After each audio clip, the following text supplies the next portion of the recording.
to protect her, ensuring no one dares to covet her. When Wan remained stunned for a long time. The vision and perspective of this powerful minister were indeed beyond her reach. While she was still thinking of the reluctance to part and the sorrow of separation, he saw her own abilities and future strength. Yes, if you don't endure the hardship of learning, you'll have to endure the hardship of life. Lung Sha could protect them, but the feeling of fighting alongside them and being protected is definitely different once you become strong. The four of them were always a blazing fire when together, and a sky full of stars when apart. Each would be a formidable force capable of standing alone. Without this separation, without enduring the pain of parting, how could they have the comfortable life that follows? After Lung Zhao's words, when Wan suddenly felt her perspective broaden. Compared to their childhood experiences, being an apprentice was indeed quite good, even at only 9 years old. After all, back when money was scarce and food was scarce, being an apprentice was a luxury. Not to mention anything else, where would they get the money to pay for 3 meals a day? Little brother, find the nearest general store and stop the carriage. We'll buy some necessities for second brother and take them over. When Wan's earlier worry vanished, replaced by a bright, radiant smile. From a different perspective, all problems ceased to be problems. The deep, gloomy loneliness in Lung Zhao's phoenix eyes dissipated. In a corner of the carriage, untouched by sunlight, he greedily gazed at that smile, as clear and bright as sunshine after rain. Asterisk at the general store, they bought a toothbrush made of pig bristles, a salt oil lamp, a wooden basin, and a tinderbox. At the fabric store, they bought single-layered and multi-layered gauze and cotton veils. At the bookstore, they bought the roughest kind of straw paper they'd used before and also picked up 2 books. When Wan meticulously organized everything in the carriage, separating what to take home and what to deliver to Lung Chen. Upon arriving at the entrance of Renxin Hall, when Wan remembered the pastries she'd bought at the nearby bakery on her first visit. She led Lung Yun inside and picked out about 10 expensive and delicious packs. Upon entering the main hall, they learned that Manager Sun and Lung Chen had just gone to the inner hall for questioning, so the 3 headed towards it. The inner hall door was ajar. As they approached, they could see the portly Manager Sun seated in the main seat, Lung Chen standing and answering, and hear their indistinct conversation. "Can you read?" "I know a few characters." Manager Sun seemed surprised, looking up at them with astonishment. Then, as if remembering something, a knowing smile spread across his portly face. "That's right. Your elder brother is a top scholar.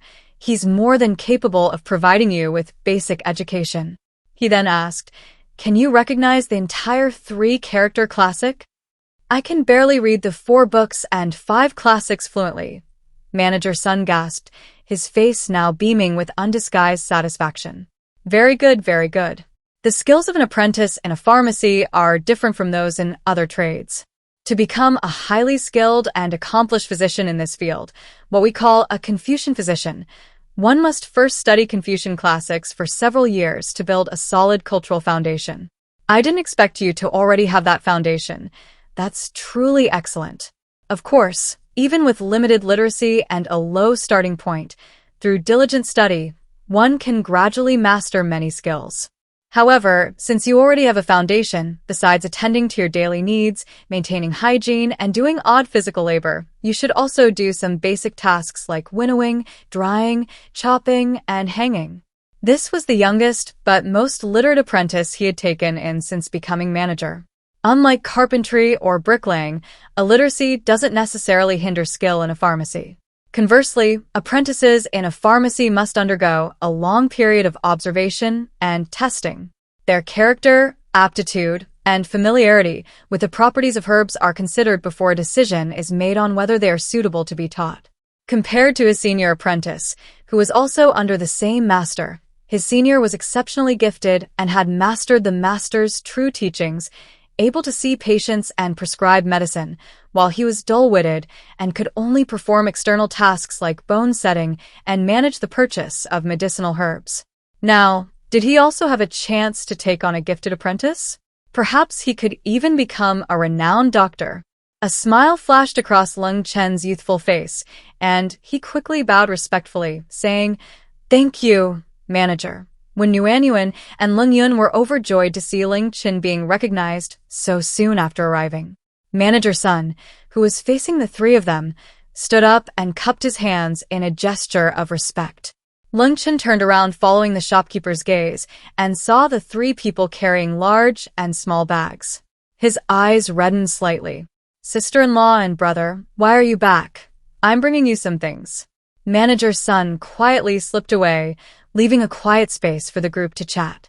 Lung Chen blinked, fighting back tears.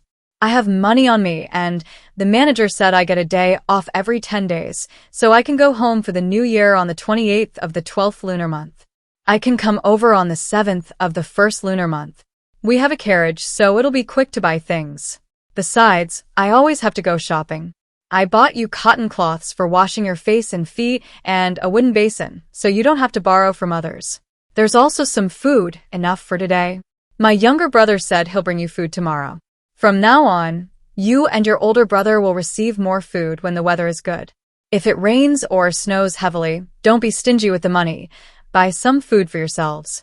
When Nuanyuan looked at the two silent people beside her and automatically took over the conversation. Seeing Lung Chen's increasingly red eyes, when Nuanyuan's barely suppressed reluctance welled up again. Seeing Lung Chen's tightly pursed lips, she knew he was just as Lung Sha had said. If he knew something was right, he would see it through even on his knees, regardless of whether he was happy or not. Afraid of unintentionally adding to his sorrow and making him even more upset, when Nuanyuan quickly changed the subject, praising him. "I just heard the shopkeeper praising you. I didn't expect you to be so young and already able to read the 4 books and 5 classics fluently. That's amazing. The children of the Lung family begin their education at 4, recognize 1,000 characters at 6, and are fluent in the 4 books and 5 classics by 7. Except for my eldest brother, the 3 of us only started our education at 7, and now at 9, we can only barely read them fluently." Lung Chen's expression darkened. When Nuanyuan realized acutely that she wasn't good at praising people. She had praised the wrong person again. It wasn't her fault at all. Before, her younger brother had said he wasn't good at studying, barely knowing a few characters, only recognizing the same number as Lung Chen and Lung Yun. How could she know that they could already recognize 1,000 characters and read articles? Why did she believe everything others said? Their words, simple and strained, were clearly not measured by the same standards as hers. "Sister-in-law, don't worry. I've already decided on the path I want to take, and I will walk it resolutely." In their family, having one educated brother was enough, and he only needed to support his brother. When Nuanyuan deeply agreed, "Studying this is excellent. It's practical in both chaotic and prosperous times, and it's very beneficial for others and yourself. Doctors have always been a reliable and practical profession, and they become more sought after with age. Experience is invaluable. Having someone in the family studying medicine benefits the whole family." She now realized that Lung Chen, usually quiet and sometimes seeming gloomy, unexpectedly possessed a heart full of compassion. People with a grand vision and broad mind are truly different. Stay here and study hard. Your sister-in-law will cook you delicious food at home. When Nuanyuan felt increasingly fond of Lung Chen, the little one not only had to live independently but also study and work. It was even worse than when she was a child. When she was little, at least she only had to go to school. Waving goodbye reluctantly, Lung Chen's bright smile faded as the carriage disappeared from sight. His older brother was right before. Without ability, he couldn't protect anything. And he wanted to protect them. Now was the best opportunity to learn. But he still felt a little reluctant to leave that joyful, warm home, reluctant to leave them. He could endure it. He needed to be capable and competent to be useful. Back home, when Nuanyuan was still a little unaccustomed to it. She'd happily gone out, run into the unpleasant Wang Shijin, and that was one thing. But why had Lung Chen suddenly decided to become an apprentice at the pharmacy? There hadn't been any warning. She'd never heard him mention any interest in medicine before. She'd always assumed he enjoyed weaving, After all, his hands were incredibly dexterous. Bamboo strips were incredibly nimble in his hands, capable of being molded into various shapes. Those hands were also remarkably steady when polishing wooden bowls and bamboo tubes. Now those hands were handling medicine, picking up silver needles, and perhaps even setting broken bones. But thinking about it, it wasn't so bad. After all, compared to skillfully wielding a knife and doing bloody things in the future, learning medicine was always a practical and useful skill. Lung Tian followed her into the kitchen, watching when Nuanyuan scooped flour for steamed pumpkin and advised, "Sister-in-law, you're feeling carsick, let me cook." "No need, I feel better on the way back." Mainly, her stomach was empty and she was used to vomiting, so when Nuanyuan wasn't too bothered. "I'll make more fresh food for my second brother, and take it over while the snow melts and the roads are still manageable. He has a lot of work to do there, and he needs to get proper nutrition." She rarely cooked complex or elaborate meals before. Firstly, because she was lazy. Secondly, because she felt that simple food was better. It's easy to go from frugality to luxury, but difficult to go back. But now, when Nuanyuan's mind was only on making fresh, nutritious, and delicious food for Lung Chen, she couldn't help him with anything else there, only trying to feed him as much as possible, making sure he was full and well-fed. "Weren't the meat buns and pastries I made before enough? Why didn't you take those?" They had made a lot, so why wasn't your sister-in-law resting first, instead of making food specifically for your second brother? Nuanyuan laid out her concerns. "It's all made of white flour. It's too conspicuous. All the other workers around him are apprentices. Their standard of living can't compare to your older brother's classmates at the academy. The shopkeeper just praised him for being literate today, and he's already started doing odd jobs at the pharmacy. If he eats too well all the time, I'm worried he'll be ostracized by his peers. But there's corn for feeding the horses in the back room. Should we send that over?" "That's very good. We've been eating that all the time. It's very filling." Lung Tian agreed with his sister-in-law and immediately suggested. Nuanyuan had already decided what to do and suppressed the urge to roll her eyes at Lung Tian's words. "Oh well, her younger brother is straightforward. Don't get angry. Just explain it to him nicely. We can't compromise ourselves just because we're afraid of being ostracized. Damaging our own interests is the worst thing we can do. What we need to do is keep the good stuff hidden away, so no one else knows." Seeing Lung Tian still looking blank, when Wan continued, "You can mix pumpkin or cornmeal with wheat flour. It looks like whole flour, and it's better than just wheat flour alone. Whole grains are more nutritious. And don't make the filling purely meat. Pure meat is too conspicuous, and just eating meat and noodles isn't enough. You need vegetables too." "I've got it. I'll make some vegetable and mushroom meat buns, shredded radish meat buns, pickled cabbage meat buns, and spicy tofu meat buns, so he has both meat and vegetables at every meal. It's cold now, so the food can last for several days. Also, take some of the fresh eggs you've stored with him and tell him not to be stingy. He should boil 2 every morning. The steamed buns are already steamed and should be taken along too. In the current sub-zero temperatures, they can last for several days. Just reheat them at meal times. If it's dumplings, they can't be brought cooked, they don't keep well, and they're inconvenient to eat." After thinking for a moment, she added, "I'll also make some rabbit and pheasant. It's normal for us mountain people to eat wild game. It won't attract too much attention." Lung Tian listened, nodding repeatedly. "Sister-in-law, you're so thoughtful. Sister-in-law really considers so much for them." Why hadn't he considered these things? Unlike before leaving home when she was only thinking about slacking off, when Wan was now proactively making steamed buns and cooking dishes. Her only thought was to prepare plenty of food for Lung Chen, who was alone away from home. Even though she had never been in a relationship, when Wan felt that she already understood what it was like to be a mother. It was that feeling of not being able to help her child with their studies now that they were older, and only being able to do her best to provide for their needs. Days passed by. Since Lung Chen stayed at the pharmacy as an apprentice, when Nuanyuan's enthusiasm for cooking had soared to unprecedented heights after returning home. Every 5 or 6 days, Lung Chen would deliver food to them, and upon returning, he would tell them what chores Lung Chen had to do and what he had learned. At the beginning, Second brother was the last to arrive. He had to get up early to attend to her needs, handling internal and external hygiene and other odd jobs. Manager's son also had him further process the locally acquired medicinal herbs. Second brother said that currently it's just picking out impurities, winnowing away dust and debris, drying them in the sun when the weather is good, and air drying or shade drying them when the weather is bad. Second brother said the work is very easy and not tiring at all.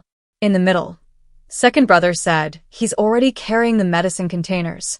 Rangsun Tang has over 150 medicine containers, and second brother can recite them clearly from left to right and top to bottom, grouping each herb next to the others and grouping those with similar properties together. Second brother said that manager's son only lets apprentices who can recite them perfectly are allowed to use the prescriptions to prepare the medicine.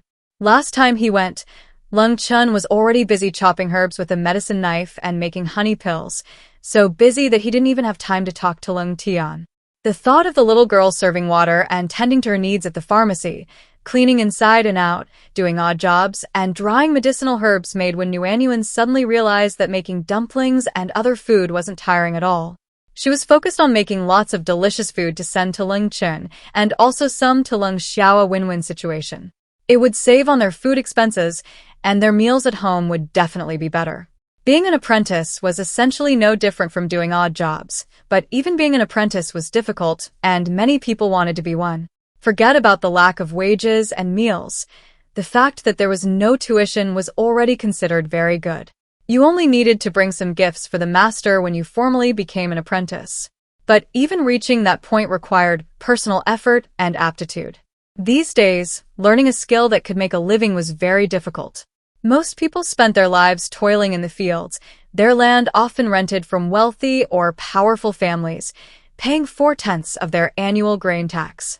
Working hard all year, barely making ends meet is the norm. In years of disaster and famine, they often end up in debt. The lower the social class, the harder the suffering.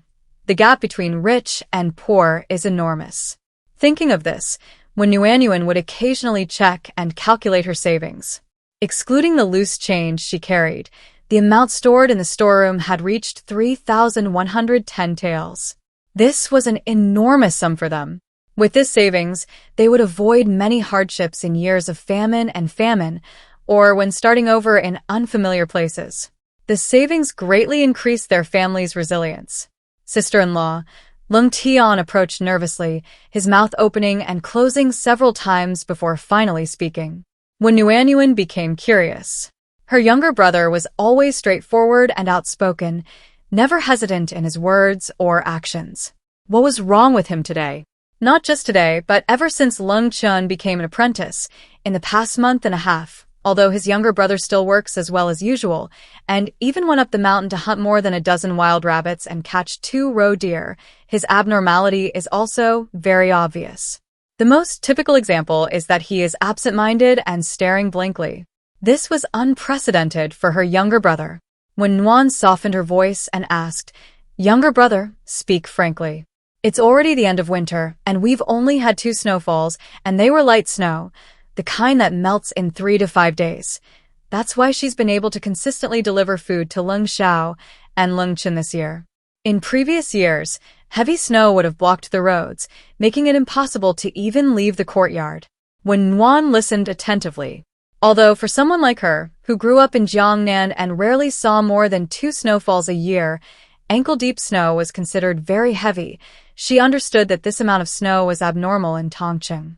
A timely snowfall is a sign of a good harvest, and this year, with already little rain and now even less snow, how will crops grow next year, and how will herbivores and carnivores survive? It will be a huge challenge. The families living near the mountains are also affected. From early October to late winter, they've been preparing food, water, fodder, and money all to prepare for next year. The younger brother knew the underlying reason. It wasn't meant to be that. Big brother said the 3 counties surrounding Tongcheng are the same. I feel next year won't be easy anywhere. There will be a lot of theft and robbery among people. Lung Tian stammered, unable to continue, his rugged, dark face flushing bright red. You're right, keep going. When Yuanyuan couldn't guess what Lung Tian wanted to say, so she continued to ask. As if encouraged, Lung Tian made up his mind and blurted everything out. Big brother will be back at the end of this month or the beginning of next month. I want to go to the martial arts school in the city for 2 months after he comes back. He quickly added, I know the family can't be left alone. I'll come back after Big Brother goes to the academy. I've thought about it these past few days. I'll learn some basic skills and 2 sets of boxing techniques. Practicing at home is the same. When Yuanyuan's first reaction was that this was great. It couldn't be more suitable for their family, whose martial arts skills were too low. Seeing Lung Tian's hesitant expression, Wen Wanwan assumed it was something serious, important, or difficult to discuss. However, upon hearing that it was a request beneficial to both the family and himself, she readily agreed. Sure. What's wrong with such a good thing? I definitely agree. Besides, we agreed to set off in July, so you can continue your training at the martial arts school until then. We've already prepared most of the food for the journey. We'll prepare the rest when we have extra. My younger brother and I have enough. We don't have land or farm work, so you can go and learn without worry. Even if they had land, they didn't know if there would be a harvest next year or how much. What did her younger brother have to worry about? Just go and learn without worry. Lung Tian hadn't expected his sister-in-law to agree so readily, and the tension on his face eased a little. However, he still dutifully pointed out the problems. Learning martial arts isn't like my second brother being an apprentice. Although it doesn't include meals, it doesn't cost money either. Learning martial arts is even more expensive than my eldest brother's academy. The poor study literature, the rich study martial arts. I understand that. When Wanwan saw that Lung Tian, usually so forthright and carefree, had turned red when talking about learning martial arts. Sai, it's all about money. He's afraid of spending the family's money. It's likely that the younger brother had long harbored the desire to learn martial arts, but previously lacking funds and burdened with caring for the family, he had neither the economic means nor the energy to pursue it. Now, not only does the family have 3,110 taels of silver, most of which he and Lung Sha earned, but even without it, relying on the food and ginseng slices from the refrigerator, when Wanwan is willing to send Lung Tian to learn martial arts. The benefits for next year's journey and for the younger brother's future are obvious. When Wanwan wholeheartedly agreed, even more excitedly than Lung Tian, urging, we have savings now, and the saying the poor study literature, the rich study martial arts mainly applies to martial arts students. Besides paying tuition to the master, they also need plenty of good food. Good nutrition is essential for growth and strength. It's just a matter of spending money on that. Look how well you've grown in these past 3 months. You're perfectly suited for martial arts. And there's no need to worry about food. There's plenty. Lung Tian stared in disbelief, his mind still reeling from the thought of needing to spend money. According to his sister-in-law, it seemed like it wouldn't cost much, and everything was within easy reach. Could his long-cherished dream finally come true? Brother, a temporary separation is nothing. A temporary loss of money is nothing. The key is that you learn skills.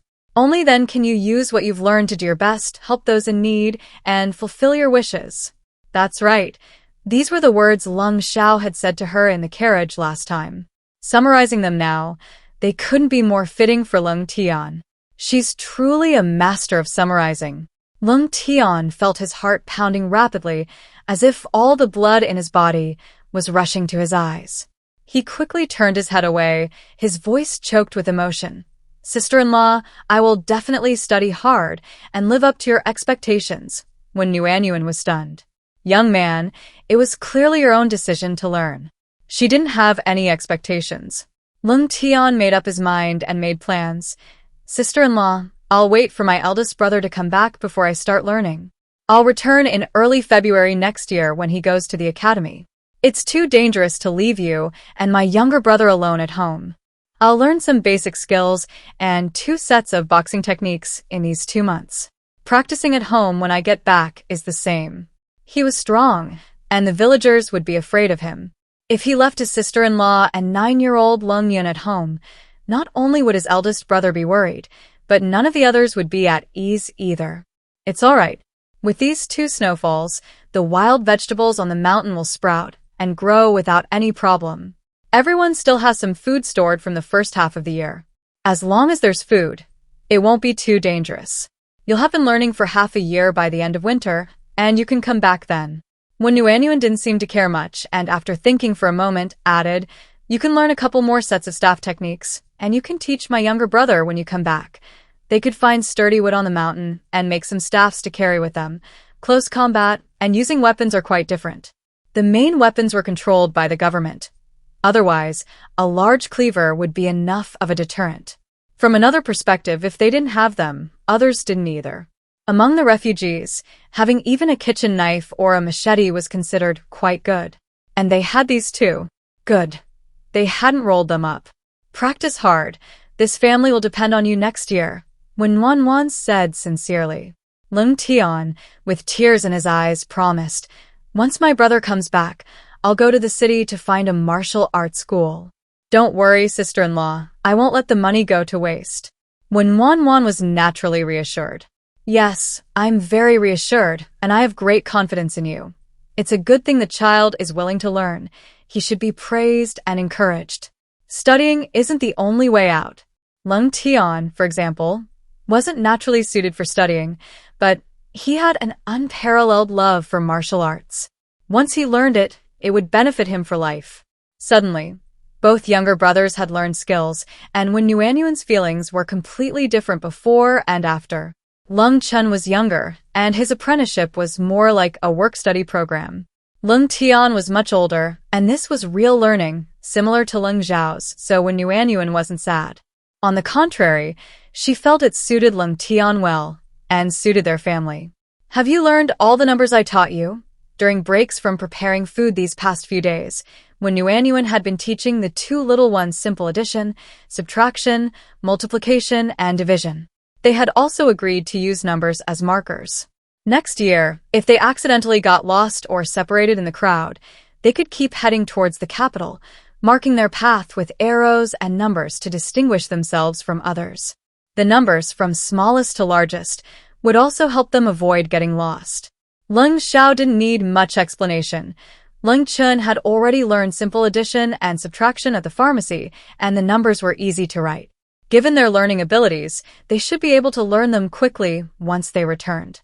Of them, Lung Tian learned the slowest, but fortunately, he grasped most of it in just over a month. He'd consolidate the rest when he returned. "I've learned it. I think about it in my head every night before bed. If I go to the martial arts school, I'll recite and write it often.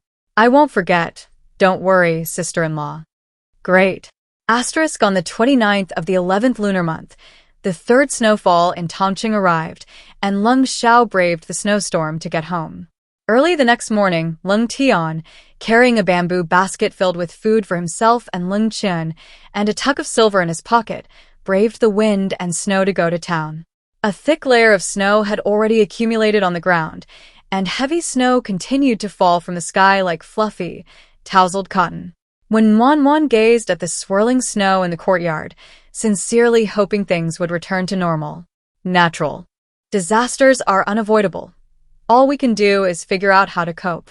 A voice came, and a fox fur-collared cloak was draped over her shoulders. "Yes, we can't rely on the court and local officials. We're better off relying on ourselves." Wearing a cloak and a fluffy rabbit fur snow hat, when Wanwan looked at Lung Sha, who was only wearing an undergarment and a cotton coat, and felt that she shouldn't be the one needing a cloak between them. But looking at Lung Sha, with his jade-like features and verdant pine trees, he didn't seem cold at all. Looking at Lung Zhao's cool, aloof eyes and cold expression was colder than looking at the swirling snow. She flinched, then turned back, her gaze fixed firmly on the snow. "We have 3,100 taels of silver saved up, plenty of food for the road, 2 horses, and a carriage. Lung Tian is learning martial arts, Lung Chun is studying medicine, and Lung Yun is training with me. We should all make it to the capital safely, right?" When Wanwan wasn't actually too worried about their safe arrival in the capital. They were the main characters, and in the book, they even made it on foot. But she was different. She had changed her route, her life trajectory completely different from the original owners, making her a true unknown. And for some unknown reason, all the difficulties and troubles that only female protagonists face were indiscriminately piled on her. How could she not be afraid? How could she not tremble with fear? To the capital safely, Lung Sha replied in a low, hoarse voice, gazing at the swirling snow. Then he chuckled softly. This drew a surprised look from Wan. Are those weird movements you do this morning for exercise? Of course. What's weird about them? It's a comprehensive workout. Didn't you notice my legs, arms, and whole body are moving? Wan protested. And I run every day. If it weren't for this heavy snow, I'd be running right now. After returning from the city, she realized how poor her stamina was, so she devised an exercise plan for herself.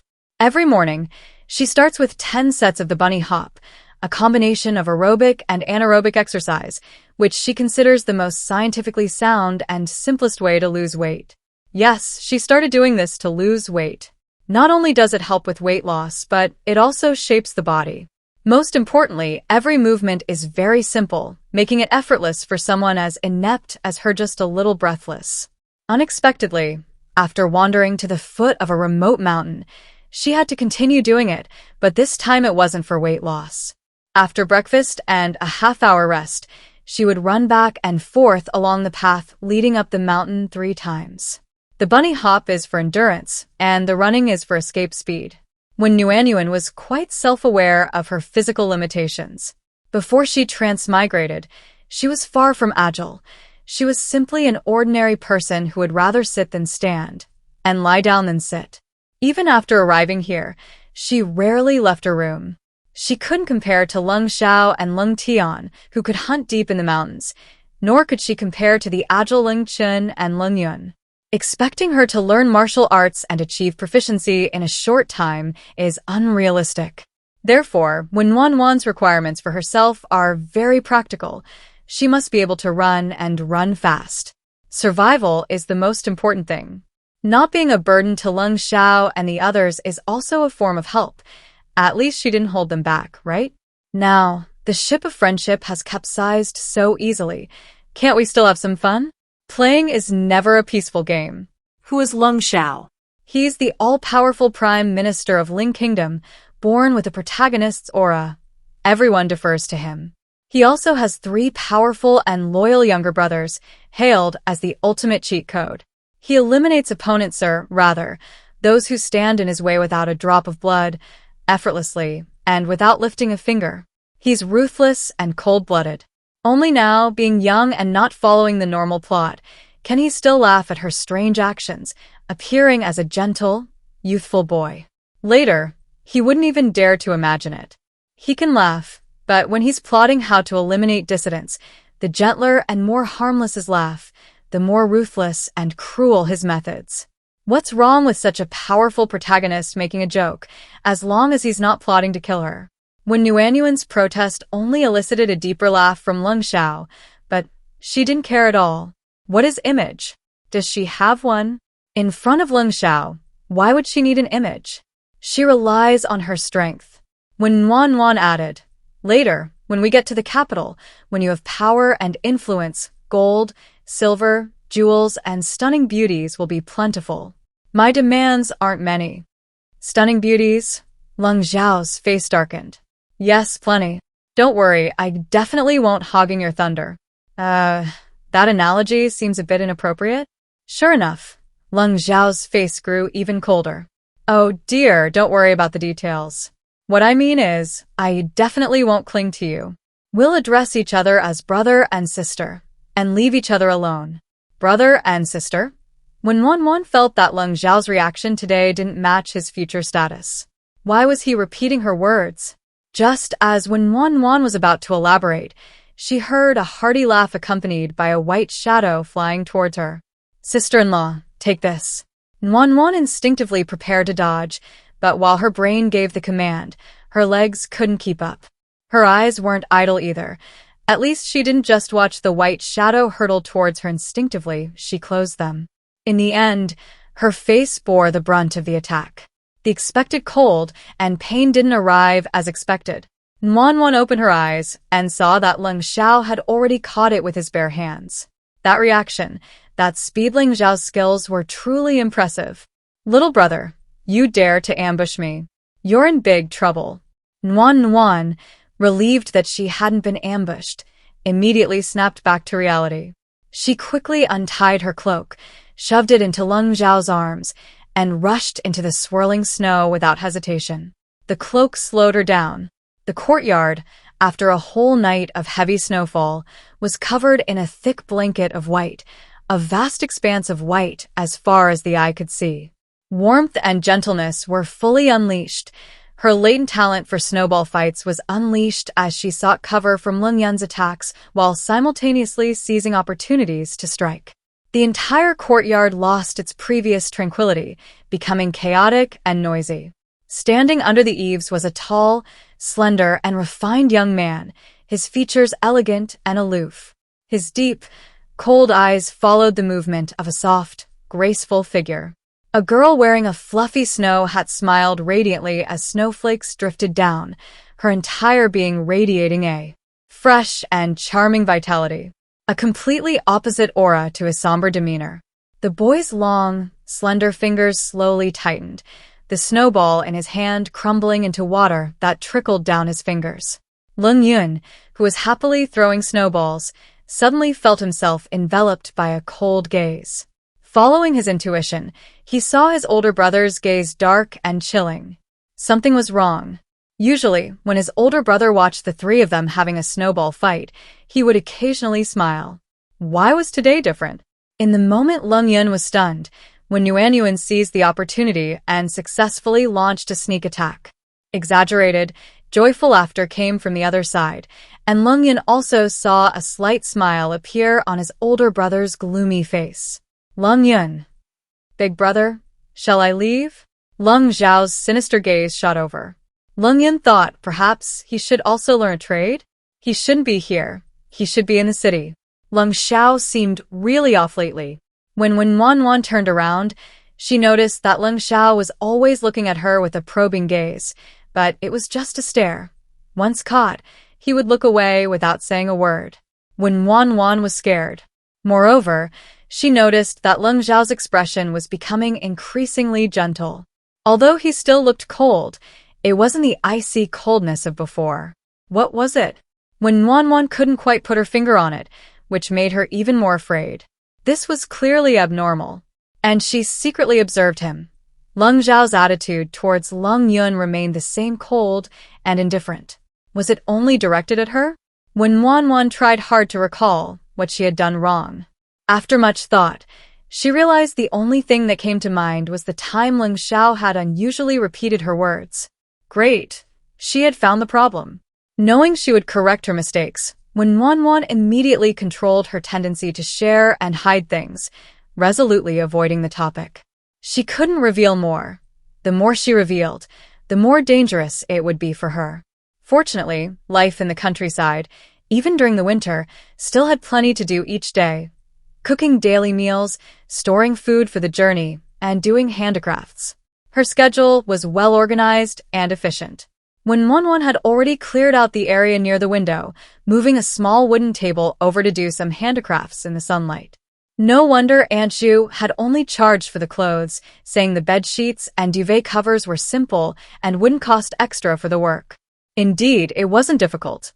At least, she could use the skills she had developed from sewing beanbags as a child to doing cross-stitch as an adult. Even with some stumbling, she could still sew the duvet cover and hem the bed sheet. Aunt Zhu was truly a kind person. After pricking her fingers 5 or 6 times, when Wan successfully sewed 3 duvet covers and 1 large bed sheet, the 3 little ones would sleep on one Kong, heated brick bed, each with their own blanket. Sister-in-law, the Laba porridge is here. It smells so good. Would you like some? Lung Yun poked her head in, her bright, clear eyes full of concern. When Yuan, who was sewing a quilt cover at the long table by the window, didn't even look up. Almost done. I'll finish it in a bit, then I'll eat. You can eat first if you're hungry, don't wait for me. Lung Yun replied clearly. I'm not hungry either. I'll put it in the pot and keep cooking until you're done, sister-in-law. Lung Yun, who had returned, stood quietly beside Wen Nuanyuan, watching her sew stitch by stitch. Wen Nuanyuan felt embarrassed by the watchful gaze. Her skills were terrible. The stitches were crooked and unpresentable. After the family's savings had multiplied several times, she asked Lung Sha to bring back a bolt of undyed cotton fabric-old cotton that hadn't been dyed. It was a yellowish gray, the fabric's natural color, not particularly attractive, but exceptionally comfortable and close-fitting. The bed sheets and duvet covers she originally made for her younger brothers were light red. She figured having ready-made fabric would save money, and since she didn't have enough fabric, she could only make a few sets. After the family's savings multiplied several times, she decided to buy some more fabric and make another set, so they'd have something to change into. The three little ones weren't picky about colors, fabrics, or styles. They even thought that when washing another bed, they could just squeeze into one blanket.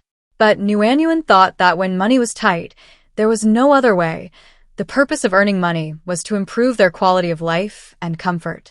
Moreover, she spends a third of her time in bed every day, so bed sheets and duvet covers, like her underwear, must be the best she can afford. Wash them with warm water later. Be careful not to get frostbite on your hands. Put them in the room to dry on the Kong, heated brick bed, and change them. Tying a knot to finish. When Wan bit off the loose thread and gathered the sheets and duvet covers together, handing them to her younger brother beside her. Outside it's cold and the temperature is low, so clothes don't dry easily. Inside, the Kong is heated all day, making it too dry. These wet clothes are perfect for keeping in the room. They'll dry faster while being humidified, a truly practical tip. Lung Yun nodded obediently. Sister-in-law, life is better than I ever imagined before. Just one more duvet cover? You're too easily satisfied, little brother. You should know your future life will be filled with mountains of gold and jewels. This is nothing compared to what you've achieved. When Wan teased with a grin, Lung Yun explained earnestly, No, I just feel that you, sister-in-law, are very different from us. When my brother earns money, he thinks about building a brick house, then a yard, a woodshed, a well, and so on. He doesn't think about buying clothes, and bedspreads aren't a necessity. As long as there's something, that's enough. He doesn't care about whether it's enough or whether it's comfortable. But my sister-in-law is different. She's not afraid of the hassle of preparing ingredients. She reminds them to wash and maintain hygiene. She teaches them arithmetic, and she even anticipates what would happen if they got lost or separated on the road. My sister-in-law is always making plans for the future. Being with her always makes me feel safe. The future is no longer filled with unknown fear, but with plans and anticipation. He thought my sister-in-law knew how to live well. After installing this thin window screen, the room was no longer dark.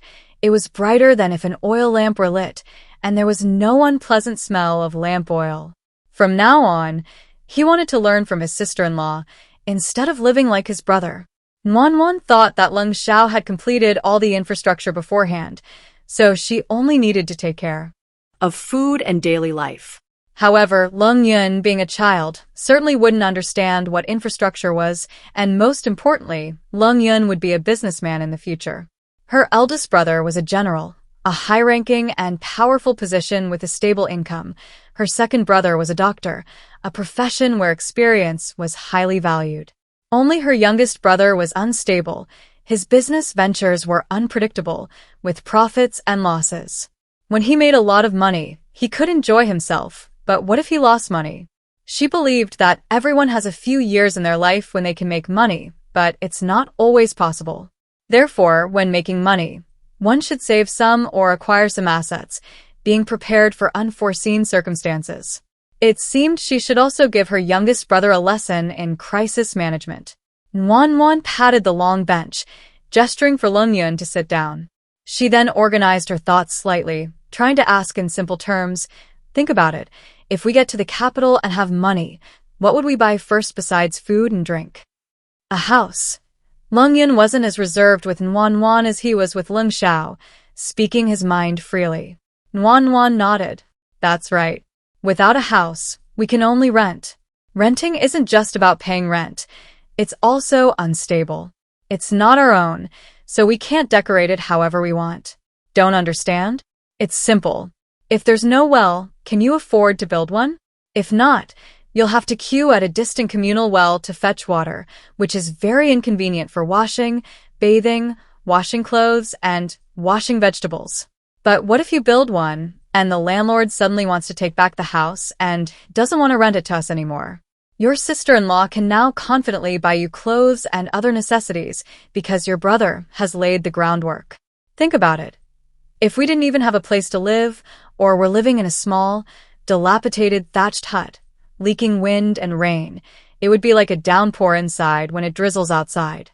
Even if your sister-in-law wanted to buy you clean clothes, she couldn't. Even if she had the money, there would be nowhere to store them. So your brother's approach is correct.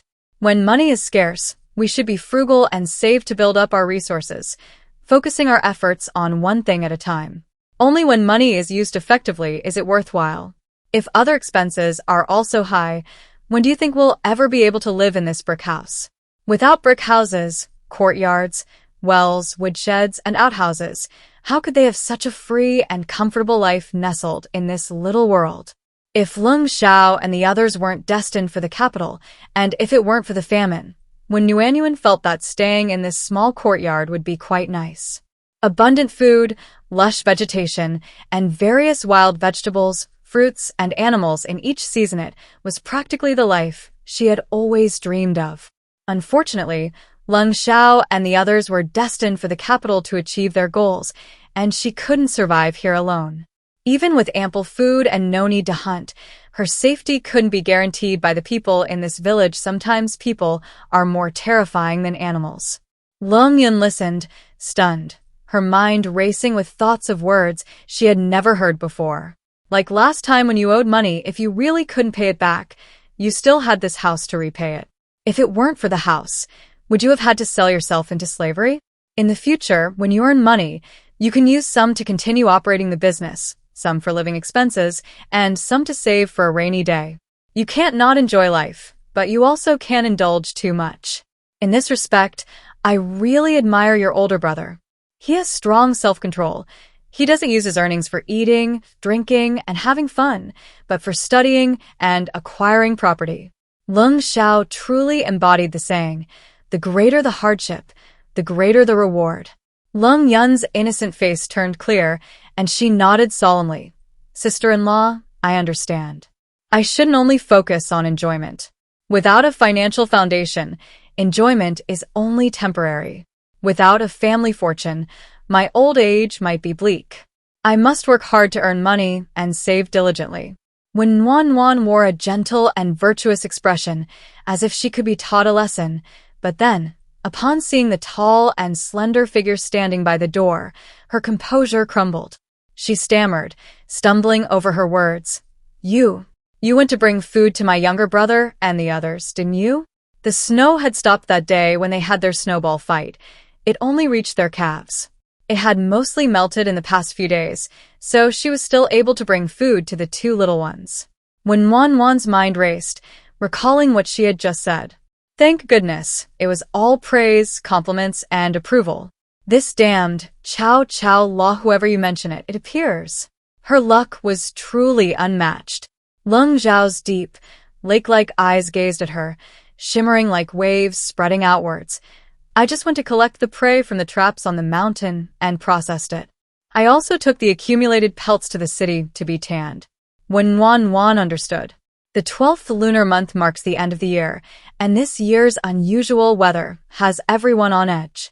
With the farming season over and nothing else to do, the mountain people, barren of rain or snow, spend their time hunting in the mountains. They gather extra food to supplement their meager harvest and sell the pelts for money.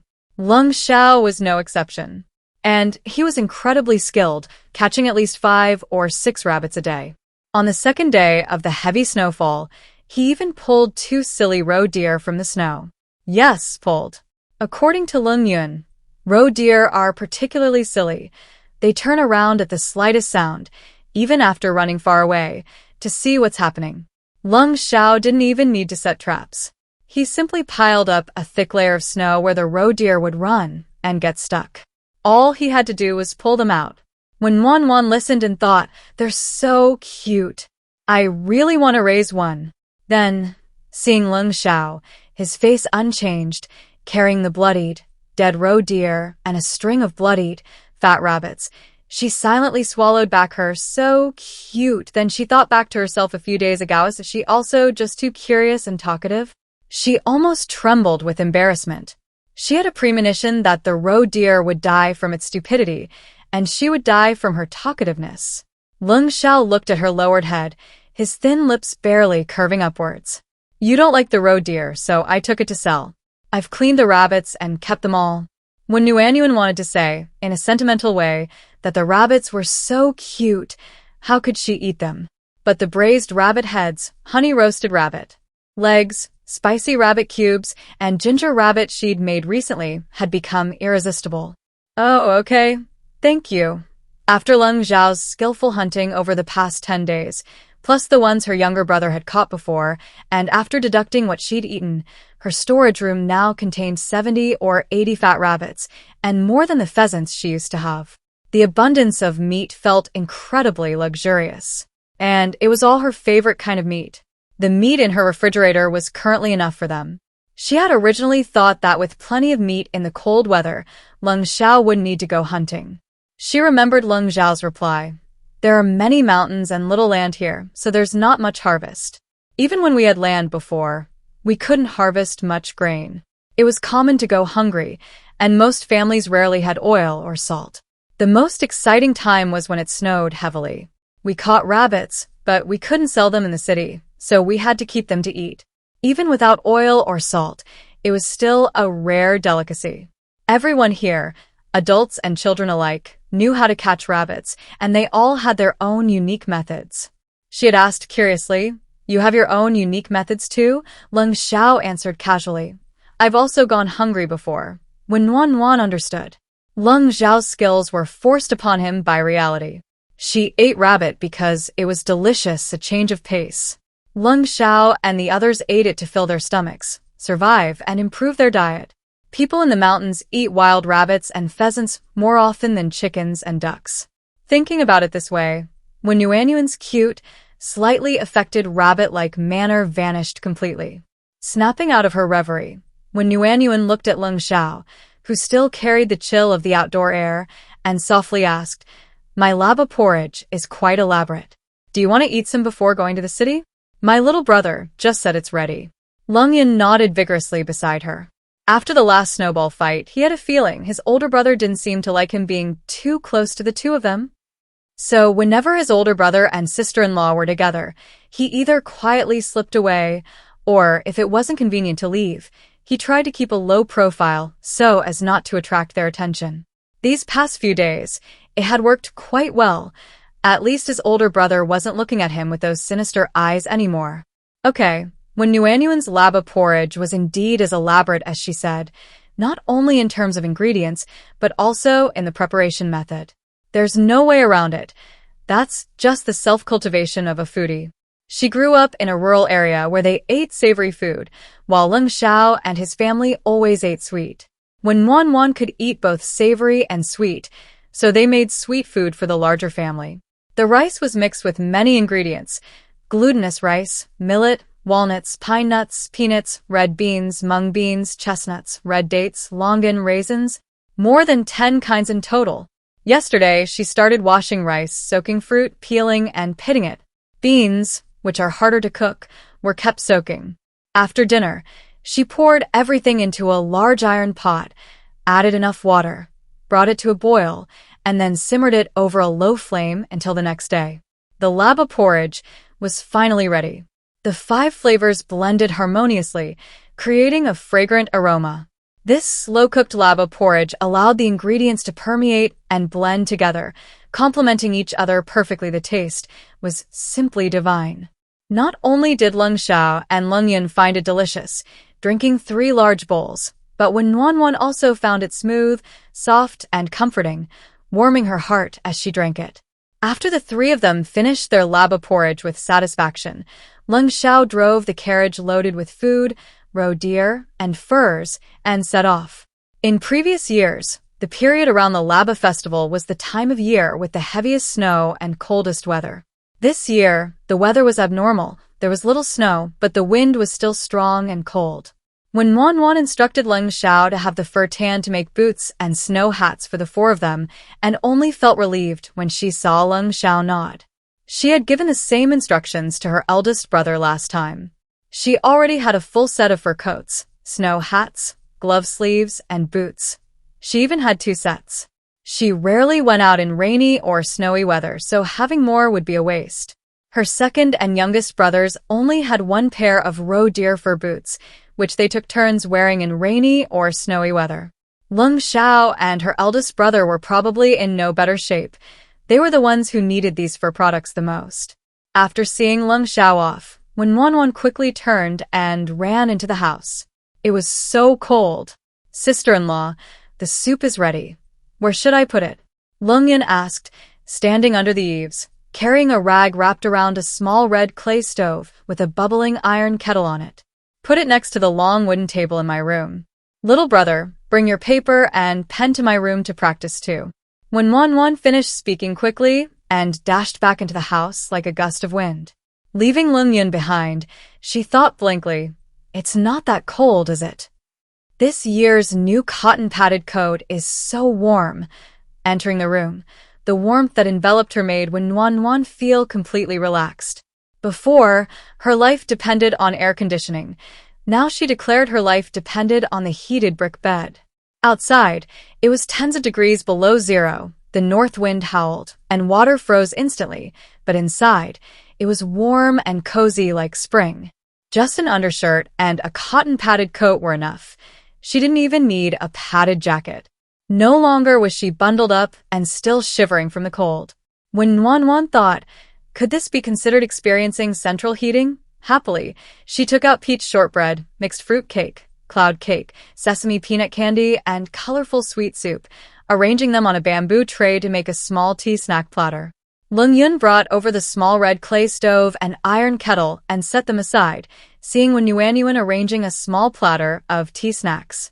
When he returned after going back to his room to get paper and pen, he saw Wen Yuan arranging sweet potatoes, frozen pears, and oranges. "Sister-in-law, let me do it." Lung Yun, with his sharp eyes, took the wire mesh, lifted the iron kettle and placed it aside, then put the wire mesh on the charcoal fire, placing the sweet potatoes and potatoes in the center, where the fire was strongest, and the oranges beside them. The frozen pears were placed in a small wooden bowl on the table. He had been doing these things frequently lately, and was quite skilled at it. His sister-in-law's room was far from the stove, and supposedly not as warm as theirs, but they felt it was the warmest, and not just warm, but comfortable. They just couldn't understand why their older brother would leave his spacious, bright, and warm room to share a heated brick bed with them. His older brother clearly didn't seem very willing. But since his sister-in-law didn't bring it up, and his older brother was unhappy, he didn't dare ask. "I made some pear soup today. It's sweet and sour. Would you like to try some?" When Yuan was a little surprised to see Lung Yun lost in thought instead of showing interest in his favorite food after finishing his chores. Her little brother was just as much of a foodie as she was. What could be more important than eating? At his age, nothing tasted better than a good meal. Hearing the question, Lung Yun snapped out of his reverie, dismissing his doubts, and smiled. "Okay, what is pear soup? Is it different from rock sugar pear soup?" "There's not much difference. This one has a few preserved plums and dried tangerine peel added, making it a bit sour. It's good for clearing the throat, moisturizing the lungs, and cutting through the greasiness, so most of the pastries paired with it today are sweet." When Wan picked up the bamboo cup on the table, poured a small sip, and handed it to Lung Yun to taste. This was a simplified version because it didn't have white fungus. She bought it in a hurry and forgot a lot of things. There were also some foods she only ate a couple of times a year that she didn't put in the refrigerator. She used so little that there wasn't enough space. However, she had just tasted the small pear soup without white fungus. Although it lacked the soft, sticky texture, it was quite refreshing and delicious. Besides, She cooked these soups every day mainly because she was too dry and needed to replenish her fluids. Drinking only plain water always felt a bit bland.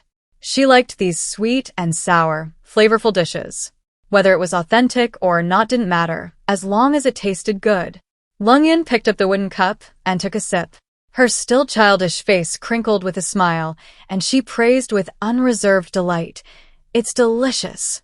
Although when Nuanyuan was used to the exaggerated praise of her younger brothers, she was still delighted to hear their approval. "Pour yourself a cup and leave it there to cool. I need to get to work." Thinking of the chores she had to do these past few days, when Nuanyuan ran to the wooden box and retrieved her sewing kit. "Sister-in-law, what are you doing?" Lung Yin asked, puzzled. The bedspread was already finished, so why was her sister-in-law doing handicrafts?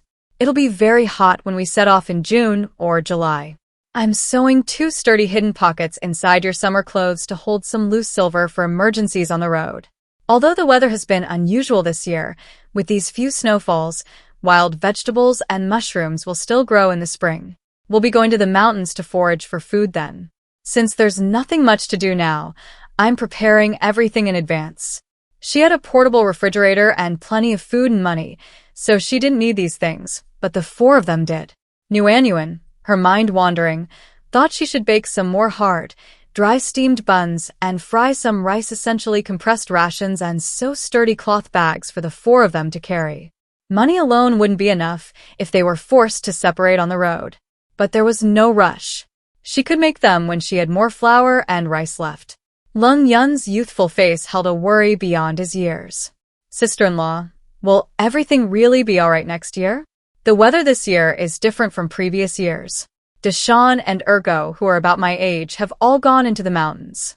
They said that when it snows at home, they eat 1 meal of black flour and wild vegetable porridge and only 2 meals of porridge when they go up the mountain. And this year there hasn't been much snow. They sold all the game meat and they hunted for black flour and cornmeal, so they rarely eat oily food." His family also ate wild vegetables and cornmeal, but it tasted completely different from what he used to eat. His sister-in-law would mix white flour with cornmeal, cook hazel mushrooms in chicken broth, and stew wild vegetables with meat or make a cold wild vegetable salad with oil, salt, soy sauce, and vinegar.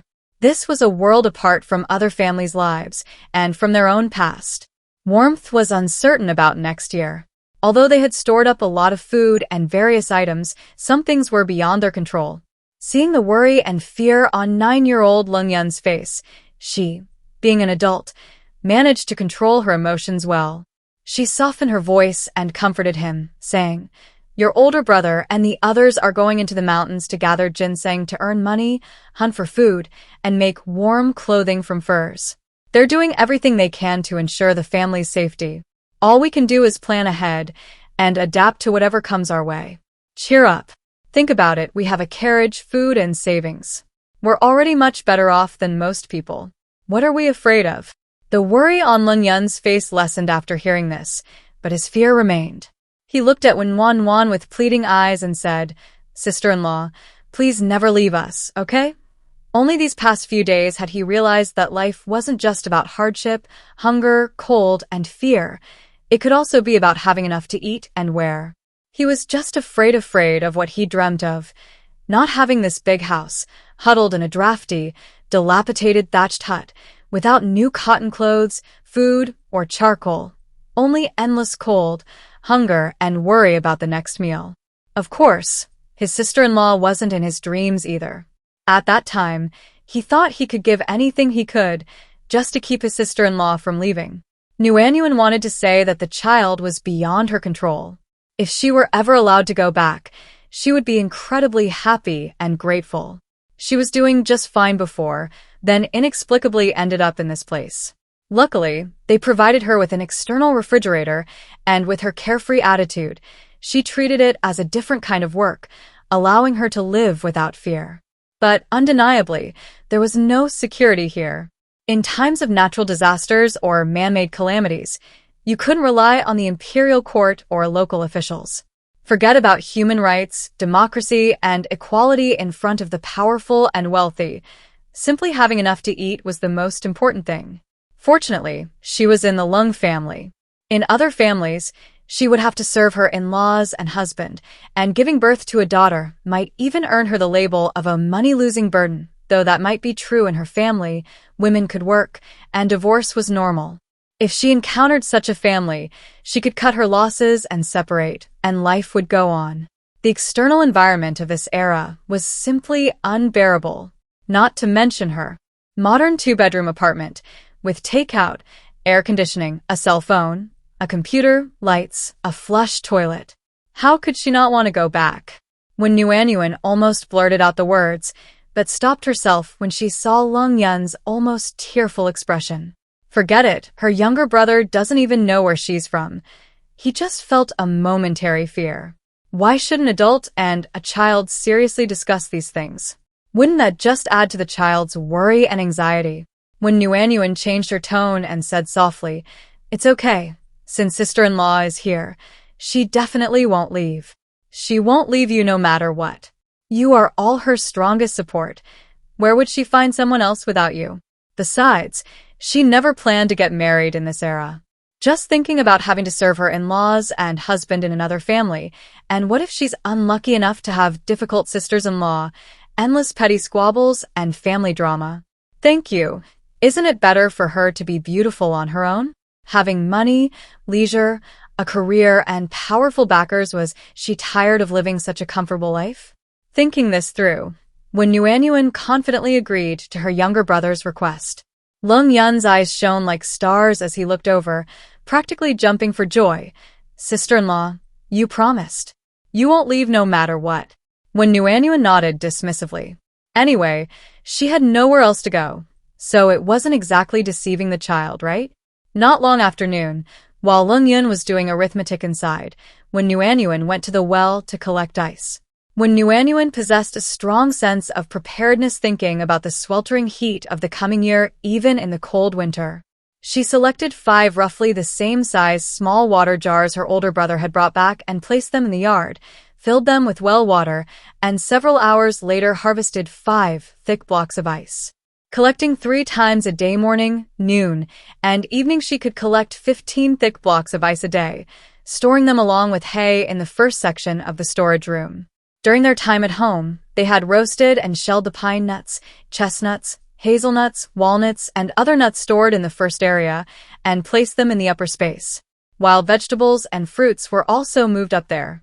Since only areas 1 through 3 were large, area 2 was for storing water, area 3 for storing bedding, clothes, wooden chests, tables, chairs, and valuables, area 4 for charcoal, and area 5 for water tanks and basins. Farmland and ice took up space, so they had to be stored together in the first area. Just as Nguyen finished putting away the ice, she heard the clatter of hooves approaching from afar. It was Lung Sha returning. "Sister-in-law, I'll go open the door." A small figure ran out of the house, deftly opening the courtyard gate and letting the carriage in. Nguyen stood up and went to greet him. "What did you buy today?" Lung Sha had brought back a carriage full of goods.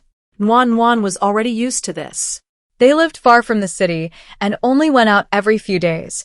Returning empty-handed would be a waste. In the past, Lung Tian would always bring back water vats, a full load of corn, and other miscellaneous items. So now they had 5 large water vats and more than a dozen smaller ones of varying sizes.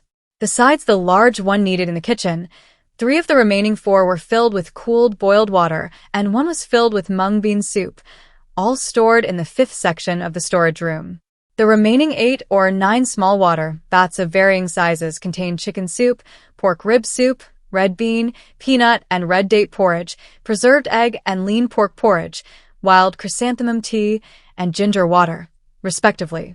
Lung Sha easily lifted bamboo baskets from the carriage. Hearing the question, he stopped and replied, "I had enough corn. I didn't buy any this time. I came across some fresh fish caught in a large lake by the roadside for the new year, so I bought 2 large baskets. The person there saw I bought a lot, and even gave me a wooden bucket of small fish and shrimp." When Nguyen thought, baskets for fish? Isn't there a lot of water in the carriage? But when she peeked out, she saw large fish, frozen solid. Considering the current freezing temperatures, what wouldn't be frozen? She really wanted to ask Lung Sha if the lake was frozen solid too, and if they had dug a hole and used horses or mules to lower a huge net to scoop up the fish from under the ice. But when she met Lung Zhao's inquisitive phoenix eyes, all her curiosity vanished without a trace. She silently chanted to herself, "The roe deer died from being silly, but she can't die from talking too much." Putting aside her chaotic thoughts, when Nuanyuan put on a sweet smile, "What kind of fish is this? It's huge. Who said that smiling girls are lucky?" Anyway, every time she met Ling Zhao's probing gaze, she would smile as sweetly as possible, and Lung Sha would look away. It always worked, without exception. Sure enough, Lung Sha turned his gaze back, and from an angle when Nuanyuan couldn't see, his ears turned slightly red. Seeing that when Nuanyuan had asked a question, and her older brother hadn't answered yet, Lung Yun hurriedly replied, "Sister-in-law, this kind of fish has a really big head, but not much meat. We call it a fathead fish here." When Nuanyuan looked at the large fish that Ling Xiao had brought to her in the bamboo basket, her face showing admiration. "It really lives up to its name." Then, looking at the hard but very large fish, her mind automatically conjured up images of chopped chili fish head, braised fish chunks, salt and pepper fish bones, and pickled cabbage fish. "I can't take it anymore. I haven't had fish in so long. I'm so hungry." "I'll clean the fish. Shall we have fish for dinner?" Lung Xiao asked, his deep, smiling eyes fixed on Nuanyuan. Nuanyuan nodded vigorously, her mind already conjuring up over a dozen ways to cook it. She didn't forget to ask her 2 family members for their opinions. "What kind do you want? Clear broth or spicy broth? Hot and sour broth?" Lung Yun, however, had no idea about the differences between these cooking methods. She only thought that whatever her sister-in-law made was incredibly delicious, and looked at Nuanyuan with adoration, saying, "Whatever you say, sister-in-law." Lung Zhao's lips curled into a slight smile, his voice deep and steady. "Yes, I'll listen to you." When Wan gazed at the flawless young man before her, impressed by his appearance from every angle, and thought in awe, standing like a jade tree, smiling like the bright moon in one's arms, that perfectly describes Lung Xiao at this moment. Imagine a boy shrouded in a cool, aloof aura, as distant as the moon in the sky, giving you a gentle smile. Wouldn't your heart flutter? Moreover, this boy not only possesses stunning good looks from every angle, but also a sharp mind and meticulous planning. Isn't that amazing? When Nuanyuan wasn't a fan of celebrities before and rarely spent money on celebrity merchandise, but if someone like Chong Lung Xiao existed, she'd be willing to use the little money she'd worked hard to earn to support him. He's just too handsome. Indeed, good looks are everything. His looks are incredibly striking. While her expression remained unchanged, when Wan, who was inwardly screaming with excitement, was suddenly shoved into her arms with a bundle. Still not quite understanding, when Nuanyuan stammered, "What's this?" "My younger brother hunted it last time. He made it and brought it back this time. Come inside and open it to see." Hearing Lung Zhao's explanation, when Nuanyuan immediately realized that her younger brother hadn't listened to her instructions. She looked at Lung Xiao suspiciously and asked, "You didn't listen to my instructions either, did you?" He clearly nodded in agreement. "I listened, my younger brother, and I both listened. We made boots from the roe deer fur. Only the rabbit fur is for you." Lung Xiao, wearing a faded long robe, still had a scholarly air about him. His deep voice was clear and gentle, as if it were wrong of him not to believe her. If when Nuanyuan hadn't read the original book and knew this was a black sesame filling dumpling, she would have believed him completely. There are only 3 roe deer pelts in total. What can you make with that? While the rabbit pelts were small, there were at least 80 or 90 pelts. Combined, the 4 of them might each have enough to make a padded jacket. Lung Zhao's expression remained unchanged as he earnestly replied, "It's enough to make 4 pairs of boots and 4 snow hats." The leftover fabric was also used to make 2 gloves. Adding the old ones, it's enough. Well, when Wan had nothing to say, Lung Xiao always had a reasonable explanation for his decisions. She couldn't argue with him. Besides, no matter what, they were doing their best to be good to her, and she should be grateful and try her best to repay them. When Wan turned around, carrying her bundle, and walked into the house. Suddenly, the bundle was taken from her. When Wan looked up and saw the tall, handsome young man beside her, head bowed. "I'll take it." When Wan, who could easily change a bottle of mineral water by herself, "Young man, are you looking down on my strength?" Thinking about the future power of the person beside her. Oh well, let him look down on her if he wants. The temperature inside and outside was worlds apart. As soon as when Wan entered, she took off her cloak, casually hanging it on a makeshift clothes rack. Turning around, she poured a small cup of pear soup from the iron kettle warming on the red clay stove, smilingly handing it to Lung Sha. "It's sweet and sour, not just plain sweet. Want some?" The four of them had very different tastes. Lung Yun, like her, loved to eat everything, was adventurous, and especially loved sweets. Lung Chen and Lung Tian ate everything, weren't picky at all, and found everything delicious. Lung Shao only drank tea or water, was extremely disciplined in his diet, and had a very detached view of worldly possessions. Even now, with ample food and money, he still lived like an ascetic. Was this the state of mind of a heart as vast as the ocean, eyes devoid of worldly light? When Wan couldn't understand, but was deeply moved. After the initial shock, she continued drinking her fruit tea, herbal tea, and homemade milk tea. They were delicious and flavorful. She really was a worldly person. When Wan had only intended to go through the motions, but unexpectedly, Lung Zhao's slender fingers took hers, slowly playing with her hands covered in tiny scars. His deep, lake-like phoenix eyes had been scrutinizing every detail since she entered. When Wan felt a little embarrassed for taking up his room, but there were only 2 rooms with kangs, heated brick beds, in the house, and no matter how they were arranged, she would inevitably have to use one. "How about I switch to the room with my younger brother and the others? There are more of you, so you can sleep in this room?"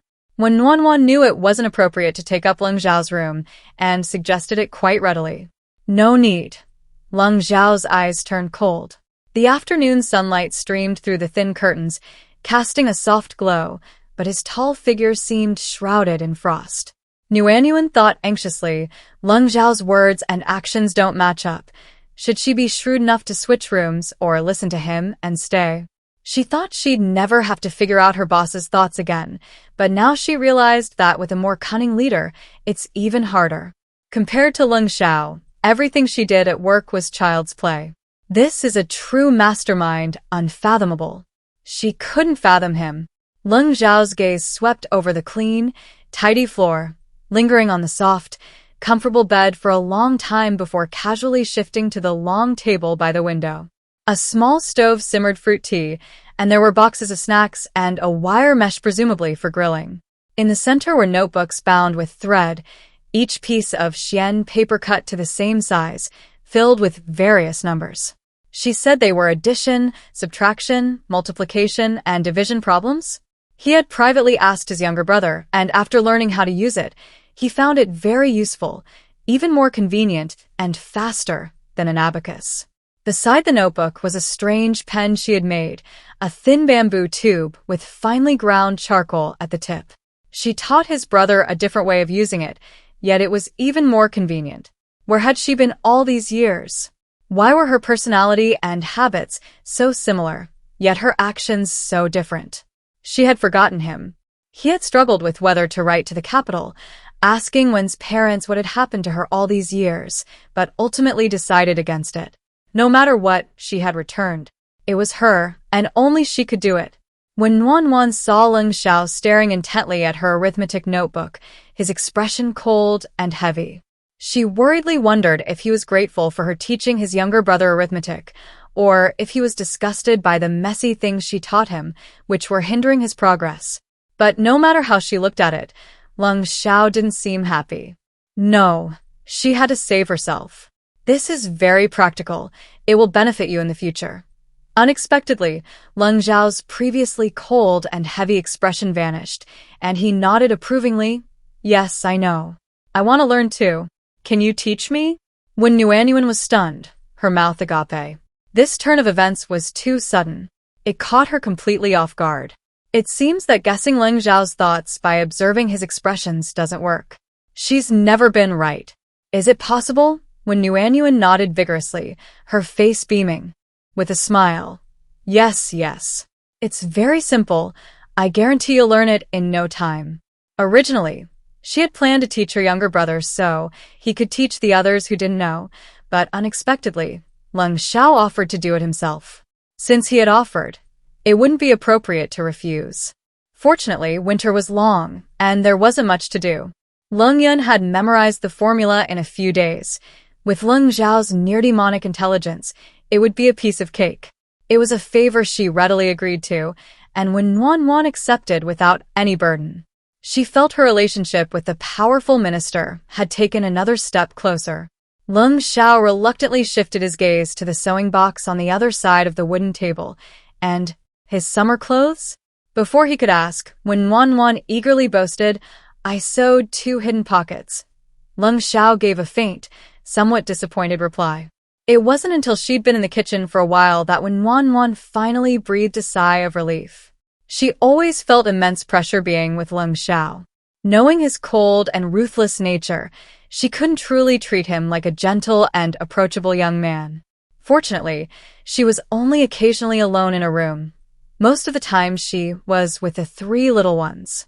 It was much more comfortable with the 3 little ones, even though now there was only one left. Sister-in-law, are you making sauce with these little fish and shrimp? Lung Yunduan asked, picking and cleaning the fish and shrimp. The mountains are different from the plains. There are few rivers and lakes. They hunt wild game and gather wild vegetables, but they don't eat fish much. They often get fish bones stuck in their throats. In his mind, these small fish and shrimp were only good for making sauce to avoid getting them stuck in his throat and to prevent waste. Nuanyuan was mixing a flour batter. No, we have beef sauce and mushroom sauce. Fish and shrimp are so rare. I'm going to coat them in the batter and deep fry them. They'll be crispy on the outside and tender on the inside. Fresh, fragrant, and delicious. Before she finished speaking, Lung Yun was already looking forward to it. Nuanyuan peeked into the yard at Lung Sha, who was cleaning a large fish, and asked mysteriously in a small voice, Little brother, was your older brother always this cold and aloof? Was it innate or acquired? As far as I can remember, my older brother has always been like this. Lung Yun watched Nuanyuan finish mixing the batter, then took it and poured it into the small fish and shrimp, stirring it all together. Seeing her sister-in-law's curious expression, she continued to try to recall, piecing together fragments of memory. When Mother was alive, she said that my eldest brother was originally very gentle, seemingly good-tempered and easy to bully. But after a major upheaval in the family, he became increasingly cold. When Nuanyuan listened, stunned. Imagining Lung Zhao's cold and sinister face, it was hard to imagine him being so easily bullied. However, it was no wonder that Lung Zhao's smile didn't seem out of place at all. It made one think that he was always like that. The more gentle and approachable Lung Zhao's smile became later, the more tragic and horrifying the fate of those who stood in his way. This was an undeniable fact. And the current Lung Sha was still a boy, naturally more of his natural instincts. She shouldn't judge him now by his future actions. Since she had decided to cooperate, she should show sincerity and trust him.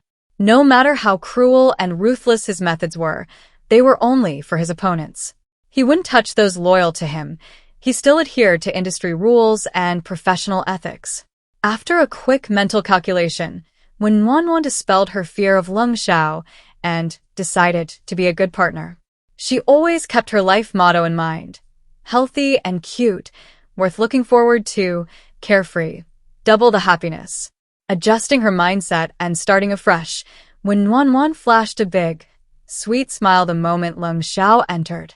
Lung Sha momentarily forgot to breathe, then quickly looked away.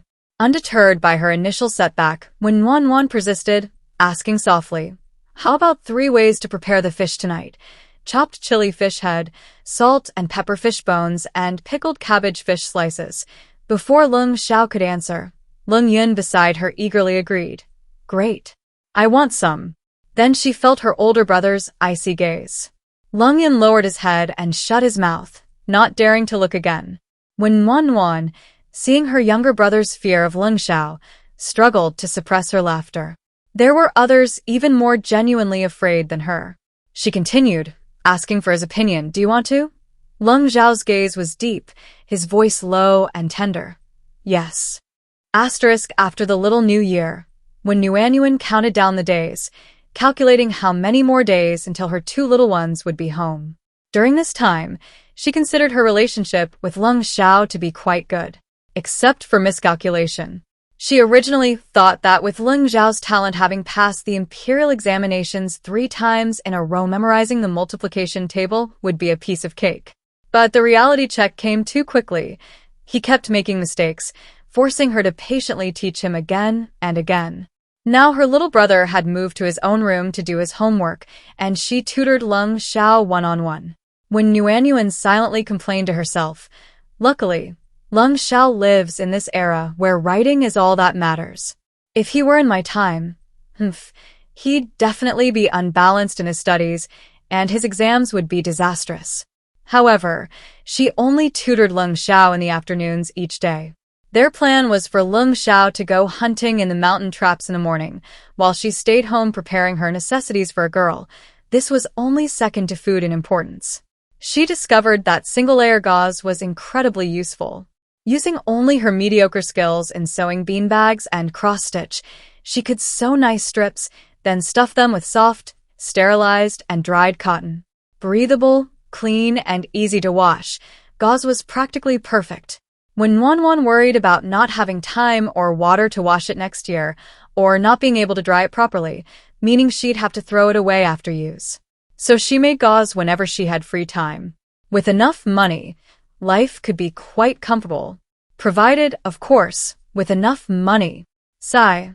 Then she thought, while you can live comfortably anywhere with enough money, the journey to achieving that is much more difficult. Sister-in-law, eldest brother, little brother, we're back. A long-awaited cheerful voice rang out from outside the courtyard.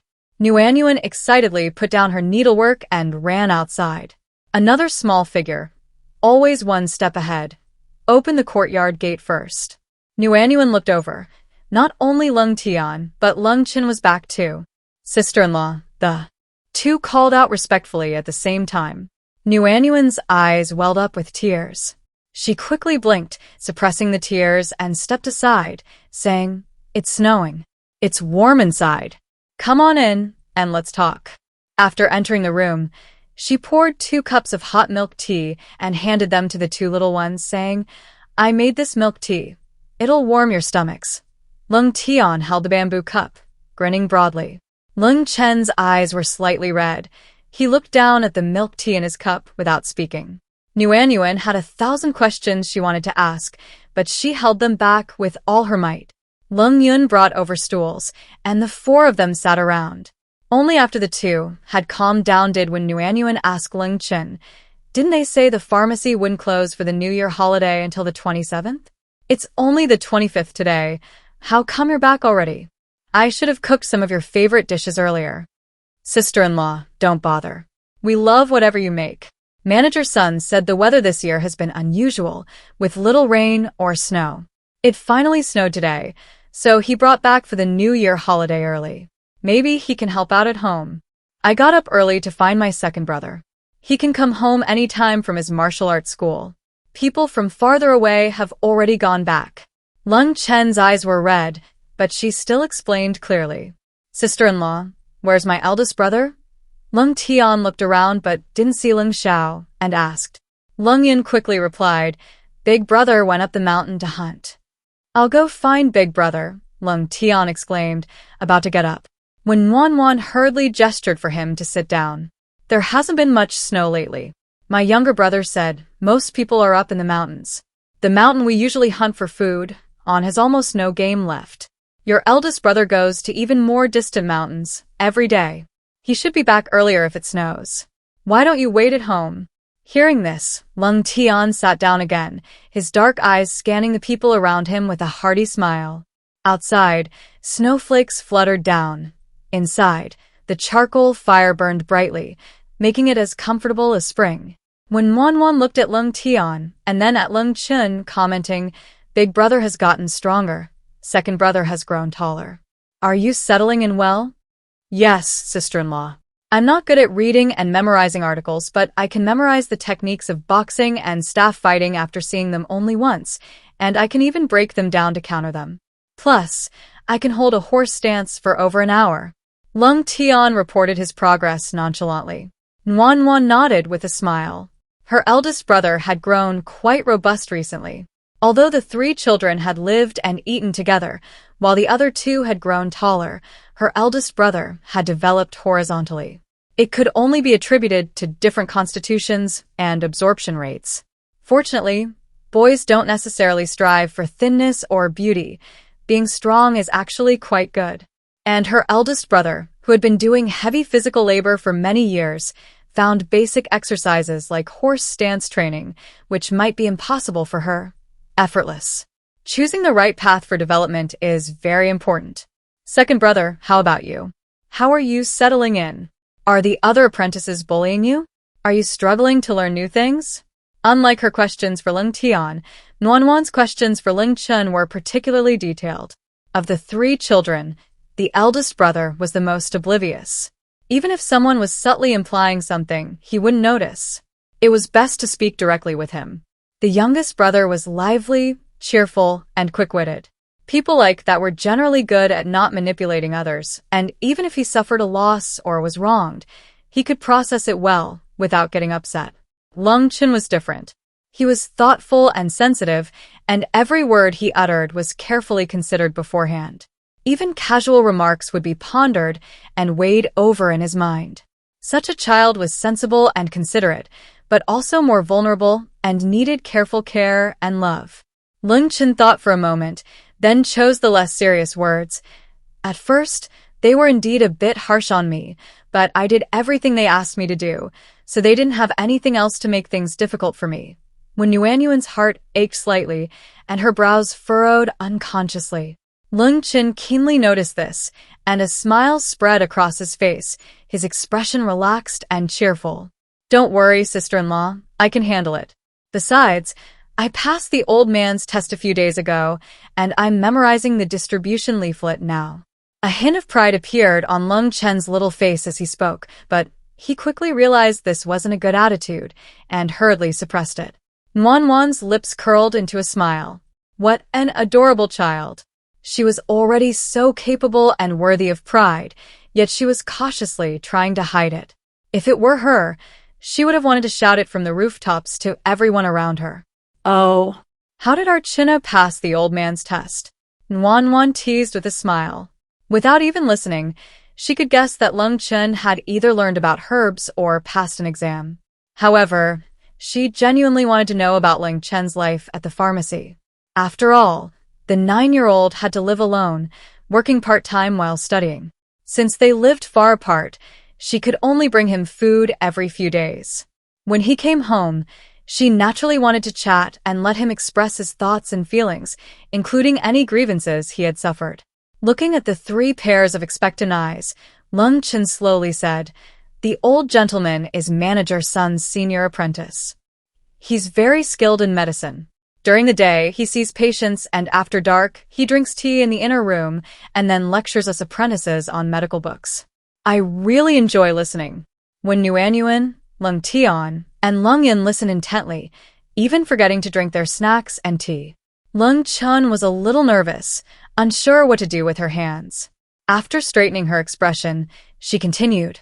A few nights ago, while he was lecturing on medical books, he suddenly ordered Senior Brother Jean to fetch some astragalus from the medicine cabinet. Senior Brother Jean had just lit the oil lamp to go get it when the old master said, "Don't go." The 3 of them opened their mouths slightly, their eyes filled with urgency as they looked at Lung Chen.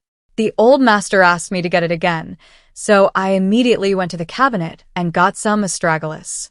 The old master was very satisfied and said I passed the test and could recite the order now. As soon as she finished speaking, Lung Tian impatiently asked, "Why? How did you pass the test? What did your senior brother Jean do wrong? Why didn't he go get it?" When Yuanyuan was also full of questions. What kind of test was this? She had seen that guy named Jean before. He seemed very clever. The impatient Lung Tian had already asked what the three of them wanted to know, and their eyes looked at Lung Chen even more eagerly. The old master said, "Pay attention." Lung Chen brought the lamp even without carrying it. When Wan suddenly realized that this was different from the written exams she had taken before, this was a special kind of assessment in the industry. It was mentioned before that Lung Chen was already memorizing the medicine cabinets, over 100 of them.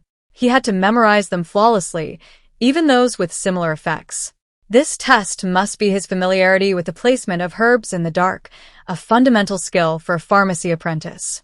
Sure enough, Lung Chen continued to explain, "We must memorize hundreds of herb names one by one, in the exact same order, remembering exactly which herb is next to which.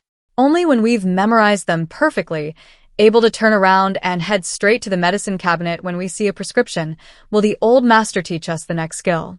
And he really wanted to learn that skill. When Wan now truly understood how difficult it was to study medicine. Just hearing about these basic skills was exhausting, let alone actually learning and practicing them. The requirements were so strict.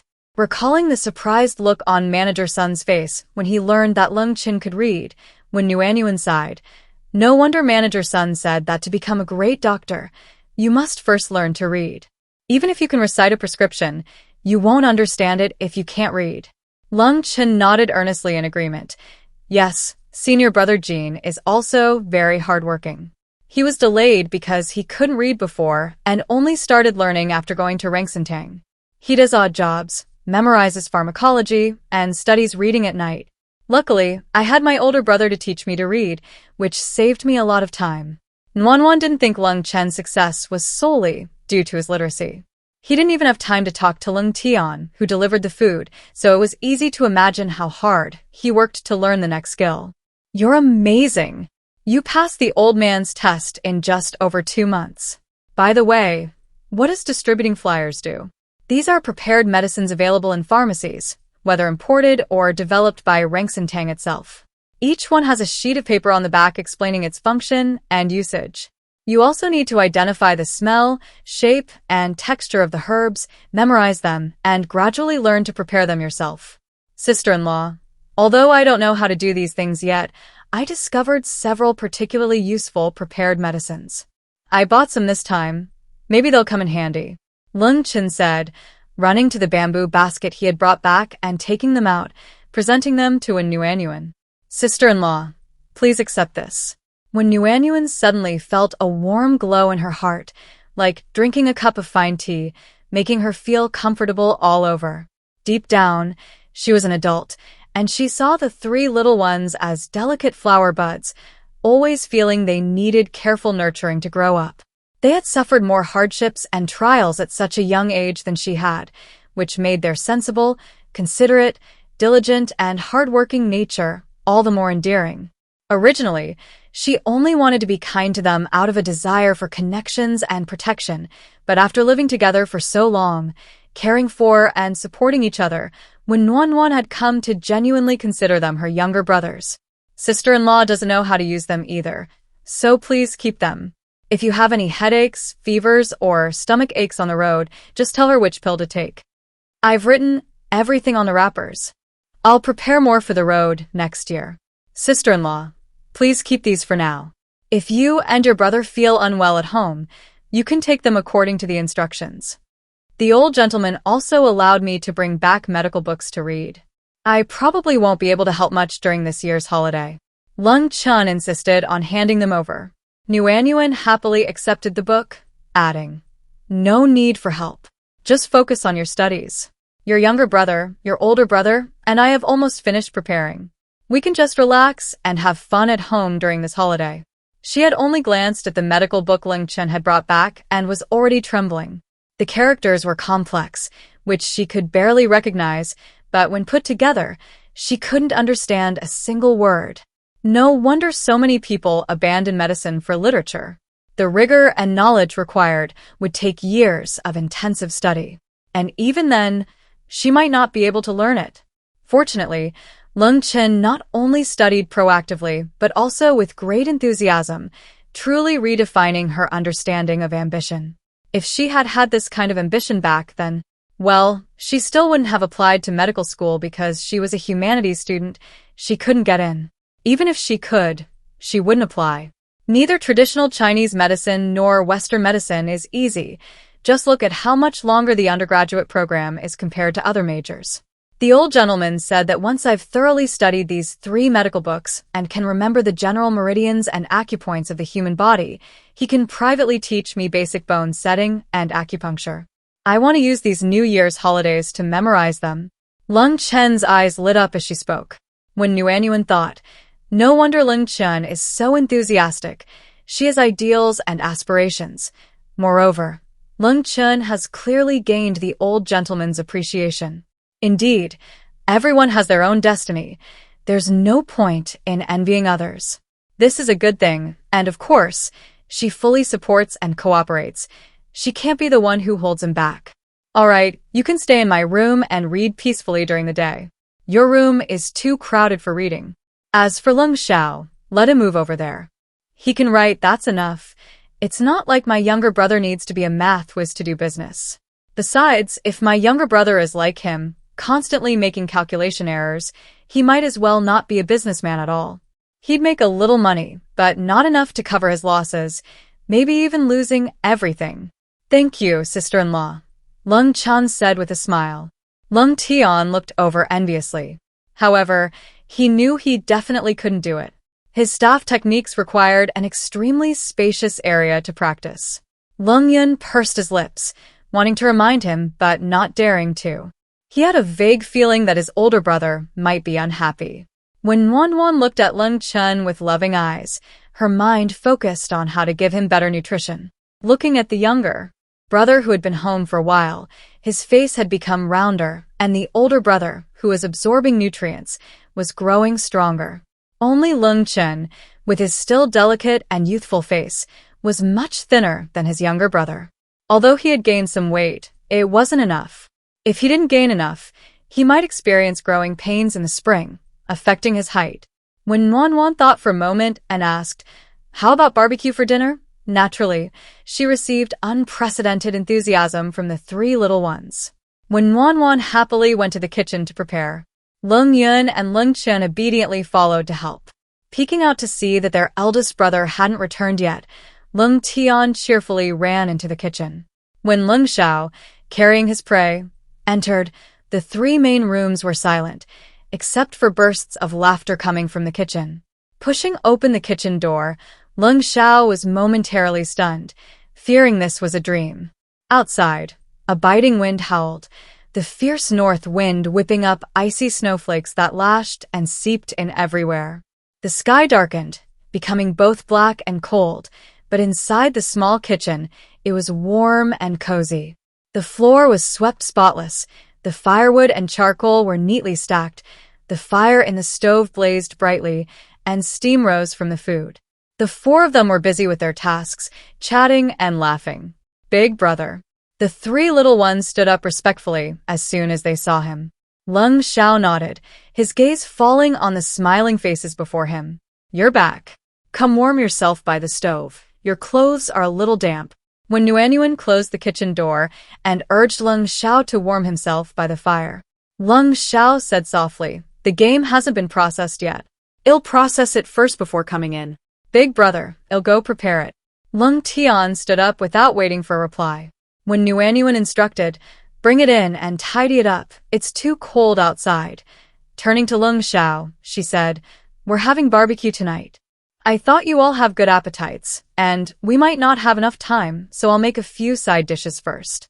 Lung Shao gazed longingly at the smiling woman and gave a soft reply, after speaking, when Nuanyuan turned and threw herself into the bustling task of cooking.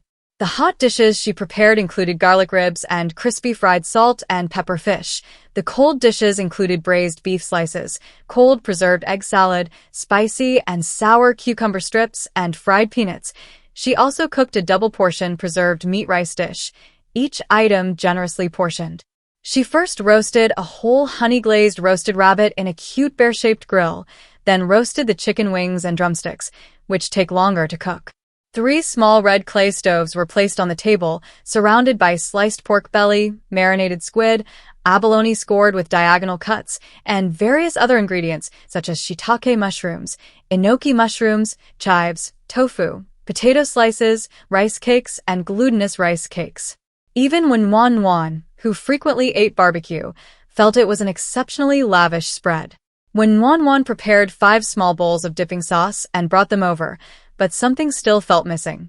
That's right, how can barbecue be without alcohol?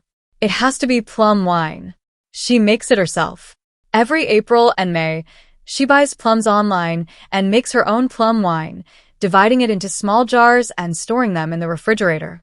Now it's accumulated into a small vat. Today, she finally has the chance to drink it. I'll go get the wine. The wine used was a double-distilled spirit of 29.5% ABV, and after brewing, it was estimated to be around 10 to 20% ABV. When Wan said regretfully to the 3 little ones, "You 3 are still children and can't drink it," then she asked Lung Sha, "Do you want some?"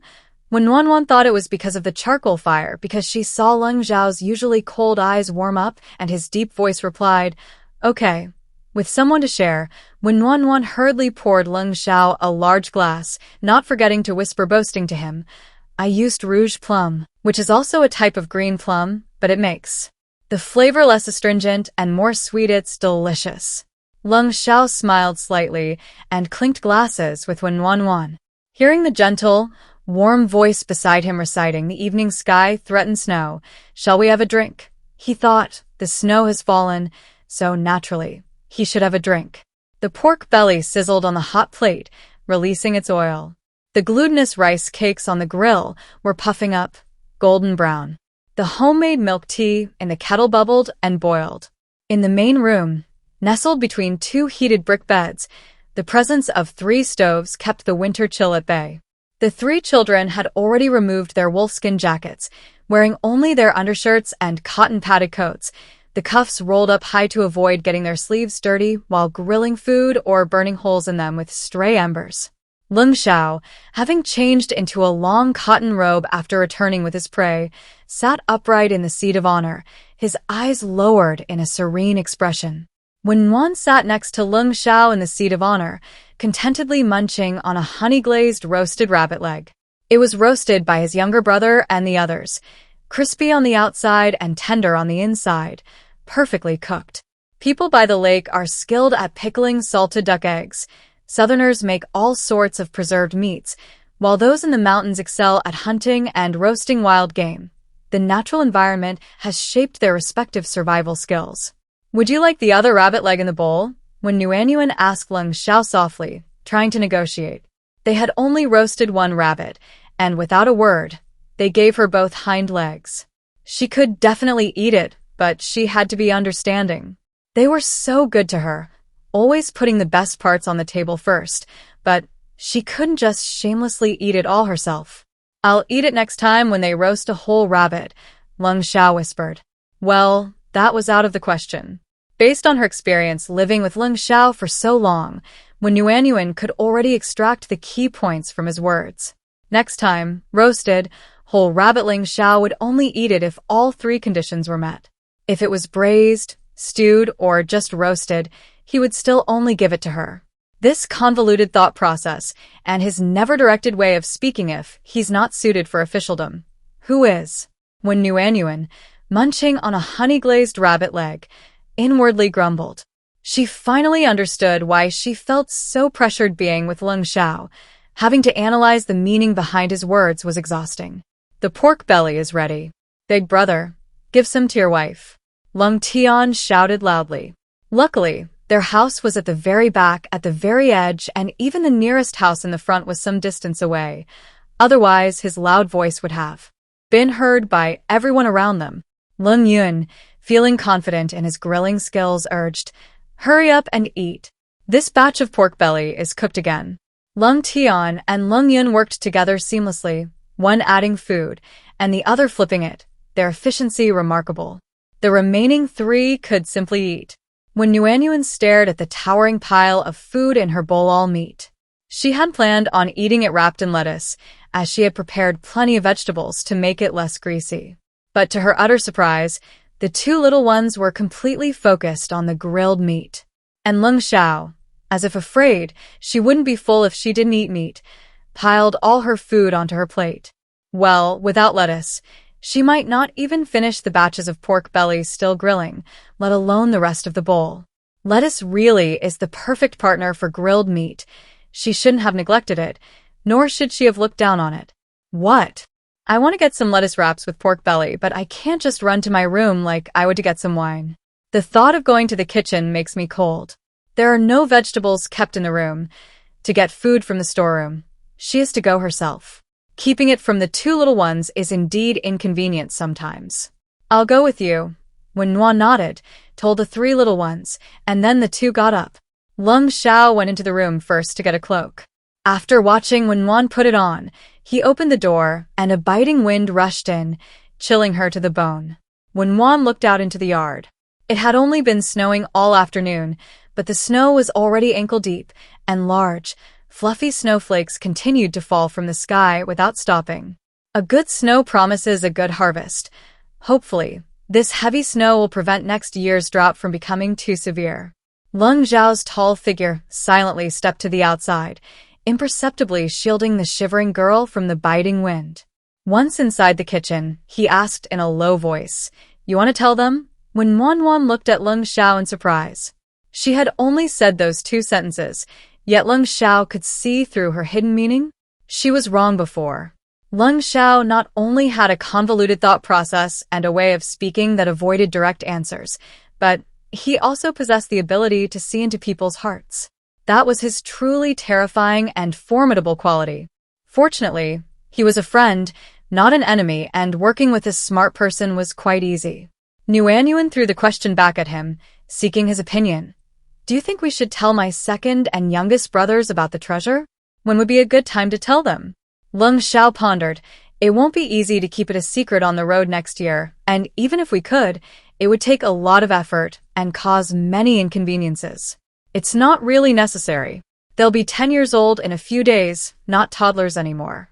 Telling them in advance will give them time to process it." Nguyen nodded. She also thought it was better to tell them in advance.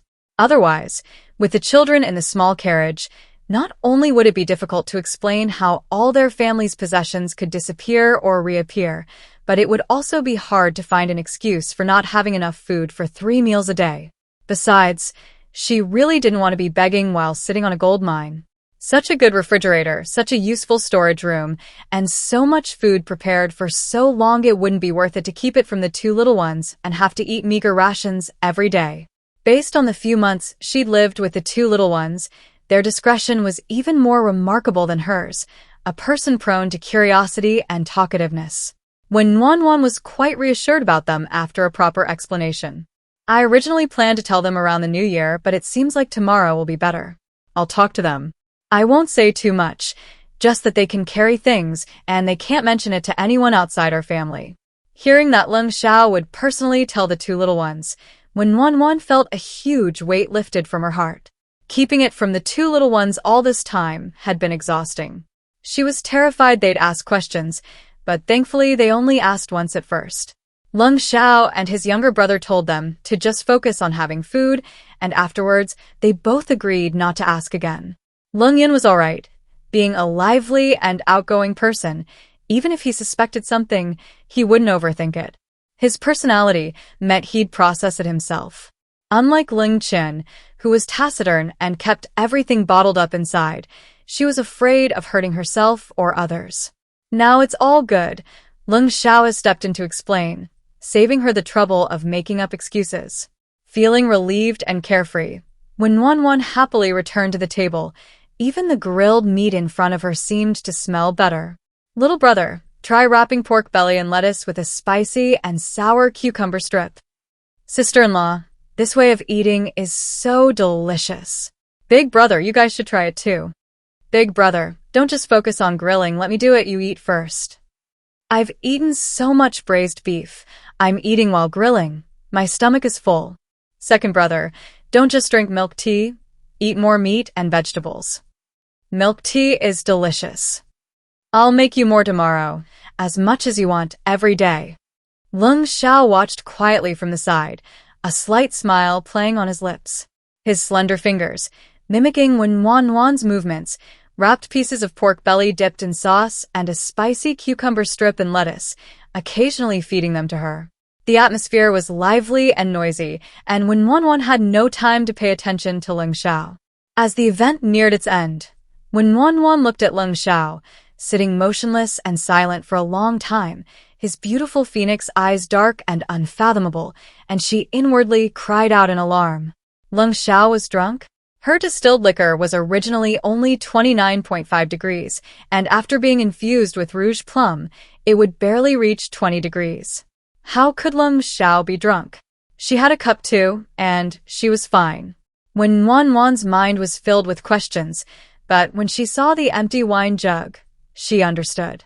She chuckled to herself, thinking that the wine was sweet and refreshing. Lung Sha had simply overindulged. The pot wasn't big, so there probably weren't many cups. Lung Zhao's alcohol tolerance was terrible. He'd have a tough time in his official career. Fortunately, Lung Sha had good manners when drunk. Even when he was drunk, he just sat there quietly, without making a fuss or saying a word. Sister-in-law, let's help Brother Lung inside. You go and rest first, Lung Chen said, reaching out to help her brother up. When Wan looked at Lung Chen's thin frame and quickly stopped her. I'll help him. Your brother can rest in my room tonight. You just got back today. Take a warm bath and get some rest. She was worried that Lung Sha would feel unwell if he drank too much, and she could offer him lemon honey water in her room. Drinking a sweet drink after drinking can prevent headaches the next day. He still had to talk to the two little ones tomorrow. He absolutely couldn't be delayed. With Lung Zhao's left hand on her shoulder, when Wan helped him into the house. She had expected him to be heavy, but he wasn't. Even drunk, Lung Sha tried his best to walk steadily. He was truly the most obedient and easiest person to manage. Lung Tian brought water, and Lung Sha cooperated by washing up. When Wan wrung out a hot towel to wipe Lung Zhao's face, the alcohol kicked in. His face darkened, and he looked very unhappy. He pushed Wan with considerable force, causing Lung Sha to stumble back a few steps before regaining his balance. Go away. His actions and words were very willful, completely different from his usual cold and composed demeanor. When Wan was finally certain that Lung Sha was truly drunk. However, unlike others who became disorderly or vomited while drunk, Lung Sha sat upright and ramrod straight, appearing perfectly normal. So obedient, so quiet, and also adorable. Without his usual cold and gloomy demeanor, Lung Sha was now just an 18-year-old boy. When Wan thought she couldn't reason with a drunk person, so she took the cotton towel from her younger brother and said, "Go wash up first, I'll do it." "Thank you for your trouble, sister-in-law," Lung Tian said, then retreated with concern. When Wan put the cotton towel into the basin of hot water, swirled it around by the corner, then wrung it out with 3 fingers, it was too hot. When she turned to face Lung Sha, he was staring at her intently, his dark, deep eyes unfathomable. Being gazed at by such unbelievably beautiful eyes, when Wan not only didn't get angry, but also actively and softly instructed, "Never mind, don't move, just sit still, I'll wipe you down." The boy had delicate features, a high nose bridge, and thin, pale lips, giving him an unapproachable air. When Wan's hand holding the cotton towel trembled slightly. Suddenly, she felt the cotton towel in her hand was unworthy of wiping this face. Why was that? She wanted to use the finest silk and satin to wipe it. This face deserved the best of everything. Stop. When Wan, you're not a member of the Appearances Club, nor are you a sucker for good looks. This is just a remote mountain valley, not the fertile land of Jiangnan, nor the wealthy capital. At this moment, having cotton cloth is already quite good. Who needs silk and satin? Spreading out the warm cotton cloth, when Wan mentally screamed, "Just a quick wipe will do." But her touch was gentle, as if afraid of hurting Lung Sha. Beauty can be misleading. It seems men and women are the same. After carefully wiping Lung Zhao's face clean, when Wan breathed a sigh of relief. As she lowered her hand to wash the cotton towel, her hand was suddenly grasped. Lung Sha remained silent, his phoenix eyes deep and unfathomable. His well-defined knuckles firmly and seriously grasped her small hand, which was about to leave. When Wan swallowed hard. When Wan. Is this Lung Sha? What does he want? I'm not leaving. When Wan was shocked. This was the first time she had heard Lung Zhao's voice have any intonation. Before, no matter what he talked about, it was always as if he were talking about someone else's affairs, flat and indifferent, without joy or sorrow, and naturally, without any intonation. This was the first time Lung Sha had clearly expressed his request. When Wan suddenly became interested and wanted to tease Lung Sha. However, she felt it was wrong to take advantage of someone's vulnerability to pry into their privacy, so she had to give up the idea. Just as she tested his strength and was about to pull her hand away, Lung Sha changed his expression again, becoming incredibly sorrowful and resentful, as if he were the only person left in the world, pleading softly, "Don't leave again." When Wan felt so sorry for him. This man had indeed suffered terribly in his youth. But wait, what did he mean by again? She hadn't left. Oh well, drunk people don't talk nonsense. What's the point of arguing? She'd just go along with him. Okay, I won't leave. I didn't leave in the first place. You're lying. You left. I thought it was you. That's why I wrote to the capital to ask for your hand in marriage. When Wan was completely confused, Lung Zhao's words were packed with information. But in the book, when Wan's parents were upright and noble people, and the marriage arranged since childhood hadn't been broken off despite the Lung family's misfortune and decline, nor had they replaced her with someone else impersonating their daughter. This was the real original owner of the body. Had Lung Sha misunderstood something? Before, when Wan could ask, she heard Lung Sha say painfully, "It's not you, I feel so bad." Lung Sha gripped her hand tightly, so tightly it hurt. When Wan wanted to say that he was in pain too, but softened her voice to soothe him, "I won't leave, I'll always be here, it doesn't hurt anymore." Then her face puckered and she said pitifully, "You're gripping my hand so hard, can you let go?" Lung Zhao's expression shifted slightly, and he quickly loosened his grip, but still held on tightly, unwilling to let go. The usually aloof and cold young man now seemed afraid she would run away. When Wan thought that if Lung Sha remembered her when he woke up tomorrow, he would definitely want to find a hole to crawl into. Even knowing he had mistaken her for something else, knowing he was drunk and rambling on while holding her, Wan still felt a pang of heartache. Who could bear to abandon such a uniquely stunning young man? You're only suited for tea and cold boiled water. No wonder you only like the mild flavor of white tea. With your alcohol tolerance, I'm afraid you'd get drunk even on pure tea. When Yuan muttered softly. "Mine," Lung Sha said firmly, gazing at her intently. "Mine what?" When Yuan waited a while, but didn't hear the rest of Lung Shao's question. Curious, she looked up at him and asked. But Lung Sha didn't answer. His beautiful eyes were fixed on her as if afraid she would run away. What could Yuan do when she was stared at by those deep, unwavering, beautiful phoenix eyes? She had no temper whatsoever. Even though she wasn't a member of the Looks Matter Club, she couldn't resist such stunning beauty. Moreover, Lung Sha was looking at her with such dependence and affection, holding her hand tightly. Wherever she moved slightly, his gaze followed, as if she were his whole world. When Wan sighed softly, "I'm not leaving. The snow is so heavy outside, we can't go anywhere. You've been hunting across the mountains every day lately, you're too tired to think about these bad things. Get a good night's sleep, and tomorrow you'll forget all these unhappy things. People, you really can't have a bad childhood."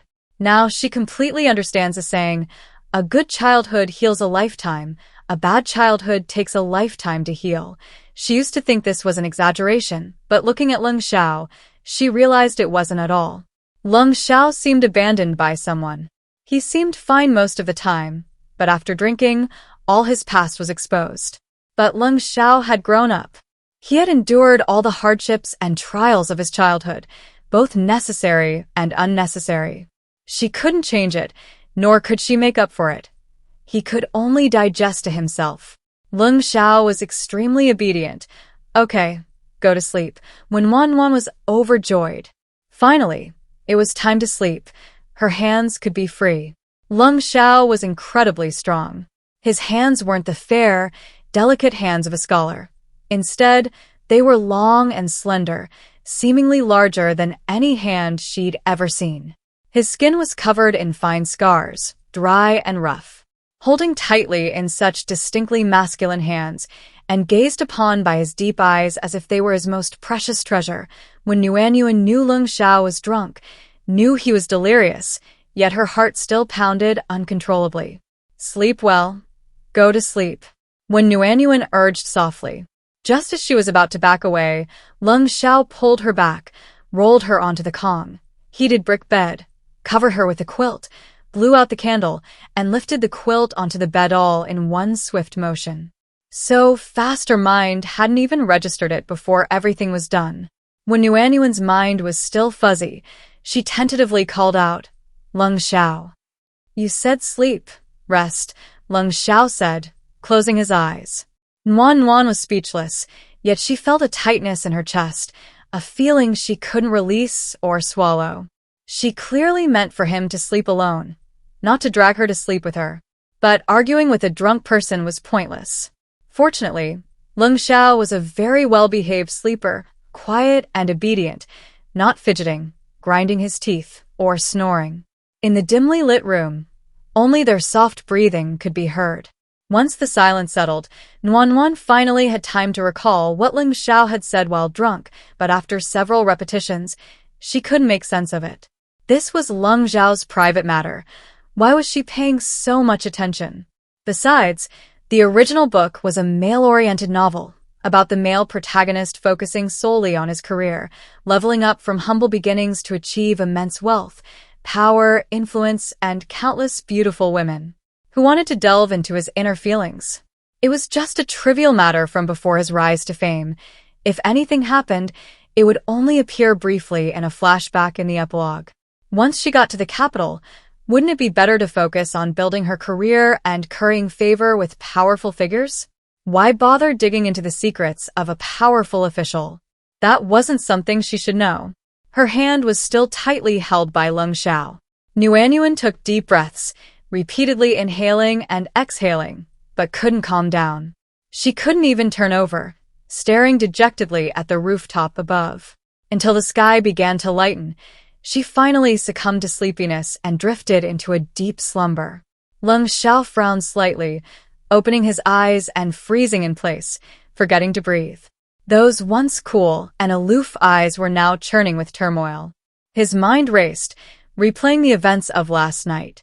The girl's long, black hair lay scattered on the pillow, partially obscuring her fair, rosy cheeks. Her usually vibrant eyes were slightly closed, her delicate nose twitching with shallow breaths, and her small, rosy lips, usually accustomed to talking or eating, were now slightly pouting even in her sleep. Lung Sha stared at her moist lips, so close to his own, his gaze deep, his atoms apple-bobbing. He wanted to move closer. He took a deep breath, closed his eyes for a long time, forcibly clearing all unpleasant thoughts from his mind. When he opened them again, all the sickly heat had vanished. His phoenix eyes were as cool, cold, and composed as ever. He couldn't and shouldn't do anything to damage her reputation without her consent. That would be disrespectful to her. She deserved the best. He could do his best to win her approval, make her want him, and willingly stay with him. If she didn't approve, then he would keep doing it until she did. Slowly releasing his grip, Lung Sha quietly got up, carefully tucked the blanket in, and reluctantly turned his gaze away from the person before him before his tall, slender figure quickly and silently left. "Big brother, good morning." The three little ones were already awake, surprised to see Lung Sha enter, and quickly stood up to greet him. Lung Sha nodded and said to Lung Chen and Lung Yun, "Don't go out yet, I have something to say." Lung Chen and Lung Yun stopped, obediently standing still, waiting for Lung Sha to speak. "Your sister-in-law." Lung Chen and Lung Yun looked up at Lung Sha, and even Lung Tian's eyes widened as he looked over. "She has a treasure. It can hold food and also store things." Lung Chen and Lung Yun's expressions were shocked for a moment, then quickly regained their composure. These expressions and reactions were completely unexpected for Lung Tian. He had experienced a full range of emotions: shock, surprise, doubt, and fear back then. Why were his second and youngest brothers so calm, as if they were just wondering whether they were getting radishes or cabbage for dinner? He could understand his eldest brother's calm and indifferent reaction back then. After all, his eldest brother was always unusually detached and emotionless. But if his two younger brothers were also this calm, wouldn't that just make him look like he couldn't handle anything big? Aren't you too surprised? Even if you're shocked, scared, or terrified, shouldn't you at least show some reaction? Lung Tian asked urgently. He was still quite excited when his older brother mentioned eat a treasure that could both hold food and other items. Surprised, but not afraid, Lung Chen replied, pursing his lips. Lung Tian retorted, "You don't seem that surprised." "That's because my younger brother and I had a vague idea," Lung Chen explained. Lung Yun chimed in, smugly saying, "You and your older brother are always so tight-lipped. Your older brother is all right. No matter how you try to get information out of him, he rarely says anything. But you're different. You always let slip bits and pieces, and we piece together the gist of it. And although I don't know if you can buy unfamiliar foods like longan with money, I do know that in Tongcheng's winter, even with a lot of money, you can't buy fresh peaches," Lung Chen stated his guess. "We're just young, not stupid." They still had the ability to discern the truth. Lung Tian was utterly astonished, his mouth agape. He hadn't expected his two younger brothers to be constantly trying to trick him into revealing information. When did this happen? Why hadn't he noticed? Besides, he felt he hadn't said anything. He had only occasionally reminded them never to mention the family's food or money in front of outsiders. How had his brothers figured it out? Was he too naive? Or were his brothers too precocious? "So, what are your thoughts on this?" Lung Yun blurted out his pre-thought-out suggestions. "We can't tell anyone, no matter who, where, or when. I think the one who should be most worried isn't us, but our second brother. He's easily tricked. And we need to become strong. If one day we're accidentally exposed, we'll have enough power and ability to protect our sister-in-law," Lung Chen continued. As twins, at this moment, their thoughts were perfectly aligned, their cooperation as seamless as one. Such a treasure, regardless of the dynasty, would attract covetous eyes, with people willing to use any means necessary to obtain it, resorting to any absurd excuse or seemingly plausible reason. And his sister-in-law, possessing such a treasure would be a crime. What they could do now was to keep his sister-in-law safe, and what they could do in the future was to ensure that even if she accidentally encountered danger, they would have the ability to protect those they cared about. Lung Tian fell silent. He had initially only thought about keeping it a secret, but after hearing his two younger brothers' words, he suddenly realized that if it became known, especially to powerful and influential people, how could they protect his sister-in-law? It turned out that he was the only one with the simplest and most superficial thinking. He only thought about how wonderful this treasure was, never considering the danger it would bring to his sister-in-law. Poverty attracts envy, but wouldn't wealth also attract it? Human nature is selfish and greedy. He had experienced this firsthand when he was very young. Why was it that his two younger brothers understood and internalized this lesson simply by listening to their older brother's teachings, while he only grasped it when they explicitly stated it? Lung Tian was thankful that he had never mentioned it anywhere before, and it wasn't too late for them to understand now. We'll earn the money. From now on, all the food in the treasure will be for the family only. We won't trade or sell it, Lung Sha declared firmly. The three children nodded emphatically in unison. They would grow up and have the ability to earn money. They relied on their sister-in-law now, and they could be her support in the future. Wen Yuanyuan was somewhat worried. Why did they suddenly stop selling ginseng slices? They earned about half an ounce a day, which was more than 10 ounces a month. Although it wasn't much, it added up to a considerable sum. However, the four of them said they could still have a steady stream of ginseng slices to sell when they arrived in the capital. It was too conspicuous. Thinking about it, it made sense. They'll be big shots making a fortune in the future. Risking their lives for half a tael of silver is really not worth it. Besides, once she's settled in the capital, She should be thinking about starting a business and making money. Sister-in-law, it's not like before when we weren't getting enough to eat. We're grown up now and can earn money ourselves. We have enough to eat and drink at home. Safety is the most important thing, Lung Yun assured her, afraid his sister-in-law would worry about losing income. He would use his brain to start a business and make money so his sister-in-law wouldn't have to worry about money. Yes, it's good enough if the family can eat their fill every day. We can earn money ourselves. Lung Tian didn't know how else to comfort her, so he could only talk about what he cared about most, having enough to eat. When Nuanyuan nodded vigorously, the three little ones had truly inherited her spirit, putting life first. Yes, when food and drink are plentiful, life is of course the most important thing. There's no need to take risks. She used to occasionally drink ginseng slice water, which was said to have various benefits such as replenishing vital energy, promoting body fluid production, and quenching thirst. She didn't experience any major effects, but drinking it when tired did make her feel less tired. Although this was young, artificially cultivated ginseng, it still provided several dozen grams every day, enough for 5 people to drink daily. After coming here, she started thinking that having income was key, and she was reluctant to drink it. Now that they had reached an agreement, she could return to her previous lifestyle. Then we can finally eat ginseng stewed chicken. We can drink ginseng chicken soup every day, and we can also drink ginseng slice water. When Nuanyuan's eyes sparkled, her little face full of anticipation. The 3 children swallowed back a whole string of comforting words they had just prepared after hearing their sister-in-law's words. Her reaction seemed quite different from what they had expected. Lung Sha smiled faintly, his first thought still being about food. When Wan looked at Lung Sha last night, she had thought that if Lung Sha remembered what happened last night, he would want to disappear into a hole in the ground. But now he seemed remarkably calm. She couldn't even tell whether he remembered what happened last night or not. He'd blacked out. You should try to drink less in the future, especially not outside, when Wan sincerely advised Lung Sha. He was really not suited to drinking. Luckily, it was her last night. What if someone with ulterior motives had been around him? He was also holding other people's hands and talking about his personal matters. Would they have been as considerate of his privacy as she was, not asking any questions? If they asked everything, he wouldn't have any privacy left. Lung Zhao's ears flushed slightly, and a moment of panic crossed his face. He quickly regained his composure and assured her, I won't drink outside. I'm sorry you had to go through all that trouble last night.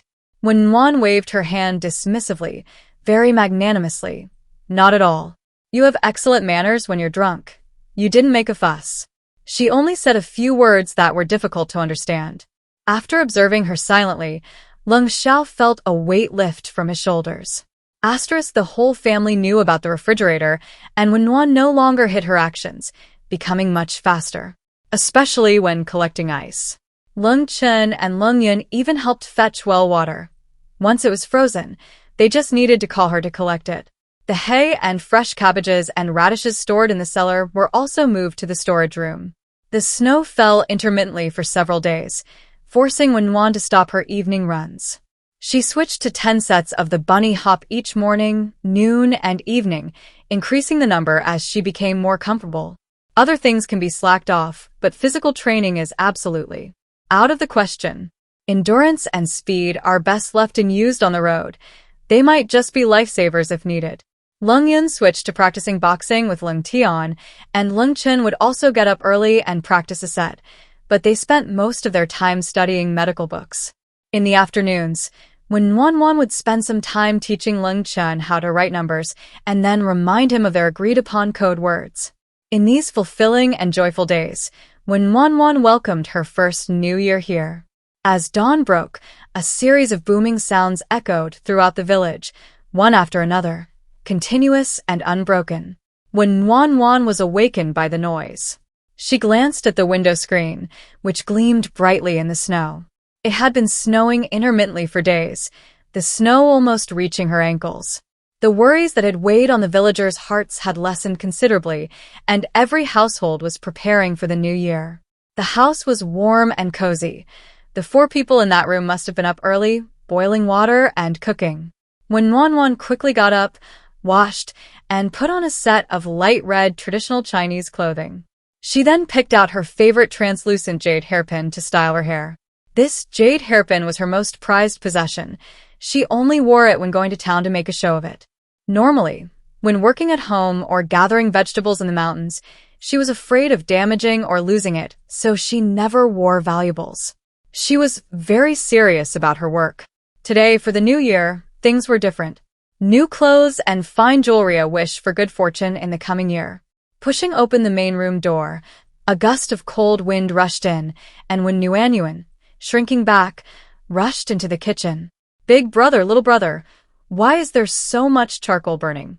Having just entered the kitchen, enveloped in warmth, and looking at the 4 people of varying heights in the small kitchen, when Nuanyuan asked happily, "Is it because it's the new year?" Even the charcoal fire is burning exceptionally brightly. She had just noticed that the snow on the path in the yard had been cleared and piled up on the vegetable patch next to it, reaching about half a person's height. There were also many bamboo stalks of varying thicknesses. Sister-in-law, we're going to set off firecrackers later. The popping sounds all over the village are from burning bamboo sections. There's plenty of firewood and bamboo in the mountains. Buying firecrackers is too expensive. Lung Yun's face was full of smiles. Oh, living off the land. If you can avoid spending money, then so be it. Nuan nodded. Why have all the other families started yet, but we haven't? Big brother said he was afraid of waking you, so he'll wait until you're well before starting. Even though Nuan considered herself quite shameless, she blushed slightly, feeling embarrassed at being caught sleeping in again. Then let's go quickly. This year, their mother passed away, and according to their custom, they couldn't put up red couplets or red window decorations, so they simply omitted those 2 items. Other things were fine, though. Eat breakfast first. Lung Sha gestured. Nuan followed his gaze and saw red bean porridge and large steamed buns warming in a pot. She immediately understood. They were waiting for her. Usually, when they needed to go up the mountain, they would cook breakfast and eat first before going to work. Today, it was New Year's Day, and they were waiting for her to eat together, hoping for a family reunion. Nuan felt a warm glow inside and happily went to get her breakfast. A simple wooden table sat in the kitchen. When there were fewer people, they would eat together in the warm kitchen. When it got cold, breakfast was also served there. After breakfast and setting off real firecrackers, the 5 of them divided the tasks to prepare the New Year's Eve dinner. Warm Nuan was in charge of cooking, Lung Sha tended the fire, Lung Tian kneaded the dough, and Lung Chen and Lung Yin wrapped the dumplings. They prepared 3 kinds of dumpling fillings, cabbage and pork, chives, vermicelli, and pork, and a mushroom and shrimp filling. The chives, vermicelli, and pork filling was to be pan-fried and used to make egg-wrap dumplings. After preparing the dumpling fillings, warm Nuan began cooking the New Year's Eve dinner. A whole old hen with ginseng slices was simmered over charcoal on the stove. A whole large fish was stewed with tofu puffs and frozen tofu, and golden cornbread was to be placed around the edges. Shredded pork with sweet bean sauce, served in thin pancakes with finely sliced cucumber and scallions. Pheasant pieces, marinated in salt and then deep-fried, are fragrant and flavorful. Salt and pepper shrimp, braised pork belly with abalone, sweet and sour pork ribs, beer braised duck, and a platter of braised dishes. Each dish is generously portioned. Minced pork and eggplant casserole, radish and lotus root balls, shredded pork with garlic sauce, spinach and broth, lettuce with oyster sauce, tiger skin green peppers, and hot and sour shredded potatoes. Each vegetable has a distinct flavor. Nuanyuan usually considers whether she can finish the food when cooking, but today, that's not a concern at all. She wants it to be so plentiful, to symbolize abundance year after year. When all the dishes were served, steaming hot and fragrant, Nuanyuan poured milk and orange juice for the 3 little ones, and a small glass of plum wine for herself, and, well, tea for Lung Sha. The moment they clinked glasses, everyone smiled broadly. Lung Yun, her childlike face bright and lively, exclaimed, "Sister-in-law, let's be together every year from now on. I hope we can eat our fill and stay warm every year." Lung Tian, a pragmatist, spoke with genuine sincerity. Lung Chen, already quite composed, said, I hope our family is healthy and free from disasters. When Nuan responded to each of their words, her gaze falling on Lung Sha. Lung Sha, with deep phoenix eyes, met her gaze directly. I only wish to see you often. Scholars are indeed cultured and refined. How poetic. When Nuan admired it, then immersed herself in exchanging New Year's greetings with the three children. It gets dark very early in Tongcheng. Fortunately, the dumplings had already been made. Since it's New Year's, it's not about eating everything at once. As soon as it got dark, she immediately cooked 2 large bowls of mushroom and shrimp dumplings and cabbage and pork dumplings, and also fried a large portion of egg dumplings with chives, vermicelli, and pork. Come on, little brother. I've put 5 copper coins in. It's time to see who has the best luck. Nuan exclaimed with a laugh. I put them in. I know. I'm sure I'll get a copper coin. Lung Yun chimed in. Lung Tian quickly offered a deal. Little brother, if you put 1 in with a copper coin, I'll buy you candy. My sister-in-law's candy is so delicious. I don't want you to buy it for me. I want to put 1 in with a copper coin for her. Lung Yun refused to budge. I don't need you to put it in. I'll rely on my own luck. Although she had never even picked up a coin worth more than 10 yuan in her life, Nuan was now brimming with confidence. She'd stumbled upon something so rare. How could her luck be bad? Moreover, she sensed that her luck had been improving since arriving here. The 3 of them stared intently at the dumplings in the bowl, as if trying to see through the wrappers to identify which one contained a coin. Even Lung Chen, who had been watching them with a smile, rolled up his sleeves and joined in. That's right, kids should be innocent and lively, not like your eldest brother who's so old and mature for his age, when Nuan said, pleased with Lung Chen's participation. Lung Sha smiled faintly, neither agreeing nor disagreeing. After analyzing the 3 bowls of dumplings, the 4 of them, thud.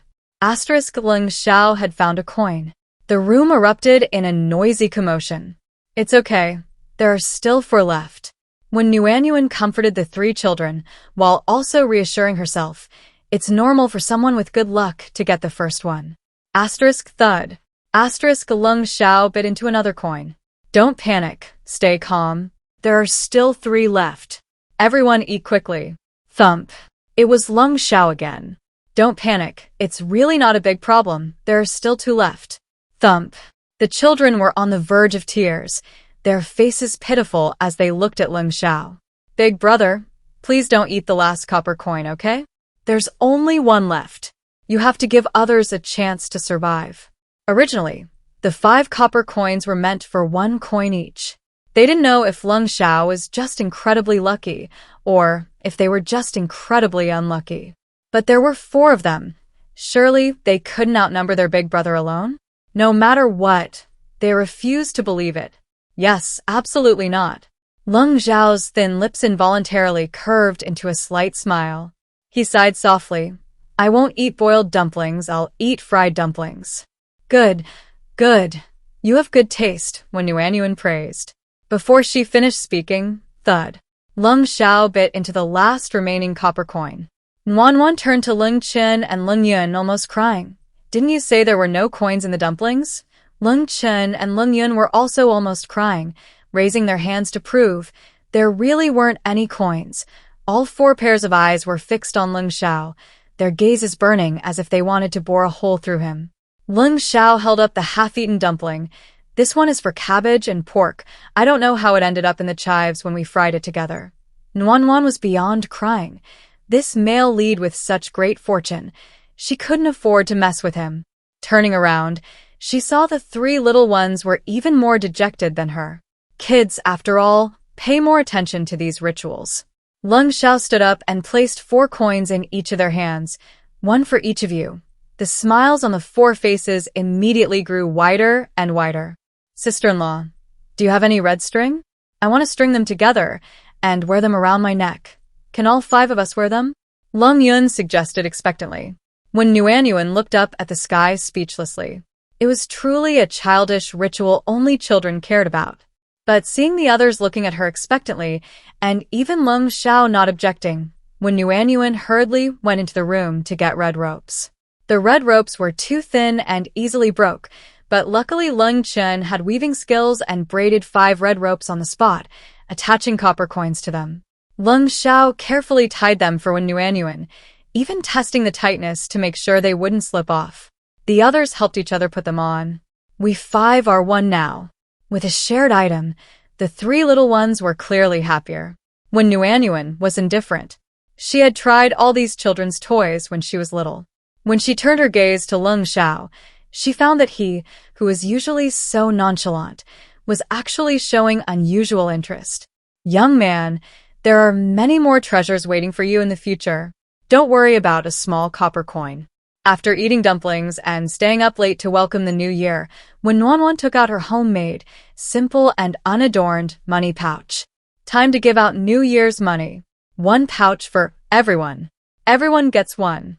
If your skills aren't enough, money will make up for it. When Nuanyuan wasn't worried about them disliking her handiwork, there were 8 tails of silver inside. Who would complain about a red envelope filled with money being ugly? They only cared about how much money was inside. To Wen Nuanyuan's surprise, the 4 people who received the New Year's money didn't immediately open the pouch to check how much silver was inside. Instead, they stared at the pouch. Wen Nuanyuan sighed. Polite and courteous people are so thoughtful. Sister-in-law, is it all for us? Lung Chen asked incredulously, looking at the silver inside.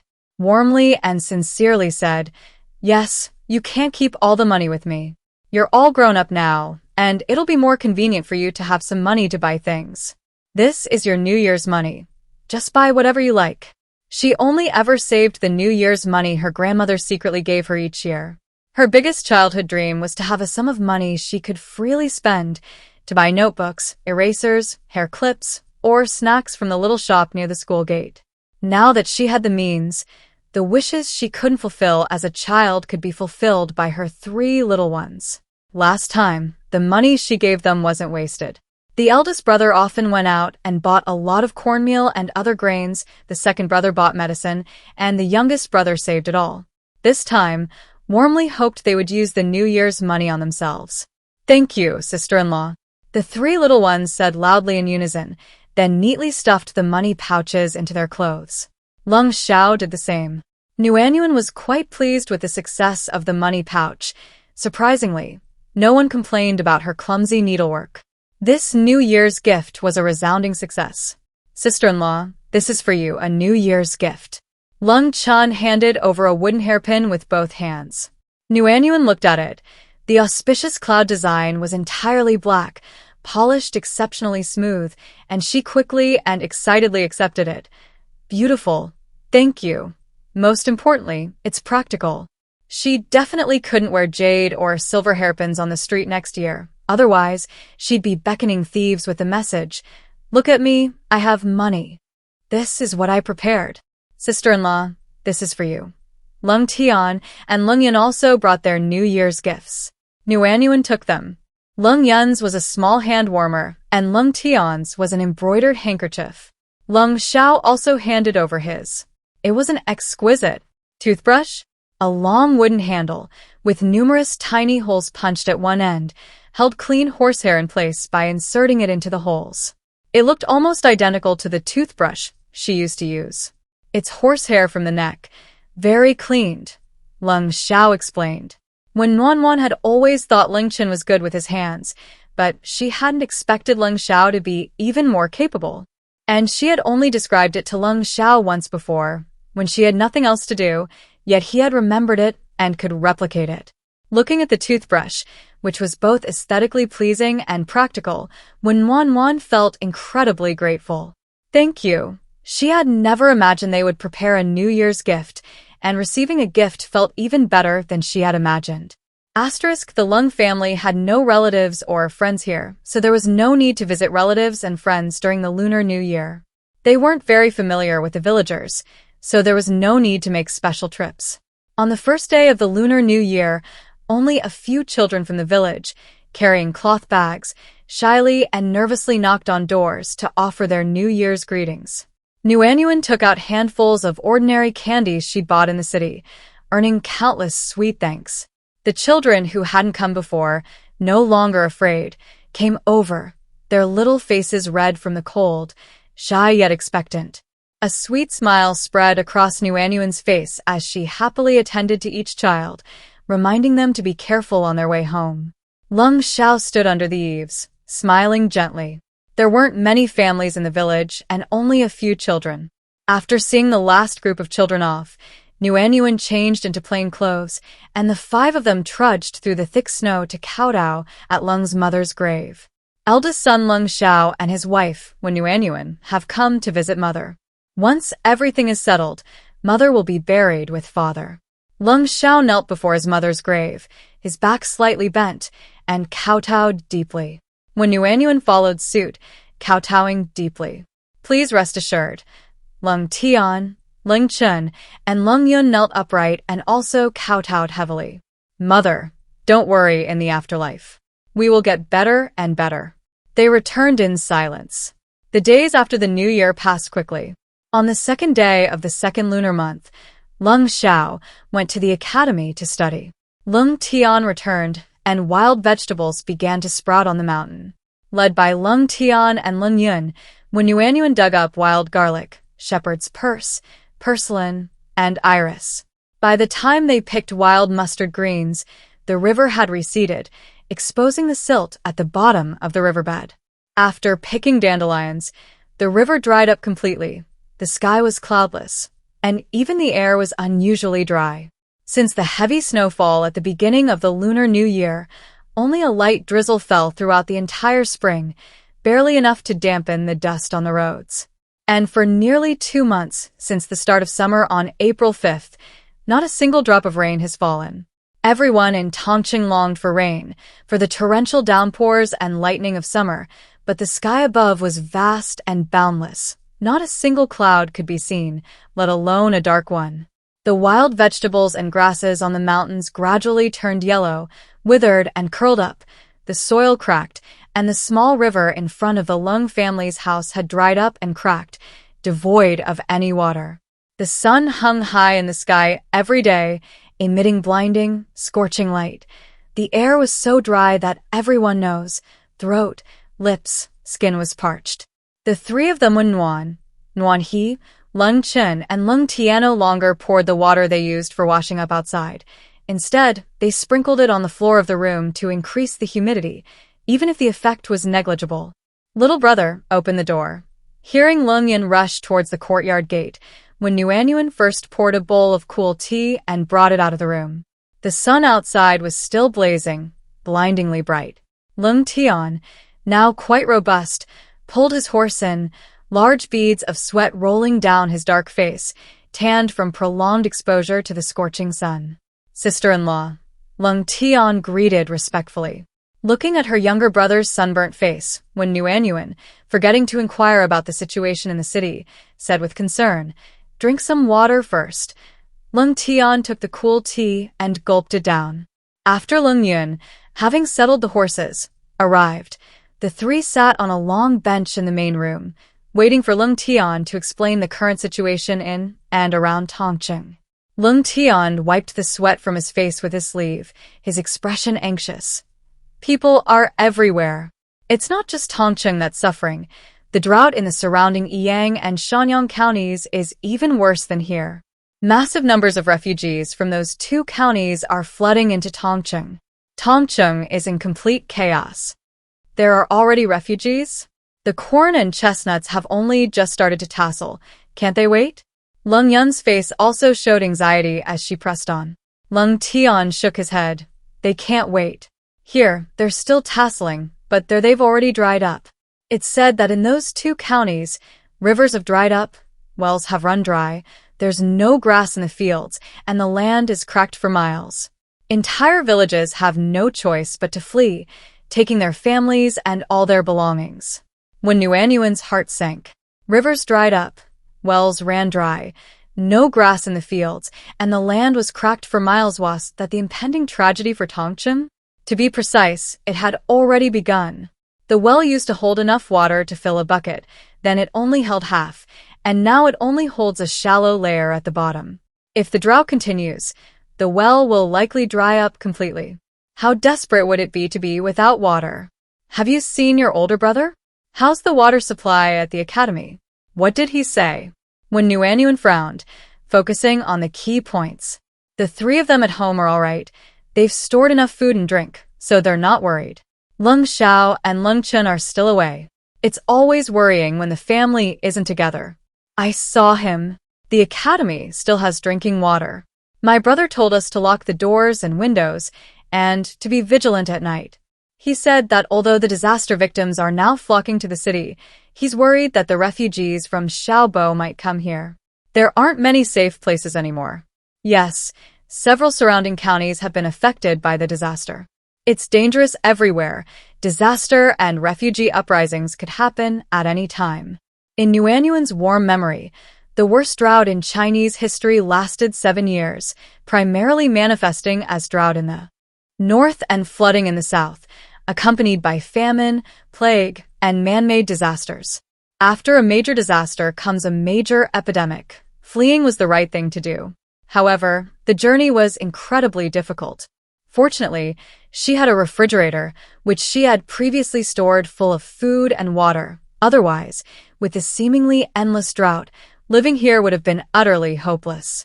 Not to mention, just finding the necessary water and food every day consumed all her energy. Brother said that Master Qin has set a date for the 6th day of the 6th lunar month to worship the god of literature, and the god of literature, and on the 8th day of the 6th lunar month, we'll go to the government office to get the floating tickets needed for the imperial examinations and our travel permits. We'll take them along with our household registration documents and set off for Rujo as soon as possible. Lung Tian thought that Master Qin was too inflexible. What was going on? If he wanted to worship, he should just do it. Why pick a date? He should just get it done and leave as soon as possible. But he dared not say so. Master Qin was the guarantor for all the students from Tongcheng taking the imperial examinations. Without a signature, the floating ticket wouldn't be recognized. All right, let's go early so we can be at ease. When Nuanyuan agreed. The floating ticket was probably equivalent to her examination admission ticket. Otherwise, why would Lung Sha have been waiting so long? This was already more than 20 days earlier than they had initially expected, which was good. Rujo was, after all, the provincial capital of Zhengzhou, so its security and logistical support were naturally better than Tongqing's. When Nuanyuan was only worried about Ling Qin, he was still alone in the city. What about second brother? Before she could finish speaking, a knock sounded at the courtyard door. The Lung family, are you there? It's Aunt Zhu. The three exchanged glances, and Lung Yin quickly ran to open the courtyard gate. Not only Aunt Zhu entered, but also Aunt Jiang. When Nuanyuan and Lung Tian quickly stood up to offer them seats, and Lung Yin poured 2 small glasses of cool water and brought them over. After thanking Aunt Zhu and Aunt Jiang, they picked up their cups and sipped slowly. Water was a precious commodity these days. Each person in the family only got 1 cup a day, no more. Aunt Jiang moistened her dry throat and said, Mr. Lung, the gauze gowns you requested are ready. Aunt Zhu and I brought them over, and we also have something to discuss with you. Aunt, please speak. I'm listening. When Nuanyuan replied with a smile, taking the 8 gauze gowns from their hands, the village chief has decided to wait another 10 days. If it still doesn't rain, the crops in the fields won't survive. We'll set off on the morning of June 12th. Our whole village will flee together then. There will be many refugees along the way, and many disputes and fights are inevitable. The village chief's idea is for us to talk to your family. Although the Lung family arrived later, if they want to travel with us villagers, we can help each other on the road. Anjong's face was more wrinkled, and her hair was whiter than before the new year. Her brow hadn't relaxed since she came in. Actually, the village chief wasn't being too polite. A small number of villagers disagreed, especially the Wang family. Their reasons for objecting were simply that the Lung family had 3 sons and a woman. Only Lung Sha could be relied upon. Taking the rest of the family would be a burden. They would only be able to take care of the Lung family on the road, and they couldn't count on them. The 2 families, including Aunt Zhang's, didn't see it that way. The Lung family had indeed said they would charge money for the carriage, but they had made it clear that they wouldn't steal, rob, or take advantage of the family, nor would they allow others to take advantage of them. Wasn't that much better than the Wang family? However, the village chief believed that the Wang family were villagers, while the Lung family were outsiders. If they wanted their help on the road, they had to give something in return. For example, those two obviously strong horses had to be shared. The village chief's intention was clear. But how could she and Aunt Ju bring it up? They could only ask the Lung family what they thought first. If they intended to share, they would speak up. If they had no intention of sharing, it was best not to mention it. The five of them, when Nuanyuan and her companions, had planned their itinerary well in advance. Even if Lung Sha didn't take the exam, the Lung family wouldn't travel with the villagers. Firstly, too many people would create confusion and make eating inconvenient. Secondly, they had carriages, which were slower. And thirdly, with the village chief leading the way, the interpersonal relationships in the village were complex and entrenched. It would be much quieter to travel alone. However, when Nuanyuan couldn't say these things directly to Aunt Ju and Aunt Jiang, she could tell they meant well and genuinely cared for them, so she asked softly, "Have you decided on your itinerary?" Aunt Ju sighed. "Not yet. The villagers have two ideas. One is that they want to go to the fertile land of Jiangnan, saying there are plenty of fields and rivers, so they won't have to hunt for a living anymore. The other is that we don't know how to farm, and which prefecture in Jiangnan would be willing to resettle disaster victims. It's better to go directly to the capital, under the emperor's nose. Surely they won't let us starve." There's no decision yet, so the village chief said to wait a little longer. If it rains, that would be even better. Then they wouldn't have to flee everywhere. The road is nothing compared to home. "Sai would like to go with you. After all, more people means more support on the road, right? But my husband has to go to Rujo to take the imperial examination, which isn't convenient for you whether you're going to Jiangnan or the capital." When Nuanyuan sighed, feigning difficulty. "My husband went to the city to buy grain, and the shopkeeper said Rujo is also experiencing drought. Even if you get there, it will be very difficult. What will you do if you have no food or water?" Listen to your aunt, just don't take the exam. Survival is the most important thing. Let's escape to a place with water first. Anyway, the exam is only held every 3 years. There will be plenty of opportunities in the future. My husband wants to give it a try. The world is in such chaos. It's all the same wherever we go. We might as well try our luck in Rujo. When Wanwan said, acting as if Lung Sha was the one in charge at home. Aunt Ju and Aunt Jiang immediately understood. Such a big matter shouldn't be decided by a woman, so they stopped trying to persuade when Wanwan. After a moment of silence, Aunt Ju changed the subject. "Speaking of grain, the price increase is too drastic. Luckily, you asked me to make clothes for you before the new year, which earned me some money. Last year there was little rain, and I was afraid of another drought next year, so I didn't dare use the money to buy cloth for new clothes. I bought wheat flour and corn to hoard. Back then, wheat flour was 4 or 5 coins a pound, and corn was 8 or 9 coins a pound, which was still considered expensive. The other day, my husband went to the rice shop, and guess how much it is now? Wheat flour has risen to 9 coins a pound. Corn has risen to 18 coins a pound. My husband doesn't even dare to ask about the price of refined rice and wheat flour. Mine's the same. Everyone in the village, with some savings, has bought some coarse rice and dark flour to hoard. Before the new year, there was little snow, so we didn't keep any game, not even the hides. We sold everything in the city to buy food. We didn't dare eat any ourselves. With the dried wild vegetables we got this year, we can barely fill our stomachs. We're not as desperate as some people in the village who have to sell their children." Aunt Jiang felt a wave of fear.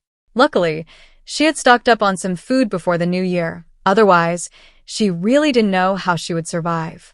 Lung Tian and Lung Yun, who had been standing quietly listening, looked up in surprise. Lung Tian, being more impatient, quickly asked, "Are people in the village already selling their children?" "You don't know?" The Wang family, they sold their eldest daughter the month before last, and a few days ago they even sold their second daughter. They said they'd sell her while the drought isn't too bad, so they can get more money. If they waited, they wouldn't have anywhere to sell her. Aunt Zhang's face showed pity as she spoke of the two girls. That family is truly heartless. Last year there was little rain, and we're all farmers who depend on the weather. Who didn't predict a drought next year? Everyone stopped eating their game early on, exchanging it for coarse flour and rice to store. But that family, saying they wanted to nourish their son, not only went around begging from other people, but also ate most of what they hunted themselves. They thought they could go hunting in the mountains in the spring to sell for money, but with months of no rain, all the wild animals have gone deep into the mountains. And there are white tigers in the deep mountains. Who dares to go in anymore? It's not like they're courting death. Aunt Ju's face was clearly filled with anger as she spoke bitterly. Nuanyuan thought this woman had brought it upon herself. She was always thinking of taking what belonged to others, never thinking of earning her own. Even when others warned her of the impending disaster, she wouldn't listen. Once they didn't give her what she wanted, she thought of selling her daughters. She comforted her, saying, Dia and Oya might be more comfortable without their family. Fortunately, the Wang family is fleeing in a few days, so it won't affect Dia and Oya's little family. If they manage their own families well, their lives will get better and better. Although she comforted Aunt Jiang and the others like this, Nuanyuan knew in her heart that the damage caused by one's family of origin was immense. What little family? The Wang family sold those 2 girls into prostitution. That's why the villagers say behind their backs that they're heartless, that for a few more taels of silver, they don't care about their children's feelings at all. Aunt Zhu's voice choked with emotion, her eyes red. Nuanyuan's expression suddenly froze. Her lips opened as if she wanted to say something, but no sound came out for a long time. This was the first time she had truly felt the ugliness of humanity under the shadow of disaster. Today is only the 2nd day of the 6th lunar month. Even without drought, corn and millet won't ripen until August or September. The Wang family sold their daughters the month before last, and to a place like that. They're truly unfit to be parents. The Wang family is going around saying they sold their 2 girls for 20 taels of silver. They say they have connections, and they want us to hurry up too. My girl hasn't dared to drink too much wild vegetable porridge these past few days, afraid we'll sell her if she drinks too much. When Wanwan looked at Lung Tian and Lung Yun, their faces grave. She hadn't been here long, only seeing them twice from afar while gathering wild vegetables. But Lung Tian and Lung Yun had lived here for years, running around the village as children. They were very familiar to them. Hearing this news suddenly, it was inevitable that she felt bad. No one in the main room was in the mood to speak. The atmosphere was oppressive. After a long while, Aunt Zhu turned to look at the 2 silent children and praised, Lung Tian, that child, has grown so strong. His build is almost the same as a short adult's. He's practically as big as one. Lung Yun has also grown taller and gained weight. This way, the villagers couldn't find fault with them anymore, no longer considering them a burden. Aunt Jiang also silently observed them in her mind. This Lung family is truly remarkable. Last year, they were as thin as sticks, but in less than a year, they've grown taller and stronger, like completely different people. It's obvious they haven't been stingy with their 2 younger brothers' food. This sister-in-law is impeccable. Buy plenty of rice and flour to stock up. Although prices have gone up now, if the drought continues, they'll likely rise even further. If your husband changes his mind and comes with us, don't hesitate to come find me. Okay, thank you, Auntie and Madam. I'll tell him when he gets back. After seeing Aunt Zhu and Aunt Jiang off, the 3 of them remained silent for a moment. After a while, when Nuanyuan reacted and asked in surprise, "Where's my 2nd brother? Have you seen my eldest brother?" "No, the disaster victims have blocked the city gates, and the carriages can't get in. My eldest brother said he'll try to go in and look for him when he has time," Lung Tian said worriedly. The drought had only just begun, and things were already this chaotic. "I've got nothing to do these past few days. How about I go burn a few more kills of charcoal?" When Wanwan immediately objected. "No way, it's too hot. Besides, the 5 kills of charcoal you burned in April not only replenished what you used in winter, but there's still some left over. The 4th area is already packed. There's no room left. Going to burn charcoal in this weather? Do you want to get heat stroke?" Outside, the sun is blazing. The heat is intense. She felt unbearably hot even at home, but her younger brother seemed oblivious, unfazed by the heat or the fatigue, as if he couldn't stand being idle. There are still some dandelions that haven't been cleaned up. You and your younger brother can clean them this afternoon while there's still water in the well. Wash them clean so they can dry easily. Once dried, you can steep them in water too. Drink it's cooling and reduces swelling, perfect for summer. In the spring, the three of them spent their days foraging for wild vegetables on the mountain, storing dozens of baskets. They had a storage room where they could take them out exactly as they were stored, so they didn't need to dry them all. Most were fine to eat fresh.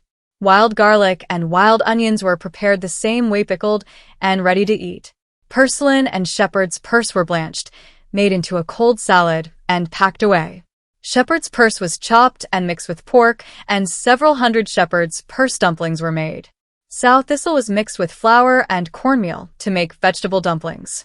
Dried dandelions have better medicinal properties, so only a small portion was blanched and used in a salad. The majority was dried and used to make tea. Most of the food delivered to Lung Sha and Lung Chen recently has been made from wild vegetables. There's no other way. It hasn't rained for months, and delivering fresh vegetables would be too conspicuous. Wild vegetables are resilient and more drought-resistant. Some vegetables in the garden simply don't grow, and others wither and die halfway through, but wild vegetables can still thrive after the start of summer. However, now they're all completely dead.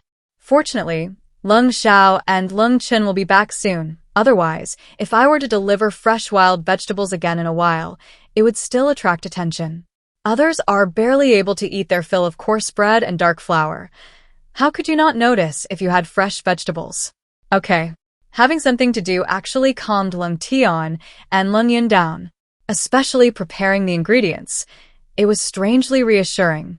Lung Tian remembered his elder brother's instructions. My brother said he's collected his floating tickets, and if nothing else happens at the academy, he should be home by the 9th. He also said there are many refugees outside, and things are very chaotic, so we don't need to send him food these next few days. Just pack up what you could take from home, and they'll leave as soon as they get home. He hadn't said much since he'd just returned when Aunt Zhu and Aunt Jiang arrived, so he couldn't say anything more. Did your brother say anything else? When Wan understood that Lung Sha was worried about refugees coming to their remote mountain village, so having a strong and robust younger brother stay home was safer for them. From a practical standpoint, their place was actually safer than the city or the suburbs. The city had many wealthy households, many people needed help, and there were always kind people distributing porridge. Moving to the city was a wise choice. The suburbs have more flat farmland, more families with stored grain, and are closer to the city, making them the primary target for those with malicious intentions. As for them, it's a 2 or 3 hour walk from the city, and most of the families at the foot of the mountain make a living by hunting. They are generally skilled hunters and not the first choice, unless an unexpected situation occurs. Lung Zhao's concern is precisely this unexpected situation. Unexpected situations are unpredictable and don't follow established rules. In chaotic times and years of disaster, no amount of caution or precaution is excessive. Master Qin is also going to Rujo, along with 4 other students. My brother is considering whether they should go together. People from other counties fleeing the disaster travel in groups of dozens, or even hundreds. Aunt Zhu said their entire village was traveling together. This village, including the Lung family, only had 12 households. Their 11 families hadn't separated, each with a dozen or so people, some as few as 7 or 8, totaling over 100 people. Subtracting the elderly, weak, sick, and children, there were always 40 or 50 able-bodied adults. Lung Yin added, "Our family of 5 is indeed too few." When Yuanyuan also considered this. Having more people has its disadvantages, but the advantages are obvious theory, less likely to be targeted, or even if evil people wanted to harm them, they would have to consider their numbers and strength. On the road of refugees, there are no laws to restrain them, no government troops to deter them, only starving and desperate refugees. The consequences for those left behind are obvious. The worst-case scenario is being robbed, or even raped or killed. The worst-case scenario is being boiled alive. I agree with whatever decision your eldest brother makes, when Yuanyuan said sincerely. After all, in the book, Lung Sha led his 3 younger brothers to Rujo for the exams, and then to the capital. Even though the journey was difficult and arduous, at least they arrived safely, right? With Lung Zhao's meticulous mind, he must have considered many aspects. In this unfamiliar dynasty where she was unfamiliar with the rules and survival laws, listening to Lung Sha was much safer than making a decision on her own. She asked again, "Anything else?" Lung Tian scratched his head, smilingly. "The rest isn't important. They said not to make stewed meat, stewed fish, or fried dishes. I told them my sister-in-law had already thought of that. Let alone stews, we don't even cook meat anymore." She said that although we're some distance from the houses in front and can't smell anything, she's worried someone might pass by our yard, so it's better not to cook just to be safe. "That's right, I know common sense. Is your brother relieved now?" When Nuanyuan smiled proudly. Finally, there was something she had considered first. "No, my brother's expression is still so cold and unreadable, but I feel he's still a little worried." Lung Tian frowned, trying to accurately report his brother's thoughts to his sister-in-law. "That's right. Even with thorough instructions, being far away, he'll still worry. That's normal." In Wen Nuanyuan's understanding, thoughtful people don't trust others. They only trust her to stay by their side. Besides, the older brother is 13 and the younger brother is 10. It would be strange to feel at ease leaving two such young brothers at home. Lung Yin thought for a moment and suggested, "I'll go cut some small branches, sharpen them, and reinforce the courtyard wall inside and out. Also, since the carriage won't be going out for the next few days, I can finish decorating its exterior." Lung Yun's suggestion was immediately approved by Wen Nuanyuan and Lung Tian. Only 7 days left. The final touches needed to be done. The sun is blazing now, very harsh. "Let's go in the evening." The two children then removed the withered leaves from the dandelions, washed them clean, and laid them out in the yard to dry. When Wan, meanwhile, carefully sewed 2 hidden pockets onto the inside of the new gauze jackets given to her by Aunt Xu and Aunt Jiang. One pocket held insect repellent powder and small pieces of silver, while the other held medicine for heat stroke and commonly used pills. Throughout the collars and hems of each garment worn by the 4 members of the Lung family, thin pieces of gold leaf or fine gold thread had been carefully removed and placed inside, before being sewn back on tightly. These gauze jackets were newly made. The weather was too hot. Lung Sha and Lung Tian needed to sit on the carriage frame while traveling, exposed to the sun. Gauze was breathable and absorbent, making them comfortable to wear. 2 sets were also made for Lung Chen and Lung Yun. They didn't have many summer clothes to begin with, barely enough for washing and changing. These 2 sets would be sufficient for the journey. After the 3 of them finished their tasks, they gathered all their winter clothes, including undergarments, cotton-padded coats, jackets, overcoats, snow hats, and so on. They packed the clothes into wooden boxes where available and into bamboo baskets where there weren't enough. They also gathered quilts, mattresses, sheets, and blankets, items they wouldn't need in the summer. They were shocked by what they found. The clothes almost filled the entire main room, everywhere. Warm and cozy, had a lot of clothes and belongings. Before the new year, they had made 3 large cotton quilts for the 3 little ones, 2 sets of sheets and blankets, and several new cotton-padded coats and jackets. Furthermore, with more money, they hadn't sold any of the game pelts they had hunted in the winter. Each of the 5 of them made jackets, overcoats, snow hats, gloves, and so on, with warm and cozy having the most. The family of 5 had winter clothes piled up everywhere on the floor. Warm and cozy experienced firsthand the feeling of complaining about not having enough clothes, only to discover they had a ton when the seasons changed. This wasn't just a change of seasons, it was moving. There was so much more to pack, more varied, more chaotic, and more messy. After letting the clothes air out briefly in the yard, she carried them back to the main room and carefully stored them one by one in the 3rd section of the lower level of the storage room. Now she fully realized the benefits of frantically increasing her favorability with Lung Sha. So much stuff went in, and it still felt empty. Looks like she should try to increase her favorability with Lung Sha more often.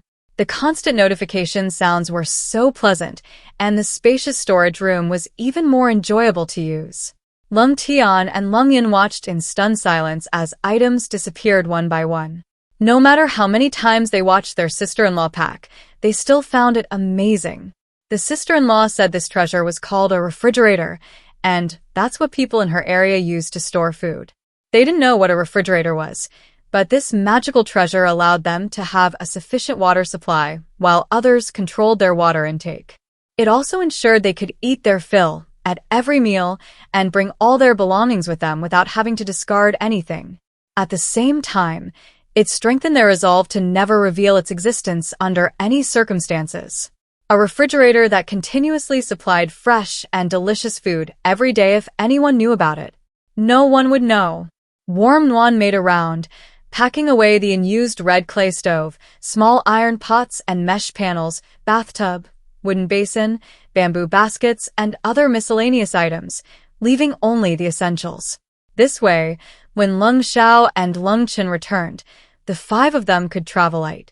When the oven arrived under the eaves, when Nuan stared silently at the adorable red clay bear oven. "Sister-in-law, do you want to take it with you? We can make a new one when we get to the capital," Lung Tian suggested, seeing his sister-in-law staring at the blackened oven. "This bear is really ugly now. It's better to make a new one in the capital. It's easy to dig clay anywhere." When Nuan nodded, "It fits in the storage room, and it's still in good condition. I don't want to leave it here all alone. It's so pitiful." Over the past few months, they'd baked batch after batch of pastries, rabbit meat, kebabs, and a large quantity of thick, dry naan bread in the bear oven. Its size was perfect for their family. It would be a shame to leave it here. After observing the bear-shaped oven for a while, Lung Yun happily suggested, "Use the back of a kitchen knife to carefully break open the connection between the bottom of the oven and the ground. Dry soil is easy to break. We'll go up the mountain later and bring back some red clay of the same color to take with us.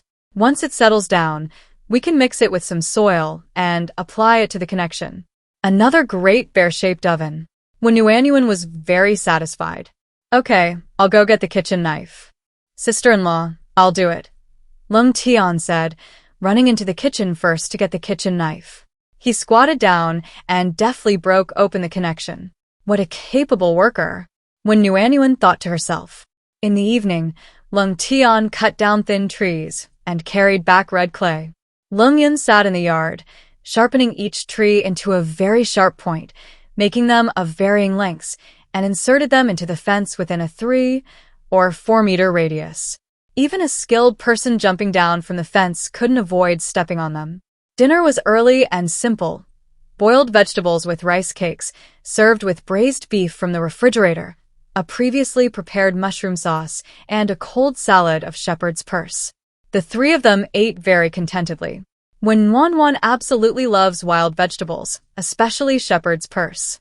She can eat almost half a plate of it after it's been salad. And rice cakes are truly convenient, easy to make, filling, and without much of a smell. She had already cooked a large vat and 2 small vats of rice cakes in advance and stored them away. They're filling, have broth, and don't have a strong smell, perfect for the road. When Nuan's primary concern right now is ensuring they're well fed. The 3 of them need to eat their fill at every meal. If they're not well fed and lack energy, they're doomed if they encounter bad guys. She needs to secretly fatten them up during this time so they can be safer and more secure on the road. Develop stealthily, don't be reckless.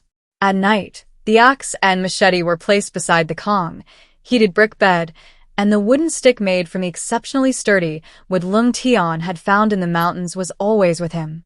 Lung Yun placed the lime, chili powder, and the medicinal powder prepared by Lung Chen in a prominent place in the house. When Nuan put the kitchen knife away in the storage area, she believed in the saying, "Even the best martial arts master is afraid of a kitchen knife." Asterisk. In the following days, the 3 of them worked together to modify the carriage using the reed mats that Lung Chen had woven earlier. They covered the carriage as much as possible with the extremely finely woven reed mats, leaving only the windows open. This extra layer provided better sun protection. The reed mats were covered with sharp thorns to prevent others from climbing onto the carriage. Countless blocks of ice had been stored during the winter. They would be placed inside the small carriage, so even under the scorching sun, it wouldn't be too hot. The melted ice could be drunk or used to feed the two horses. There were also chunks of snow, which had been shoveled down very thickly. We collected them all, without wasting a single drop. Sister-in-law, the gate is locked. If all goes well, eldest brother will be back tomorrow. Lung Yun skipped in, her face much more relaxed. Wen Nuanyuan was also much more relaxed. If all went well, Lung Sha and Lung Qin would be back tomorrow. Although she didn't know if there would be any danger on the road, thankfully nothing dangerous had happened at home during this time, which was truly fortunate. She instructed the two children, leave the things you need for everyday use. Put them directly in the carriage before you leave. Pack everything else, and I'll put it in the storage room. Yes, sister-in-law. It's all packed.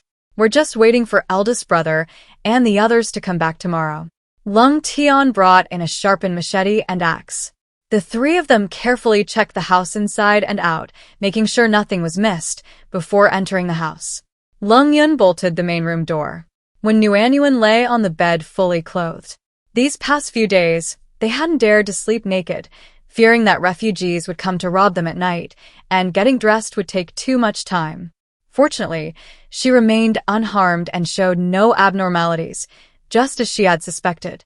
As long as she got through tonight safely, Lung Sha would be back tomorrow. Late at night, the moonlight flickered.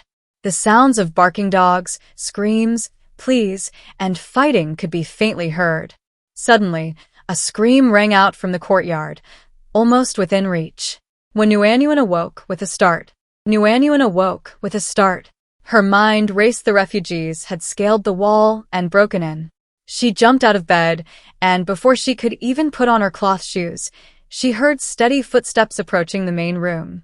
She flung open the door and rushed out, followed by the dull thud of a wooden stick striking a body.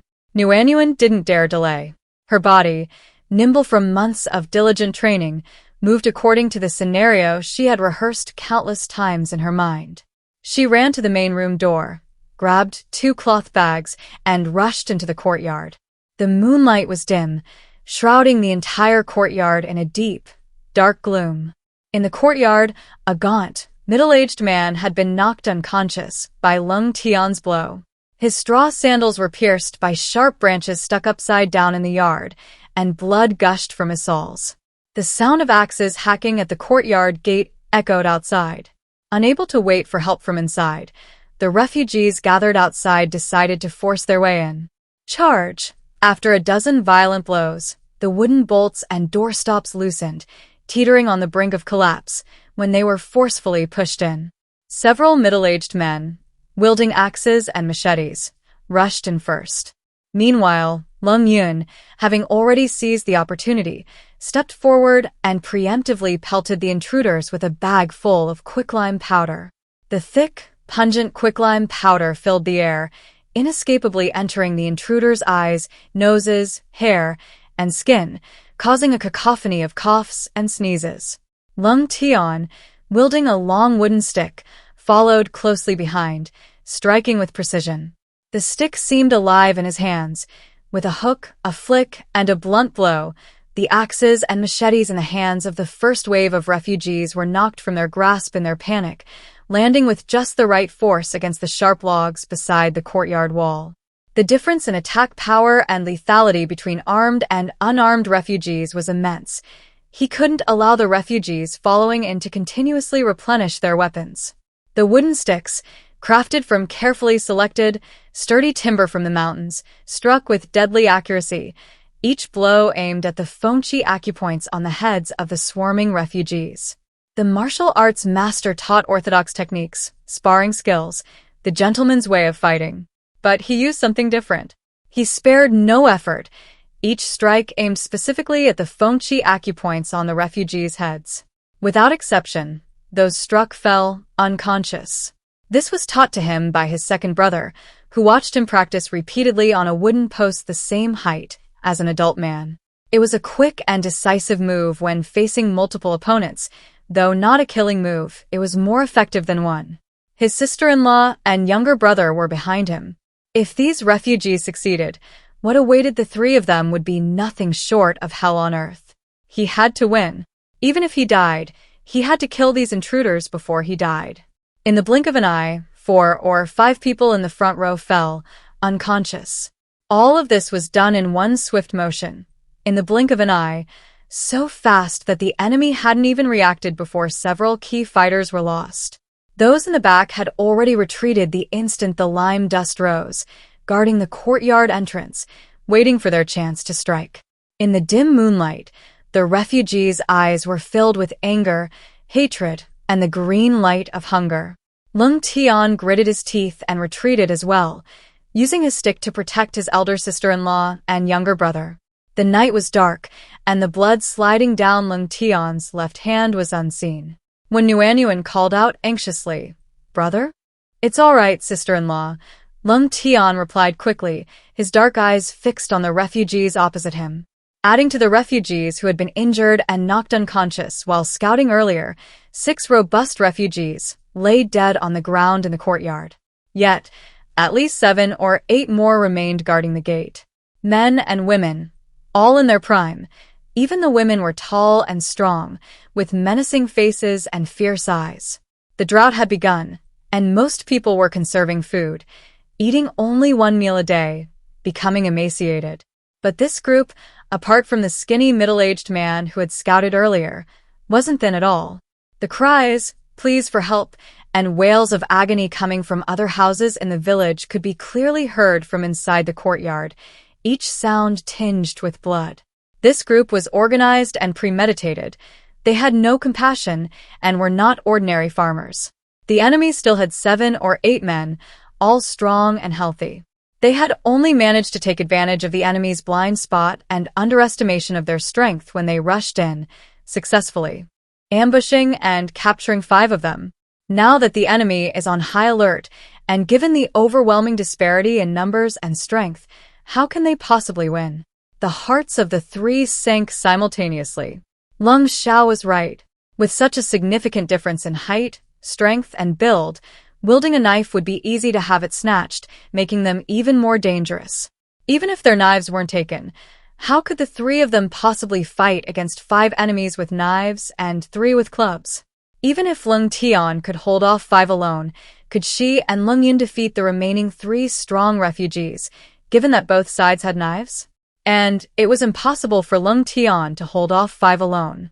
When Nuanyuan bit her lower lip tightly, making a decision. Outnumbered and outmatched, conventional fighting methods were unsuitable. They had to break with the rules. Injury was inevitable. In this situation, injury was the best outcome. As long as they didn't die, as long as the 3 of them survived, that was enough. Big brother, little brother, and I will spread poison powder together later, when Nuanyuan whispered, barely audible to the 3 of them standing close together. Spreading the poison powder not only reduces attack power, but more importantly, it damages vision. By blinding the refugees and disorienting them, they can have a chance to survive. No, we agreed before. I'm agile and fast. I'll charge forward alone.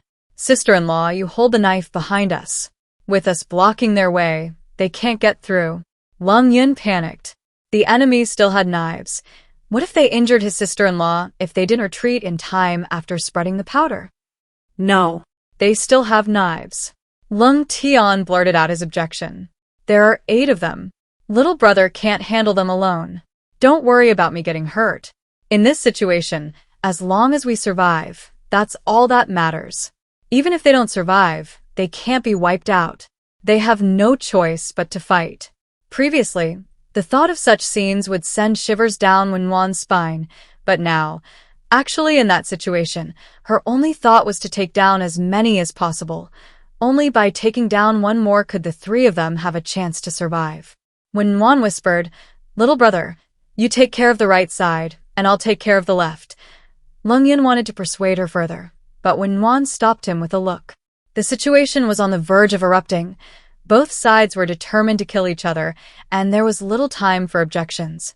The refugees had already moved, slowly advancing and spreading out to surround the 3. Lung Tian and his companions slowly retreated. As the refugees gradually closed in, Lung Yun and Wenwan were poised to strike. A deafening roar echoed from outside the courtyard gate. The two horses in the stable trembled so badly that their front hooves buckled to their knees. Everyone looked towards the courtyard gate in shock. Round head, short ears, strong limbs, and a pure white body with light brown stripes before, when Nuanyuan would have thought it was a beautiful animal. But now, like everyone else, she was terrified. It was Onino, two white tigers, one large and one small. White tigers have come down from the mountain to eat people. Run!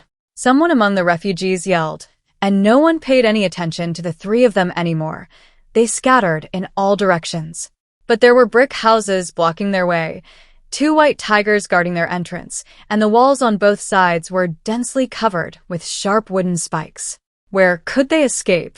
The two refugees hesitated for only a moment, then rushed towards the wall without hesitation.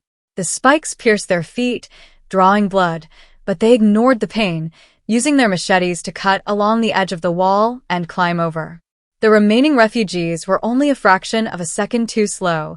The two white tigers had already crouched low and leaped, their sharp claws grabbing the refugees' backs and dragging them to the ground.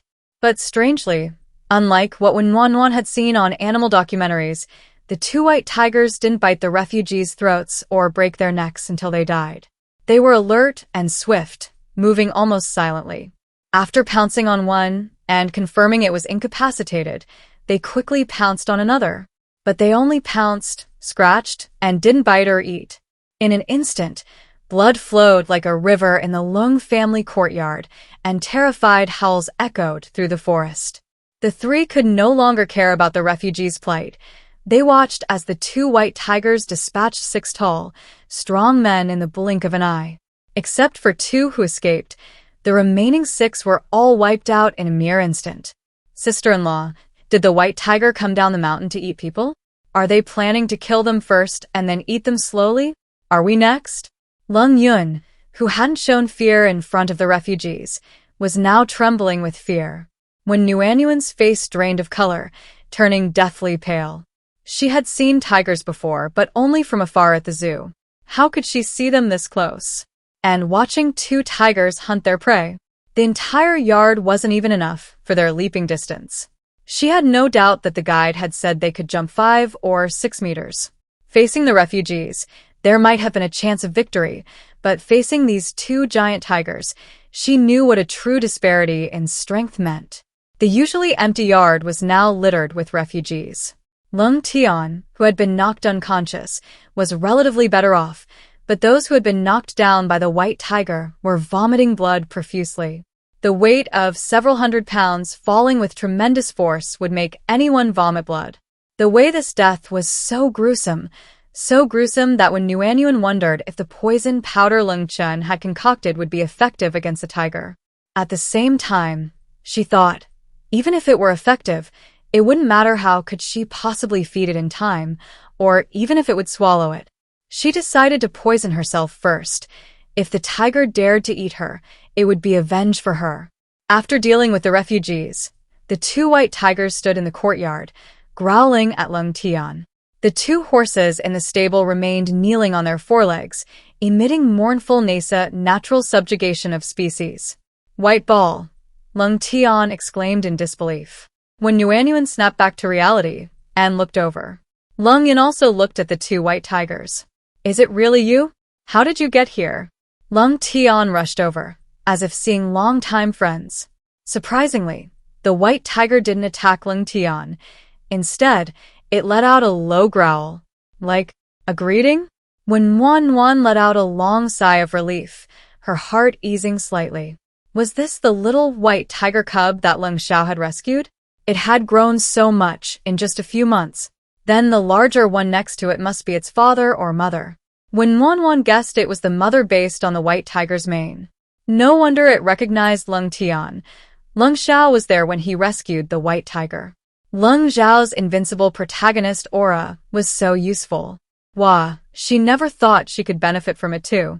When Wan and Lung Yin almost cried tears of joy. The scene suddenly changed. Their lives were no longer in danger. Lung Yin tentatively took a few steps forward, wanting to see the white tiger. Unexpectedly, the smaller one darted straight towards Wan. its sharp teeth biting into the hem of her clothes, instantly creating several holes in the fabric. When Wan held her breath, wondering what was going on. The cats and dogs hadn't been very affectionate towards her before. Did she suddenly have a connection with a white tiger?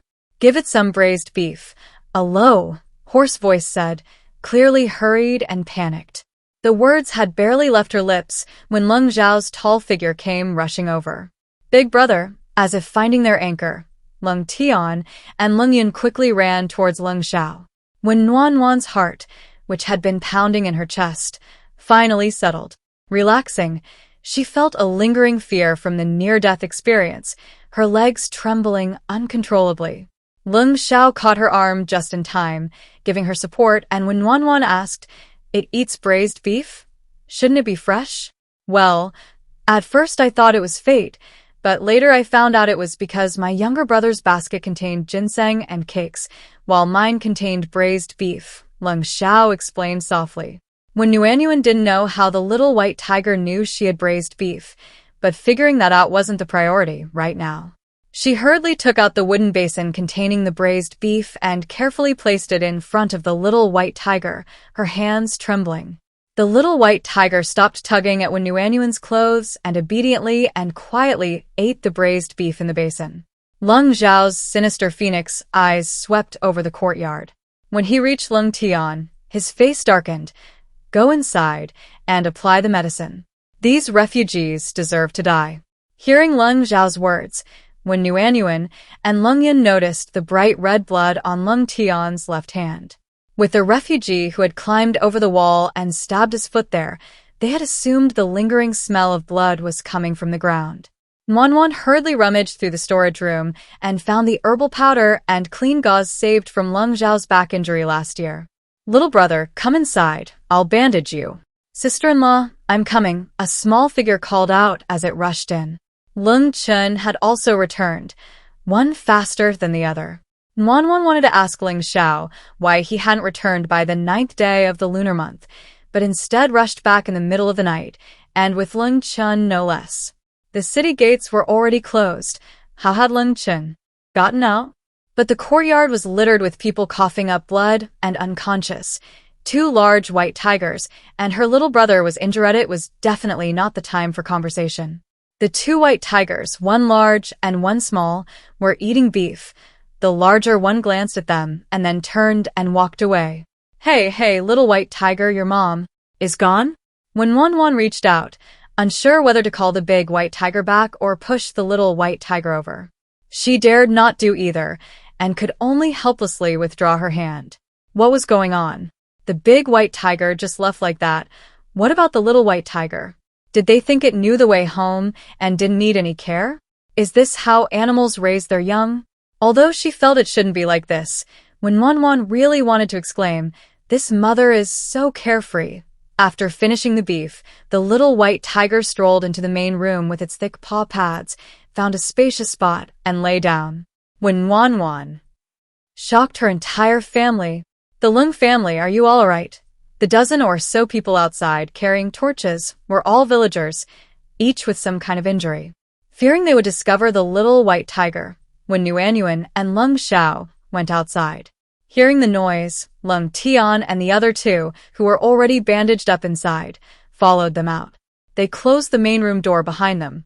Seeing the Lung family emerge unharmed, the dozen or so people holding torches stared in astonishment, their eyes wide as walnuts. You're all right?" An elderly leader stammered.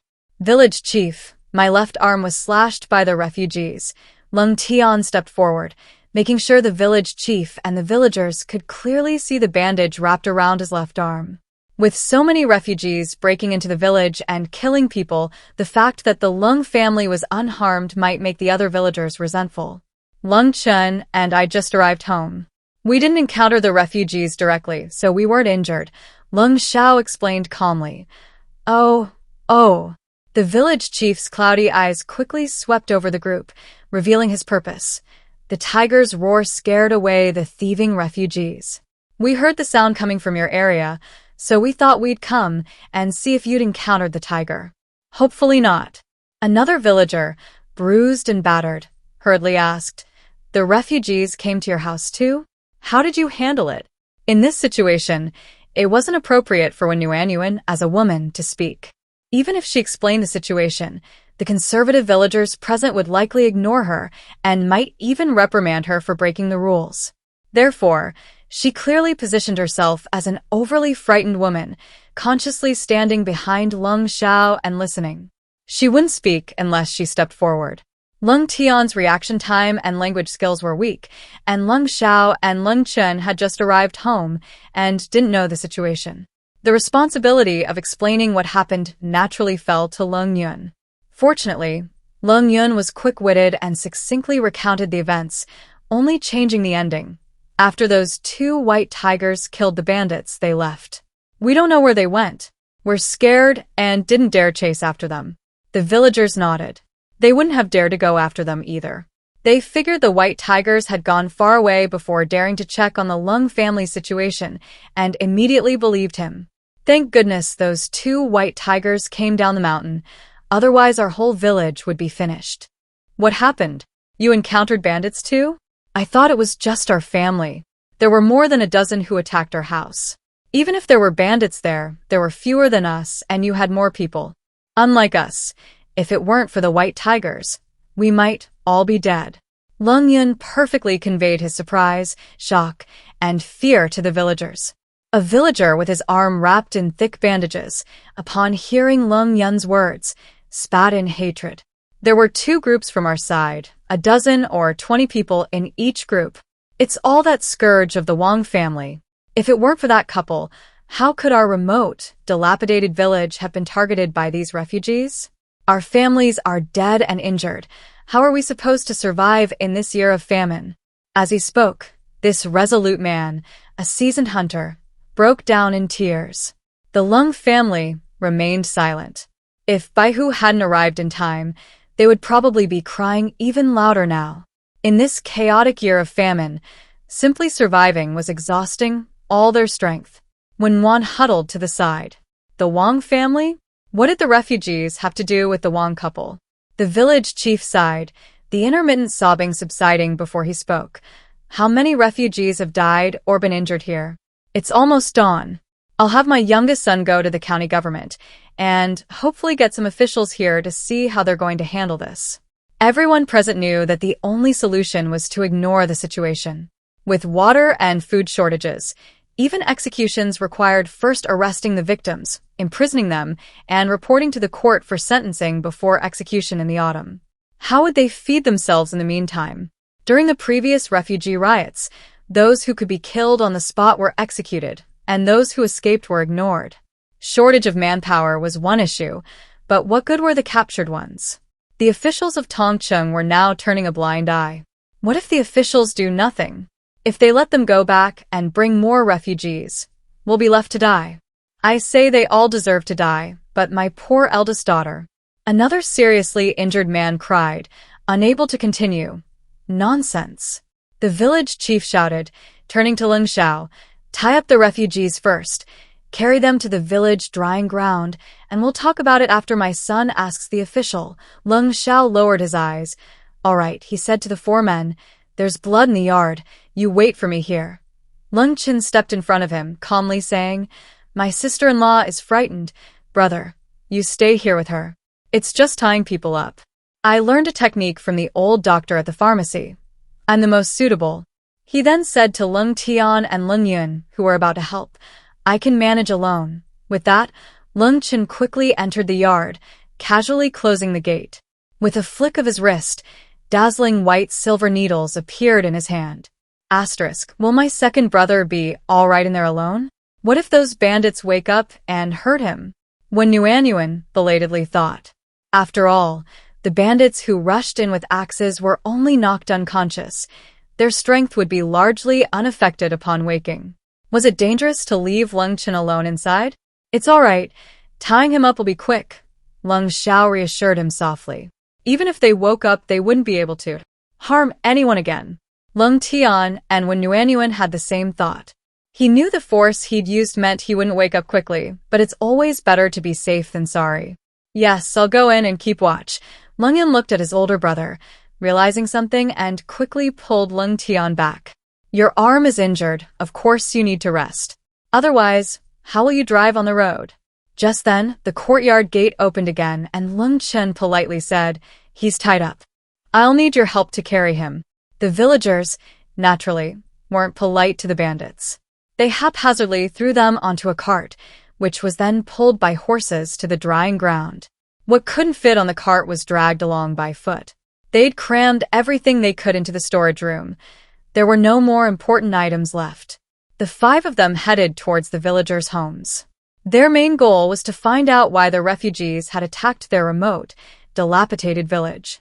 The road was a mixture of gravel and dirt, full of potholes, and the group trudged through the mud to the drying ground.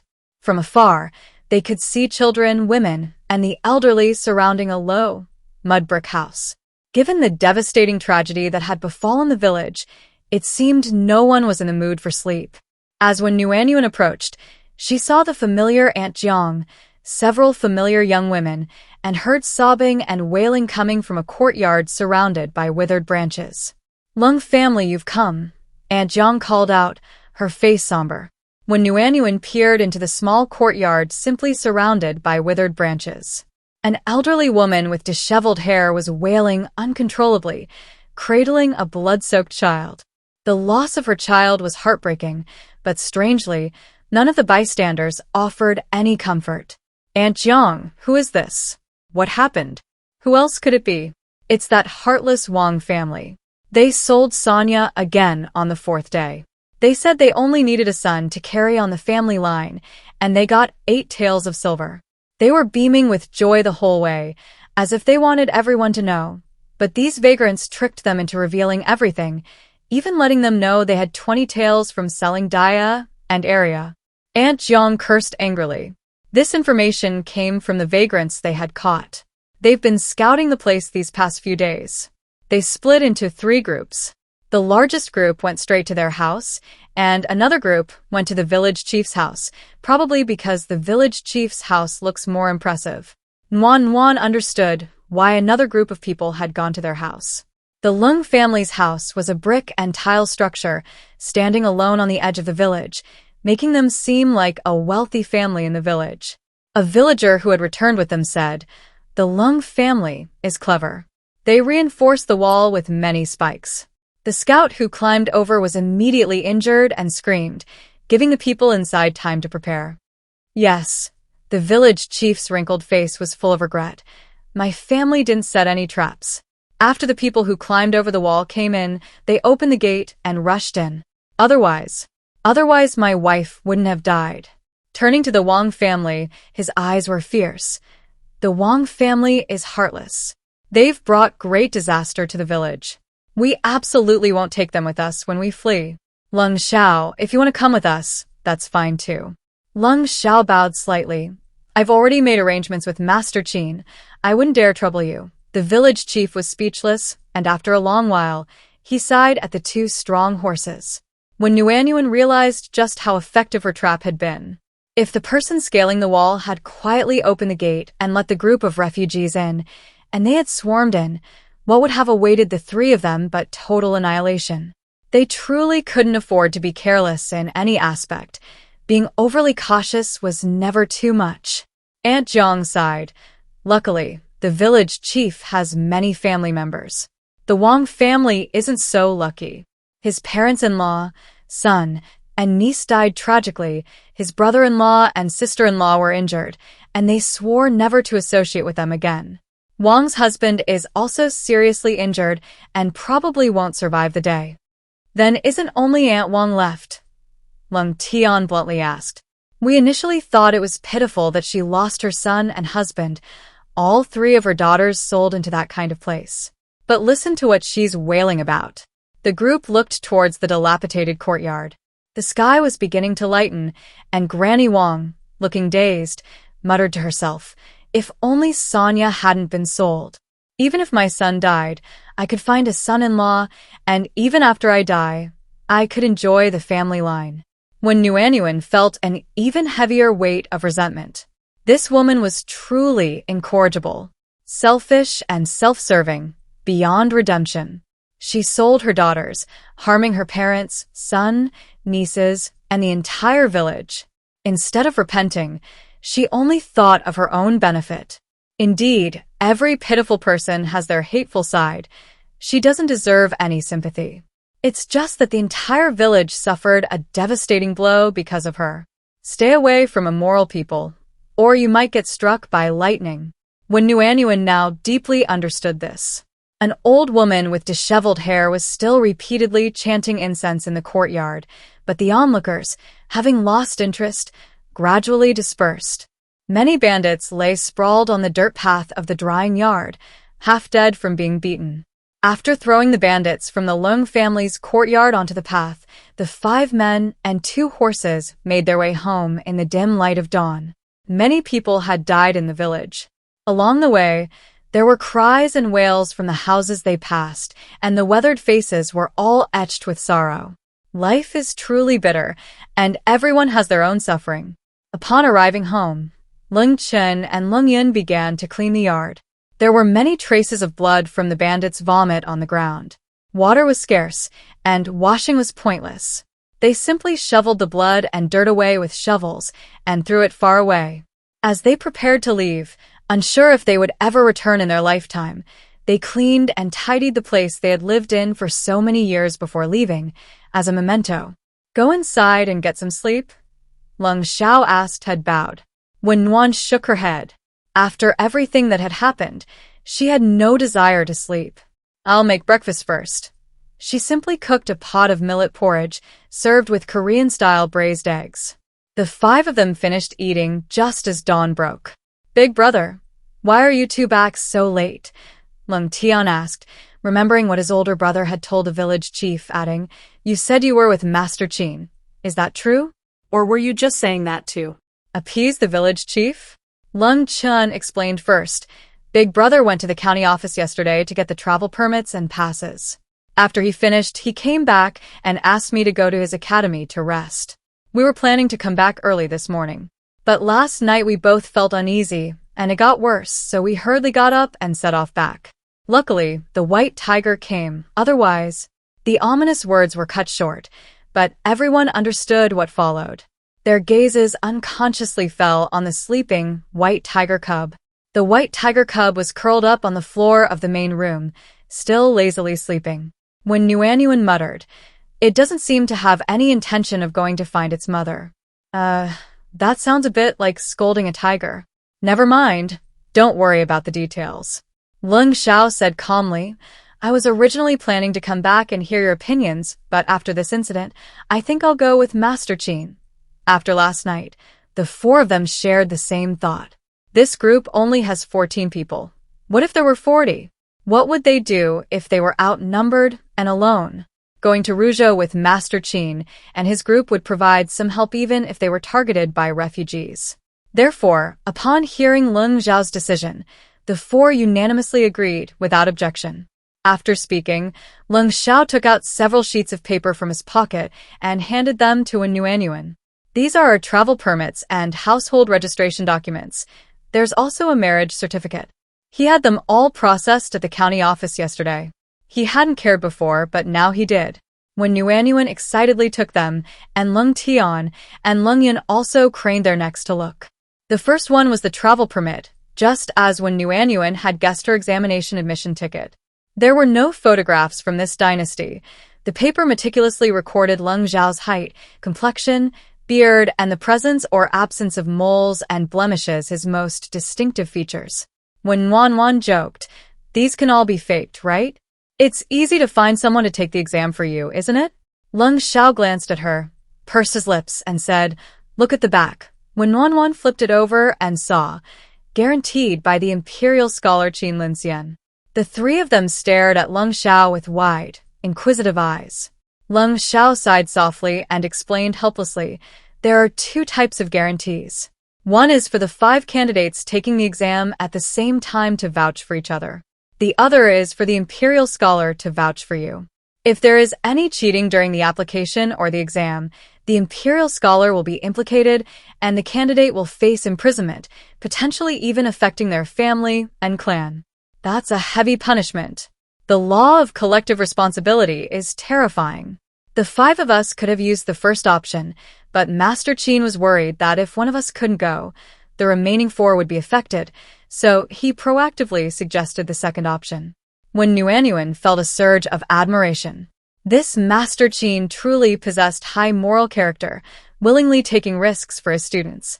Cheating in an exam carries consequences, and he could have easily avoided it. Lung Tian had initially criticized old Master Chin for his empty formalities of choosing an auspicious day to worship Wenchang and Kuei Xing, but now he retracted all his complaints. It was this respectful and courteous old man who had willingly taken on the greatest risk. They had waited so long for this floating ticket. It hadn't been easy. Without the floating ticket, even if they arrived in Rujo, they wouldn't be able to participate in the prefectural examination. The 3 of them dared not look at it closely any longer. When Nuanyuan carefully put these important papers into the storage room, this wasn't something she could just leave on a whim. Without these papers, she couldn't move an inch. What day did old Master Chin set for departure? Meet outside the academy at 5 a.m. on the 10th day of the month. Depart at 7 a.m. No waiting for latecomers. When one silently calculated the time in her mind, they would gather between 5 o'clock and 7 a.m. She would give instructions and depart before 9 a.m. After that, they wouldn't wait. The 10th day of the month, that's tomorrow? The timing is so rushed. Sigh, Master Chin has finally realized they need to get going as soon as possible. However, the leader realizing the danger is a good sign. When Wanwan didn't plan to sleep during the day, she said to the 3 little ones and Lung Sha, "You didn't sleep much last night. Take advantage of this free time to doze off for a while. Don't sleep too long, or it will affect your sleep tonight." They need to be at the academy before 7 a.m. tomorrow. It takes about an hour and a half to drive there by carriage from their house. They must depart no later than 5:30 a.m., so they need to get up around 4 o'clock or 5 a.m. to wash up and have breakfast. If you sleep too much during the day, you won't be able to sleep well at night, and you'll be exhausted from a long journey the next day. The best way is to take a short nap of 2 or 3 hours, like a midday rest, to get your sleep in. Sister-in-law, you all sleep. I'm not sleepy. I'll sit under the eaves and weave a few more straw hats, Lung Chin said, tilting her head back. The others understood that Lung Chin was worried, afraid the refugees might return. Indeed, the wooden door was damaged and could only be propped up with planks. The officials didn't seem to have any means of arrest or punishment, so their safety depended on themselves. Lung Sha, with his clear and bright eyes, glanced at the sky and casually agreed, "You and your younger brothers sleep until lunchtime. Your sister-in-law and I will keep watch in the morning, then we'll switch in the afternoon." Okay, the 3 children agreed without question. Wan, thinking about the night watch issue, suggested, "We initially agreed that one person would keep watch each night, but it seems that one person might inevitably doze off sometimes. Wouldn't 2 people be more reliable? I don't have anything else to do, so I can team up with my second and youngest brothers for the night watch. I can sleep in the carriage the next day, anyway." Lung Sha directly said, "My eldest brother and I will drive. My second and youngest brothers will take over the night watch." "What about me?" Nuan asked, looking up in confusion. She needed to be assigned some tasks. "You're in charge of feeding," Nuan protested sullenly. "Wasn't the food already prepared? Just bring it out." It wasn't even considered work. So she was just resting? Lung Yun was unhappy and quickly retorted, "Feeding is the most important thing. Sister-in-law, you've worked so hard up front.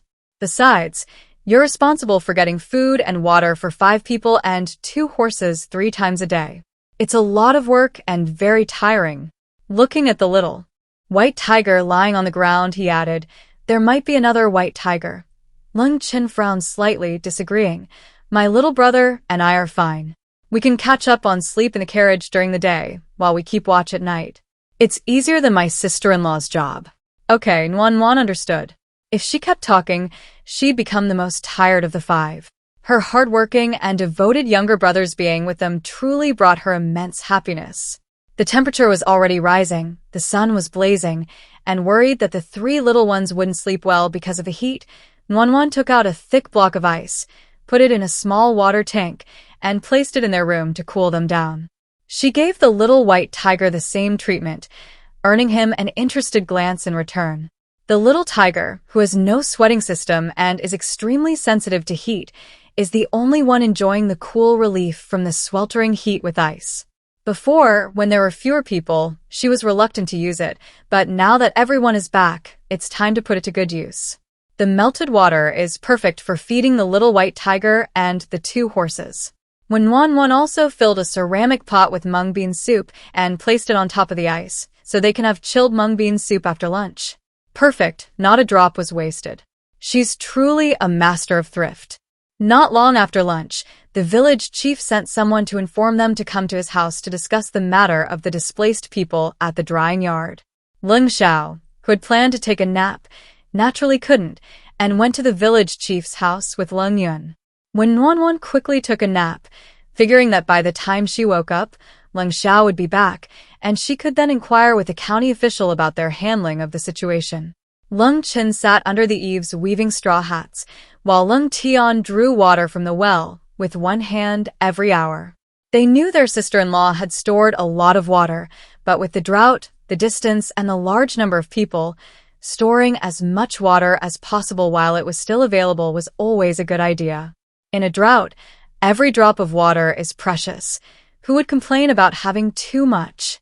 However, the water in the well was dwindling.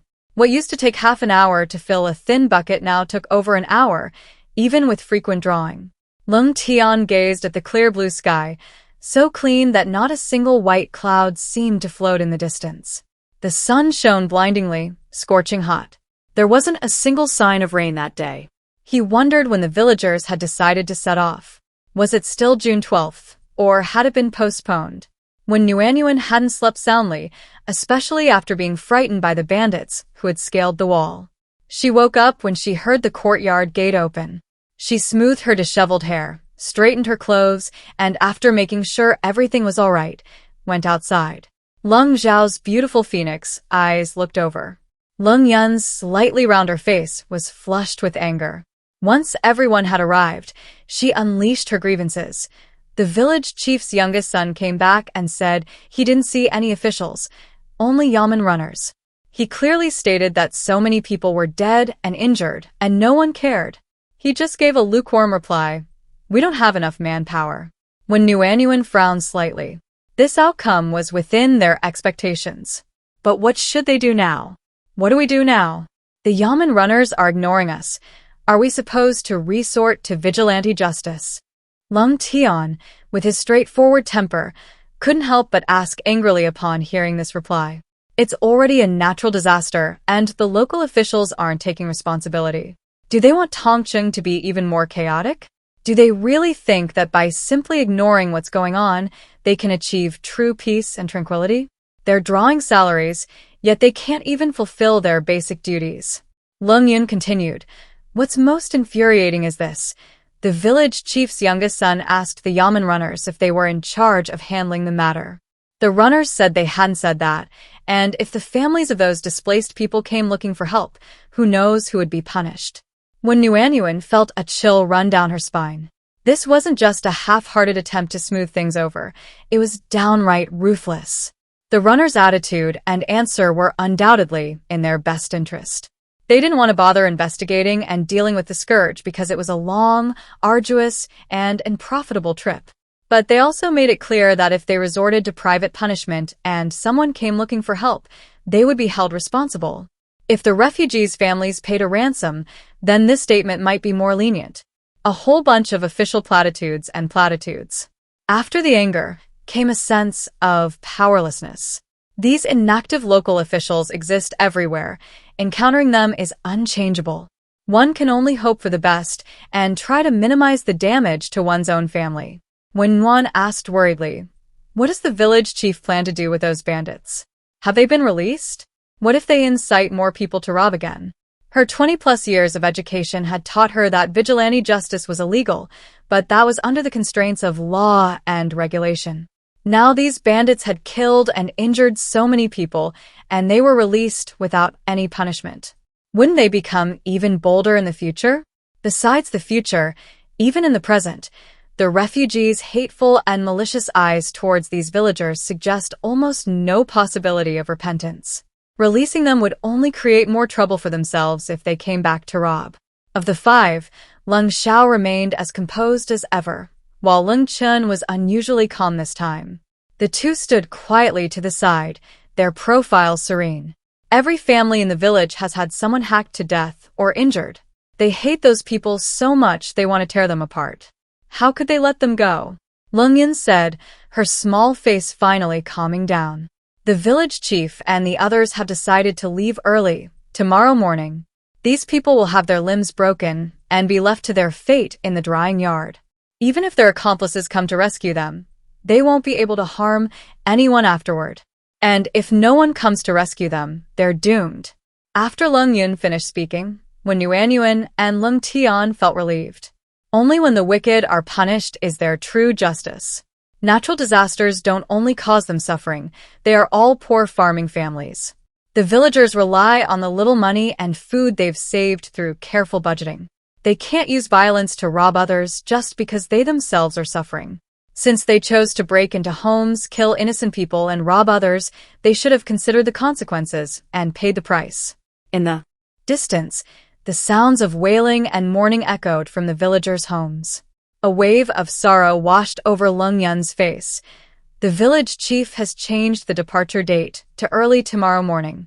The weather is hot now, so the villagers can only bury their families simply and early. More than 10 people have died in the village at once. It's impossible to have coffins for everyone. They can only be buried hastily wrapped in straw mats. In their family, no one died, only one person was injured, which is considered the best situation in the entire village. They had already prepared to flee, but no one expected this to be the first. In such a tragic and heartbreaking situation, the whole family fled. This also gave Yuanyuan a profound lesson. No matter when or where, one must never let their guard down. No matter the circumstances, one must stockpile food and build strong defenses to avoid heavy losses and constant fear when disaster strikes. Asterisk, as night deepened, the little white tiger finally got up, drank all the water in the small water tank, and silently slipped out into the back mountain with its thick paw pads. When Yuanyuan suddenly felt a pang of reluctance. During the day, seeing the little white tiger so carefree, treating the place like its own home, she thought it wasn't leaving and would stay with them. Only then did she suddenly remember that tigers are nocturnal animals. Daytime is their sleeping time, and nighttime is their hunting time. It had left after all. When Wanwan tossed and turned for a long time, feeling down, before finally falling asleep. She woke up before dawn. After tidying up a bit, when Wanwan went into the kitchen to prepare breakfast. This was her last meal at this home in Tongcheng, and her first meal before embarking on a new journey. She made a large pot of shepherd's purse and pork dumplings. In the yard, Lung Tian was feeding the two horses hay and water, while Lung Chin buried insect repellent powder around the carriage. After the five of them finished eating, Lung Yin turned the kitchen knife over and carefully used the back of the blade to break open the mud at the joint between the two large iron pots.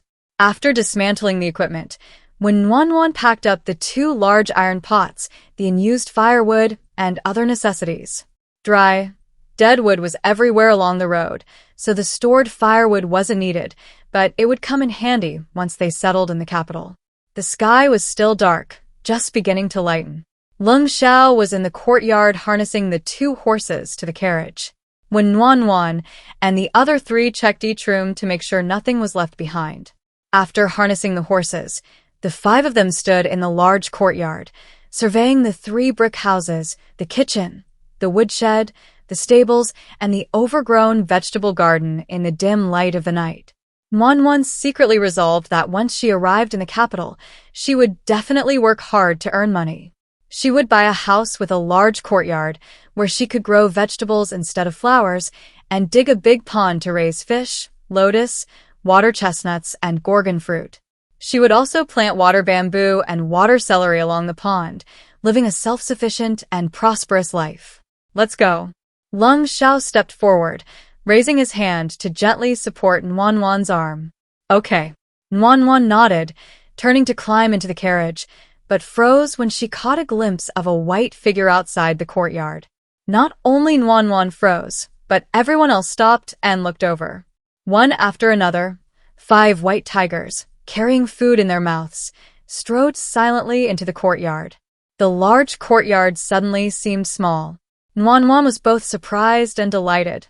The little white tigers were back. Looking in the dim light of the horizon, they saw 2 large and 3 small ginseng roots. Had the entire white tiger family come? Big brother, did the white tiger family come to see us off? Lung Tian stammered. They brought so many gifts. Are these gifts for us? Lung Yun also stammered. A male deer, a sheep, the herbs Lung Sha had given him when he was injured, and those brown ginseng roots.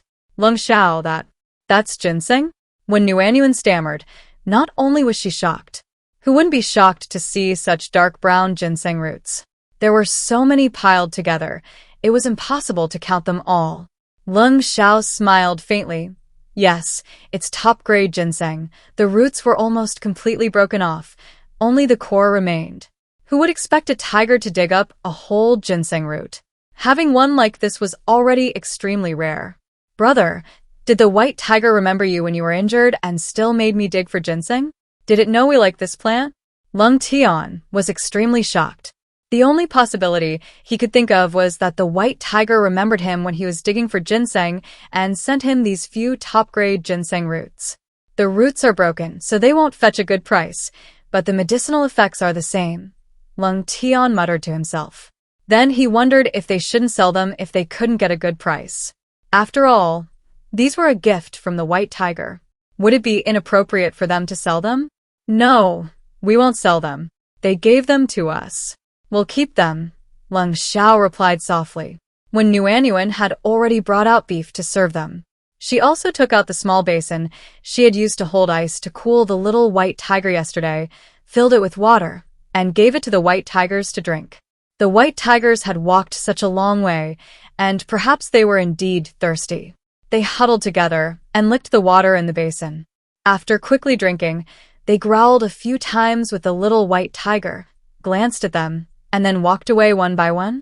Warm looked completely bewildered the whole time. She watched them come in one by one, and then leave one by one. Only the little white tiger remained. She really wanted to ask the little white tiger what was going on, but they were different species and couldn't communicate. The little white tiger growled at the 2 horses kneeling on their forelegs, and the 2 horses shakily stood up, then leaped onto the carriage frame in one swift motion, entered the carriage, and lay down. Warm. Another shocking day. The sky gradually brightened, and candles slowly lit, and smoke rose from the village houses. Warm carefully put away the gift the white tiger had given her, and Lung Sha closed the courtyard gate. 5 people, 2 horses, a modified carriage, and a fierce pet. Other people have cute pets. Theirs is a fierce pet. A refrigerator contained the entire house. As the morning light began to fade, the group set off. The advantages of the 2-horse carriage's large size were fully demonstrated. Even with the little white tiger inside, there was still space between Nuan, Lung Chen, and Lung Yun. The little white tiger leaped onto the carriage and curled up under the innermost window, dozing off. Lung Chen and Lung Yun were by the right window, while Nuan leaned against the left window, a sore spot for those prone to motion sickness, making it easy to breathe fresh air and vomit. The curtains at the back, like the carriage curtains, were made of blue cotton. The curtains on the left and right sides were sheer fabric taken from the windows at home, only secured at the top. When the carriage moved, the wind would blow in, causing the sheer fabric to flutter and feel pleasantly on their faces. Once the carriage reached the main road and stabilized, when Nuan began taking things out of the carriage. A small, foldable wooden table, about the same size as the one she had on her bed in her dormitory. Sister-in-law, when did you make this wooden table?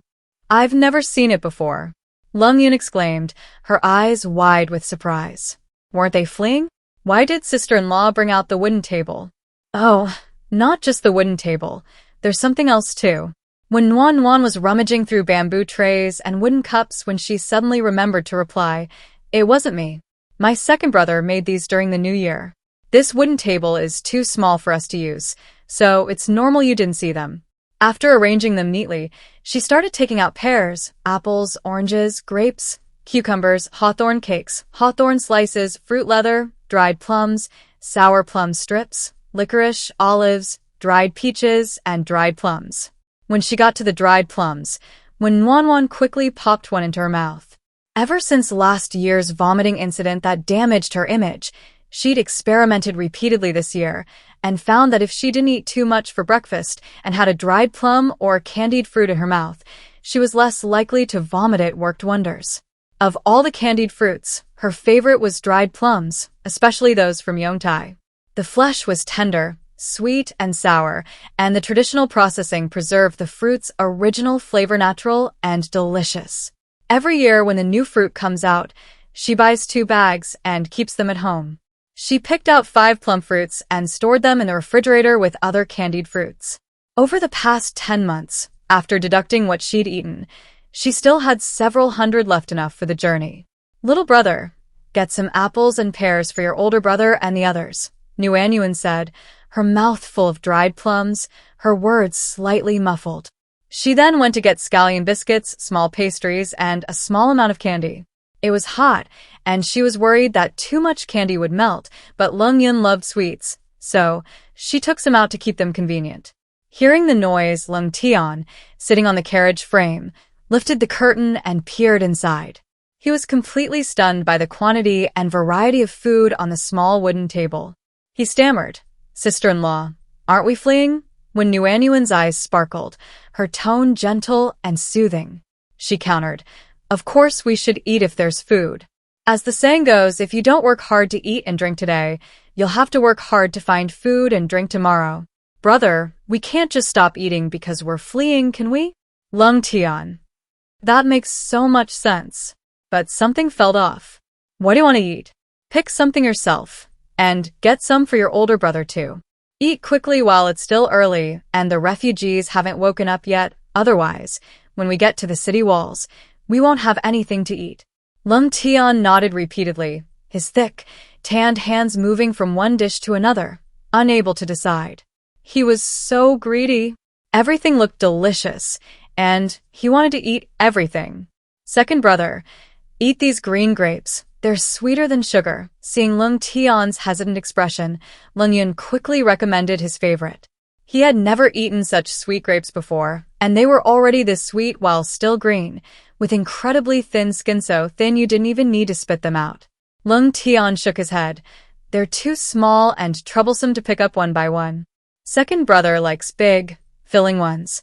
Lung Chin summarized with a smile, his clean-cut features teasingly brightening his expression. Lung Tian chuckled sheepishly and readily admitted, "Eating those delicate things would be a waste for me. As long as you eat them, there's no waste." "Oh, right, I made a backpack for each of you." When Yuan suddenly remembered. Originally, she planned to fill the backpacks with food for them to take with them when they rested at night, so that even if they got separated or were washed away, they would have food on them. Now it seemed they didn't need to wait until night. Lung Sha and his younger brother could use them in the car. Filled with fruit and food, they could eat any time. A backpack, the 3 little ones all looked at Yuan, their 3 pairs of clear black and white eyes filled with curiosity and thirst for knowledge. When Yuan felt a little guilty under their gaze, but she steeled herself and pulled out her masterpiece. "Tada! The backpack is out. It's actually pretty much like a carrying basket." Lung Tian exclaimed with delight. "It's different. A backpack doesn't take up much space.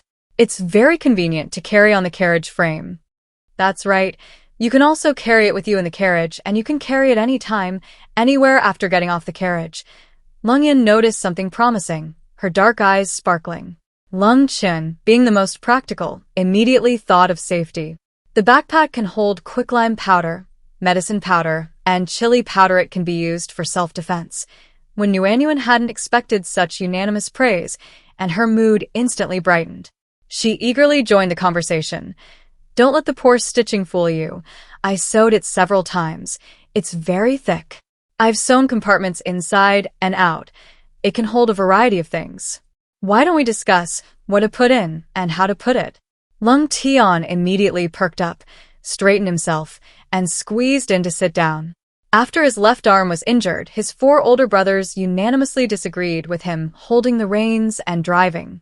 In reality, his sitting outside was just for show, using his strong, muscular physique to deter any malicious people. Now that it was just dawn, and there wasn't a soul in sight on either side of the dirt road, this only function was naturally lost. He could now relax and be lazy for a while. The 2 outer pockets, one for medicinal powder and one for chili powder, and the large bottom pocket for quicklime powder, to keep them separate from the food inside. There are 2 inner layers. At the bottom, put fried rice and oil tea powder wrapped in oil paper. These are dry, keep well, and are filling, so they don't need frequent replacement. In the middle, put naan bread baked in the oven. It's completely dry, so you don't have to worry about it spoiling. On top, put fruit, pastries, snacks, and desserts. Just grab them as you go.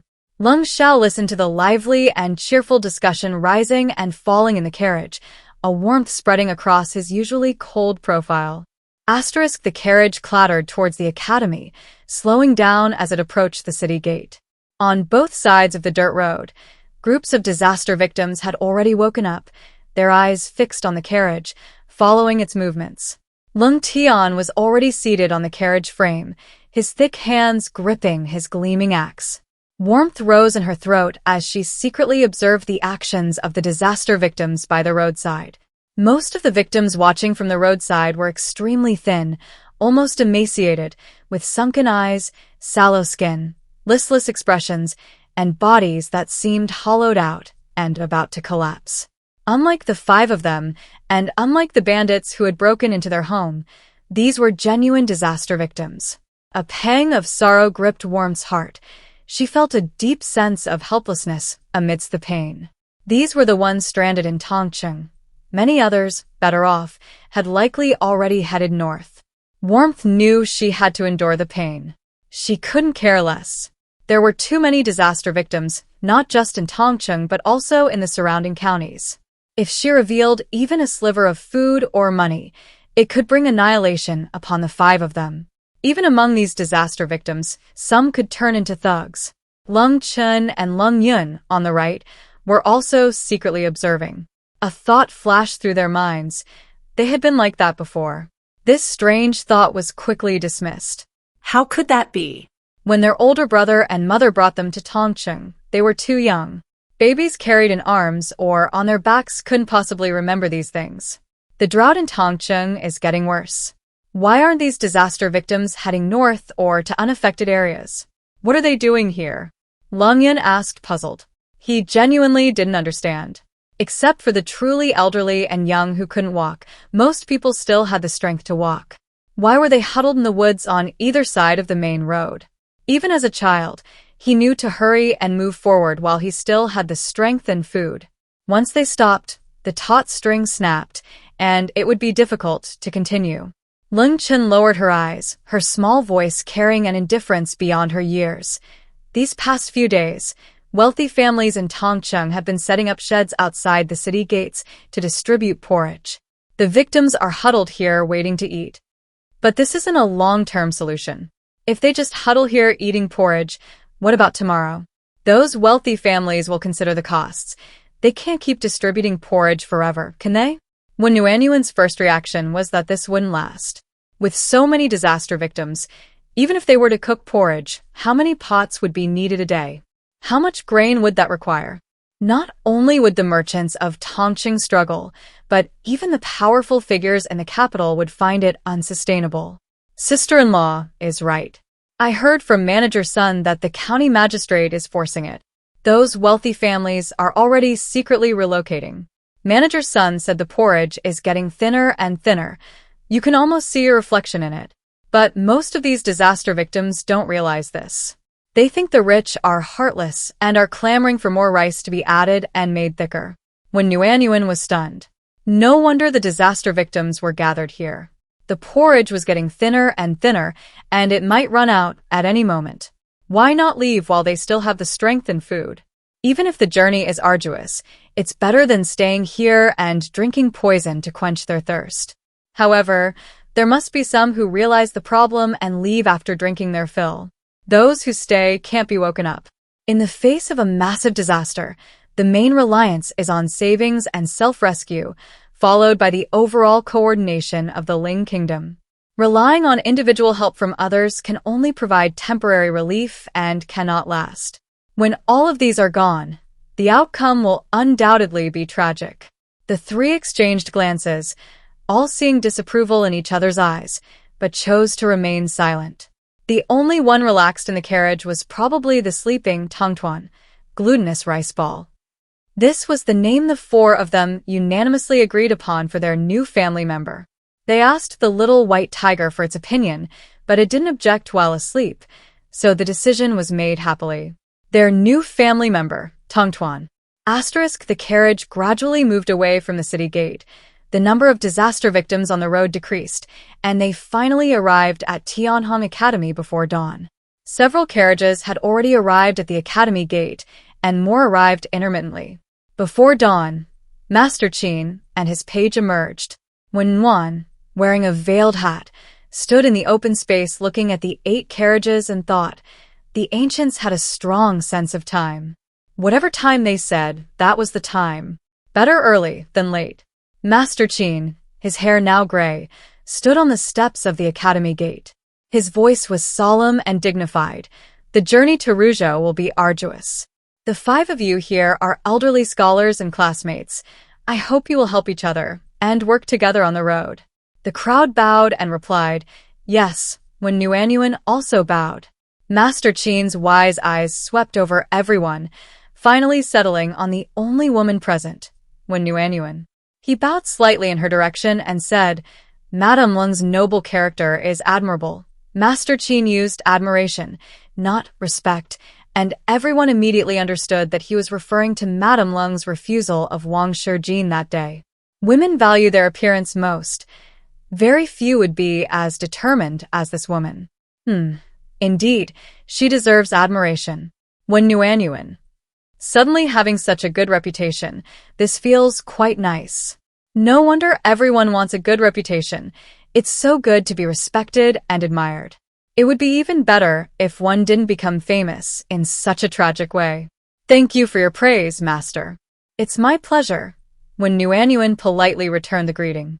Master Qin nodded and then turned to discuss the journey with the 5 students. The route had already been decided. Now it was simply a matter of who would lead the way and who would bring up the rear. These 2 positions were the most crucial and dangerous in the group, and how to arrange them without drawing criticism naturally required discussion.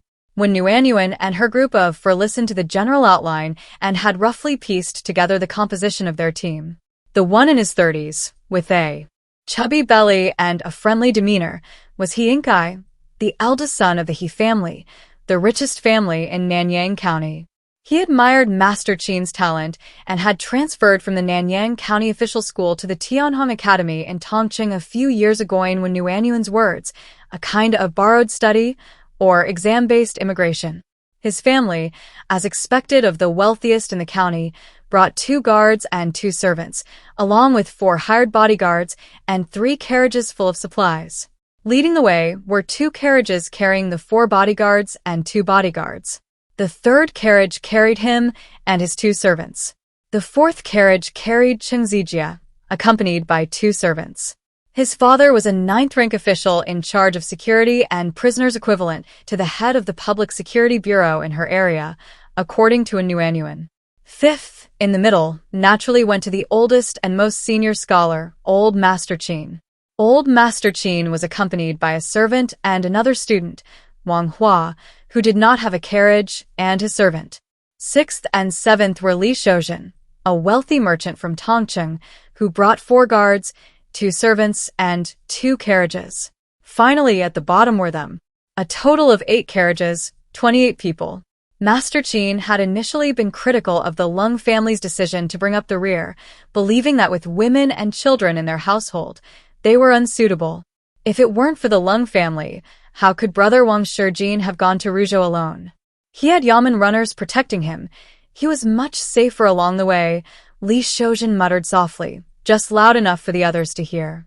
Master Qin gave Li Shoujin a disapproving glance, knowing further discussion was pointless. Lung Sha volunteered to bring up the rear. When Nuanyuan stood by the carriage, asking doubtfully, "Isn't it?" "No, right is right, and I won't change my mind because of any wrong people or wrongdoings." On a summer morning, the heat was rising, the sunlight growing stronger. The tall, upright young man, backlit, frowned slightly, his usually aloof expression unusually serious and resolute. When Nuanyuan was taken aback, then smiled. Nuanyuan felt relieved. She knew she was right. Even if she could do it all over again, no matter how, she would still confront Wang Shijin. Even if it meant offending the magistrate's son and facing ostracism and difficulties. But the consequences now weren't just affecting her alone. They were all 5 of them sharing the burden. She wasn't sure how Lung Sha would react if his interests were harmed. Some people are fine as long as their interests aren't threatened, but once even the slightest interest is involved, even if they don't say it outright, their true colors become incredibly ugly. Now she knew, and she was certain that Lung Zhao's values and character were even more upright than she had imagined. Nuanyuan belatedly realized she shouldn't have asked. Lung Sha had already proven it with his actions. His offer to cover for her prevented those with malicious intentions from using this as an excuse again. He interrupted her to prevent her from falling into self-doubt. He was responsible and good, even better than she had imagined. The exceptionally handsome young man before her truly deserved the title of unparalleled in the world, and not just in appearance. Master Qin's belongings are almost ready. We'll replenish the water pouch in a bit, and then we'll set off. Lung Sha lowered his head, his deep eyes flowing like water. His expression and tone were no longer the icy coldness he displayed towards others. They were incredibly gentle. When Nuanyuan asked curiously, "Are you worried I'll be wronged?" Lung Zhao's expression darkened, and he nodded solemnly, then added, "Don't feel wronged or angry. I'll handle these people. You said it can't be now. We can only do it after we have the absolute ability to escape." When Nuanyuan chuckled, "I won't feel wronged," she wasn't angry either. She understood the principle of preferring to fight a smart person rather than argue with a fool. With someone as responsible as Lung Sha, there are naturally those who disregard right and wrong for their own benefit. The only thing she can do is stay away from these people. "Relax, I still have a sense of right and wrong, and I won't easily take the blame for others' words. That would just be playing into the hands of bad people." She wouldn't want that. Seeing bad people gloat is more painful than losing money herself. She had only thought it harmed Lung Zhao's interests before and asked him what he thought. Knowing that his views aligned with hers, she was naturally relieved. Lung Sha carefully considered the situation for a while, confirming that the person before him wasn't affected in any way, and then he felt slightly relieved. Okay, it's truly unfair for someone as good as her to be with him. He's not only selfish and self-serving, but also has a dark heart. He's no different from those other people in essence. She's honest and straightforward, while he's cunning and scheming. He knew it was wrong, but even if it meant his death, he couldn't let go. The sun grew increasingly scorching, the air dry and hot. The two stood at the very edge of the open space in front of the academy. Lung Sha turned slightly, shielding himself from the blazing sun, casting a warm shadow over him. 2 horses leisurely licked water drawn from wooden basins. The academy's well didn't have much water either. The 3 children, carrying water bags and gourds, lined up at the back, waiting to refill their containers. Their family had more than enough water, but since other families had even brought out water vats, it would seem very unusual for them not to. When Nuanyuan was just about to chat with a future powerful minister, hoping to build rapport and win his favor, while also enjoying the pleasant notification sound. She had barely finished speaking when she saw 2 scholars in long robes approaching. "Greetings, Brother Lung," Li Shoujin greeted politely with a bow. When Nuanyuan looked over in surprise. So, he realized his mistake and came to apologize? He's quick to admit his error. Lung Sha stepped aside, shielding when Nuanyuan from view, his face cold and expressionless. "What is it?" Li Shoujin and Qing Zijie bumped arms, giving each other a you-speak-first look. Lung Zhao's eyes remained indifferent, observing them patiently. The two men jostled each other briefly before Li Shoujin, in the dominant position, spoke first. It's like this, the journey to Rujo is long, and I hope Brother Lung will be able to support himself along the way. Lung Zhao's eyes remained unchanged, his voice calm, and even as he asked, we're traveling in the same carriage. If I need to support myself, why shouldn't you? You. Li Shoujin was caught off guard by Lung Zhao's retort, not expecting the usually taciturn man to ask such a question. Lung Sha meant that. Since their carriages were the same size, and they carried roughly the same amount of food, what right did he have to tell him to support himself on the journey? Li Shoujin organized his thoughts, and after coming up with a rebuttal, his confidence soared. His mood improved as he retorted, although the number of carriages is the same, our family backgrounds are different, and our resources are worlds apart. How can the food in the carriages white flour versus black flour, refined rice versus coarse ricebe compared? Besides, I brought enough money for the exam, and I can resupply whenever we encounter a town along the way. What do I need to rely on myself for? How can you compare to me? Oh, indeed, I can't compare to you. At least my 2 horses are taller and stronger than yours, Lung Sha replied casually. Li Shoujin was furious, but Lung Zhao's statement was a fact that anyone with eyes could see. Furthermore, he had said so much before. What did Lung Sha mean by only mentioning the horses? Did he not care about the food? Or did he not know how much better white flour and coarse rice tasted? But she couldn't help but argue along with Lung Zhao's lines. I bought this with real money. Yours was trained in the mountains for free. It's completely different. I understand. Free stuff is good, Lung Sha replied nonchalantly. If anger had levels, Li Shoujin was definitely at the highest level right now, and when Yuanyuan had no doubt he was practically fuming. Lung Sha would always coldly add a sentence or two after Li Shoujin's long speech, but it was precisely these indifferent yet incisive words that were truly infuriating. You put so much effort and thought into it, while your opponent doesn't care at all, who wouldn't be angry? When Yuanyuan thought that if she were in his shoes, she'd be as angry as a pufferfish. Lung Sha wasn't just a bookworm. He was highly intelligent and quick-witted, and his ability to grasp the key points was amazing. Li Shoujin was completely echoing Lung Zhao's arguments. He should at least know how to subtly shift the focus. He wasn't even worthy of being called an opponent. They weren't even in the same league. When Yuanyuan was anxious for him watching from the sidelines. Cheng Zijie also noticed this and interjected, emphasizing, we let you take advantage of us at the academy before. We didn't care about those small favors. But now, going to Rujo is during a drought, so things can't be compared to before. I urge Brother Lung to be mindful of his actions. As a wealthy family in Tongcheng, he brought 6 men, all in their prime, with 2 carts loaded with food and so much silver it terrified them. Compared to Lung Shao, they were worlds apart, and he believed he was more suited to say these words than Li Shoujin. Lung Shao would have no rebuttal. Originally, Lung Zhao's family was small and weak, and if it weren't for Master Qin's sake, he and Brother Li would never have agreed to travel with him. They preferred Wang Shijin, both for his current escort by Yamen runners and for his future father, the county magistrate. Seeing He Inkai and Wang Hua approaching, assuming they were chatting, he raised his voice, his tone suggestive, and said, I didn't intend to be so blunt, as it would be beneath the refinement of scholars and damage our friendship, but what Brother Lung said was so offensive that I had to offer my explanation. When Yuanyuan perked up immediately, she knew the answer to this question. She categorized egoists into 2 types. One type was the crude kind, like Aunt Wang, shameless and unreasonable, resorting to moralistic pity and sophistry. This was the most basic type, easily identifiable, and no one would help her. Easy to deal with. The other type was much more sophisticated, valuing both profit and dignity. They loved to reason with you, but would subtly shift the focus, rationalizing their own actions while simultaneously smearing your classic case of wanting to be virtuous while doing nothing. Cheng Zijie was definitely the second type. She had finally encountered a living, breathing, sophisticated egoist.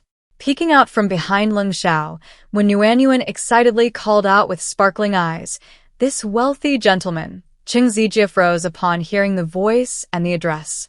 He took a deep breath to steady himself. He was different from Wang Shisheng. Wang Shisheng had coveted her beauty and had ulterior motives, so his embarrassing end was not unjust. He was upright and honest, and what he said was true. What was there to be ashamed of? Puffing out his chest, Cheng Zijie glanced at He Inkai and Wang Hua, who were approaching, and his face was extremely polite and gentle. "What can I do for you, Madam Lung?" When Nuanyuan smiled radiantly, her voice equally gentle. "It's not instruction, but from what you just said, you often took care of my husband at the academy? In that case, I must clarify, so I can express my gratitude later." "Excuse me, have you ever helped my husband financially?" Cheng Zijie's face changed. After stammering for a while, he finally managed to say, "No." "Oh, then it must be for food." No. "You haven't helped with food or money, I understand. Then it must be for clothing. Which garment did you sponsor, young Master Cheng?" "And no, I haven't either." When Nuanyuan still asked gently, "Young Master Cheng is too kind. Do you not want people to know about your good deeds? Tell me a little, so I can know how my husband has been taken care of by you." Cheng Zijie's face immediately turned bright red with embarrassment.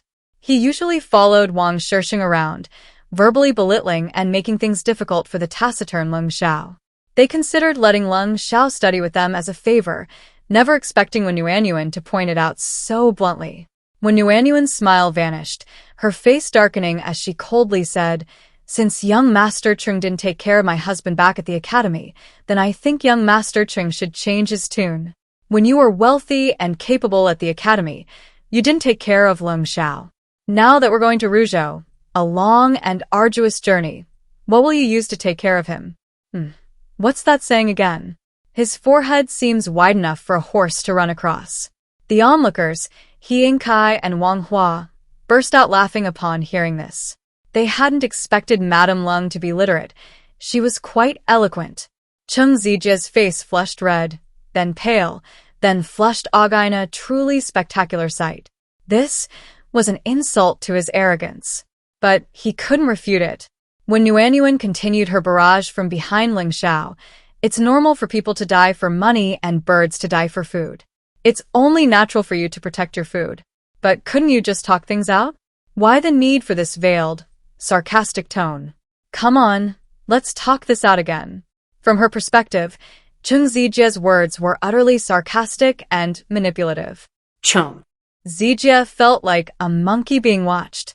He had never felt so humiliated. He wouldn't say a word, and with a flick of his sleeve, he prepared to leave.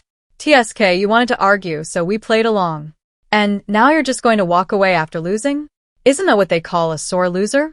Cheng Zijie immediately stopped, caught between a rock and a hard place. Like Li Shoujin, he was practically steaming with rage. With Lung Shao protecting her, and knowing beforehand that Lung Shao shared her values, Wen Nuanyuan had no qualms about confronting Cheng Zijie. She wanted to show them who the real master of verbal sparring was. She's not some weakling who can only vomit. The tone shifted abruptly. Then she continued. "Master Qin said classmates should help each other. If we don't give you water and food, we'd be letting the master down. But if we do, your noble character will naturally refuse. To be honest, it's good that you've made things clear. It's easier to settle accounts now." When Nuanyuan had a premonition that her family might have income again before even reaching the capital. They underestimated natural disasters.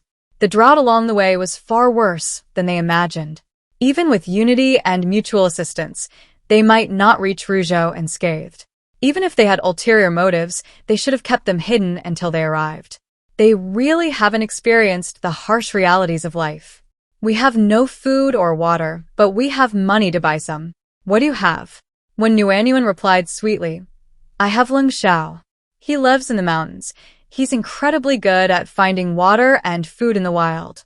Otherwise, how did Lung Shao and the three little ones get to Rujo and the capital in the book? His cheat code only came after he entered the capital and became an official. In the early stages, he still suffered hardships and setbacks. Of course, he could only obtain food and water through his own abilities. When Wan familiar with the later plot and with a refrigerator full of supplies, was confident and composed. Lung Zhao's heart raced as he looked down at the girl's soft, glowing face. There was complete trust on her face. Was he really that capable in her eyes? The moment when Wan spoke, not only Lung Sha was stunned, but everyone else was also taken aback. Only now did they realize they had overlooked a very important issue. Cheng Zijia wanted to say something conciliatory, but he couldn't bring himself to do it. Oh well, he'd be lucky if he just said nice things and didn't have to beg him for food. Li Shouzhen's eyes darted around. When Lung Sha had contradicted him earlier, he and Kai and Wang Hua hadn't arrived yet. As long as he didn't bring it up, the taciturn Lung Sha certainly wouldn't. He didn't have as many goods as Cheng Zijia, so why bother arguing? It's not like it'll put food on the table, is it? Madam Lung is right. Old Master Qin just said that classmates should help each other, and I wholeheartedly agree. Upon hearing this, Cheng Zijia's eyebrows shot up in shock. He was clearly dragged here by Li Shouzhen, but now he's the one caught in the middle. Unable to contain himself any longer, he tossed his sleeve and left. When Yuan suppressed a laugh. See? When the prophet is gone, they all disperse. Cheng Zijia is a hypocrite and Li Shouzhen is a true villain. Neither is worth associating with. However, they are indeed very good customers.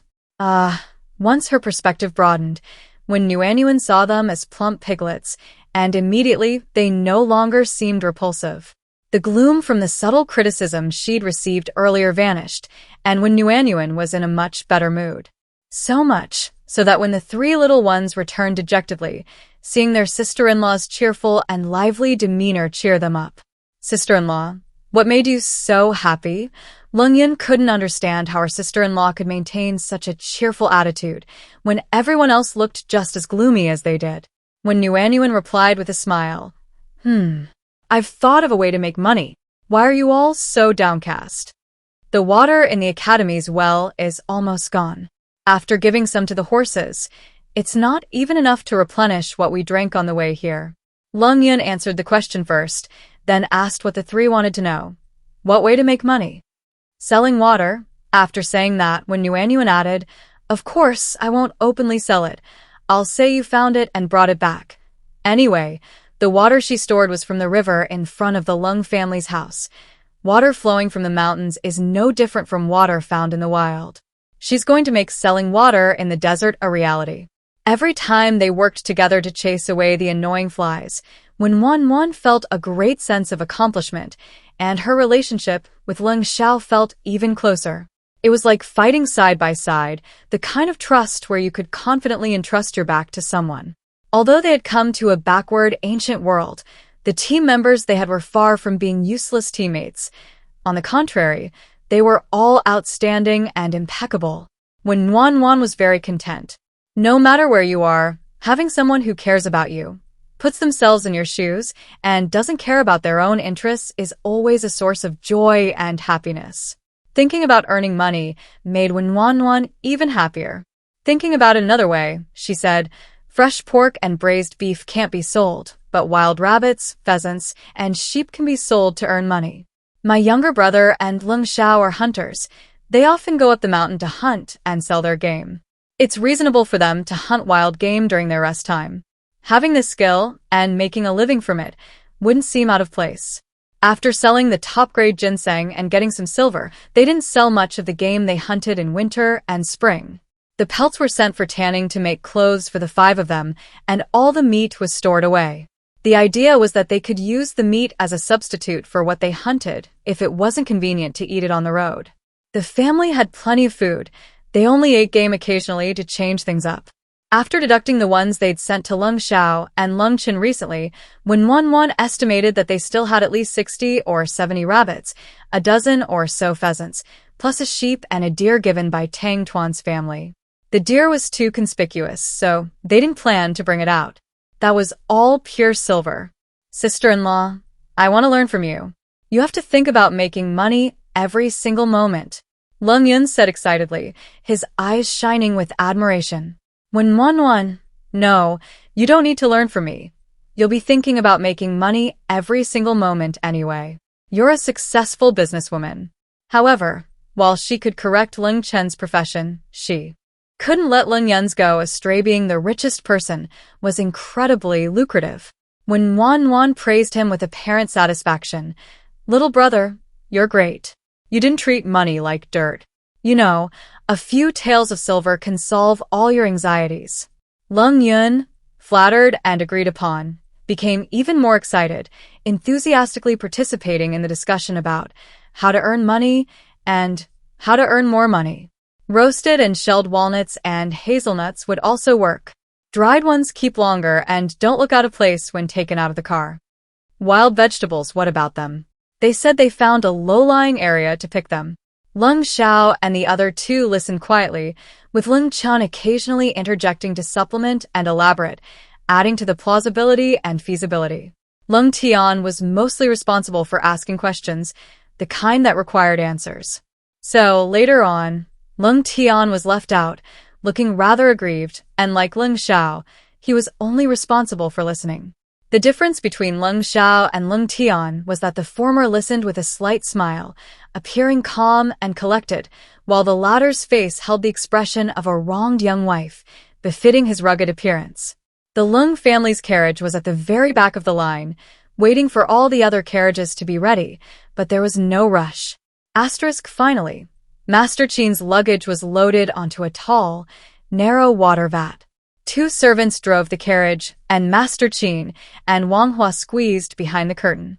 Warm Nuan, Lung Yun, and Lung Chen excitedly climbed into the carriage and settled in, embarking on another round of snacking and fruit eating. Lung Shao and Lung Tian put on straw hats and sat on the carriage frame. One carriage after another set off in an orderly fashion along the agreed-upon route. The first two carriages were staffed by bodyguards wielding large swords who were exceptionally experienced in knowing where to rest and which routes to take. Leaving professional tasks to professionals saved a lot of trouble. The advantages of traveling together were evident.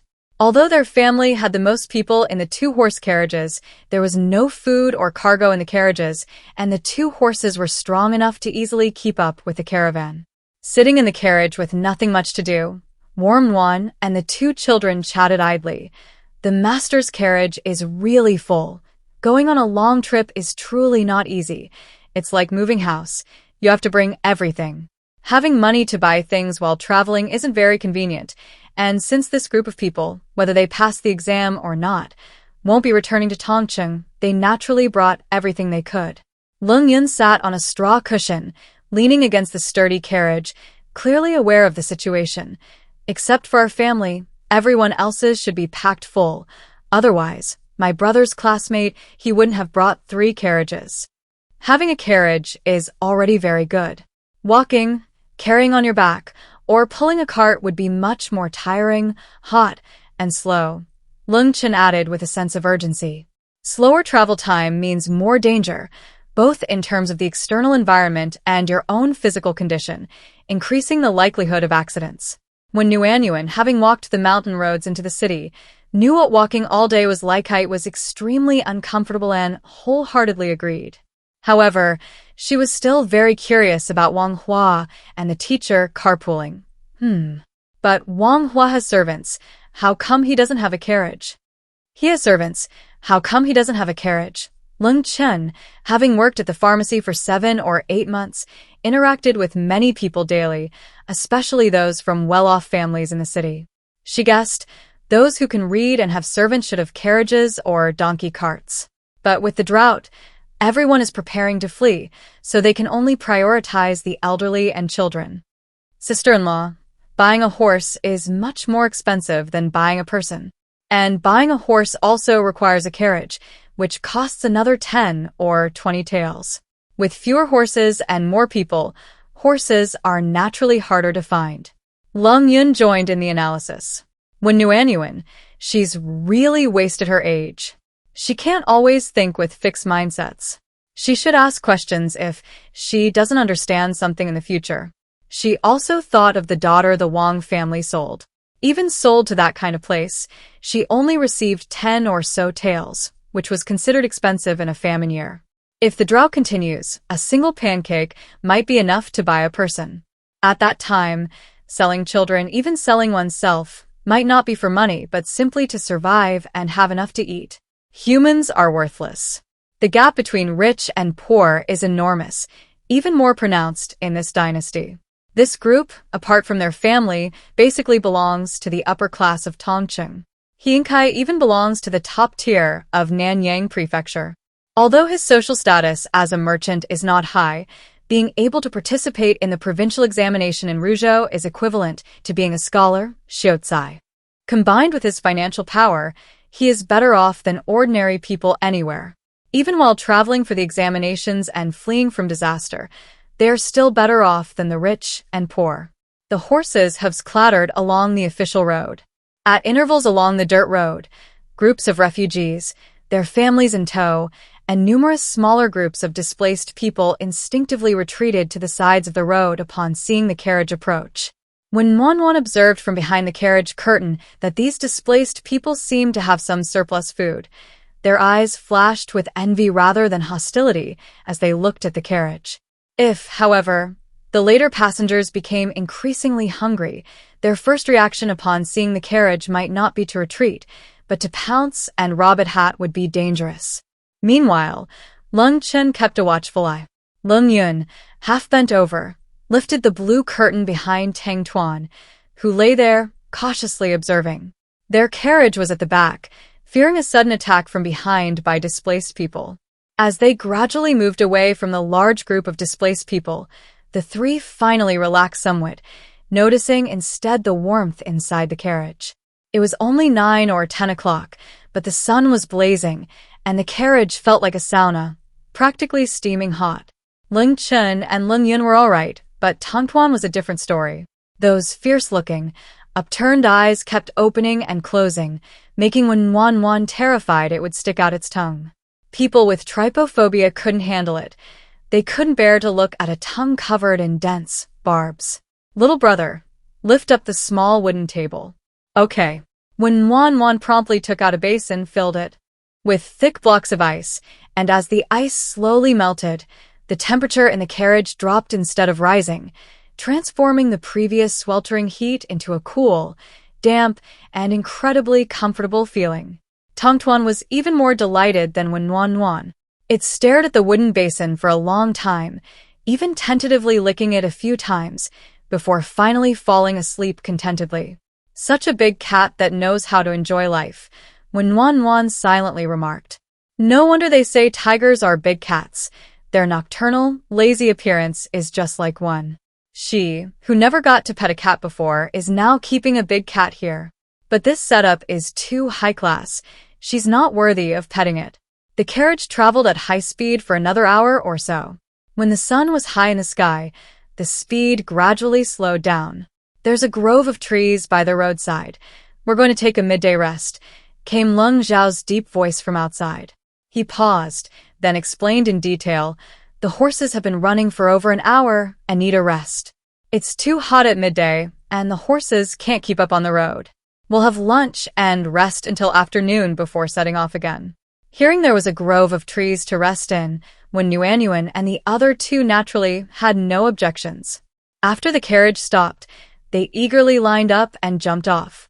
The scene before them was even more desolate than anything Wen Yuanyuan had ever seen. Withered weeds, bare trees truly bare, leaves withered and fallen, bark peeling off in parts. Everywhere you looked, the fruit-bearing bushes and vines had been completely cleared away. The Lung family's carriage was at the very back, parked furthest back.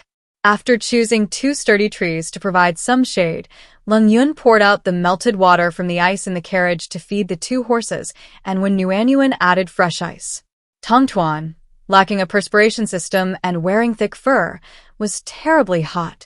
Lung Tian and Lung Sha had already taken the machetes from their belts and quickly cleared away the dead branches and weeds in the shade, laying out straw mats. Lung Chen cut some weeds and pounded them on a flat stone.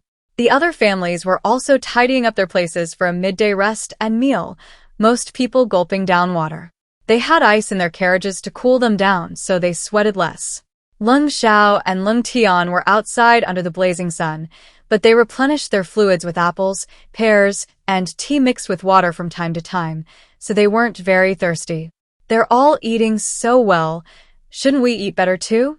When Nuanyuan looked at the white steamed buns and the meat in the bowl, then turned to ask the others. For their first meal on the road, everyone ate well. After all, steamed buns and meat wouldn't spoil overnight, and these students, usually pampered, had never experienced such hardship or suffering before, so they ate as much of the stored food as they wanted. I think it's okay.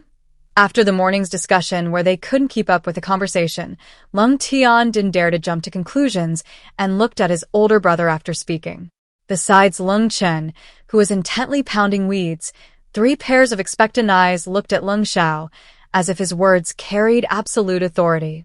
Lung Sha sighed softly. Okay. The 3 cheered and ran towards the carriage. After seeing the families openly taking out white steamed buns and various meats, when Nuanyuan didn't hide anything either, pretending to take out generous portions of white steamed buns, braised beef, and egg and vegetable pancakes from the carriage and handing them to her waiting younger brothers. These foods couldn't be brought out in public starting that evening. After a day of baking in the high temperature, they'd surely start to smell bad, wouldn't they? Most of the glances from the other side were normal, except for Cheng Zijia and Li Shoujin, whose gazes lingered on the food for a moment, clearly not considering the quantity and quality, but quickly looked away. Lung Sha ignored them. When Nuanyuan didn't care.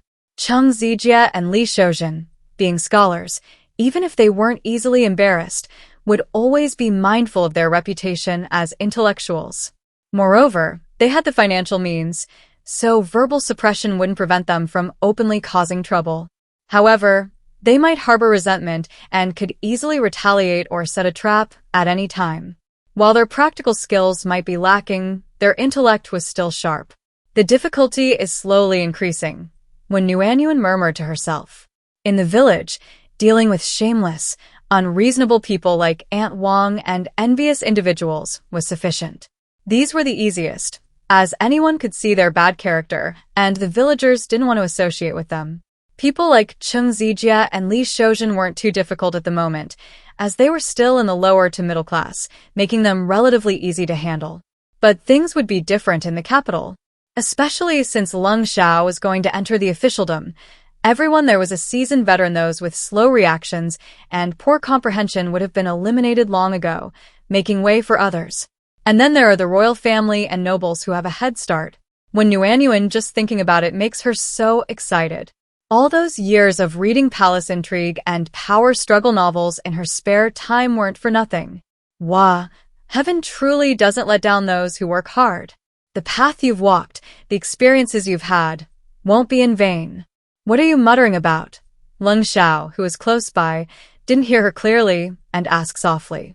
Nothing, I'm just secretly happy. When Nuanyuan smiled and shook her head, she wouldn't tell him. Lung Sha couldn't possibly understand the feeling of knowing about the exam in advance and preparing the materials. Well, Lung Sha, being a top student, wasn't on the same track as her, a slacker, so it didn't matter whether he understood or not. Second brother, come and have lunch. When Nuanyuan called out loudly, Lung Chun put down his wooden stick, walked to the straw mat, took off his straw sandals, and sat down next to the 4 of them. Manhwa handed over egg and vegetable pancakes and water pouches. Since they were all soupy and watery, they couldn't be taken out openly, but thankfully the 5 of them had water pouches they carried with them. Is this a medicinal herb? Manhwa asked, not recognizing the herb, while munching on a meat bun. No, it's black thorn grass. Our straw sandals are woven from this grass. Before weaving, it's pounded with a wooden stick to soften it so it won't hurt your feet, and it can also be used to make straw mats, Lung Chin replied, swallowing his egg pancake. Of the 6 scholars with Master Qin, only Lung Sha had changed into a short-sleeved shirt for work and straw sandals. Nuanyuan actually thought. The straw sandals for summer were quite nice, their biggest advantage being their breathability. Like sandals, the soles were made of finely woven straw, secured with a few hemp ropes. How could they not be lightweight and breathable? In this hot and dry weather, this one advantage alone made them far superior. If it weren't for the fact that women's feet shouldn't be seen by others, Nuanyuan would also really like to wear these summer straw sandals. However, we've already stored enough straw sandals and straw mats. Why are we making these? My younger brother told me that the teacher didn't have any mats among the things he was carrying. He said they only have one carriage and 4 people wouldn't have enough to sleep in, but they might need some tonight. If the other families also need some, they can sell some of their stock first, and I can weave more on the carriage, Lung Sha said somewhat shyly. These can only be sold once. Although it's not much, compared to the dozens of bamboo baskets we used to sell for only 1 string of cash, it's a very easy and worthwhile investment, Lung Yun added. They couldn't afford to be unable to earn silver and then look down on copper coins. When Nuanyuan was dumbfounded. Lung Yun's keen observation of potential market demand was indeed well suited for business. The 3 girls have always been action-oriented, with the potential to be workaholics. When Wan, on the other hand, has always considered herself a giant in thought but a dwarf in action, preferring to slack off whenever possible. Now she realizes that back then, it was because she wasn't earning enough. If she were making tens of thousands a month, she would definitely be the one who treats the company like her own home, swearing to live and die with it. Besides, the boss's empty promises didn't work on her. She was like a duck, only good at slacking off, and ducks don't eat empty promises, afraid of being rolled up and eaten. If it weren't for the mortgage, she would just want to lie down and work diligently, hoping for an early retirement and a comfortable life. But things are different here. If you don't work hard and are not diligent, you will really starve and freeze to death. Moreover, she has now jumped from being a wage earner to a freelancer, which is a qualitative leap. Diligence and income are directly proportional. How much you earn depends entirely on your effort. How can she not put her heart into it? The things she produces are money, and how much money she earns is directly linked to her quality of life. The most direct and obvious difference is cotton compared to wood ash, bamboo strips and leaves compared to straw paper. Just ask yourself, are you willing to put in the effort? Thinking of this huge disparity, when Nuanyuan immediately became incredibly motivated. She wished there were 48 hours in a day. Lung Sha looked up at the increasingly high sun and the steaming ground and persistently tried to persuade her. Sister-in-law, it's cool and comfortable in the carriage. You can take a nap in the carriage, and my brother and I will each cut and pound the straw. That'll be enough for this afternoon's weaving. Lung Yun nodded quickly. That's right, sister-in-law. You were too tired this morning. We don't have much to do, so we can make some. It would be best if we could earn some money, but if not, we can keep it for ourselves. They wanted to earn money, but they didn't want their sister-in-law to work under the scorching sun like them. I'm not sleepy or tired. I'll pound the straw under the shade of the trees. It won't be too hot. When Nuanyuan waved her hand, determined not to let anything stop her from earning money. Ling Chen and Lung Yun are only 10 years old. These 2 teenagers aren't afraid of hardship or the sun. So why is she so precious and delicate? When Nuanyuan disagrees. Besides, what is she tired of all morning? Just from sitting in the car all morning? Let my younger brother rest in the carriage. His arm is still injured. What if it gets infected if he doesn't rest properly in this heat? There are many disaster victims and refugees, and their family is at the back of the group. They can't be careless at all. The strong younger brother and the tall Lung Sha driving can deter anyone with malicious intent. In times of disaster and chaos, there's no other way but to ensure the safety of the family. But the lunch break must be for the younger brother to rest in the carriage. Even if she wasn't working, when Nuanyuan hadn't even considered resting in the carriage. Lung Tian scratched his head, his face completely unconcerned. No need. The leftover medicine powder from last year is very effective. The wound is already healing. Besides, Tang Tuan's family sent a lot more. Even if it's torn open again, it's nothing serious. We can just apply it again. He wanted to stay and work too. Most importantly, he wanted to be with them. Working wasn't tiring at all. It was actually quite enjoyable. He didn't want to rest alone in the carriage. Sitting in the carriage wasn't tiring at all. Lung Tian couldn't understand why someone with just an arm injury would want to lie down and rest. This little injury was nothing. When Nuanyuan choked, she and her younger brother didn't think alike. She couldn't understand. It was the first time she'd had a torn wound, and she didn't care. Oh, not the first time, but the second time. Lung Sha was the same way. They're all ruthless. Fortunately, the other three are only ruthless towards themselves. They're incredibly caring towards their families and unanimously agreed that Lung Tian should rest. Lung Shao held the absolute majority of the vote, merely glancing indifferently at Lung Tian and then at the carriage. Lung Tian looked as wilted as a frostbitten cabbage. He didn't argue or dare to offer any excuses. When Wan clicked her tongue in amazement, this was absolute authority. This was the powerful aura of a leading man. When will she be that powerful? In front of the four who had reached a consensus, Lung Tian reluctantly entered the carriage, looking back every few steps. After successfully getting Lung Tian to rest, Lung Yun and Lung Qin took their machetes to cut grass, while Wan used a wooden stick to pound it. They didn't have time to pay attention to what Lung Shao was doing. June was truly hot, and the closer the sun was to its zenith, the less shade the trees cast. When Wan tried to curl up into a ball, squatting in the shade of a thick, large tree as she worked. Over there, a distinctive, deep voice sounded from above. When Nuanyuan looked up blankly, It was an ancient tent? Straw mats were strung with hemp ropes, two ends tied to trees as thick as an arm, the other two corners to sticks cut and stuck in the ground. The weeds and dead branches on the ground had been cleared away, and a flat stone had been moved. When Nuanyuan jumped up in surprise, praising with a beaming smile, Lung Shao, you're so fast. She felt like she had only just started working and Lung Shao had already prepared the area. His logistical support was incredibly fast and efficient. Lung Shao lowered his eyes, concealing the concern in them. I'll carry the grass. You go and rest. I'll be hot. When her younger brother objected, the light in her eyes dimmed slightly. The family wasn't short of money for the time being. Although he didn't yet understand why the girl before him was suddenly so eager to earn money, since she wanted to and was happy to try, his job was to support her and create the necessary conditions. For a fleeting moment, when Wan saw a hint of heartache in Lung Zhao's eyes. But upon closer inspection, there was no heartache at all. He was still that aloof, cold boy, like the moon in the sky. Even under the scorching sun, he remained aloof, like the perpetual snow on a mountaintop. She hadn't been after Lung Shao, so why did she keep having these illusions? This was a bad sign. She had to be careful and constantly remind herself, don't mess things up. Such a capable teammate, someone she'd been through thick and thin with, she couldn't afford to ruin it.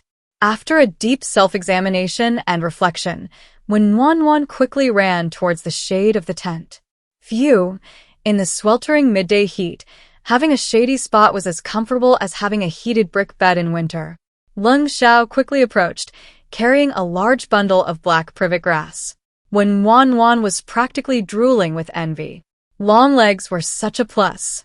She ran, but Lung Zhao's long strides brought him over in a flash. Not far away, Kai, his belly bulging, walked towards the two while constantly wiping sweat with a handkerchief. When Nuanyuan had a fairly good impression of Kai. As the eldest son of the richest man in Nanyang County, he brought the most men and had the most abundant food besides hers, yet he didn't seem to be afraid of them taking advantage, unlike Qing Zijia and Li Shoujin. He was always friendly and polite to everyone he met. Regardless of their true feelings, they were only traveling together temporarily, with no real conflict of interest. Wouldn't it be better for everyone to be polite? After all, they were all independent individuals, not eating from each other's food. Who would want to listen to Chung and Li's lecturing tone from the start? Kai, on the other hand, had a very good grasp of boundaries. Excuse my intrusion. Kai stopped a short distance from the tent, smiling and greeting Lung Shao as he approached. His chubby face beamed with a friendly smile.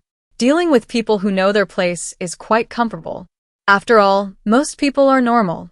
Only a minority are sophisticated egoists with a strong sense of superiority and an arrogant, self-serving nature. Warm wanted to reply, no need to bother you. Please speak freely. Kai came to see Lung Shao under the blazing sun. He must have something to say.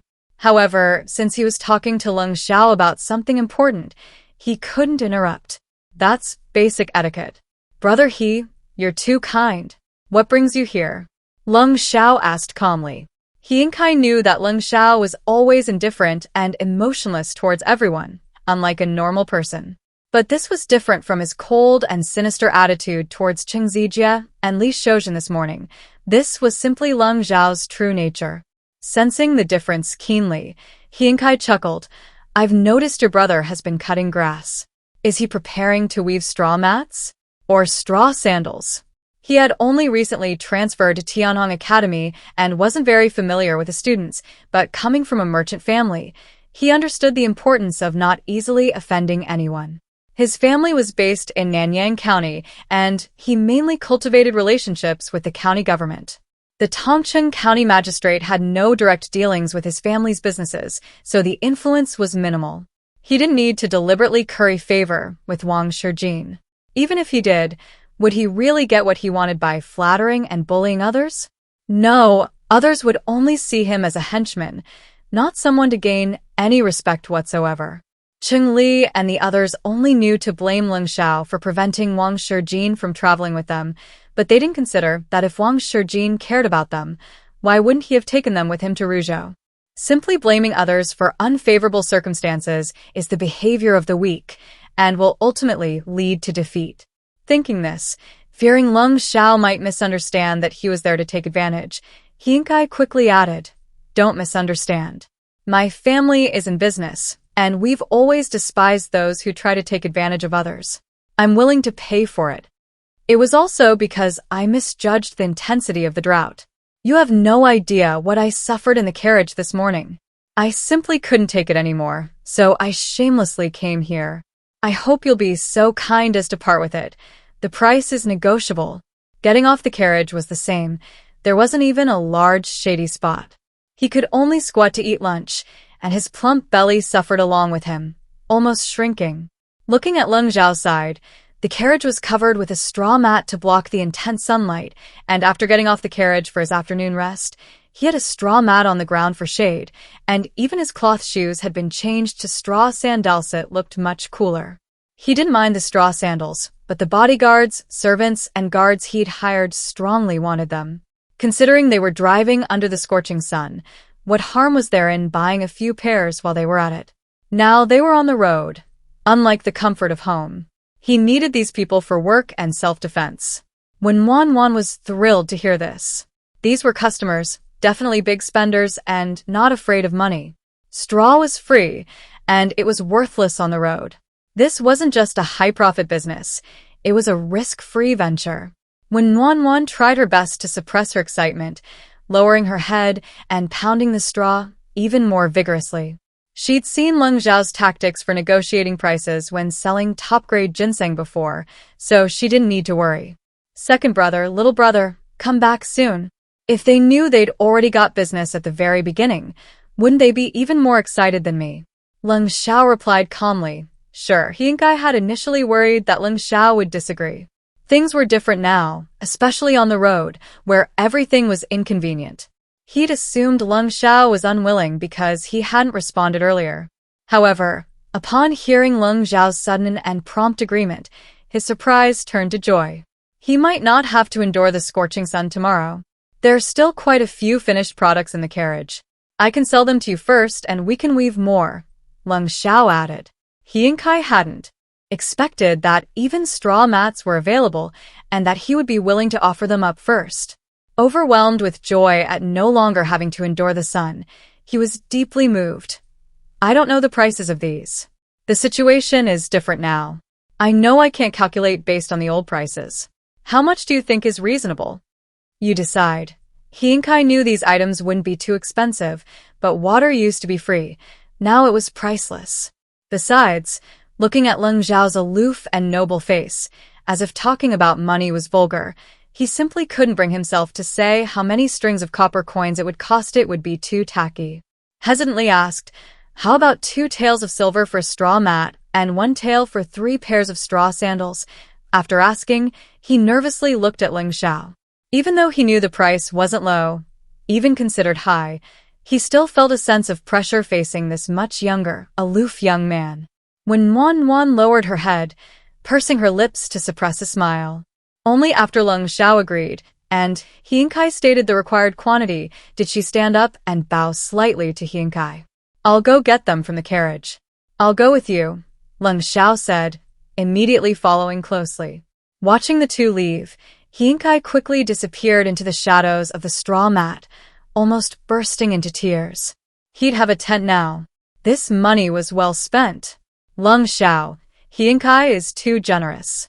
He just asked for 3 straw mats and 12 pairs of straw sandals, a full 10 taels of silver. Although she knew rich people spent tens or hundreds of thousands, even millions, on a single bag, these were still cheap straw mats and sandals. When Nguyen hadn't yet recovered from the joy of receiving such a huge sum of money. Only our family and the whole group knows how to do this. In the past, even if Hiankai were wealthy, he wouldn't have bought these. Now, even poor farmers wouldn't spend money to buy them, Lung Sha replied. When Nguyen understood that they were taking advantage of a special time and a specific group of people.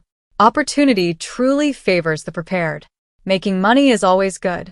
Not daring to give away all of it, she only gave Hiankai 2 straw mats and 10 pairs of straw sandals, saying she would continue weaving in the afternoon and evening and would give him the rest when it was finished. Hiankai was very agreeable and immediately paid the silver, instructing her not to give it to anyone else first, but only to him. When Nguyen thought, "There's no one else here. You've offered such a high price. Who else would be willing to pay that much to buy?" Subsequent events proved her naivete and shallowness. She lacked a proper understanding of the spending habits of wealthy families. Hiankai, carrying a quilt, was directing his servants to set up the tent when Wang Hua proactively inquired about the price, ordered a straw quilt and 3 pairs of straw sandals, and paid 3 taels of silver. Li Shoujin also arrived, ordering a straw quilt and paying 2 taels of silver. When Nguyen didn't mind Li Shoujin buying things, he paid for it. She wouldn't take advantage or say anything sarcastic, and who would turn down money.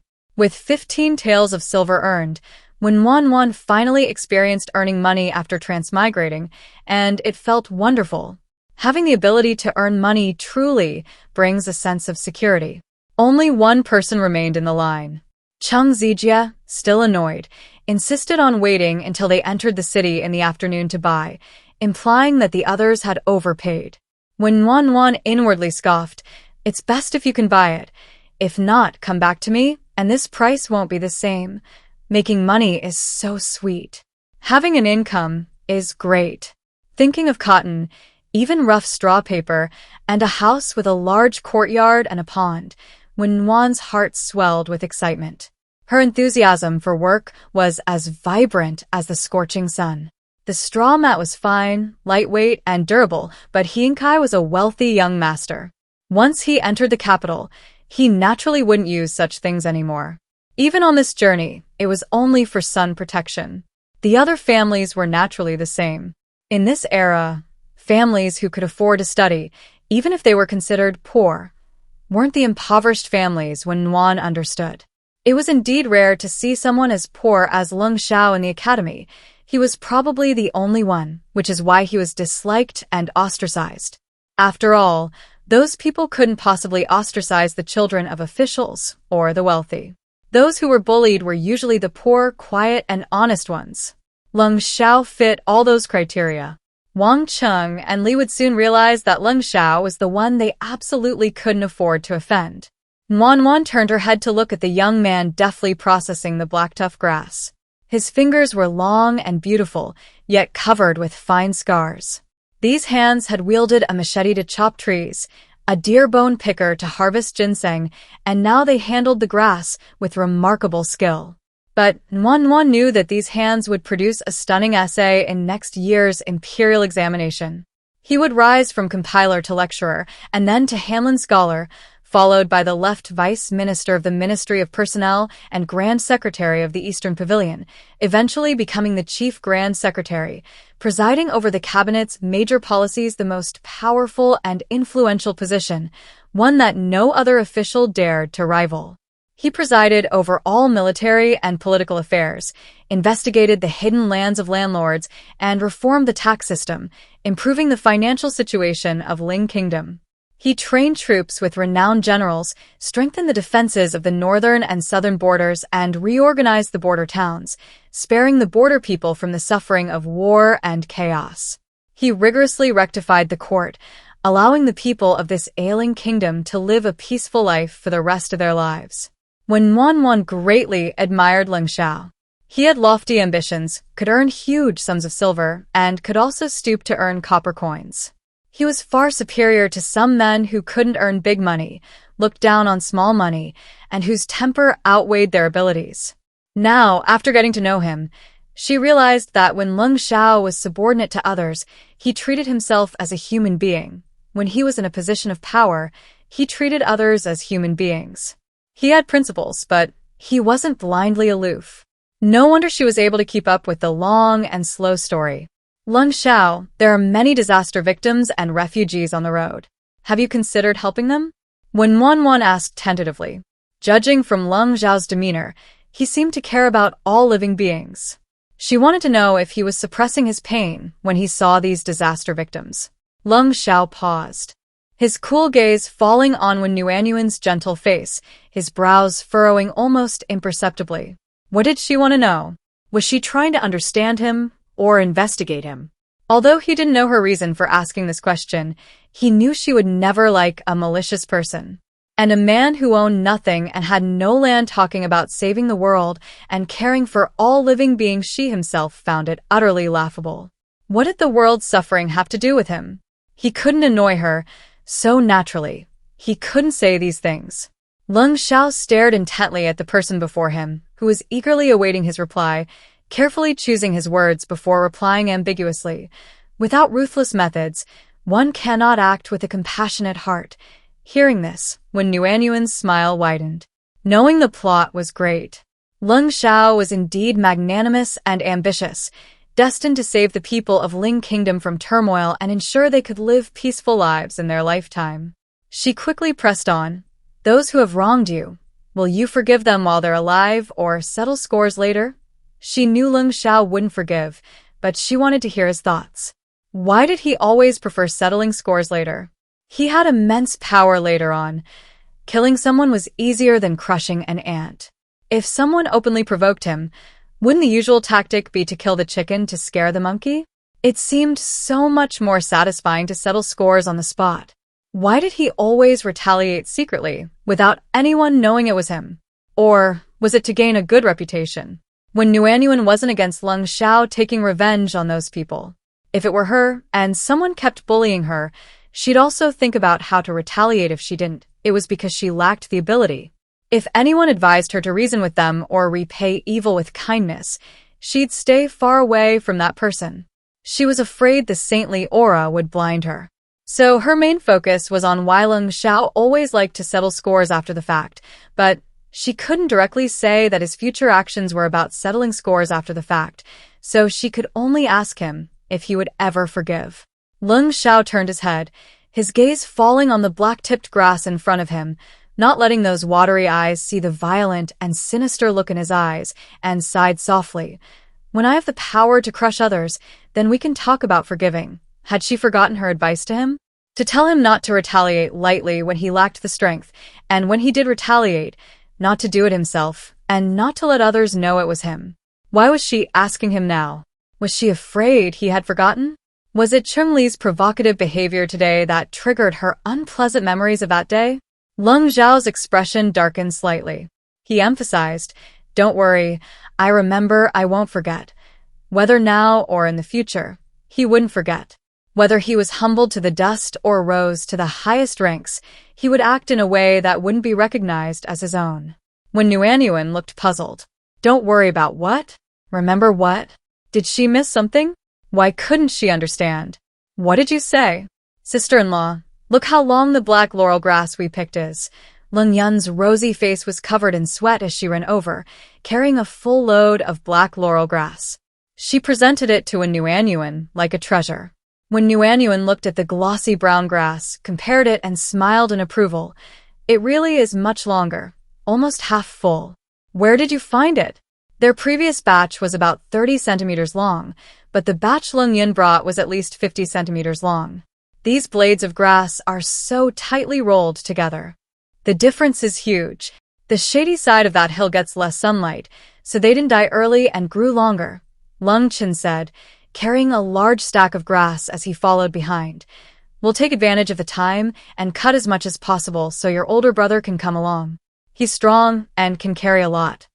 Longer grass is definitely easier to weave than shorter grass, saving time and effort. Of course, we should choose the longer grass to cut. This is enough, Lung Sha murmured in reply. I don't know if we'll sell them all tonight. Even if we sell 1 or 2, these will be enough. When Wan pointed to Hingsai's side and announced with a happy smile, Look, they've sold. We still need 3 straw mats and 5 pairs of straw sandals. But it's not because we don't have enough storage, it's just that it wouldn't be reasonable to take out too many at once. Lung Chun and Lung Yun's first reaction was happiness, and their second was to ask, How much silver did you get? When Wan proudly and confidently replied, You'd never guess the price your eldest brother negotiated. It seems that both times he had Lung Sha negotiate the prices, they were unexpectedly high. Is this the legendary protagonist's halo? Lung Yun and Lung Chun, their faces similar, wore the same expression of confusion. Lung Yun immediately gave up guessing and leaned close to Nuanyuan, pleading, Sister-in-law, just tell us already. Let's not waste time guessing. It's already 15 taels.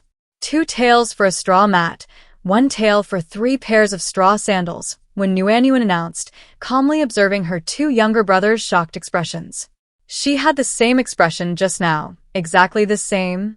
Lung Chun fared better, only shocked for a short while before reverting to his shy, reserved demeanor. Lung Yun still wore a shocked expression as if saying, Sister-in-law, you said we used to sell so many woven goods for only a little over 1 string of cash. How come there's such a big difference now? When Nuanyuan really wanted to tell Lung Yun about a marketing course she took in college, one of the case studies illustrating the price difference of the same can of cola in a supermarket, a restaurant, and a 5-star hotel. Location determines its value, just like water in the desert is more expensive and important than gold. At first, she found it unbelievable, but after Lung Zhao's reminder and drawing on her previous knowledge, she immediately understood. This group was targeting the high-end market. The price was also set by He and Kai. If a servant had negotiated the price from the start, it would have been higher than before, but definitely not this high. Just think of it as targeting a different demographic.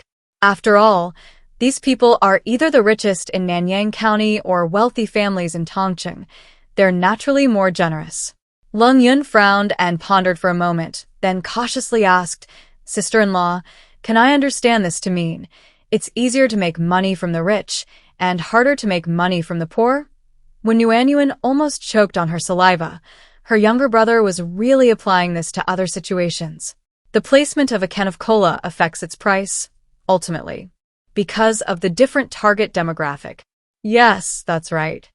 Then from now on, when we make food, we'll target the rich, opening the best restaurants and eateries. Okay, when Nuanyuan replied readily. This was Lung Yun's future path. Opening the most luxurious restaurants, building the most extravagant eateries, raising the largest herds of cattle and sheep. He'd do everything to make money. Otherwise, how could he become the richest man in Ling Kingdom? Selling braised food alone wouldn't cut it.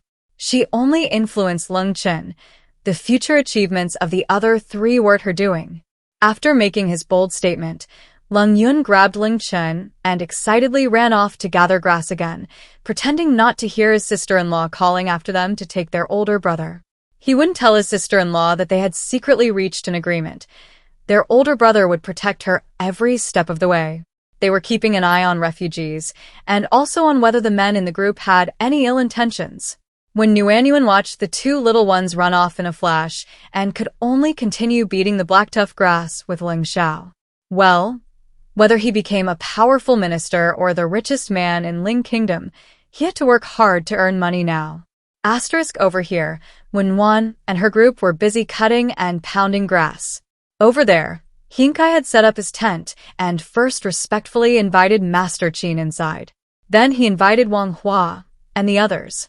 Apart from those who wanted to stay in the carriage, The rest went to another tent to get some fresh air and chat.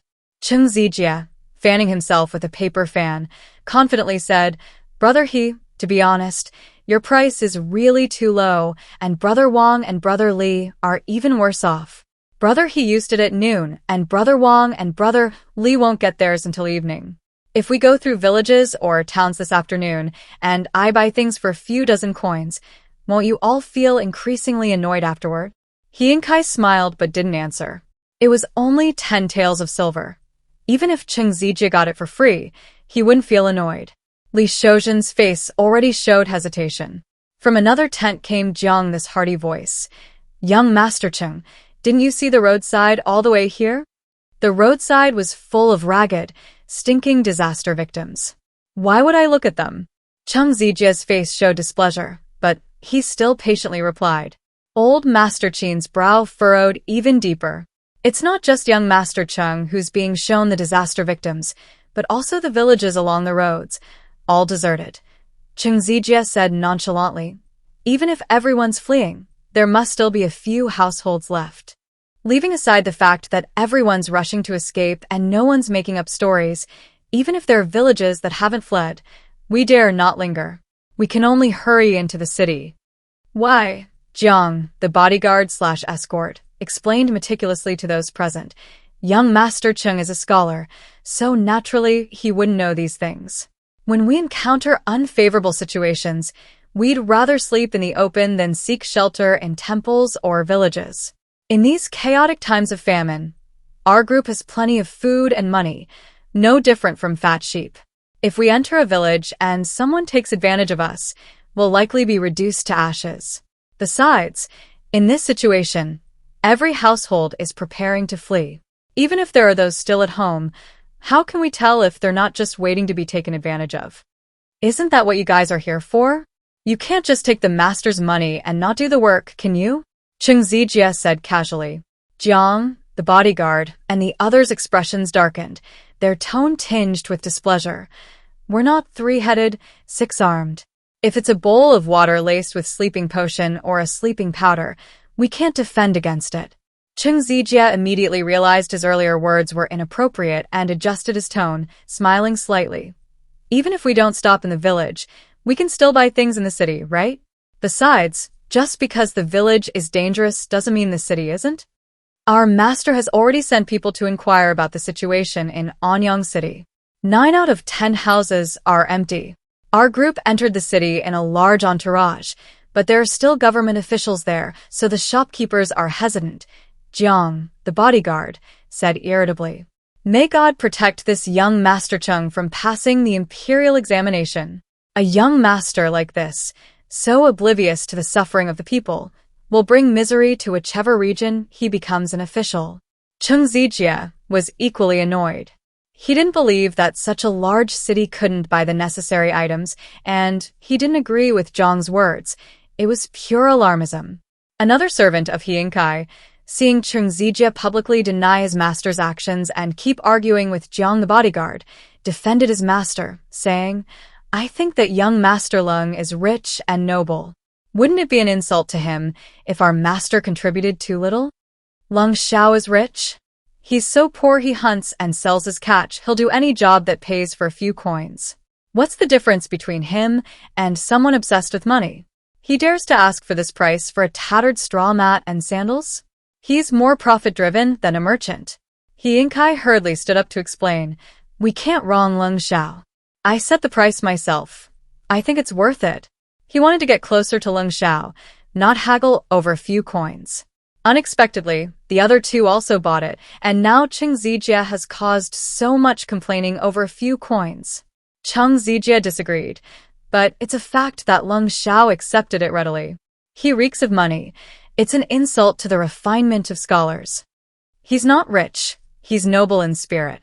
The entire Lung family is unparalleled in noble spirit. Old Master Qin sat upright on a stone under the tent, his usually compassionate face showing a hint of anger. Seeing the teacher's anger, the other 3 students also hurriedly stood up, wondering in fear if the teacher knew the elders of the Lung family. But the teacher had only retired to his hometown a few years ago and had been in the capital all along. How could he know the elders of the Lung family? Could the Lung family truly be considered a family of impeccable refinement?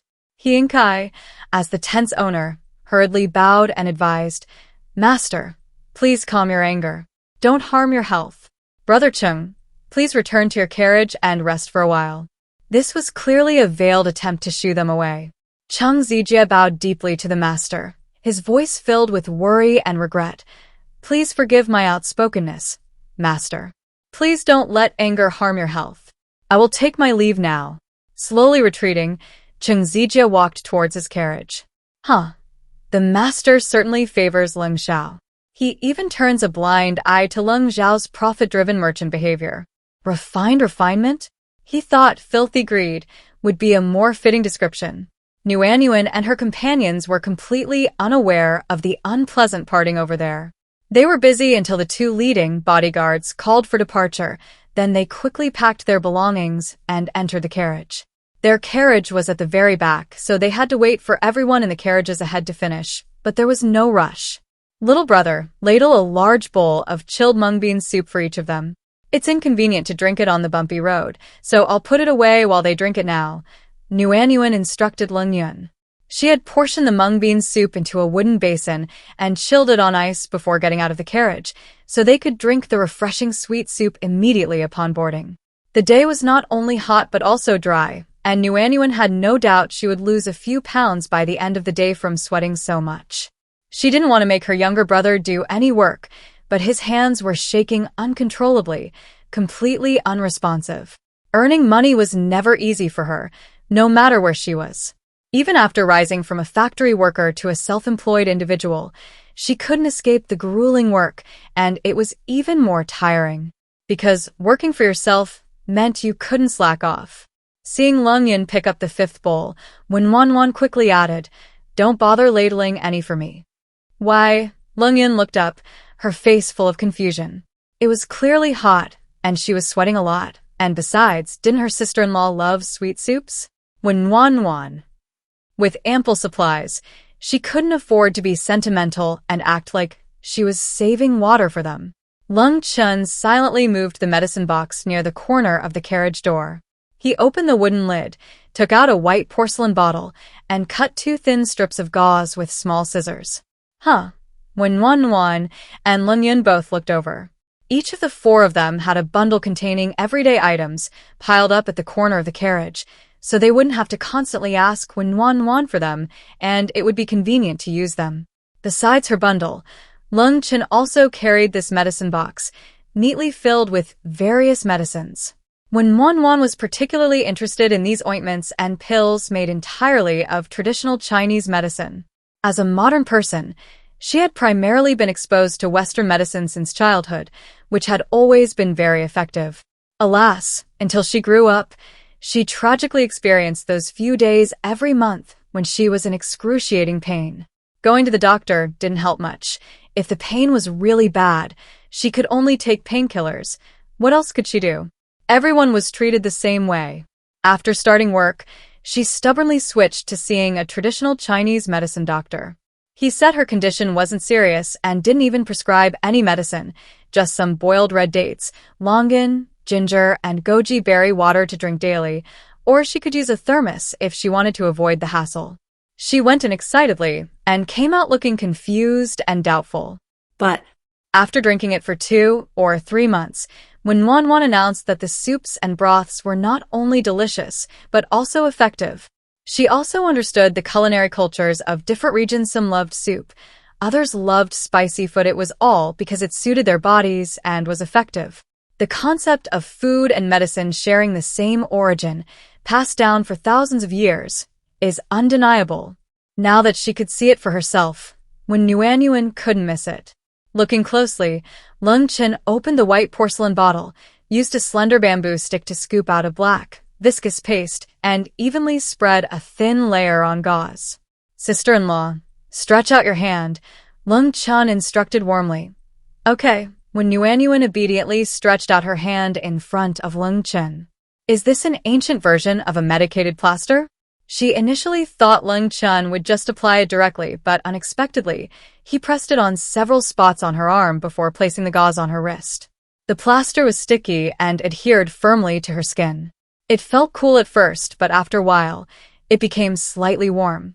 Most noticeably, when Nuanyuan's hand stopped trembling. The effect is amazing. Do you need to press before applying this plaster for it to be effective? When Nuanyuan asked curiously. No wonder someone who studies medicine can benefit the whole family. If it weren't for Lung Chen, she would still be trembling in pain.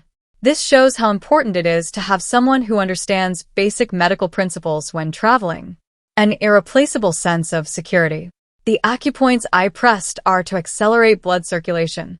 Applying the plaster afterward will enhance the effect, but it's okay if you don't press them. Lung Chen was happy that her newly acquired knowledge was useful, but she didn't dare take credit, continuing. The plaster is effective because of its powerful formula. I haven't studied it for long. I only know the most basic external techniques and the appropriate over-the-counter medicines. I don't know how to diagnose by pulse or prescribe medicine accordingly. That's good. Once we're settled in the capital, we can learn the more advanced stuff. Even if Wenwan didn't understand medicine, she still knew the basics. Medicine is vast and profound. How could it be learned in such a short time? Lung Chen, knowing which over-the-counter medicine to use for which symptoms, was already very rare and remarkable in her eyes. Moreover, with these medicines and with Lung Chen around, that was enough for their family.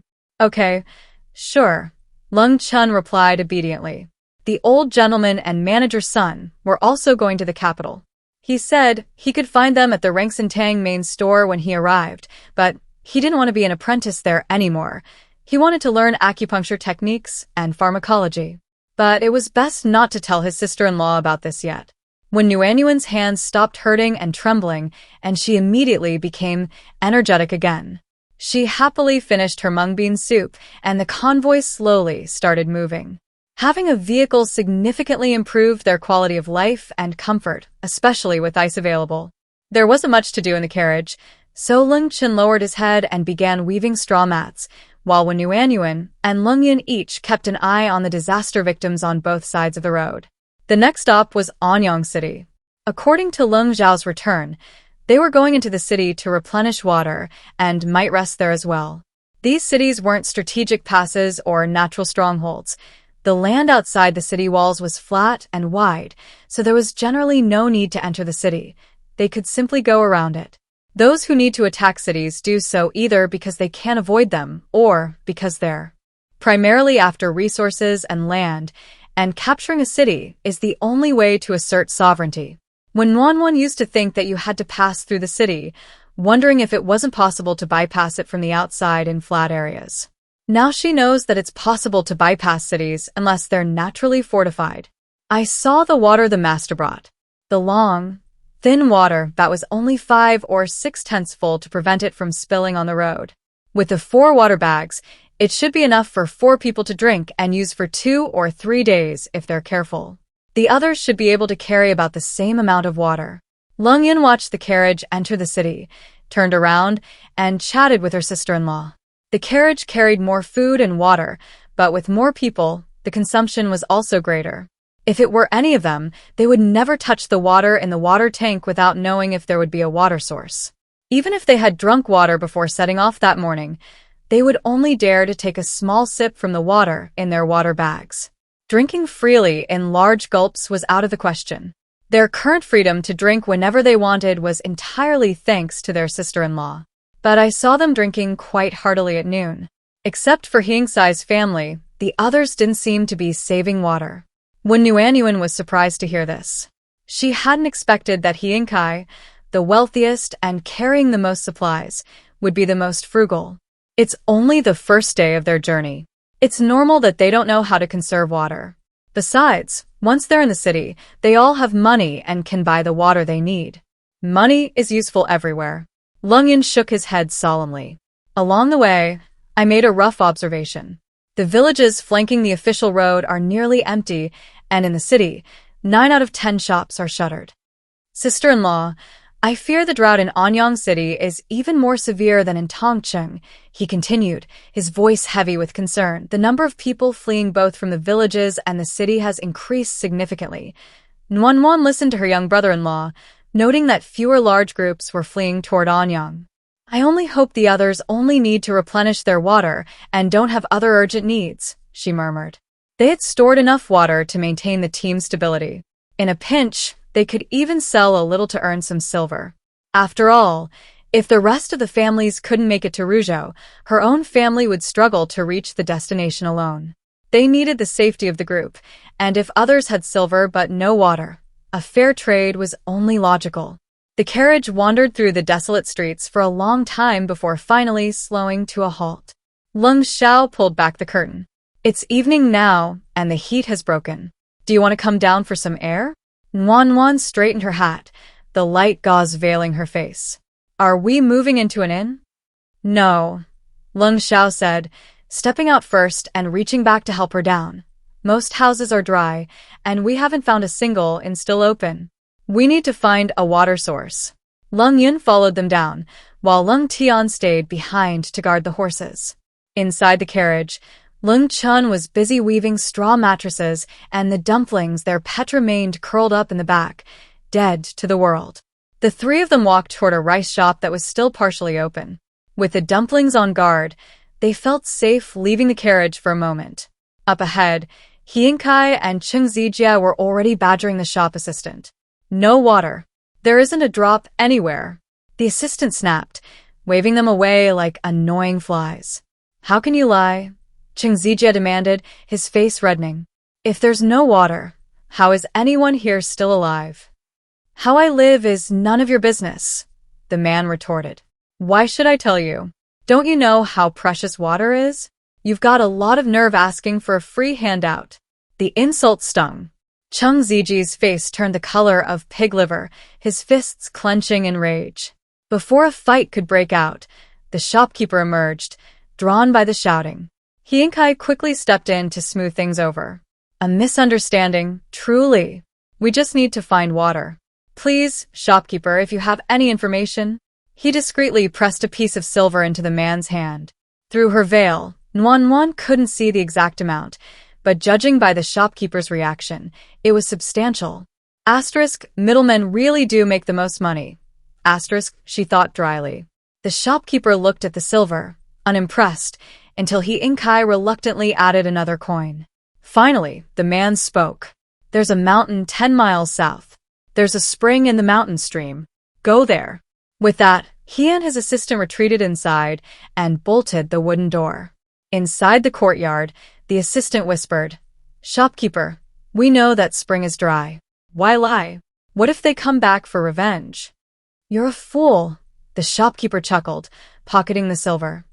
It'll be dark by the time they realize it. They won't make it back tonight, and we're leaving through the north gate at dawn. I just made 2 taels of silver for doing nothing. Outside, Cheng Zijia turned and spotted Nuan and the others. His irritation flared instantly. We paid for this news, he barked. So, let's set the rules now. When we get to that stream, your family isn't allowed to take a single drop from the spring. Inkai looked awkward, but Lung Sha didn't hesitate. Fine. Then I assume we don't have to share any water sources we find elsewhere? Of course not, Cheng Zijia sneered, clearly not believing they'd find anything better. As they walked back to the carriage, Nuan wasn't worried. They had their own supply, and Cheng Zijia was mostly just a loud nuisance. The shopkeeper was lying, Lung Sha said quietly, his posture straight and certain. There is no spring. Wait, how do you know? Nuan asked, surprised. He was twitching his lips and his eyes were shifting. He couldn't look us in the face. Nuan stared at him. She had assumed Lung Sha had some mystical insight into the human heart, but it was actually just sharp, cold observation.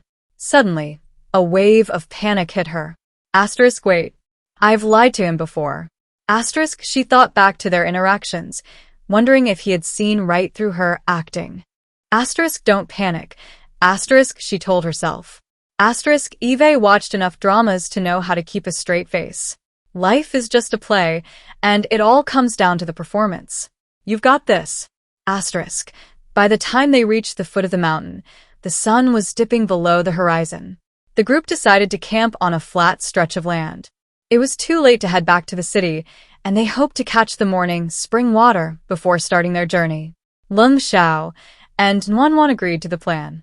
Entering the city at night was risky anyway. You never knew if the people claiming to be officials were actually bandits. Besides, night was the perfect time for the dumplings to go hunting. While the other families grabbed buckets and rushed toward the spring, Lung Shao's family set up camp further away. Lung Yin built a stone stove while Nuan prepared the pots and buckets. Lung Qin finished his first straw mattress and moved on to the next, working skillfully in the fading light. As the fire crackled to life, their first night of wilderness camping officially began. The Lung family had a female member, a young one at that. Everyone understood why Lung Shao chose a slightly distant place to stay. After all, it was all men, and having only one woman made some things inconvenient.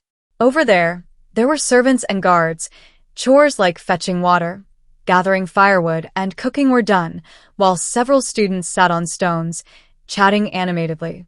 On Nuan's side, everyone was busy with their tasks, young and old. Lung Shao, carrying a machete, went to cut branches in the distance, preparing to build a makeshift outhouse for Nuan. Lung Tian led the horses to eat hay and tied the reins to the carriage. Their 2 horses were incredibly well behaved. They wouldn't run away, even without being tethered. However, to prevent any unexpected situations where the horses might be startled and run away, the reins were always tied after unloading the carriage. Being careful is always better than not. The wooden water basin was warmly filled with corn and beans. Lung Tian held it between the 2 horses with one hand, smiling even more broadly than the horses themselves. You 2 have worked the hardest today. Your sister-in-law has given you extra food. Eat as much as you can while it gets dark.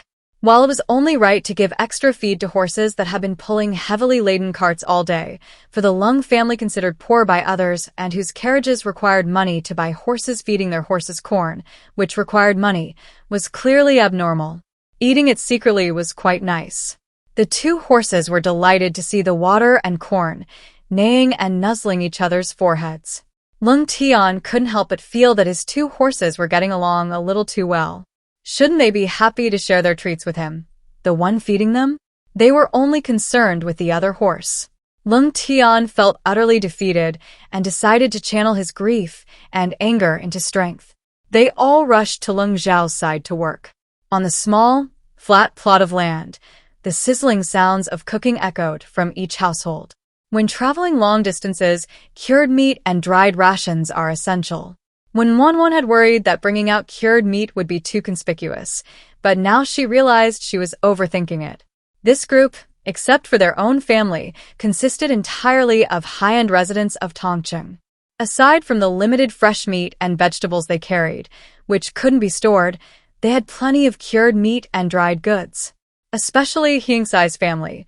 Those 3 carriages weren't just for show, they were genuinely filled with all sorts of good things. Sister-in-law, the fire's lit. Lung Yin called out. Okay, I'll set up the pot. When Nuan set up the large iron pot she'd salvaged from their old home in Tongcheng. With so many people in their family, this large iron pot was incredibly useful. Lung Yin couldn't believe how comfortable and easy the journey would be, only needing to worry about what to eat. What are we having for dinner? Stir-fried cured pork with wild garlic and stewed rice cakes, 2 fried eggs each, and a vegetable and mushroom bun, okay? She had stocked up on plenty of rice cakes, enough to fill her up and easy to cook, and had also fried hundreds of eggs in advance. The advantage of preparing food in advance was evident. It was convenient to eat and take out. When Nuan had also cooked a large vat and 2 small vats of rice cakes beforehand, but that was mainly for when it was inconvenient to cook other food. Now that the fire was lit and they had some free time, and everyone else was cooking dinner, their family should certainly cook too. A hot meal with soup and staple food always feels more pleasant and satisfying. Of course it's good, Lung Yin nodded vigorously. Only her sister-in-law would worry about whether they ate well and whether they would get tired of the same food. Actually, for the 4 of them, having food and being able to eat their fill was enough.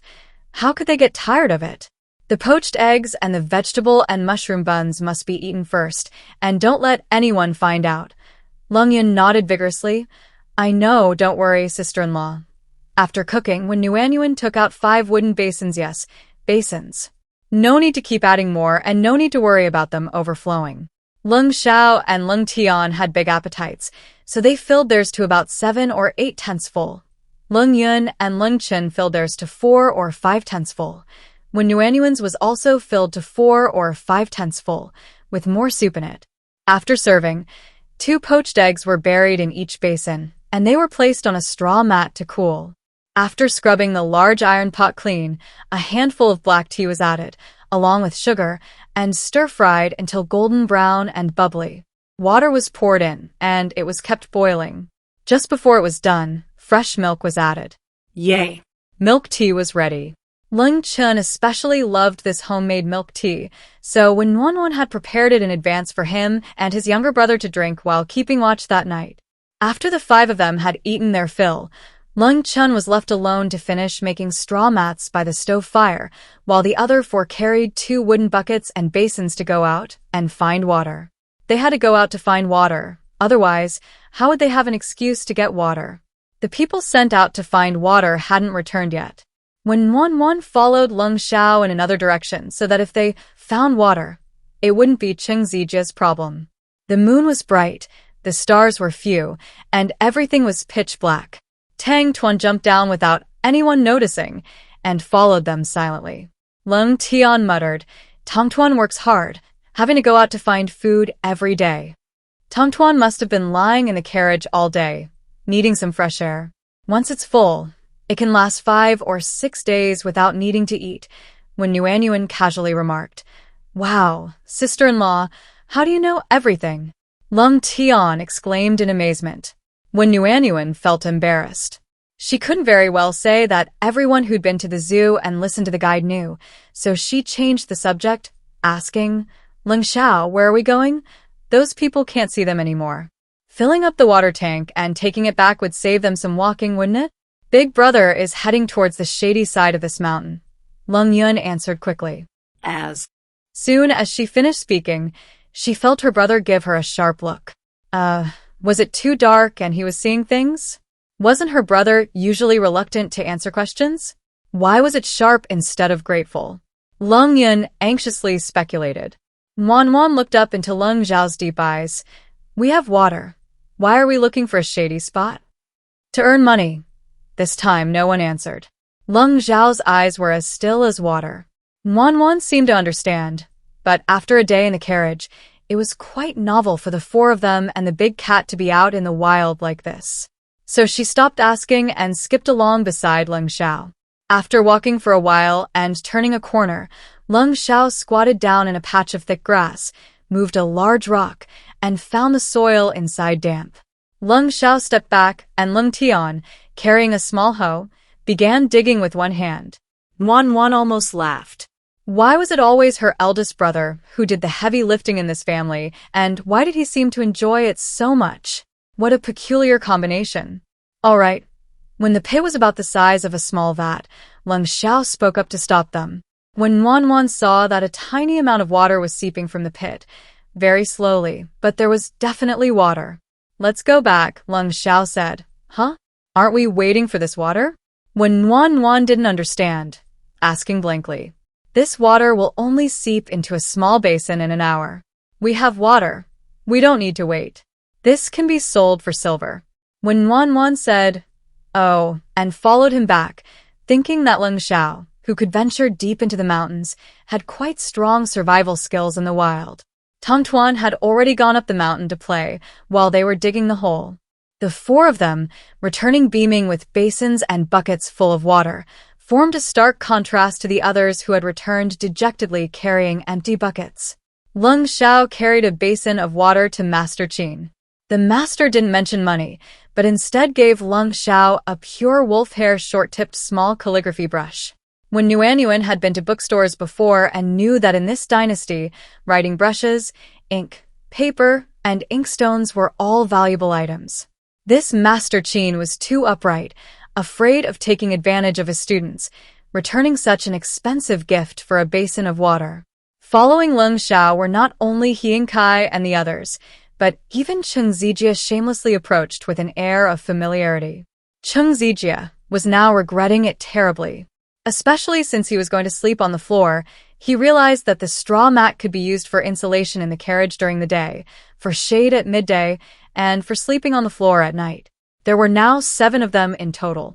The 2 wagons, piled high with goods, could barely sleep 2 people each. Subtracting the one on night watch, 4 people were left to sleep. They had originally planned to sleep at inns along the way, but plans had changed, and they were now forced to camp out in the wilderness.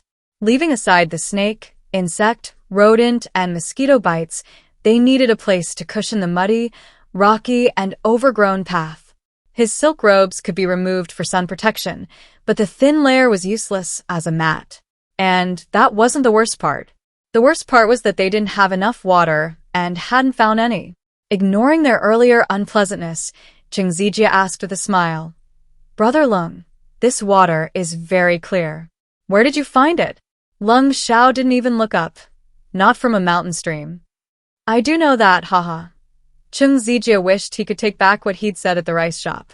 They'd wasted money, and after practically turning the mountain stream upside down, there was no spring at all. They'd been cheated by the rice shop owner. The crucial point was that it was already late, and by the time they got there, the city gates would be closed. Without water, how would they survive tomorrow? At that moment, he couldn't care less about his dignity or whether he should let Lung Sha earn his money. He just hoped Lung Sha would be willing to do so. "I'm willing to pay, as long as Brother Lung tells me the location of the water source. How about 1 string of cash?" The scene fell silent. He and Kai suddenly burst out laughing. He hadn't spoken up because Cheng Zijie was so desperate for water, but he hadn't expected that the rice shop owner would offer 2 taels of silver, and now that there was a real water source, he was only offering 1 string of cash. He wouldn't be polite then. When water is scarce, who would complain about having too much water? Before he and Kai could speak, another voice hurriedly interjected, "Brother Lung, I'll offer 1 tael. Just tell me." It was Li Shoujin. Cheng Zijie's eyes were practically blazing with anger. He hated Li Shoujin's attempt to raise the price. Of the 4, Wang Hua was the least wealthy and naturally couldn't compete for the price. However, Lung Sha had already given a large basin of water to Master Qin. He and Master Qin would share food, water, and straw mats, which would be enough for the 4 of them if they were frugal tomorrow. For now, he simply watched from the sidelines. "Li Shoujin, I was the one who offered the first price. Brother Lung hasn't agreed yet. The highest bidder wins. Isn't that the principle everywhere?" Li Shoujin said indifferently.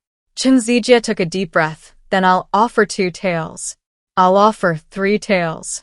2 taels each, you 2 can share. The people on night watch can take turns fetching it." Lung Sha calmly settled the matter. Cheng Zijie and Li Shoujin were both overjoyed. Thinking about how high the price would likely go, they now felt that 2 taels of silver was a bargain. What kind of mentality is it to think it's a great deal when someone else is making money? Without thinking about it, the 2 paid 2 taels of silver each and followed Lung Zhao's directions, taking their servants and carrying iron buckets to find the place. Left behind, he and Kai asked somewhat nervously, "Could you spare me some water?" "Don't worry, I won't take it for free." "Sure. How much do you need?" Unexpectedly, Lung Sha was so agreeable that he and Kai was overjoyed. "How much?" "The more the better." "A wooden bucket 9/10 full." "Okay, sure, how about 3 taels of silver?" When Nuanyuan gasped. He and Kai was always pricing in taels. Lung Sha glanced at Wen Nuanyuan, hesitated for a moment, and said, "I'll add another half bucket for you." He and Kai, not expecting to be able to add more, was overjoyed and repeatedly said, "Then I'll add 2 more taels, 5 taels of silver for 1.5 buckets of water, no backing out." Lung Sha and Nuanyuan and the other 3, my God, they're living the lives of the rich. So wealthy that even their chubby bellies look incredibly cute. He and Kai and Wang Hua took the straw mats back with them, and when Li Shoujin returned, they took his too. Cheng Zijie wanted to, but Lung Yun said Lung Chun had worked hard, so she raised the price to 5 taels for 2, promising to weave them while keeping watch that night and deliver them to him as soon as they were finished. In just one afternoon, the price had increased by a whole tael of silver. Chung Zijie gritted his teeth and agreed, his mind racing with thoughts of buying whatever he needed as soon as possible. After everyone else had left, when Nuanyuan sat cross-legged on the straw mat and began counting her silver. The three little ones sat cross-legged beside Wen Wan, watching her count the silver. Lung Sha earned 4 taels of silver from the water source he found, 5 taels from selling the stored river water, and another 5 taels from selling 2 straw mats. Adding the 15 taels he earned at noon, he made 29 taels on his first day out. So much, when Wan exclaimed in surprise. How much corn, rice, and flour can this buy? Lung Tian was concerned with how much food that would be equivalent to. Lung Yin was thinking that he would have more capital to open a restaurant in the future. Regarding the silver they had earned, and the silver that exceeded their expectations, all 4 of them wore identical silly grins and disbelief. The moonlight grew brighter, and a tall, slender figure stood quietly to one side, his eyes cool, but a hint of pleasure was subtly revealed on his suppressed lips. That night, 2 servants from the He family and 1 from the Chung family, along with Li Shoujin and Wang Hua, who were responsible for driving the carriage during the day, leaving only the 2 of them to guard it, and Lung Chun and Lung Yun formed a 7-person team. Lung Yun and Lung Chun remained on their side. They agreed that if anything unusual happened on either side, they would inform each other and wake everyone else, while the rest of the team took the opportunity to rest, as they still had many days to go on the road. After giving Lung Chun and Lung Yun 2 pastries each, when Nuanyuan crawled into the carriage and lay down, there was ice in a basin beside her, a rare coolness in the sweltering summer heat. The carriage was surrounded by medicinal powder, preventing mosquito bites. As the only woman among the 5, the other for always unconditionally gave her the best. Just before dawn, when Nuanyuan felt the carriage sink, her groggy brain processed for a moment. Oh, Tongtuan is back. She shifted her position, making room for others, and continued sleeping. Then her sleeve was bitten 2 more holes. Luckily, she'd earned some money yesterday, otherwise she'd be heartbroken buying clothes from now on. Tongtuan, you sleep inside, it won't bother you. When Wan mumbled, still very sleepy. Tongtuan was still tugging at her sleeve. When Wan was about to cry, Tongtuan couldn't understand her. There was a gentle knock on the window pane 3 times, followed by a deep, chuckling voice. Tongtuan's calling you to collect the prey. Hearing collect the prey, when Wan's mind immediately cleared. The sky was a hazy, overcast gray, barely bright. On the ground beside the carriage, a row of 7 or 8 rabbits lay dead, neatly arranged. Did Tongtuan raid the rabbit burrow? When Nuanyuan patted her chest, muttering softly with lingering fear, "Thank goodness Tongtuan isn't a cat. If it were, I'd be scared to death." Lung Tian and Lung Yun, naturally lively, had already gathered around, discussing whether to clean it up and store it away now or store it until they were ready to eat. Hearing Wen Nuanyuan's whispered words, Lung Tian laughed heartily. "Sister-in-law, Tongtuan is definitely more capable than a cat, but even if it were, what difference would it make? It wouldn't be scared to death." When Nuanyuan scoffed, "If Tongtuan were a real cat, what you'd see now would be a row of dried rats, and it would be looking at you with disdain. Tremble humans." Seeing her 2 younger brothers' bewildered expressions, when Nuanyuan immediately gave them a role-playing exercise. Imagine a beautiful, fresh morning, and the first thing you see when you open your eyes is a half-dead mouse. If you can't help but look terrified, the cow will look at you disdainfully and snort. "Eat it if it's delicious." What? You don't even know how to eat it. Stupid good for nothing. The 2 boys considered the image, and well, it certainly wasn't a pleasant one. The cat gave us a dried mouse as a gift, just like Tongtuan gave us a rabbit as a gift. Lung Tian poked the rabbit. He still preferred rabbits. Tongtuan was so good to them. Lung Yun thought that although he didn't like mice, if it was a gift from his cat, giving him what it considered its best food, it was quite heartwarming. Just like Tongtuan, it touched him deeply. Warm Wan wore a regretful expression, as if to say, "Child, You're too naive. No, she said. They're not gifts. In their eyes, we're already useless. They're demonstrating how to hunt to make us work harder. Huh, were they being considered useless? Lung Yun's little face broke into tears. All his warmth and gratitude had been misplaced. Lung Tian, after his initial sadness, resolved to work harder. Tang Tuan sees us eating and sleeping all day, afraid we'll starve if we don't hunt. He's genuinely worried about us. We have to work harder and show Tang Tuan we won't starve. Warm Nuan chose a different path, her little face beaming with pride. No, I'm going to lie down and let Tang Tuan keep working even harder tonight. Lung Tian and Lung Yun were stunned for a moment, then burst into laughter. Afraid the noise would attract attention, they quickly covered their mouths with their hands, but their bodies still trembled uncontrollably. They had never imagined they could make such a choice, had they? Listening to this adorable conversation, Lung Zhao's lips curved into a smile he himself didn't realize, and he asked, "Should we put it away and go back to sleep?" When Wan glanced at the sky, estimating it was past 4 o'clock, and shook her head, "Let my second and youngest brothers sleep. I'll cook breakfast." In this situation, lying down wasn't an option. They had food, water, and a carriage. The whole family had worked together smoothly through the first day, but they couldn't let their guard down. They still had at least 6 or 7 days on the road, and any small mistake could lead to annihilation. Just like the small village they lived in, just like those villagers who lost their lives. Making sure the whole family was well-fed, watered, and had the strength to survive each day was her duty. Worm's primary goal for the journey was survival, with making money as secondary. After catching the rabbit, she climbed into the carriage to change the water in the bowl, only to find that Tang Tuan had drunk almost all of it, so she added a thick block of ice. In return, Tang Tuan glanced at her affectionately from its sleepy nap. "You're our family's greatest contributor, the pillar of our household. You can deter bandits and save lives, and you can catch rabbits to feed us. We have to keep your ice block safe, or what if you run away? Sweetie, sleep well." Warm saw a hint of cuteness in Tang Tuan's round head, short ears, and squinting eyes. Of course, their Tang Tuan only squinted when it was sleepy. When it was hunting, those white-browed, squinting eyes were quite fierce.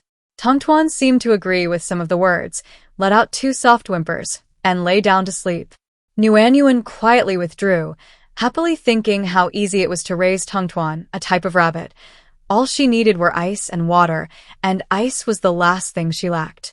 She had stored over 1,000 ice cubes, enough to use as she pleased without worry. After all, the melted ice was drinkable, and not a single drop would go to waste. The number of rabbits in the storage area suddenly increased by 1/10, jumping from 60 or 70 to almost 70 or 80. The 2 little ones had already been sent to sleep. Nuan asked Lung Sha and Lung Tian, "Should we roast a rabbit tonight?" Noon wasn't an option. It was too hot, and they still had to travel in the afternoon. His appetite might not be good. Nuan now considered he and Kai her biggest customer. After all, only this young master from the richest family in Nanyang County would buy things by the tail, a unit of weight. Lung Tian's eyes lit up instantly. Remembering what they'd said before, he secretly asked, "Sister-in-law, didn't you say we could sell wild game for money and eat it ourselves?"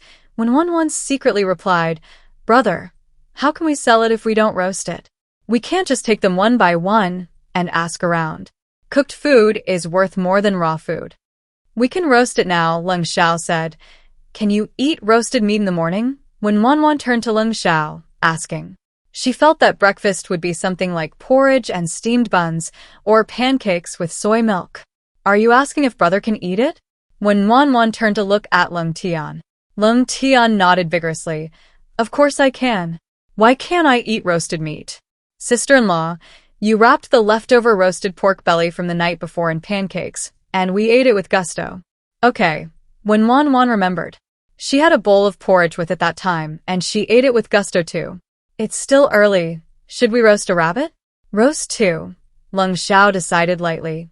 "Yay!" Warm cheers echoed. "Cold sky is so generous. Double the joy." Lung Tian's eyes widened. "It's only the second day. Roasting rabbit first thing in the morning, isn't that a bit too extravagant?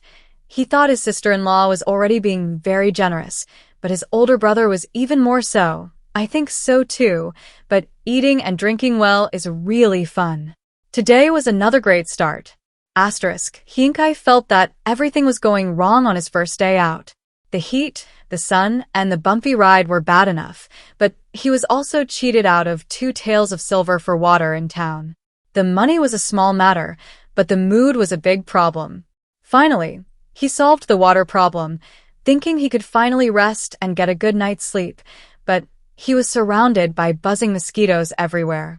He couldn't stay awake until the middle of the night, and then woke up early the next morning with his face covered in itchy mosquito bites. Now it's even more ridiculous. Stranded in the wilderness, he suddenly smelled the aroma of roasted meat. Was he starving and craving something sweet? No, wait, he ate meat for lunch and dinner yesterday. It just couldn't compare to the 18 dishes he always had at home, with chicken, duck, lamb, fish, and pork. Could it be that he didn't eat enough meat yesterday, and his chubby belly was protesting? His belly has really suffered. Hinkai, emerging with a face full of mosquito bites, was even more annoyed by the suppressed laughter of those who saw him. Especially seeing everyone else seemingly unaffected by mosquito bites fueled his anger. And in his anger, the smell of roasted meat intensified. Young Master Lung and the others are really amazing. They hunted rabbits this morning and are roasting them. Chung Zijia scoffed. Who can eat something so greasy this morning? Hinkai weakly raised his hand. I can eat it, can you? At home, which breakfast didn't include meat. He asked curiously, Brother Chung, do you not have meat for breakfast at home? Chung Zijia, remembering that even the porridge at his house was minced meat, silently shut his mouth. Young Master Lung has no choice. In this weather, wild game doesn't keep long, so it's better to roast it while it's fresh. I glanced over when I went to fetch water, and there were 2 rabbits. Gulp. This was the sound of Hinkai and Chung Zijia swallowing simultaneously. Hinkai's eyes lit up. 2. The Lung family only has 5 people, adults and children alike. Does this mean he could buy even 1 or 2 roasted rabbit legs? Lung Tian expertly turned the rabbit around. Roasted rabbit can't be cooked over firewood. It's slowly roasted using the embers from burning branches, resulting in a crispy exterior and tender, juicy interior. This rabbit wasn't caught by Tongtuan at night. It was a previously cleaned and stored rabbit, quite plump. This is roasted rabbit, huh? What is nonsense literature? When Yuanyuan thought Hingsai's sentence was exactly that anyone with eyes could see it. But a big customer has arrived. You have to be money-making minded. Lung Tian gave his younger brother a look and, understanding his sister-in-law's signal, politely asked Hinkai, Young Master have you eaten? Would you like some? Hinkai, his eyes fixed on the sizzling roasted rabbit, suppressed his overflowing saliva and readily replied, Could you sell me one? Half a rabbit would be fine too. His father often taught him to talk about money whenever possible, never to incur favors to save money, and never to leave a bad impression over food that was the most foolish thing to do. His family also earned money through buying and selling goods. While the world looked down on merchants, they couldn't afford to, nor could they disrespect the labor of others. Talking about money was the best form of respect. Everything else was just empty talk, useless. My 2 younger brothers ate pastries before bed and won't get up for breakfast. 1 rabbit is enough for us. Give 1 to young Master When Yuanyuan instructed at the opportune moment. Hingsai's face grew even rounder with a smile. He tried to maintain his composure in front of Wen Yuanyuan, explaining, Actually, I'm not greedy. My exam paper says I'm extremely fat, so if it doesn't match, I won't be able to take the exam. Wen Yuanyuan was shocked. This was unexpected. So strict. Madam Lung, you don't know, but a few years ago in the capital, there was a case where the exam paper said slight beard. The examiners came and insisted that slight beard had no explanation since ancient times. Slight beard meant no beard. The paper didn't match the person, and that student wasn't allowed to take the exam. Isn't that tragic and unfair? Maintaining our appearance is very important to us students. When Nuanyuan thought that Lung Zhao's appearance needed to be maintained, but her brothers? Well, there was no need to maintain it at all. But that candidate is truly pitiful. It's just a beard. They already filled in a slight mustache. Can they really explain it like that? And isn't this being overly strict? This could easily disqualify legitimate candidates from taking the exam. My wife was worried I'd become thin and tanned from hunger along the way. But I have elderly parents and young children to support, so I had her accompany them to the capital first. I don't know how they fared or if they encountered any danger, he and Kai said, becoming increasingly melancholic. Back then, Lung Sha wasn't comfortable with the four of them going to the capital first, fearing danger on the road. That's why they agreed to go to Rujo first and then to the capital, so they wouldn't have to worry about each other separately. Now, with he and Kai in this situation, when Nuanyuan didn't know how to comfort him. Just as she was racking her brains for words of comfort, Lung Sha handed her a glistening roasted rabbit. He and Kai showed no trace of sadness. His gloom vanished. He paid the money and smilingly took the roasted rabbit back home. When Nuanyuan, this masterful control of his expressions, she was truly impressed. Lung Shao had Lung Tian deliver a roasted rabbit leg to Master Qin, then tore off another rabbit leg and placed it in Wen Nuanyuan's bowl. When Nuanyuan was already used to it, it was no use talking to him. Lung Shao always agreed, but the next time he wouldn't change his ways, and he always had a plausible excuse. While munching on the rabbit leg with her yam porridge, when Nuanyuan asked the question she had been concerned about, "Is what he and Kai said true?" Lung Shao, drinking the pastry that accompanied his porridge, replied, "It's true, but he and Kai was just greedy." When Nuanyuan thought to herself that he and Kai had it tough, having to find an excuse to buy food, and became even more concerned and curious. What happened to that student afterward? Was he really not allowed into the examination hall? He was allowed in, but the student argued. According to your opinion, the emperor once traveled incognito. Shouldn't that be interpreted as not wearing clothes? The current emperor has made many incognito visits. How do you explain the emperor's incognito visits? The inspector was speechless and rescinded the incognito expulsion order. When Nuanyuan slapped her hand in admiration, completely awestruck, she lost all appetite for her rabbit leg, praising him repeatedly. This is a real talent. His reaction time and adaptability are incredible. Did he even pass the imperial examinations? If you entered officialdom, would you meet him? This guy is so upright. He fearlessly defended his legitimate interests against the power of high-ranking officials, arguing his case with reason and conviction. Crucially, his arguments were well-reasoned and irrefutable, not only solving problems for himself and other students, but also providing guidance for those who would follow. Lung Shao remained silent, his dark phoenix eyes fixed intently on Wen Nuanyuan. When Nuanyuan felt uneasy under his gaze, even wondering if she hadn't wiped something off her face. What's wrong? Why was Lung Shao suddenly silent? And why was he looking at her with such a deep gaze? You should know him. Huh? Why? 5 years ago, he topped the imperial examinations, but declined a government post, choosing instead to travel the country and teach. Whether he truly traveled the country is unknown. All that's known is that the Wen family has been searching for something. They haven't given up all these years. When Nuanyuan's eyes widened with even more doubt, what did Lung Zhao's words have to do with her? Should she know about such a person? And how could she possibly know? He's your third brother, when 11.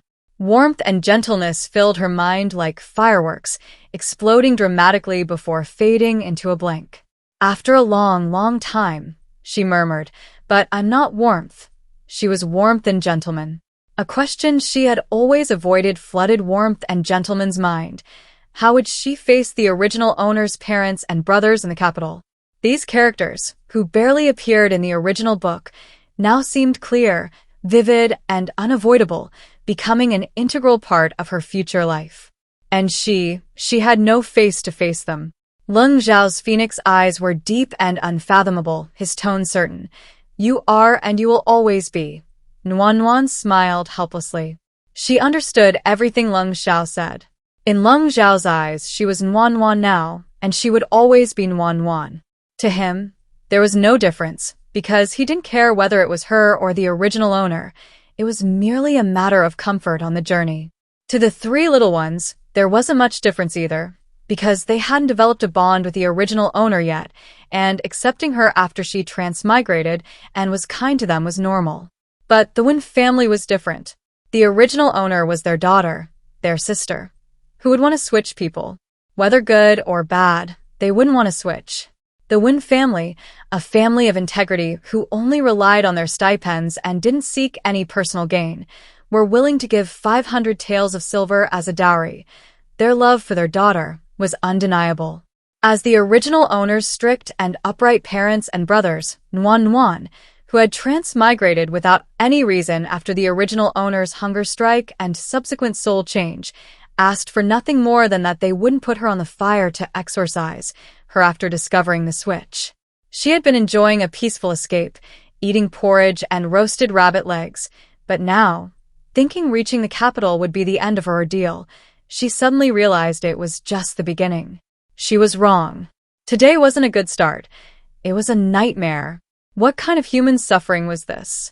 Life was hard, and when Nuan sighed more and more. Sister-in-law, why are you sighing? Is the rabbit not roasted well? Didn't it taste good? Lung Sha asked with concern as he rushed back and heard his sister-in-law sighing. Tearing off a piece of roasted meat, Lung Sha ate it with relish. It's delicious, not dry or tough. Aside from food, his sister-in-law rarely had worries. He couldn't think of anything that could make her sigh. Glancing at his older brother's tense, cold profile, Lung Sha thought of a possibility. Yes, brother? Okay, stop it. Don't guess. When Nuan interrupted her younger brother's unspoken speculation. She didn't want things to get any more complicated or worse, so she took the initiative to be frank and say, "We were just talking about what to do when we go to the capital, how to explain it to Wen's parents. What if they can't accept it?" Explain what? Sister-in-law, aren't you a fairy? Hearing this, Lung Sha instinctively replied. When Nuan was speechless. If only time could turn back, when Nuan really wanted to shake her past self awake. Why did she give that reason to her silly younger brother? Then she thought, what else could she say besides fairy? If she said monster, her brother might just kill her on the spot. Thinking this way, when Nuan took a deep breath and exhaled slowly, telling herself not to be angry. She had to bear the consequences of her own actions. That was fair. Idiot, there's no such thing as a fairy. I'm just kidding. Lung Sha was a beat slow to understand the meaning behind Nuan's words, his face showing panic. He had originally thought his sister-in-law was a fairy and didn't need to worry about these mortal troubles. But what if my sister-in-law isn't a fairy and like them, she's also bound by the emotions of her parents and relatives? Then, if the Wen family doesn't accept her, wouldn't she be devastated? This thought immediately popped into Lung Sha's head, and he hurriedly said, Sister-in-law, don't be afraid. If they don't accept us, we will. When Nuan was naturally very happy to be absolutely accepted by her younger brother. But, was she currently concerned about which side would accept her? As an independent and self-reliant girl, what she wanted was a carefree and comfortable life. She didn't need anyone to take care of her. What she cared about was that if her Wen family parents found out about the body swap, wouldn't it be tantamount to losing their beloved daughter? And regardless of her reasons, she had indeed taken advantage of the situation, so she should at least listen to their requests and try her best to make amends. Whether they accept it or not is Wen family parents' decision. I'm not that sad yet, just a little guilty. When Nuan tried to explain her thoughts to her younger brother. Currently, financial compensation was key for her, since she wasn't the original owner and couldn't reciprocate emotionally. And financially, the most important thing was to return the 500 taels of dowry. This was essential. Fortunately, she had been earning money along the way, and it should be enough by the time she got to the capital. She would send some more over later when she earned more. Lung Sha slowly lowered his head, fiddling with a small stone beside him. He tossed the stone between his fingers for a while, then asked blankly, Have you made a decision? Not yet, I'm still struggling with it. When Wan frowned, deciding to share her thoughts with the three of them, it was better than keeping it bottled up and overthinking alone. I plan to see my parents, and then decide. If they're particularly concerned but haven't noticed anything, I won't say anything. I'm afraid of accidentally sending them away. I'll just focus on fulfilling my filial duties. If they find out and can't hide it anymore, then I'll have to tell them and see what their opinion is. If they can't accept it, as long as it's not some kind of exorcism, that's adding fuel to the fire, I'll cooperate. This was the most feasible option she could think of. Currently, besides fulfilling her filial duties, she didn't have much else to offer. After all, even if she were asked to return the original owner of this body, she wouldn't. She could only endure it. Exorcism is out of the question, Lung Sha frowned. When Nuanyuan waved her hand dismissively, it's fine. As long as it doesn't hurt my body or cause much pain, I don't care. Anyway, it doesn't hurt or itch, so even if it doesn't work, it's no loss to her. And if it does work, Yay. does this mean she's going back? As for the 3 little ones, it's all right. She's been with them through the toughest time, ensuring they're well-fed and comfortable, and now they can relax a bit. A life of wealth and luxury awaits them. If she leaves, she'll inevitably miss them, but knowing the 3 little ones are doing well is enough. As for Lung Sha, he has his grand ambitions. Whether she's there or not makes no difference, so there's even less to worry about. Thinking this way, when Nuanyuan realized she wasn't losing out either way. Her 2-bedroom apartment, her phone, computer, online novels, her takeout, food delivery, travel. Right? Why should she worry? She just needs to cooperate. Nuanyuan's lips curled into a wider smile, unable to hide her happiness. Things weren't so bad after all. Lung Zhao's expression, however, grew increasingly cold, his tone icy. You want to go back to where you were before? Sister-in-law, was your old place good? Concerned about whether her sister-in-law would return, Lung Tian was eager to know and asked anxiously. How should I put it? She couldn't very well explain to them how convenient food delivery was, how fun mobile phones were, or how fast cars could go. Those were superficial. Even without those things, she still wanted to go back. Moreover, buying a house, a car, ordering takeout, and playing on a mobile phone are things that take many years of diligent work to achieve. As for those who are born into wealth, they'll be comfortable in any dynasty. Even in this backward Ling kingdom, the top elites live very happily. People living there are very secure and peaceful. A good life means no worries about food. During droughts, floods, plagues, and earthquakes, there's a government similar to yours to provide a safety net, as well as aid from various sources. Combined with their own savings, they don't need to worry too much about man-made disasters after natural calamities. Lung Sha listened quietly, his beautiful phoenix eyes lowered, their depths unreadable. When Nuanyuan thought for a moment, then added, Actually, before this, there were natural disasters, man-made calamities, and wars, especially wars. Many people died. It was incredibly painful. But fortunately, there was a group of people, very capable people, who fought all the wars that needed to be fought, allowing us to live in peace, without worrying about attacks from other countries or the ravages of war. Who doesn't like a peaceful life? There isn't a truly peaceful era. She was simply born in a peaceful place. For her, stability was paramount, the ability to earn money with peace of mind, and to play without worry. Without stability, even having enough to eat and drink becomes a problem. How could one talk about playing or traveling? Where would one find the time or the means? Especially for working-class people like her. It's fundamental. Lung Tian listened quietly, his expression shifting from envy to clarity. His anxious and flustered emotions calmed, and he asked cautiously, Sister-in-law, if Ling Kingdom is also peaceful, without attacks from other countries and without the fear of war, would you feel that Ling Kingdom and your place are no different? Would it be the same for you, sister-in-law? Would you no longer yearn to return? Would you choose to stay if you had the opportunity to return in the future? Of course, there's no difference. When Nuanyuan answered firmly, no matter where they are, for ordinary people, a peaceful life is the most important thing. After all, the affairs of the nation are not their concern. Ordinary people care most about 3 meals a day and the safety of their families. Ling Kingdom will be peaceful in the future. I will ensure the border defenses are secure and that the people are spared the suffering of war and chaos. Trust me, I can do it, Lung Sha said calmly to Nuanyuan. He didn't care whether the world was chaotic or peaceful. It was none of his concern. But her place was made peaceful by very capable people, and she seemed to like it, and he could do it too. Nuan, of course, believed it, and she had no doubt whatsoever. Before she could reply, Lung Tian also spoke up, assuring her, "Sister-in-law, when I reach enlistment age, I'll sign up. I want to earn military merits, guard the border, and prevent foreign invasion. I'll be a very, very capable person too." Nuan's mouth gaped open in shock, then she unconsciously swallowed. If she hadn't read the original book and knew the trajectory of their lives, she would have suspected she was here on a mission. How come her younger brother's defense of Ling Kingdom's territory was indirectly inspired by her, becoming her reason for it? And what Lung Sha said. This plot. Something's not right. But it's also possible that even without her, there would be other trigger points. Otherwise, how do you explain the identical plot lines in the book? So she came here as a tool.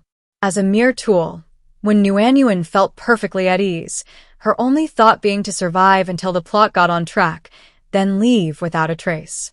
That was impossible. Of course, she still needed mountains of gold and silver. No matter where she was, living well and comfortably was the priority. The lead, bodyguard/escort, had already called for preparations to depart. The three of them got up to pack their things.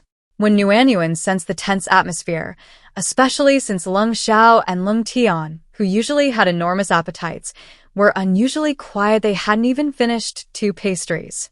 "I'm not even worried about facing the Wen family anymore. Why are you 2 more worried than me?" Even her appetite was affected.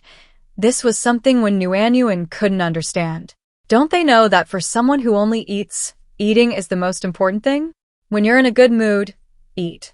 When you're in a bad mood, eat a couple more bowls. That's the proper way. Lung Tian.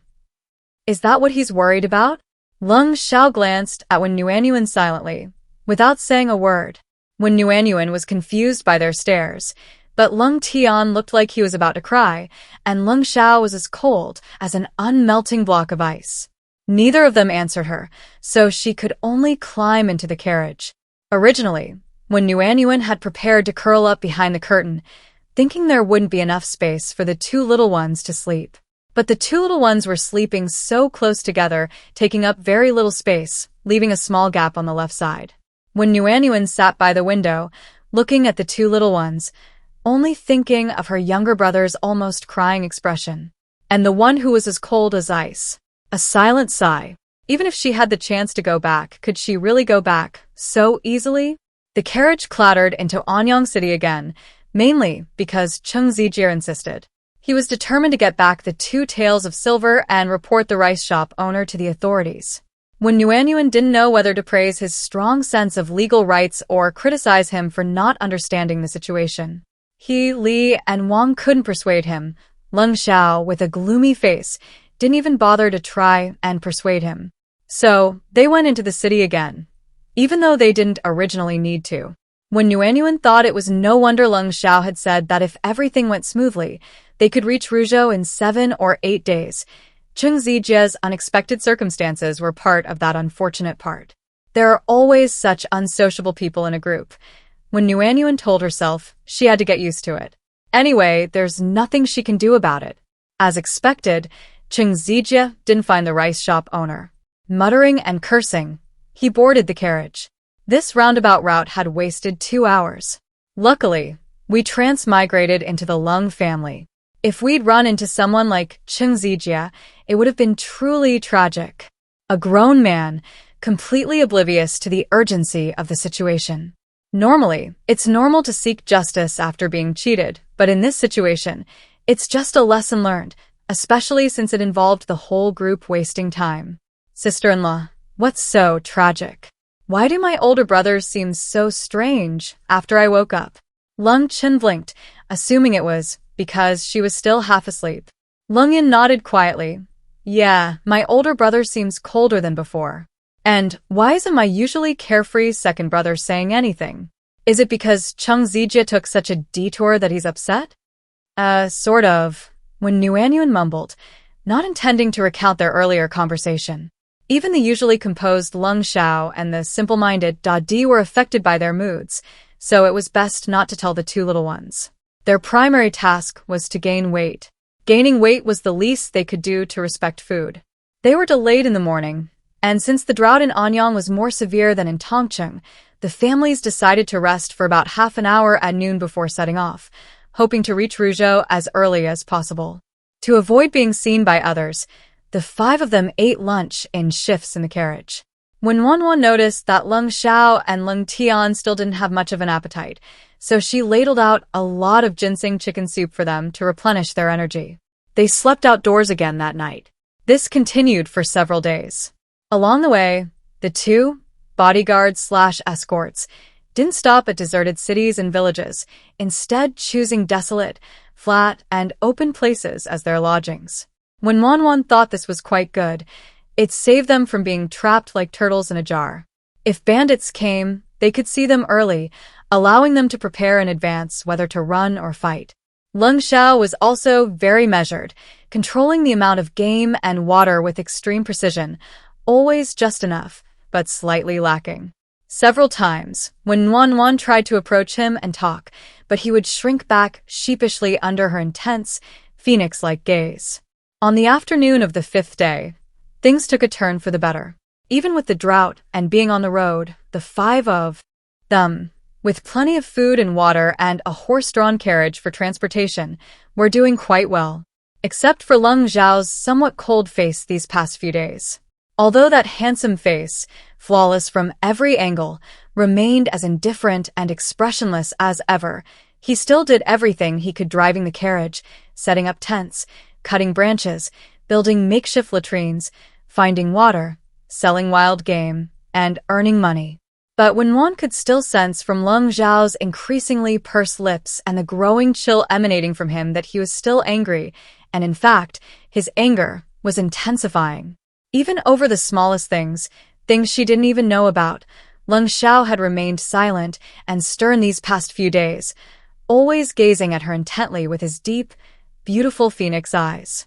The tall, upright young man, his brow furrowed with worry, his eyes calm as still water, his face aloof and cold.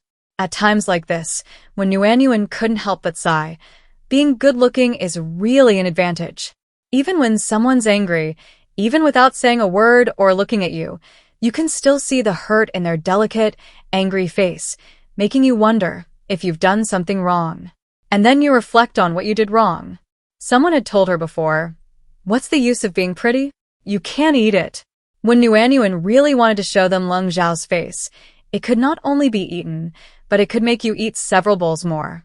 Anyway, just looking at Lung Zhao's face, even with his lips pursed and silent, made her appetite surge, and she ate a lot more food. "Sister-in-law, your appetite has improved lately." Lung Yun counted her loose change while leaning on the simple wooden table in the carriage, filling in numbers in her homemade ledger. Her sister-in-law said, "A bad pen is worse than a good memory. Whether it's running a business or managing household affairs, you need an account book with income and expenses clearly recorded so you can understand at a glance." She would take it out and flip through it from time to time, keeping track of the family savings. But Big Brother hasn't had much of an appetite these past few days. Is it because of the heat? Lung Chun, engrossed in organizing the bottles and jars in the medicine box, chimed in. Lung Yun disagreed. "Impossible. I bet sister-in-law feeds us 8 meals a day. Big Brother isn't hungry at all." When Yuanyuan protested, 8 meals? There are only 5. Our motto is to follow sister-in-law and eat 5 meals a day. It's just that there's afternoon tea and a midnight snack. The 2 little ones are on night duty, and not eating can upset their stomachs. Besides, midnight snacks are such a joyful thing. That's because sister-in-law didn't include the canned peaches, fruit pastries, candied walnuts, and red bean yogurt smoothies she's been feeding us in rotation. Lung Yun naturally chimed in. After noting down the numbers, they began repeatedly weighing the various sized pieces of silver, testing their weight and feel, to prevent being cheated later. She sighed. Thinking about it, we're still the best off. We can talk to our sister-in-law all the time. Poor brother. I've seen him secretly looking at her several times. Sometimes he wants to talk to her, but for some reason, he doesn't say anything. When Wanwan looked puzzled, was Lung Sha looking at her? Wanting to talk to her? How could that be? Every time she tried to talk to Lung Sha, he would stare at her sullenly until she couldn't speak and left. When Wanwan said amusedly, "Little girl, don't look around like that, don't overthink it," she reached for the ledger her younger brother had prepared and looked at it. She used to enjoy counting the silver in the storeroom. Back then, a few entries meant a large sum, and adding them up gave her a great sense of accomplishment. Now, she especially loved looking at the ledger, calculating their daily income. Their family hadn't spent any money on food or lodging along the way, only incurring income and not expenditure. Yet saving silver still gave them a great sense of accomplishment. Straw mattresses and sandals were a one-time business. One purchase would be enough for the entire summer, something she knew from the start. However, selling water and roasted wild game provided fixed daily income, along with mosquito repellent powder. After all, most of the people in this group were wealthy and didn't lack money, especially He and Kai, who was very generous with his purchases. When Wanwan looked at the balance at the bottom of the ledger, it was only the afternoon of the 5th day, and they had already earned 79 taels of silver. Perhaps it would even increase that by evening. On one side, when Wanwan was happily clutching the account book, while on the other, Lung Chin looked worried. "Sister-in-law, Big Brother is always so quiet. Does he want to talk to you, but doesn't know how to start?" This time, when Wanwan genuinely laughed. "Child," she thought, "you don't know your brother is a man of great things. He's cold on the outside but ruthless on the inside. What wouldn't he say? What wouldn't he do? He doesn't have any problem with not knowing how to start. Do you think he's some wronged little wife?" However, seeing the two children's concern and care for Lung Sha, when Wanwan reflected on herself, this was genuine. Her concern was too superficial. How about I try talking to him again? After all, Lung Zhao's subtle smile was quite handsome and she liked it. Lung Chun hesitated. He wanted his brother and sister-in-law to be close. He knew that whenever his sister-in-law was around, his brother's gaze would unconsciously fall on her, and he would struggle to look away. However, he felt it wasn't right for his sister-in-law to initiate conversation with his older brother. Rather, it should be his older brother who approached her. That way, she wouldn't feel wronged. Lung Yun replied directly, "No, if my brother wants to talk to you, he should be the one to approach you." After saying this, Lung Yun hesitated. With his older brother's taciturn, reserved, and cold nature, what if he didn't know how to start a conversation with his sister-in-law? When Wanwan laughed heartily, "Is this favoritism? It's worth all the effort I put into feeding you 5 meals a day. They're well fed, aren't they?" Lung Yin muttered under his breath, "Following my sister-in-law, I get 8 meals a day. Following my older brother, I go hungry 9 times in 3 days." Lung Chen's hand trembled, almost dropping the medicine powder. He quickly caught it, intending to criticize his younger brother, but realizing it was true, he swallowed his words. When Wanwan laughed out loud, trying her best to suppress it. "Young man, once you go into business, you'll understand how useful your elder brother's official position is. But at such a young age, all you think about is food. You can't see that far ahead." The carriage gradually slowed down until it came to a stop. It's only been an hour since we set off this afternoon. Why has it stopped? A sudden pang of unease gripped them. The cheerful atmosphere inside the carriage vanished abruptly. The three quickly lifted the curtain and glanced outside. Finding nothing amiss, they relaxed slightly. These past few days, Tongtuan had been returning early in the morning, so when Yuanyuan had been waking up early, letting the two little ones go to sleep early. They usually woke up around noon and didn't nap in the afternoon. When the roads were quiet and deserted, the three of them would each do their own little tasks, and their eldest brother would remind them if anything seemed amiss. That's right, if anything seemed amiss, Lung Zhao's eldest brother would also speak up to remind them. "May I ask Madam Lung about something?" It was He Sai's voice, tinged with joy. Because when Yuanyuan was a woman in their carriage, out of inconvenience and to avoid suspicion, these people never came over. "What was going on today?" "What is it?" Lung Sha asked darkly.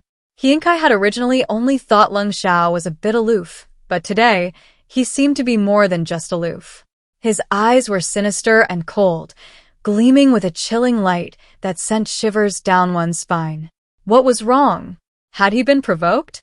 Composing himself, Kai puffed out his plump belly and explained his purpose. There are some village women in the fields over there. It's not appropriate for us men to go alone. We'd like to ask Madame Lung to come with us.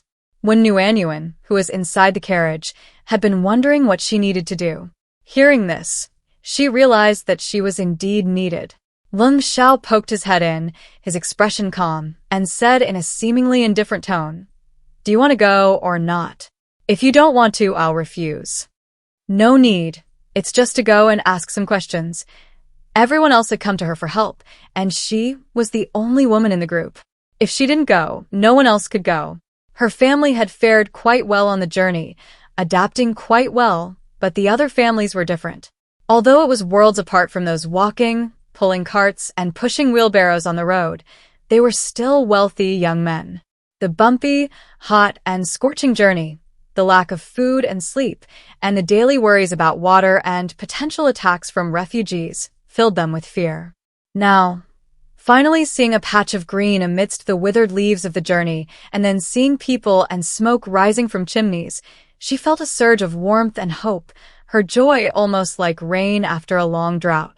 Most importantly, when Nguyen felt they were quite polite, even in this situation, they still valued a woman's dignity, not rushing off alone but instead asking her to accompany them. "Then, I'll go with you, okay?" Lung Sha asked cautiously.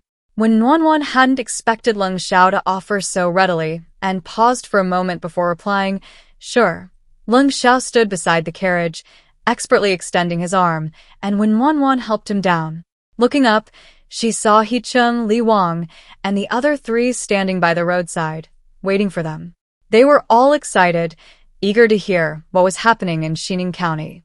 When Nguyen looked around and noticed the road ahead was rugged and uneven, with many valleys. The women Kai had mentioned stood on the barren land ahead, with small villages of mud brick and thatched roofs not far behind them. Occasionally, a dog barked once or twice.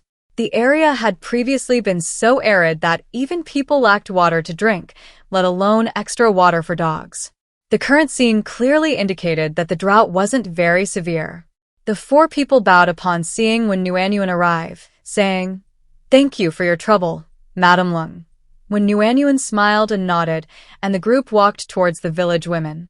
The village women, seeing the 6 people arrive, showed no timidity, frequently glancing at Lung Sha with fervent gazes that seemed to yearn to possess him. They didn't even need Nguyen to relay messages, immediately engaging in conversation with Cheng Zijia and the others. When Nguyen frowned, feeling uncomfortable, she found something strange. "What's wrong? Should we go back to the carriage to rest?" Lung Sha keenly sensed the emotional fluctuation beside him and lowered his head to ask softly. Nguyen shook her head. "No, I'm just feeling a little unwell."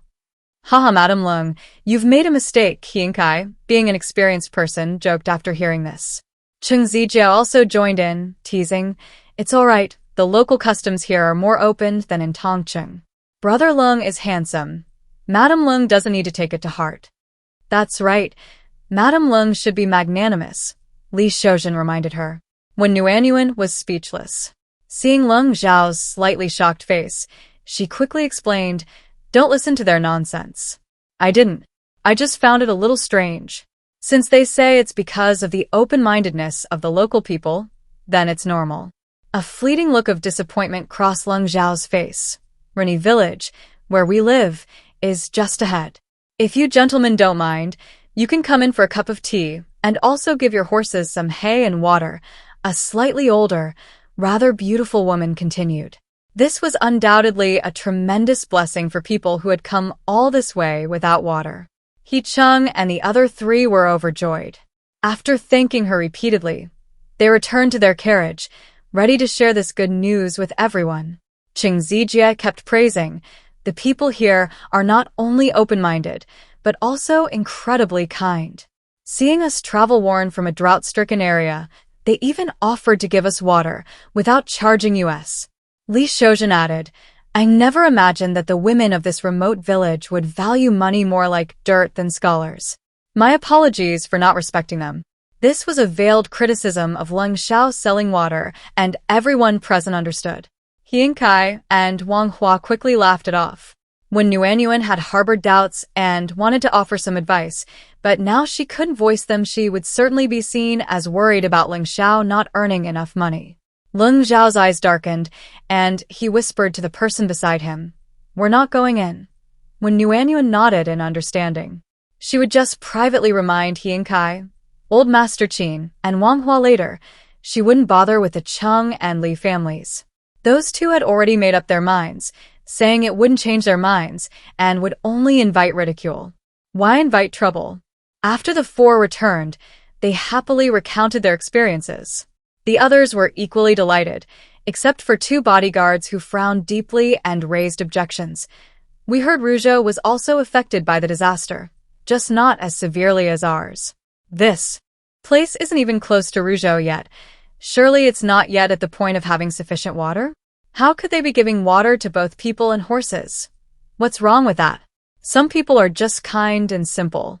Seeing us suffering from drought and water shortage, what's wrong with lending a hand? How can you make such petty assumptions? Cheng Zijie retorted angrily. Li Shoujin echoed with a cold laugh. Yes, all we've heard from these two bodyguards along the way is talk about not staying in empty villages, but now that they're inhabited villages, why aren't they going in? What kind of logic is that? Jiang, the bodyguard, didn't tolerate the two and didn't even bother to look at them, only saying to his master, He and Kai, I think something's amiss. Yes, better safe than sorry. Another bodyguard, Fong added. He Ying's initial elation vanished and he said calmly, Then we won't go in. Lung Shao only charged him 5 taels of silver for 2 buckets of water. They and their horses could manage that each day if they were frugal. There was no need to risk it all. His joy stemmed from escaping the arid region and feeling hopeful. Since the 2 hired bodyguards had raised concerns, he naturally trusted them. Trust those you employ, and don't employ those you don't trust. Even if his judgment was flawed, or he was overly cautious, it would only cost a few more taels of silver. Why risk it all for a few taels when he was already carrying a large sum of money? Wang Hua, hearing this, also chimed in, We won't go in either. Every day, Lung Sha would find water and give some to old Master Qin for free, enough not only for old Master Qin but also for himself. He knew in his heart that this was because they knew he didn't have much money and were deliberately giving him extra. Just now, Madame Lung had reminded him again. He wasn't particularly perceptive enough to notice anything unusual, but he trusted Lung Shao and the bodyguard's judgment. When Nuanyuan thought the 2 bodyguards were truly useful, leading the way and taking care of everything from finding places to stay. They had even come up with the same idea as the bodyguards. Now the group was divided into 2 factions. A major disagreement had arisen, and everyone's attention was focused on Cheng Zijie and Li Shoujin. Around the carriage at the front of the dirt road, surrounded by He Cheng and his 3 companions, were several concentric circles of people, including bodyguards, servants, and other attendants. When Nuanyuan and Lung Shao stood on the outermost edge, observing, the high-hanging sun cast a blinding light, and the scorching heat did little to quell the heated argument among the group, which only intensified. Why are you looking at me like that? I don't understand. Is it necessary to think so badly of them? Especially a few weak women who can't even kill a chicken, Cheng Zijie said, frowning and sounding distressed at those he couldn't reason with. Li Shoujin, fanning himself with a folding fan, spoke with a righteous air about his square face. This is the 5th day since we set out. The journey has been peaceful, and the disaster victims seem quite well behaved. It makes sense. They're all poor farmers, inherently honest and simple. Don't we feel guilty for judging them with such malice? What could they do? When Nuanyuan thought, they'd already encountered worse things like home invasions and robberies. Preparing for the worst was unavoidable. Besides, she did find those farm girls a bit strange. In this remote place, they weren't shy or timid, and even generously invited a group of men to their home for water. Considering their simplicity, kindness, and generosity, she didn't think they were the type. Of course, it was possible she was inexperienced and judging them with a cynical mind. But she didn't want to gamble with people's hearts and nature in this chaotic and famine-stricken world. Nuan glanced around. The bodyguards and servants who hadn't agreed to go were all quite composed, simply waiting quietly with their hands at their sides. That's understandable. Cheng Zijie and Li Shoujin had just said a lot, but hadn't officially stated their position yet. They were waiting for their formal declaration. Since they were traveling together, they should at least have someone state their demands before splitting up, so it would be proper. They were all adults. They made their own choices, and they should bear the consequences themselves. Even if something went wrong later, they could have a clear conscience and no regrets. Nuan was now incredibly grateful that the guarantee method on Lung Zhao's exam admission ticket wasn't a joint guarantee from 5 candidates. Otherwise, she didn't know what trouble this split would cause. Old Master Qin had truly considered everything thoroughly beforehand. Having clearly analyzed the pros and cons, Nuan watched the drama unfold with great interest, her dark eyes darting around busily. Lung Sha silently moved to shield himself from the scorching sun, casting his small figure in shadow and distancing himself from the other men. Having done this, he finally relaxed, a slight smile playing on his lips. His gaze involuntarily fell on the girl's cheerful eyes. She loved watching a spectacle. These boring people's pointless arguments ultimately boiled down to a struggle for power and money. What was there to attract her attention? She looked at everyone, but why wasn't she looking at him? Cheng Zijie looked around and, finding no one speaking, felt his opinion was most reasonable. He continued, "I'll state my opinion now. I think we can go in. The benefits are obvious. Firstly, the men and horses will have enough to drink, and secondly, they can rest a bit. If they feel bad, they can offer some money voluntarily. After all, in the face of such a terrible disaster, such kind-hearted people are extremely rare. Compensation is appropriate. And let me make this clear first. If those village women are innocent and genuinely helping the disaster victims out of kindness, then the decision-making power for this team will change." He couldn't understand. Yinkai had 9 people, and he had 7. He had 3 carriages, and he had 2, not much difference. Why should he have to listen to he the whole way? So, what if he was the richest man in Nanyang County? He was just a merchant family. Only Yinkai, with his official title, could wear silk and satin. The rest of his family, no matter how much money they had, couldn't wear them. Merchants were considered lowly and could only wear cotton, linen, or lower-grade fabrics. Just because they hired 2 bodyguards, they had to listen to him the whole way? How could someone with such a background have the audacity to be a leader? Oh, so it was all about gaining control of this small team. When Nuan had a look of sudden realization. She was still young and naive, and lacked ambition. Look how hard Cheng Zijie works. Even with only a team of 28, he still has the ambition to be in charge. But that makes sense. Back in school, even a small group leader of 10 or so people would fight over who is the leader.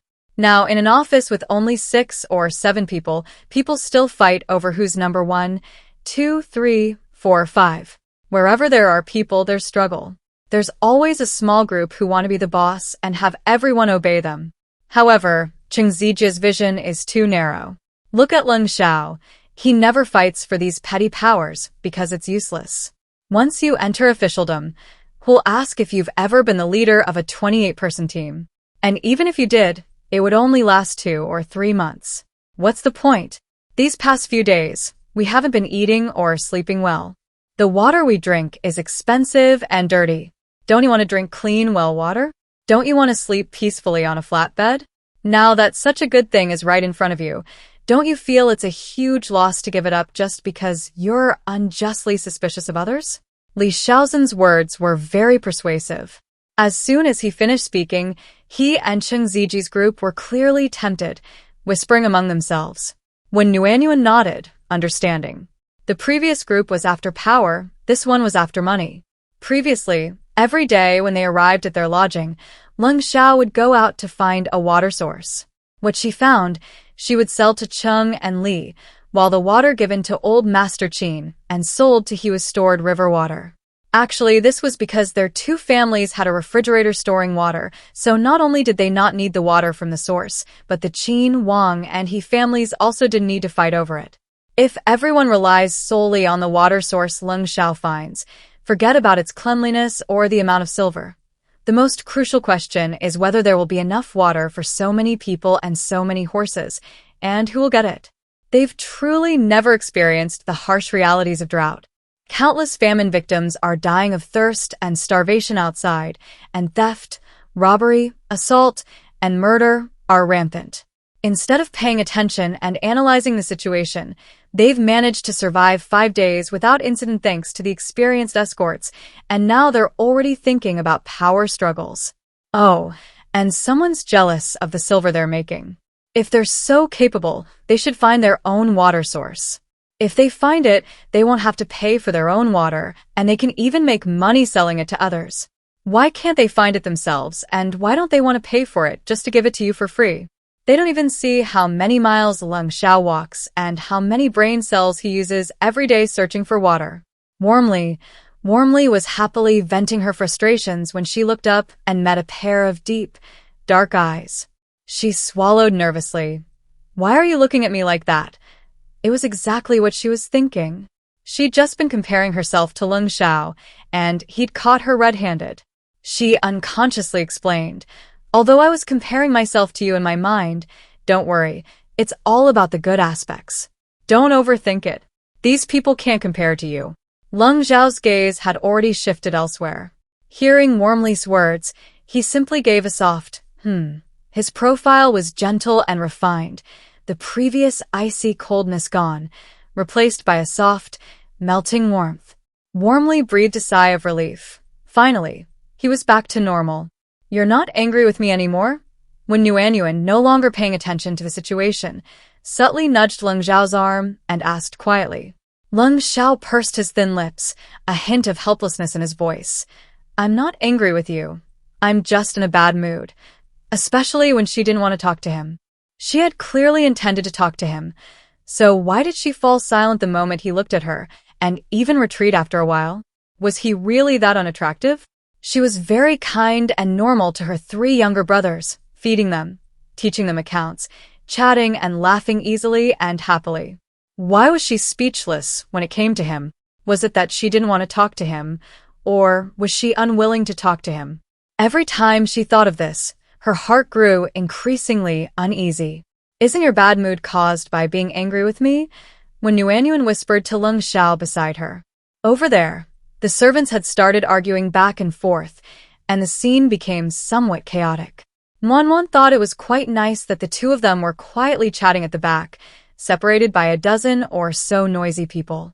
A hint of panic flickered in Lung Zhao's indifferent eyes. He was afraid Manhwa would misunderstand, yet also afraid that an inadequate explanation would make her dislike talking to him even more. He cherished this only chance to speak in so many days, carefully explaining, "No, I'm angry with myself. Anger isn't enough to make you willingly stay. Anger isn't strong enough to meet your standards." Unexpectedly, this was the reason. Manhwa shifted her gaze from the arguing crowd ahead, looked up at Lung Sha, and said earnestly, "Don't keep your anger bottled up inside anymore. It's bad for your health. You can talk about things that make you unhappy. You've been in a bad mood these past few days, and we've been worried about you too. Especially the 2 little ones, conflicted, secretly noting whether Lung Sha had eaten a lot or a little." A ripple of emotion welled up in Lung Zhao's eyes, spreading outwards in layers. "You're worried about me?" "Yes, not just me, but your brothers are worried about you too." When Nuanyuan replied matter-of-factly, "It's my fault," Lung Sha pursed his lips. I'm a bit sullen, and I've made you suffer." Hearing Lung Sha admit his mistakes and apologize without any hesitation, when Nuanyuan, who was more responsive to gentle persuasion than harshness, immediately reflected on herself. "Actually, I didn't do well either. I noticed you were in a bad mood and should have tried to comfort you more." Knowing that Lung Sha would later become ruthless and unpredictable, she was also somewhat afraid of him when he was still a teenager, which was unfair to him. Besides, people's personalities can change. If she cared more about Lung Sha, perhaps he could overcome the unpredictable nature caused by his difficult past. She didn't expect him to be lively and cheerful, but rather gentle and refined, which would be quite nice. I mean, if you ever find me in a bad mood again, don't try to avoid me, but talk to me more, okay? The handsome young man, with his beautiful phoenix eyes, stared intently at her, his dark pupils reflecting her image. It was as if she were incredibly important to him at that moment, as if every word she spoke would be etched into his mind and heart. Wenwan swallowed hard. This overwhelming beauty and unparalleled focus, who could resist? Luckily, Lung Sha was addressing her. If it were any other girl, she might have chosen him above all else. She said softly and gently, "I like chatting, as long as you don't find it annoying." Lung Sha replied quickly, "No, I won't. If only it were just with him." This thought was bad. She wouldn't like it. Lung Zhao's expression darkened slightly as he banished this illogical idea. She's talking to him again, smiling at him, caring about him, and showing concern for him. Why isn't that enough? He shouldn't be greedy. It's already very good. Unexpectedly, while the others were arguing, the two of them started talking, and Lung Sha returned to normal. When Wan felt that disagreements within the group were sometimes quite good, watching others argue was beneficial for harmony within their own family. Having resolved this minor family matter, when Wan was even more interested in watching Chung and Li's arguments. He and Kai coughed, and seeing that the servants had stopped their large-scale argument and the scene had quieted down, he said, "Those who walk different paths cannot make plans together. We originally traveled together to take care of each other. Since that's the case, why not part ways now?" When Nuanyuan agreed to separate, thinking it was quite good. Although her family would earn less money, it would save them trouble. Most importantly, he and Kai alone had 3 carriages with his bodyguards and servants. The other 2 families, combined, would have 5 carriages and 18 people. They could be more alert and vigilant on the road. Unexpectedly, Chung and Li both objected simultaneously. "No. How can we separate after coming together? We'd be letting our teacher down." "Yes, the road is treacherous. A lone family is like a fat sheep waiting to be slaughtered." "Ha, you know the road is treacherous? I thought you only knew about the simple and honest nature of people." Hiengsai's amiable face was now devoid of amiability, only sarcasm remained. "You? Brother He, look, there's only one road ahead. We'll have to pass through that village anyway. Those of you who don't want to go into the villagers' homes can wait in the carriage. Those who want to drink water and rest can go in. Is that all right?" Li Shoujin interrupted Qing Zijia with a smile, his words offering room for negotiation. He and Kai, catching his breath, huffed, "I'm fine with whatever. I can run away any time if something happens up ahead. Ask those 2 families for their opinions." Wang Hua stated, "Master Qin's carriage will be behind Brother He's. They'll just follow he and Kai." "Well, be behind Master Qin's carriage," Lung Sha said calmly. Li Shoujin pulled back Qing Zijia, who was about to argue further, and shook his head. His eyes indicated that facts should speak for themselves. The atmosphere returned to calm, and after reaching an agreement, the families switched the order of their carriages. The first carriage was now led by the He family guards, followed by He Yingkai and his servant, then Master Qin and Wang Hua, the fourth by the Lung family, and finally a group of bodyguards wielding gleaming broadswords. Qing Zijia, indignant and wanting to prove his point, volunteered to bring up the rear with his 2 carriages, with Li Shoujin's carriage ahead of him. After the reordering, the 8 carriages continued their journey, clattering along. When Nuanyuan, feeling uneasy, took out plenty of quicklime powder, chili powder, and poison powder, giving each of the 2 children 3 cloth bags. It would be best if they didn't need them. The further they went, the more rugged and uneven the road became, with numerous hills on either side, making the winding road appear narrow. Given the terrain, and considering it was the only way, there was no other way. 17 or 18 mud brick and thatched huts were scattered along both sides of the road, mostly silent. The farm girls who had questioned him earlier stood smiling outside the roadside door, unsurprised that the Chung and Li families had gone in for a drink of water. Seeing Lung Sha remain seated on the carriage, motionless, their expressions shifted several times. "Young master, it's so hot. Why don't you come in and have a bowl of cool well water?" The leading, pretty woman persisted. Lung Shao's sinister eyes were like ice, sending chills down one's spine. The woman stiffened, fell silent, and glanced at the house across the street as she left. Lung Shao keenly sensed it, but his profile remained as cold as ever. After the woman entered the house, his gaze quickly swept over the rows of mud brick and thatched huts with their doors and windows tightly shut. Silence reigned, utterly still, devoid of any sound or sign of life. A heavy, deathly stillness pervaded the scene. "Brother," Lung Tian said sharply, his voice low, drawn by years of tacit understanding. A chilling glint flashed in Lung Zhao's eyes as he whispered, "Take 2 bags of quicklime powder to He Wang and his companion. Tell them to sprinkle it on the people climbing onto the carriage. Tell them not to wait for Cheng Zijie and his group to emerge, but to wait until the signal is given, and then simultaneously sound the whistle and crack the whip." This group seemed more like seasoned criminals, and not just after money. Lung Tian calmly listened to the instructions, grabbed the bags of quicklime powder, and with incredible agility, leaped down from the carriage, his muscular body moving swiftly and deftly towards the front row of carriages. Nuanyuan pressed her face against the car window, her eyes filled with curiosity as she watched the bustling, noisy thatched hut. "Everyone, don't be shy. There's plenty of water. Drink as much as you like." "You're too kind. Auntie, what's cooking in the pot?" "It smells so good. It's stewed dog meat, just killed this morning. It's so fresh. Please stay a little longer. Everyone can have a bowl when it's cooked." "Auntie is so generous. I never expected to find such a kind person like you in this year of famine." "No, fresh meat is so precious these days. How can everyone have enough?" "Oh, okay." The woman's warm greetings. The man's polite refusals. The atmosphere made this remote little village, far from the city, exceptionally lively.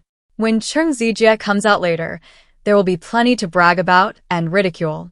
Nuanyuan looked away and saw a black dog gnawing on a long bone in the corner of the earthen house ahead. Sigh, it seems the disaster in Xining County isn't too severe. People have water to drink and can even keep dogs. And not just one dog. Judging from the aunt's words, she has at least several. While others might not even have enough to eat for a simple meal, this family's dogs have bones to gnaw on. It's truly a case of humans being worse off than dogs. Suddenly realizing a possibility, when Nuanyuan's expression changed instantly. From outside the car window came Lung Zhao's low voice. "Hold on tight. The 3 people in." The car tensed up. Lung Yun and Lung Chen reacted quickly, guarding the left and right windows, protecting their sister-in-law in the middle. When Nuanyuan nestled close to Tongtuan, who remained lazily lying down, not even lifting an eyelid. This unwavering composure was strangely reassuring. If it hasn't reached the point where Tongtuan has to intervene, then it's not serious, right? Even if it were serious, their family still had Tongtuan as a backup. A shout erupted from the bustling house. "How dare you come into the kitchen?" "Ah, hands. People, people, run, run." At the same time as the whistle blew, the previously peaceful thatched hut suddenly burst into terrified screams. Simultaneously, the sound of hurried, chaotic footsteps filled the air. When Wan Wan felt her carriage was already moving, remembering that the caravan behind them was carrying bodyguards, she bent down and stood up, peeking through the back window above Tang Tuan to check the situation. What she saw startled her. The doors and windows of the houses that had been tightly shut on both sides suddenly flung open, and several burly, dark-skinned men wielding cleavers, wooden clubs, and axes jumped out. 3 or 5 men chased after the carriages ahead, their eyes burned by the spilled quicklime powder, and they crouched by the roadside. Most of the men, seeing the carriages had already started moving, abandoned the chase and focused their efforts on the carriages behind. To Wen Nuanyuan's surprise, the 2 bodyguards who had argued most fiercely with Cheng Zijie and Li Shoujing earlier actually stopped the carriages and swiftly slashed the men surrounding them, buying precious time for the people rushing out of the house to climb onto the carriages. He Yingxai's family has a truly good eye for talent. The people they hired were not only capable and discerning, but they also set aside personal grudges to help in this life-or-death situation. Of course, this was also because they were skilled and capable. Otherwise, in this situation, it would have been tantamount to suicide. "Forget the last carriage run, Jiang," the bodyguard shouted. After wounding another burly, dark-skinned man who had rushed forward, the two bodyguards quickly retreated to their carriage. The guard cracked his whip, and the horses galloped forward. The road was rough and uneven, causing the carriage to lurch and sway. Seeing the two bodyguards safe, Wen breathed a sigh of relief, her legs weak, and slowly slumped onto the wooden planks of the carriage. They galloped at breakneck speed until they were far from the small village, and the road opened up. The bodyguard's carriage overtook them and took the lead. When Wan felt the carriage speed gradually decrease. "They're probably resting by the roadside," Lung Sha speculated. When Wan nodded. They had been galloping for at least an hour. The people could endure it, but the horses couldn't. The ambushers weren't prepared. When they rushed out, the carriages in front of them were already moving, and there were no casualties. But the situation with the carriages behind them was unknown. While resting, they could also check on the casualties of the Chung and Li families. One by one, the carriages pulled into the open space by the roadside. When Nuanyuan and Lung Sha followed Lung Sha to Chung Li's carriage, Lung Tian and Lung Yin stayed behind to guard the carriages. Having just experienced a terrifying ordeal, everyone was still shaken, and each carriage had enough guards on board. When Nuanyuan noticed that the rarely seen Master Qin had also arrived. In front, Cheng Zijia and Li Shoujin were deathly pale, their bodies trembling like leaves. The accompanying servants and guards were the same, trembling and unable to speak clearly. Everyone in the group was injured. The people surrounding them, besides showing sympathy, mostly shared fear. They didn't urge or ask questions, but waited patiently. "Young man, I saw you carrying a medicine box before. Do you have any hemostatic medicine?" The bodyguard, Fong, supporting his arm, squeezed to Lung Chen's side and asked. Wan looked over and saw that Fong's arm was crisscrossed with blood. He had been slashed. "Madam, don't be afraid. It's just a minor injury. Nothing serious," Fong quickly reassured her when he saw Wan's face turn pale for a moment. He even forced a smile. Wan shook her head repeatedly. "No, I'm not afraid. Get some hemostatic powder and gauze to bandage Fong," Lung Sha said to Lung Chen, then turned to Fong. "I didn't bring much hemostatic powder. Fong has enough, but this?" His deep gaze fell upon the injured Chung Li and his group ahead. Fong, the bodyguard, immediately understood and chuckled. "Of course. These are only for emergencies on the road. Who would carry so much? Actually, we did bring some, but we spilled some while cleaning up the other day, and we haven't seen any pharmacies along the way these past 2 days, so we forgot to replenish them. Medicine is rare. We are very grateful for young Master Lung's great kindness. We can only return it once we reach a pharmacy in the prefectural capital." "It's all right. No need to return it." When Wan knew that their family not only had the highly effective hemostatic herbs sent by Tang Tuan's family, but Lung Chun had also prepared common hemostatic powder commonly found in pharmacies. The common hemostatic powder was enough for Fong, but certainly not enough for the Chung and Li families, who had many and serious injuries. Last year, Lung Sha suffered such severe injuries that he was saving some medicinal powder in case it might be needed on the road. Naturally, the powder Tang Tuan's family sent wouldn't be given to Cheng Li and the others. When Wan remained silent beside him, Lung Chen fetched the hemostatic powder and gauze. Fong, the bodyguard, thanked him and took it to bandage his wound. Some of the 7 or 8 people in front had recovered and stammered out what they had seen. "I heard there was fresh dog meat to eat, and it smelled delicious.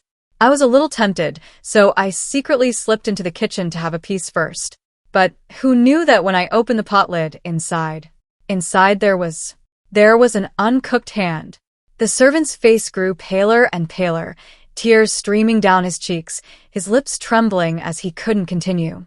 Upon hearing this, Jiang, the bodyguard, flew into a rage, shouting, "These heartless bastards! When you came back, I thought those women were just there to lure us and so the men could rush in and extort money. I never expected this. That's why they hadn't strongly objected to the Chung and Li families going in. Who would have thought those women weren't after money, but wanted both the women and their bodies? A silence fell over the surrounding crowd. This was something no one had anticipated. The women's enthusiastic demeanor was still fresh in their minds, and yet behind their backs. When Nuanyuan trembled all over, she couldn't imagine what the people who had passed by had gone through, and she dared not think further. Another person, less seriously injured, said sadly, "We escaped, but when we counted heads, we found 3 of our companions were still missing, and they were only able to escape because 2 bodyguards had wounded the onrushing men. Otherwise, how could a group of unarmed people have escaped?" He had been careless. He'd never experienced anything like this before, and everything had gone smoothly for him these past few days. He'd never carried a knife, not even in the carriage. He'd kept it hidden inside. Now he'd paid a bloody price. "These people are a menace. We can't ignore them," old Master Qin said firmly, closing his eyes briefly. Upon hearing Master Qin speak, Cheng Zijie seemed to find his anchor. He scrambled to his feet, dragging his wounded leg, and knelt before the master, sobbing and wailing, "Master, those aren't human. They're demons from hell. They absolutely cannot be allowed to live. Let Lung Sha take the bodyguards and guards to kill those villains. That would be doing a service to the people. I lost 2 servants there, and a carriage. If Lung Sha can avenge me, I'm willing to give him the carriage and all the food on it." Li Shoujin also cried bitterly, "I lost one of my servants too, and my right hand is injured. The exams are on August 1st. What if it affects us?" The moment they spoke, the faces of the surrounding crowd changed drastically, including their companions, especially bodyguards Jiang and Fong. When Nuanyuan was dumbfounded, her worldview shattered. Her initial assessment of these 2 was that they were sophisticated egoists, and she wasn't wrong. Even if their family didn't know it was this serious, they had at least warned them. Why should Lung Sha go just because he's more skilled? Frankly, they just assumed their family wasn't injured. That Li Shoujin was even more bizarre. His personal servant had died, and his first thought was whether his injured right hand would allow him to participate in the exam. He didn't even bother with formalities. Other people's lives didn't matter. He wouldn't allow his own interest to be harmed in the slightest. If it weren't for the fact that an innocent person hadn't died, when Nuanyuan would have wanted to spit on Cheng Zijie and Li Shoujin, thinking they deserved it. Tugging at Lung Zhao's sleeve, when Nuanyuan huffed, "Don't pay attention to these people. Don't be angry." A warmth appeared in Lung Zhao's eyes, and he softly hummed in agreement. "I'm not angry, and you shouldn't be angry either." So, her pouty look was actually quite adorable. She was angry because of him. Old Master Qin stood with his hands at his sides, not saying a word. His eyes, fixed on Cheng Zijie, gradually sharpened, becoming increasingly piercing. Sensing the tense atmosphere, Cheng Zijie stopped crying, looked up, and saw the teacher's cold, stern face. He slowly loosened his grip, timidly defending himself. I was just too frightened, and in my anger, I spoke without thinking. Please forgive me, teacher. But those people really can't be let go. I have no ability to avenge them. Please, teacher, think of a way. You have no ability, and naturally, I have no ability either.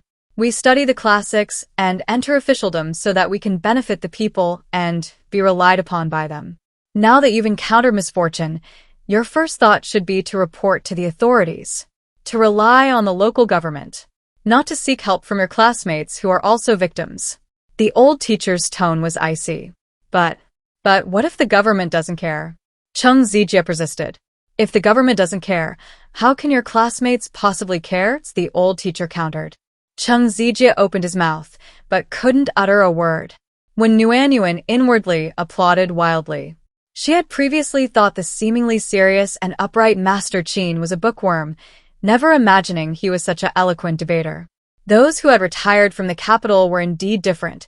They had seen and experienced much more, and Cheng Zijie hadn't been swayed at all, even leaving Cheng Zijie speechless. Master Qin continued, "You are both injured. Once we enter Xining County, I will first send you to a medical clinic for treatment, then report to the authorities. Everything will be handled by the government. Regardless of the government's decision, I will set off in 3 days. This way, my teaching of you two will not have been in vain, and it will be fair to the 3 who died needlessly today. We might not be fully recovered in 3 days. What if our injuries affect our ability to write when we set off before we're healed? Li Shoujin said anxiously. I'm referring to myself. You don't need to follow me. Master, You are very opinionated. If no one had reminded you of today's disaster, you wouldn't be blamed. But you knew it was a chaotic and disastrous time, yet you didn't understand and refused to listen to advice. You were greedy for petty gains, stubbornly going your own way, harming yourself and others. You were foolish without realizing it. Yes, that's right. Nuanyuan wholeheartedly agreed. Fools have their luck, but idiots don't. After Chung and Li's brilliant speech, solely focused on their own interests, the onlookers' initial sympathy and pity turned into indifference. After the horses had rested, they resumed their journey. Nuanyuan was quite happy that she would be separated from the Chung and Li families on only the 5th day of their journey. Make friends with good people, stay away from bad ones. It's better to get rid of those who only hold you back and ruin your mood as soon as possible. Fortunately, their team wasn't an entire village. Otherwise, if they had encountered someone who was constantly courting disaster and unrepentant and couldn't be eliminated, it would have been incredibly frustrating. After eliminating the Chung and Li families, it was even more perfect. Wen Wanwan was even more satisfied with this new team. Their management was humane, not autocratic or authoritarian. Their thinking wasn't based on pity or moral blackmail, and each member had their own strengths. Although the number was smaller, quality over quantity was key. In times of danger, everyone working together was far better than someone like Chung and Li who created danger. 7 carriages entered Xining County in an orderly fashion. Xining County was also affected by the drought, but not as severely as the counties around Tongcheng. The most noticeable difference was that not many people fled, either inside or outside the city. In this era, where people relied primarily on the land for survival, no one would willingly leave their homeland to seek a living elsewhere. Unless they were truly desperate. The people of Tongcheng only began fleeing when their well water was nearly gone, their crops had withered, and they could no longer sustain themselves. It could be said that as long as there was food, as long as they didn't starve, few were willing to leave their homeland, no matter how harsh the natural environment. When Nuanyuan found it strange, since Xining County had water and food, and that small village located along the roadside had been there for many years, it wasn't at the point of desperation. Why would they risk everything to commit such heinous, unethical acts? Were those chilling things always there, or did they only recently appear? If they had always been there, why hadn't the authorities discovered them? If this was a recent occurrence, why have those villagers started committing such heinous acts? The carriage stopped on a city road, and the voices of Hiankai, Manhwa, and Lung Sha could be heard. The bustling street made it difficult to hear clearly.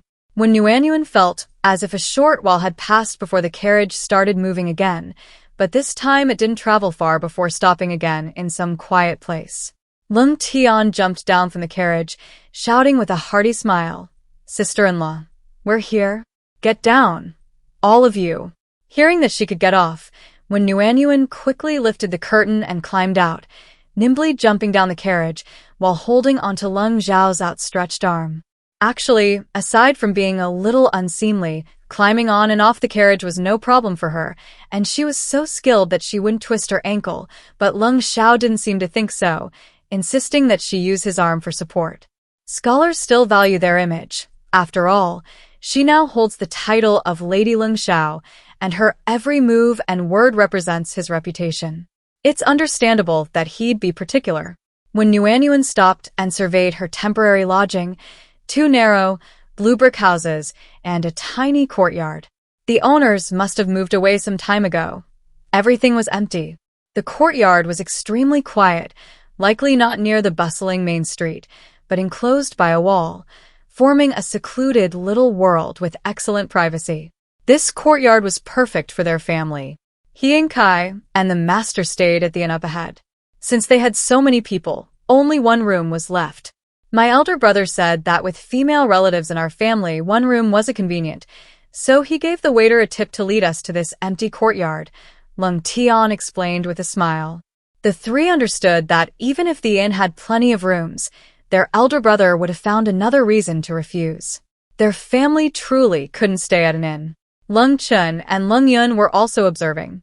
Compared to the past few days of living rough and sleeping on the ground, suddenly entering the house and thinking about having a bed to sleep in felt incredibly welcoming and comfortable. The waiter said this house is great in every way. The only drawback is the lack of a well, so it's been vacant and unrented. Hearing we don't mind, he only charged us one string of cash for 3 days. Lung Tian told the three of them everything he knew. A great deal. Nuanyuan was very satisfied. Their whole family only spent one string of cash for 3 days, which was a bargain. If it weren't for the drought and the fatal flaw of this house lacking a well and making it difficult to get water, they wouldn't have been able to find such a small courtyard vacant.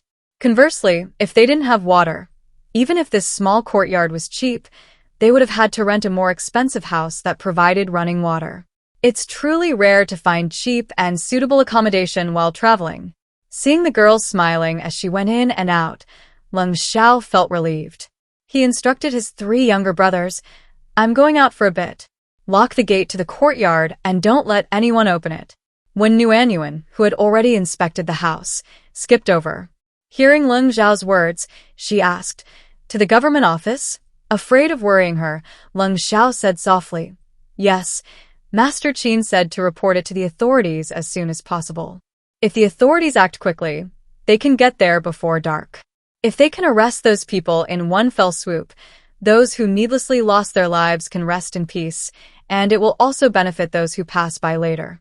Born under the red flag and raised in the spring breeze, when Nuanyuan strongly supported Master Qin's suggestion to report it to the authorities. It was like discovering a crime or illegal activity that she couldn't solve herself, but reporting it to the police was something she could do.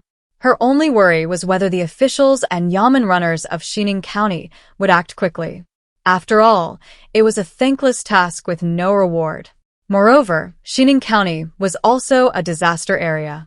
Even if it wasn't as severe as theirs, it was definitely affected in many ways. Would the government be willing to take the initiative to handle such a troublesome matter? However, things had come to this point and they still had to try. Maybe it would work. Those people had lost their humanity. They really couldn't be allowed to live. They could only hope that the local officials were honest and upright. When Wan urged, "Okay, go quickly. Come back soon. We'll wait for you for dinner." "Okay." Lung Shao gave them a deep look, then strode out the door. Lung Shao had his own things to do, and the 4 people who stayed behind also had their own work to do. Quite a lot. Having a separate little courtyard was great. In these days, there weren't any high-rise buildings. Once the gate was locked, no one could see them from elsewhere. The courtyard became their own private little world.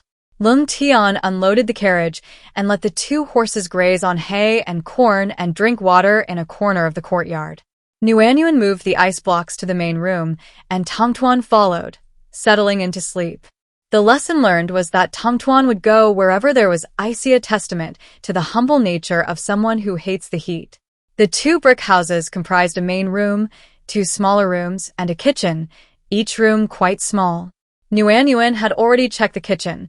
The iron pot was badly rusted, and even a large amount of water wouldn't necessarily make it usable, so she didn't bother cleaning it. The 2 smaller rooms and the main room were fine. Besides the 2 Kong beds, there was nothing else. All that was needed was to clean off the cobwebs, which Lung Chun was already doing. The dust on the Kong beds was swept onto the ground, along with the dust on the ground, and then swept to a corner of the yard. Water was precious. These days, so mopping wasn't an option. Nuanyuan poured a small bowl of water from the basin where the ice had melted and sprinkled it evenly on the floors of both rooms, to press down the dust and increase the humidity slightly. The stay was short, so a simple tidying up was enough. The place just needed to be comfortable for the guests. Over there, Lung Yun had already started a fire, successfully igniting the charcoal. She used tongs to transfer it to the small red clay stove and carried it to their family's wooden table in the main room. "Sister-in-law, what are we having for dinner tonight? Lung Tian and Lung Yin looked at their sister-in-law with bright, sparkling eyes. When Nuanyuan thought that, indeed, food was the most important thing in the world. But thinking about it, it made sense. No matter how horrifying the afternoon's events were, Lung Tian and Lung Yun hadn't gone inside to see them. When Cheng Zijia Li Shoujing and the servants were talking, they were in the carriage. Whether they were directly confronted or inquired about it indirectly, they weren't involved, so it didn't affect their appetite. Moreover, in this matter, like the Hiankai, Wang Hua, and Qin Lafuzi families, they had avoided harm and loss beforehand. Now, all they needed to worry about was dinner. Their mindset was naturally different. The houses here are built close together, unlike in our village where they're spaced far apart. Food with strong smells isn't suitable. Lung Chun, more rational than the two who were only focused on eating, offered her opinion. When Nuan agreed. Besides, while they hadn't lacked meat on the road these past few days, they hadn't had enough vegetables, and she was craving them. I really want to eat vegetables right now. This charcoal fire isn't suitable for stir-frying either. I'm thinking of simmering a pot full of baby bok choy, lettuce, enoki mushrooms, hazel mushrooms, shiitake mushrooms, bean sprouts, kelp, and soft tofu in chicken broth in a small iron pot. Just cook it until done. It won't have much flavor. It's similar to a clear broth hot pot. The weather is dry and hot, so whether eating lunch in the train carriage or cooking at their accommodation in the evening, they always eat a combination of meat and staple foods, quickly replenishing energy and keeping them full. The others were fine, but when Won really missed vegetables, she just wanted something juicy and refreshing. Let's also get braised pork trotters, sweet and sour pork ribs, beer braised duck, stir-fried prawns with scallions, a small platter of braised meats, and a cold preserved egg salad. These were all prepared beforehand, and they won't smell too strong if served. Is that all right? When Nuanyuan asked for her opinion, these kinds of meats with bones and shells weren't eaten much on the road, mainly because she was afraid of being discovered and having trouble explaining herself. Now that they were indoors, it was different. She could take them out and eat them without worry. With plenty of food and no outsiders around, when Nuanyuan always believed in eating well and trying to improve her comfort level. The three little ones nodded vigorously, their mouths agape. This was more than all right. It was absolutely fantastic. Sister-in-law, I thought that chicken soup with so many vegetables was dinner. That was already very good. Why is there more?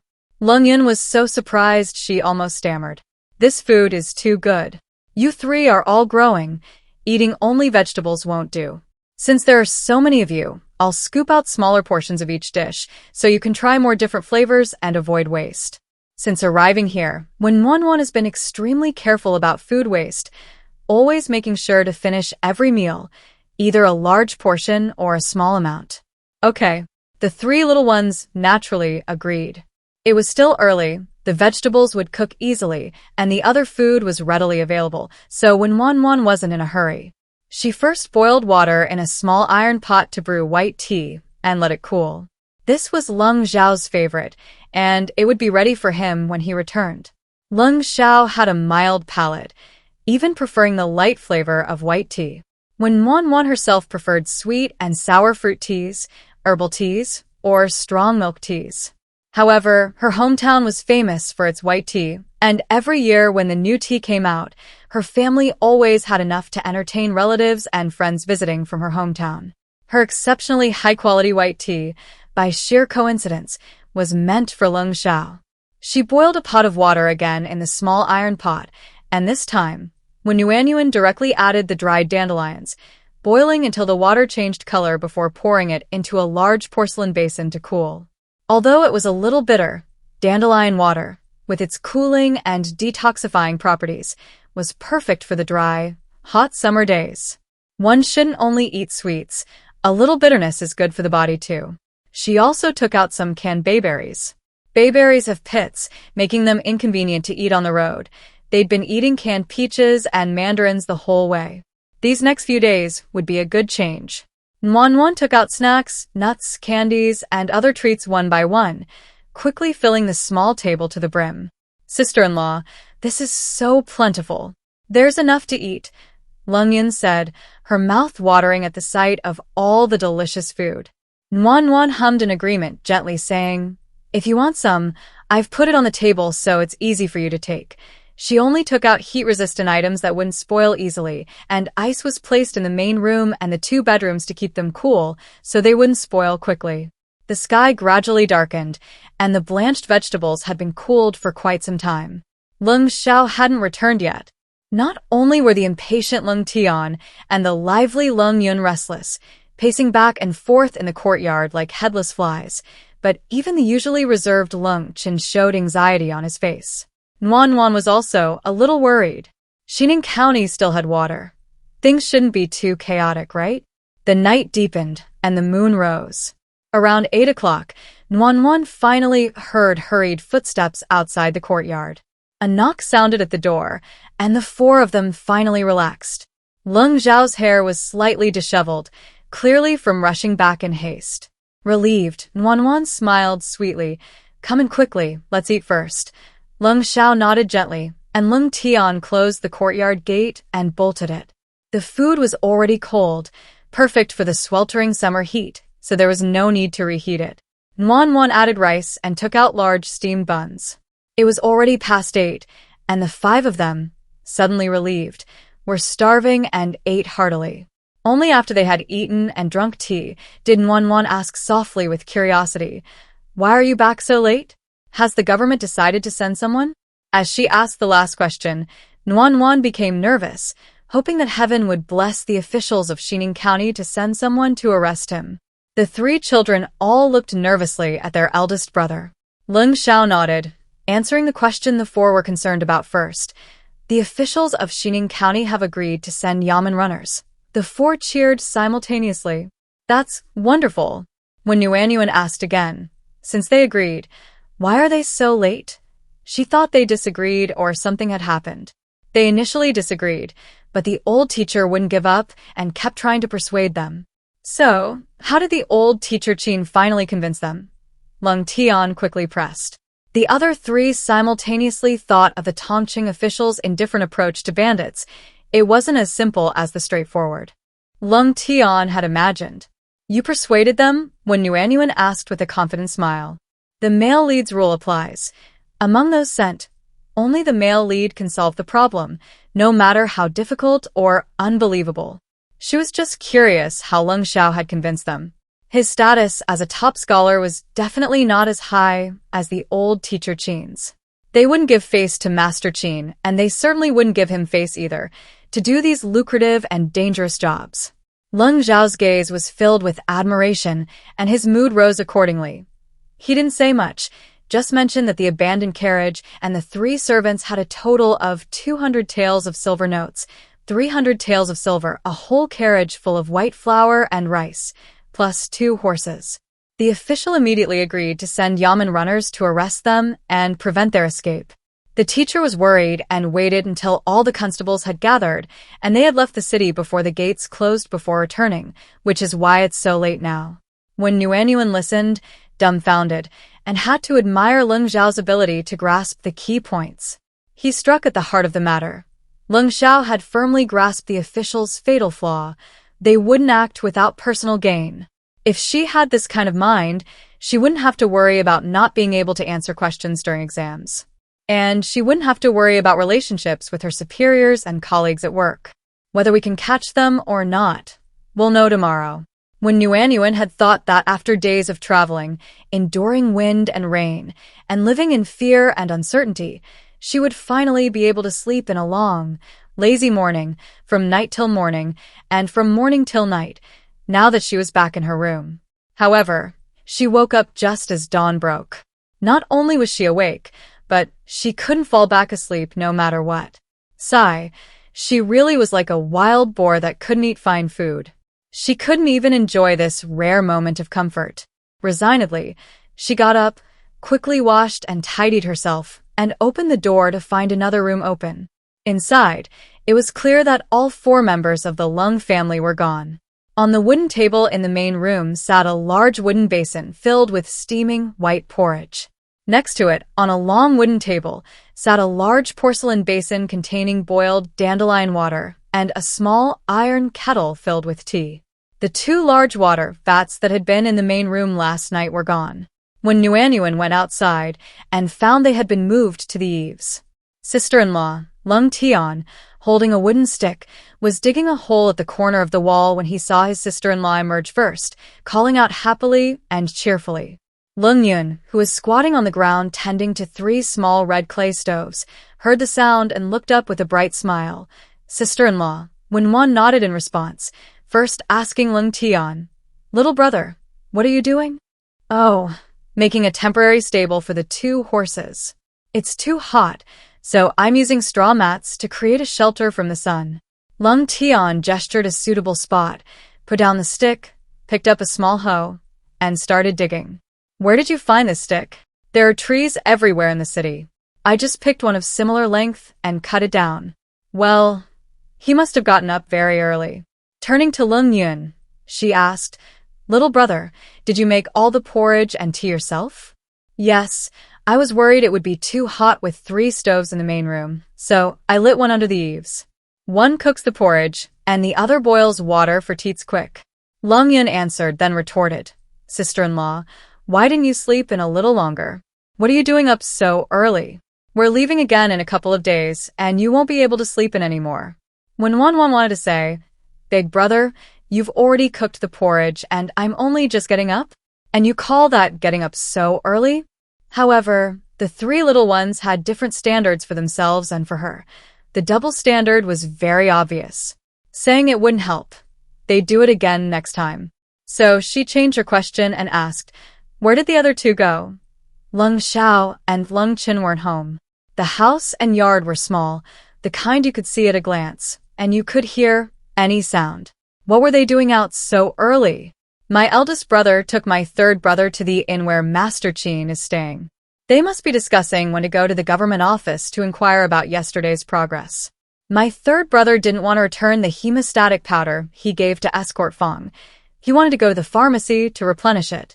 He said Xining County is the prefecture, and he wanted to see if they had any effective pills to buy as well, so we wouldn't be caught off guard in case of emergencies on the road." Lung Yun answered clearly and quickly. The water in the small iron pot on the stove was already boiling and bubbling. Lung Yun wrapped the iron rings on both sides with cotton cloth, lifted it, and poured the water into the large water vat next to it. Seeing her sister-in-law looking over, she continued, "My eldest brother moved the 2 large water vats out this morning. I didn't have anything else to do, so I boiled the water and let it cool for the journey." When Nuanyuan really liked this feeling of having someone to rely on. Outside, Lung Sha was overseeing the progress, while his younger brothers and henchmen were managing everything at home. With people handling both inside and outside the house, their calm and organized approach was reassuring. With Lung Sha gone, when Nuanyuan, no longer concerned with her image, squatted under the eaves. She glanced at the sun. The temperature was rising, and she was starting to feel the heat. "The sun's up, it's so hot. Let's stop cooking this batch now, it's more comfortable inside. I'll cook it after sunset." With so many of them and the heat, they sweated a lot and drank a lot of water. In the past 5 days, not counting the milk, yogurt, mung bean soup, and various porridges she'd brought out to replenish fluids, they'd gone through 2 large water tanks, just from cooled boiled water. The benefits were obvious. No one was dehydrated, no one had a sore throat, and not even their lips were cracked and peeling. "It's not hot. I've cooked it all, don't worry." Lung Yun's forehead was already sweating, but her little face was beaming with a bright smile, seemingly oblivious to the heat. They had water. What was a little heat? Compared to those disaster victims who had no vehicles, no food, no money, and no water, he felt his life couldn't be better. He wasn't afraid of the heat or the fatigue. His only fear was the anxiety of having nothing. Besides, it wasn't really hot or tiring now. Back in the village, before his sister-in-law came along, they did much harder work. Afraid the charcoal fire would bother his sister-in-law, Lung Yun urged her with concern. "Sister-in-law, go inside and have some porridge. When the charcoal in the small iron pot burns out, we won't add more. We'll just boil water in the 2 big iron pots. Once it boils, pour some out. It won't be hot." Only she treated them like children. Others would only think they were poor, worked hard but earned nothing, and were worthless. It felt so good to be recognized. I'm not hungry yet. We'll eat together when you two are done. When one glanced at her younger brother's progress, he was already filling the soil and estimated it would be finished soon. Thinking of the two who had gone out, she asked, "Have your older brothers had breakfast yet? Did they say they'd be back for breakfast?" "Oh, my brother said not to wait, to let us eat first," when one understood they hadn't eaten breakfast.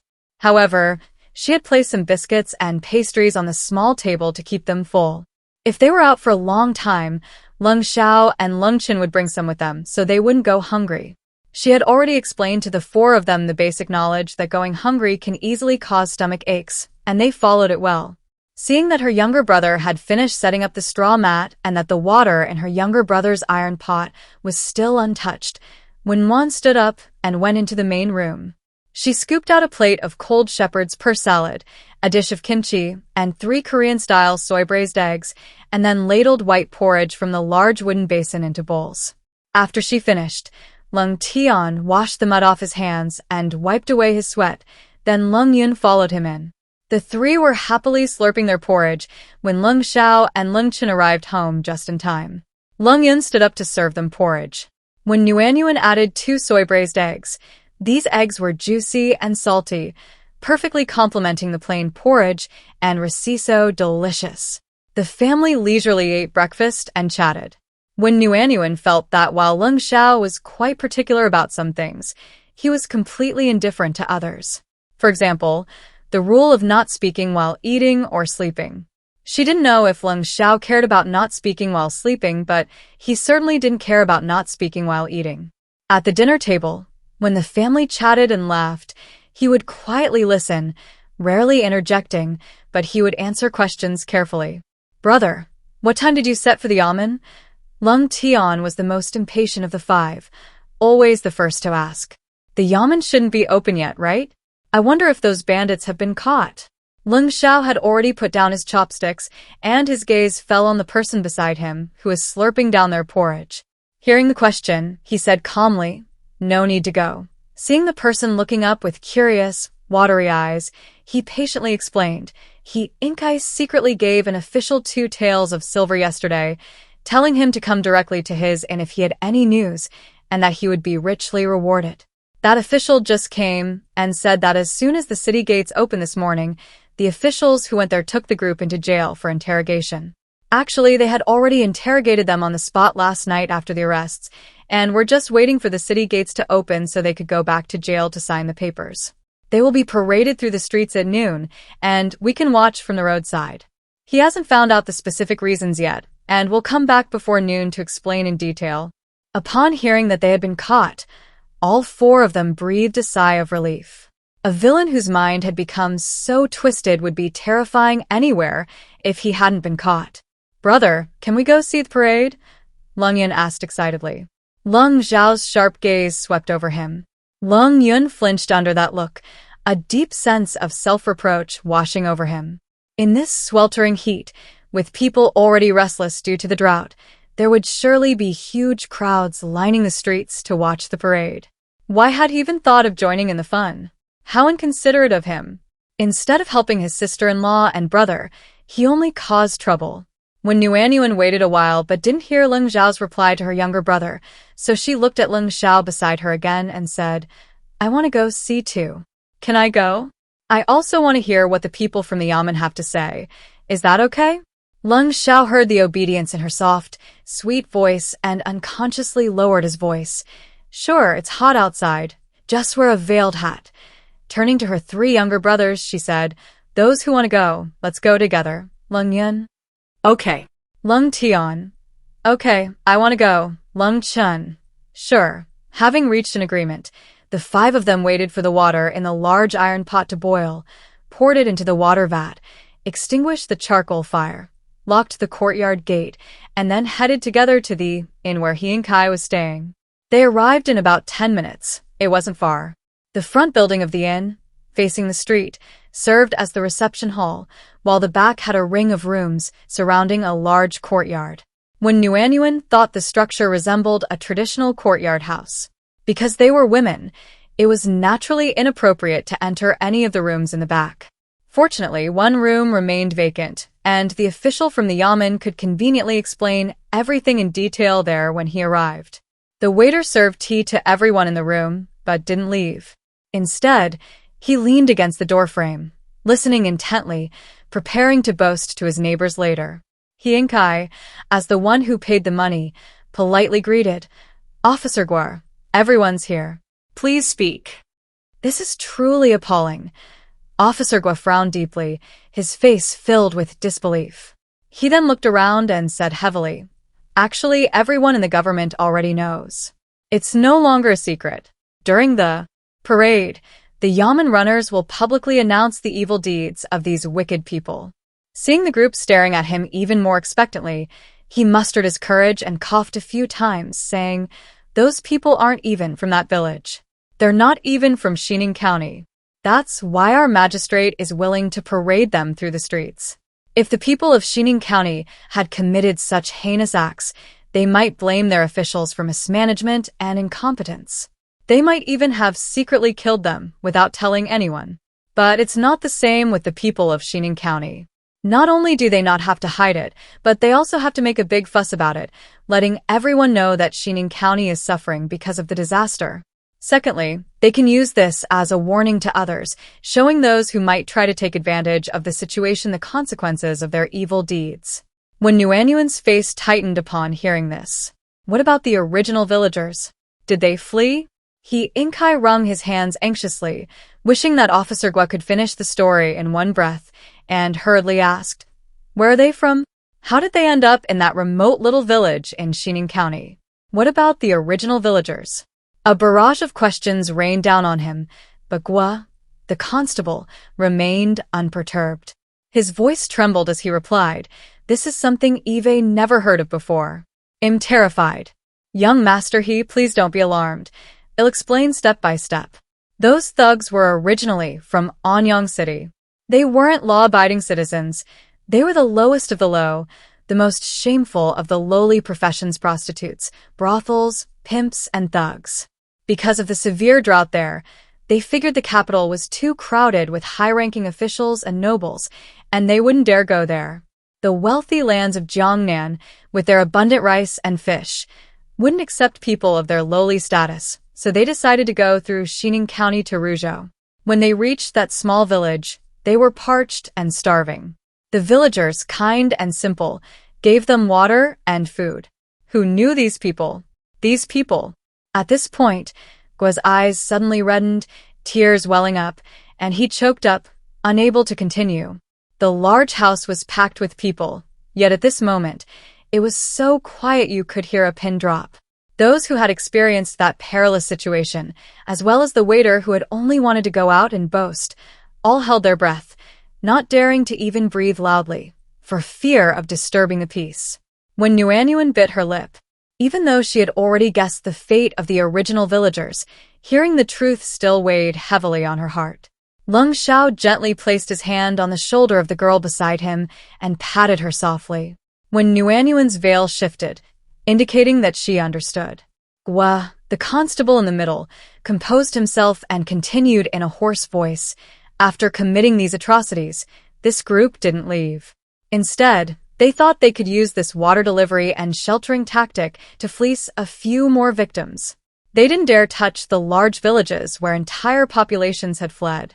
Every day, they sent a few young and attractive women to lure the few who were alone into their houses, then murdered them. Those men and women they didn't kill were locked in the backyard, where they suffered a fate worse than death. But we outnumber them too. Why are they targeting us?" He Inkai asked, bewildered. "According to their confession, although there were many of you, each of you owned a carriage, indicating you were quite wealthy. They originally intended to eat you all, or at least keep a few carriages.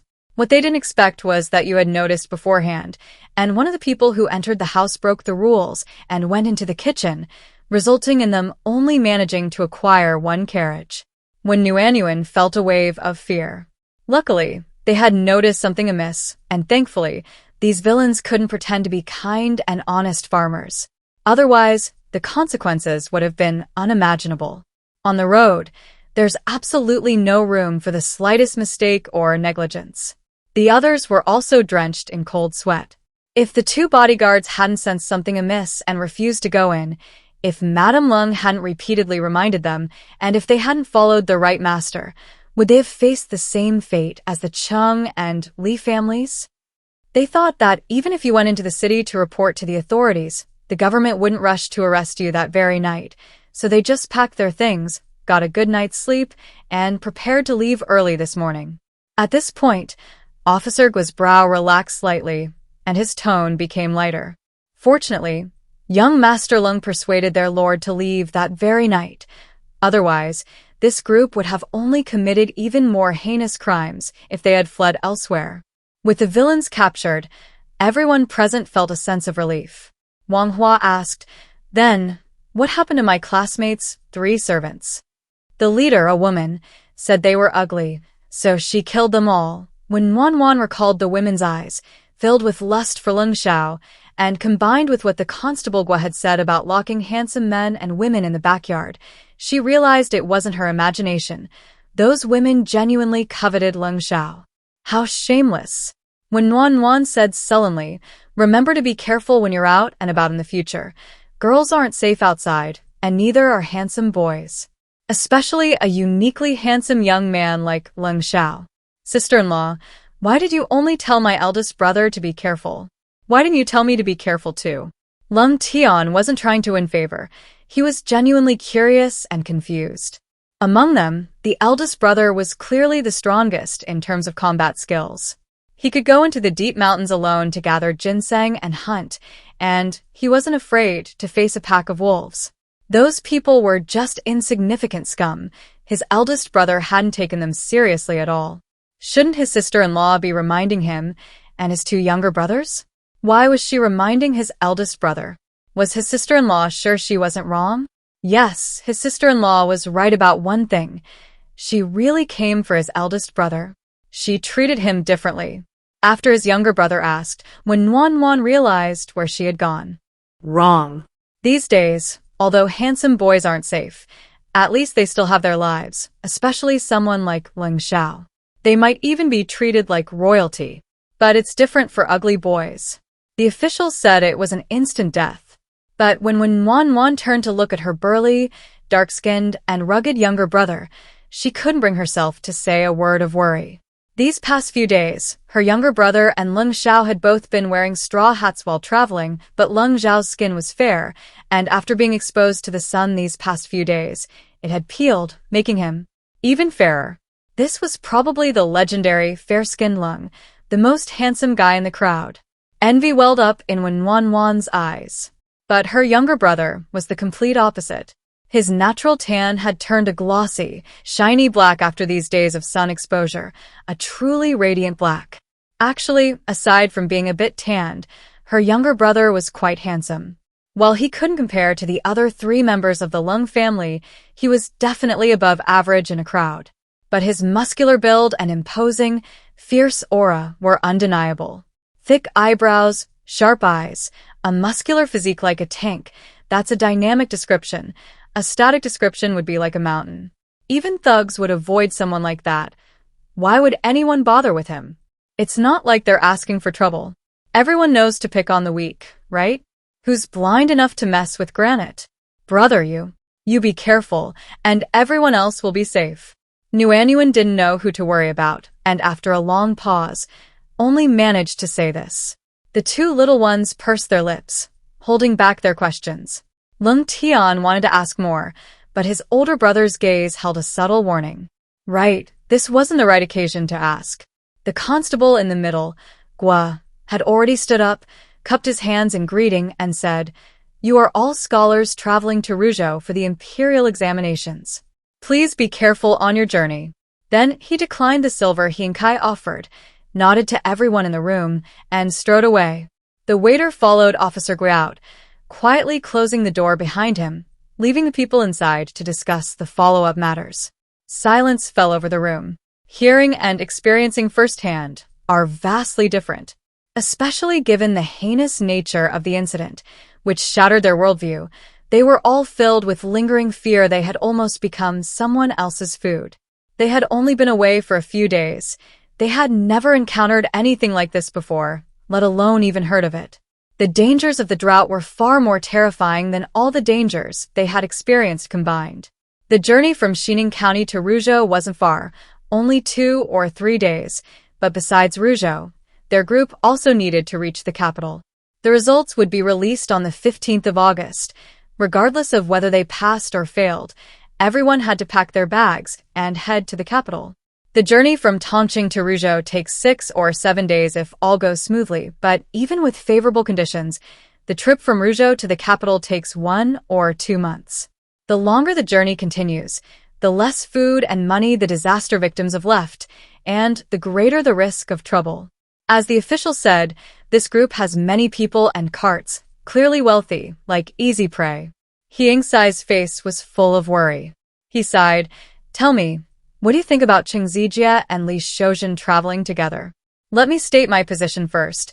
Qing Zijie and Li Shoujin absolutely cannot agree to return. No matter how difficult the journey, I don't want to be with people who are clueless and can't see the situation clearly. The advantages of having more people are obvious. Fewer refugees and bandits won't dare to target them, and they can help each other if trouble arises. But the prerequisite is that the other party is a reasonable and discerning person. They are definitely not like Cheng and Li, who ignore warnings and willingly walk into traps. Whether they can help is hard to tell, but trouble is very easy to find. On this journey, it's normal for Lung Sha to find water and hunt game to improve their meals, putting in effort and receiving payment. He realized that, based on Cheng Li's understanding, even if it were given away for free, someone would still complain about the cleanliness of the water and whether there was enough game. There would always be someone dissatisfied. Now, you're greedy for someone else's free water, while others are after your money and health. Thinking about almost becoming someone else's food, Yingxi's face paled slightly, but he forced himself to talk about the arrangements for the rest of the journey. "We'll follow our master's orders." The servants and guards Yingxi brought responded simultaneously. When Li Shoujin's personal servant was in critical condition, his first thought was whether his injured arm would affect his exam. The lives of his servants weren't important. Why would he care about these servants from another family if something happened to them? And Qing Zijie was even more terrifying. They had barely escaped danger yesterday, yet he still asked young Master Lung to lead them to revenge. They understood wanting revenge, but asking others to do it was inappropriate. They would rather do more and bear more burdens along the way than travel with 2 families who only care about themselves. Wang Hua frowned, his attitude clear. "I agree with Brother He and Master Qin's decision. He was fortunate to have sided with Lung Sha and Yingxi yesterday. If he had entered that house, he probably wouldn't be standing here expressing his opinion now." Lung Sha nodded. Yingxi's question, intended to clarify everyone's stance, was mainly to discuss the next steps. "So, what do you all think we should do next?" With fewer people and increased risks on the road, they couldn't rely solely on the bodyguards/escorts, as they had in the past few days. After all, even bandits travel in groups, not alone. Except for Master Qin, who was too old to work, everyone else in their group needed to be active. He felt the Lung family's division of labor was excellent. Everyone had their own tasks, ensuring neither too few nor too few. Now, an 18-person team, if each member had the ability to protect themselves, wouldn't be inferior to a 28-person team and might even be more effective. Yesterday, those thugs robbed their carriage, but the Lung family had sent quicklime powder beforehand for their protection. That powder was far more effective than letting them fight with knives, axes, and clubs. Jiang, the bodyguard, said, "Fong and I will still lead the way, just bringing up the rear." Lung Sha replied, "We'll bring up the rear. No need to change. The front and rear guard are the most dangerous. Once those are decided, the rest are easy to prioritize." Master Qin's carriage was placed in the middle without objection. Now the disasters have struck. The world is in chaos, and people's hearts are unsettled. Whether in the wilderness or at-ins along the way, I think night watch is essential. This view was unanimously agreed upon by everyone in the room. Wang Hua spoke first. Master Qin's servant, and I need to drive the carriage and can't stay up all night. I'll take the night watch. Lung Sha stated his position. My brother and I can both. We don't need to drive either.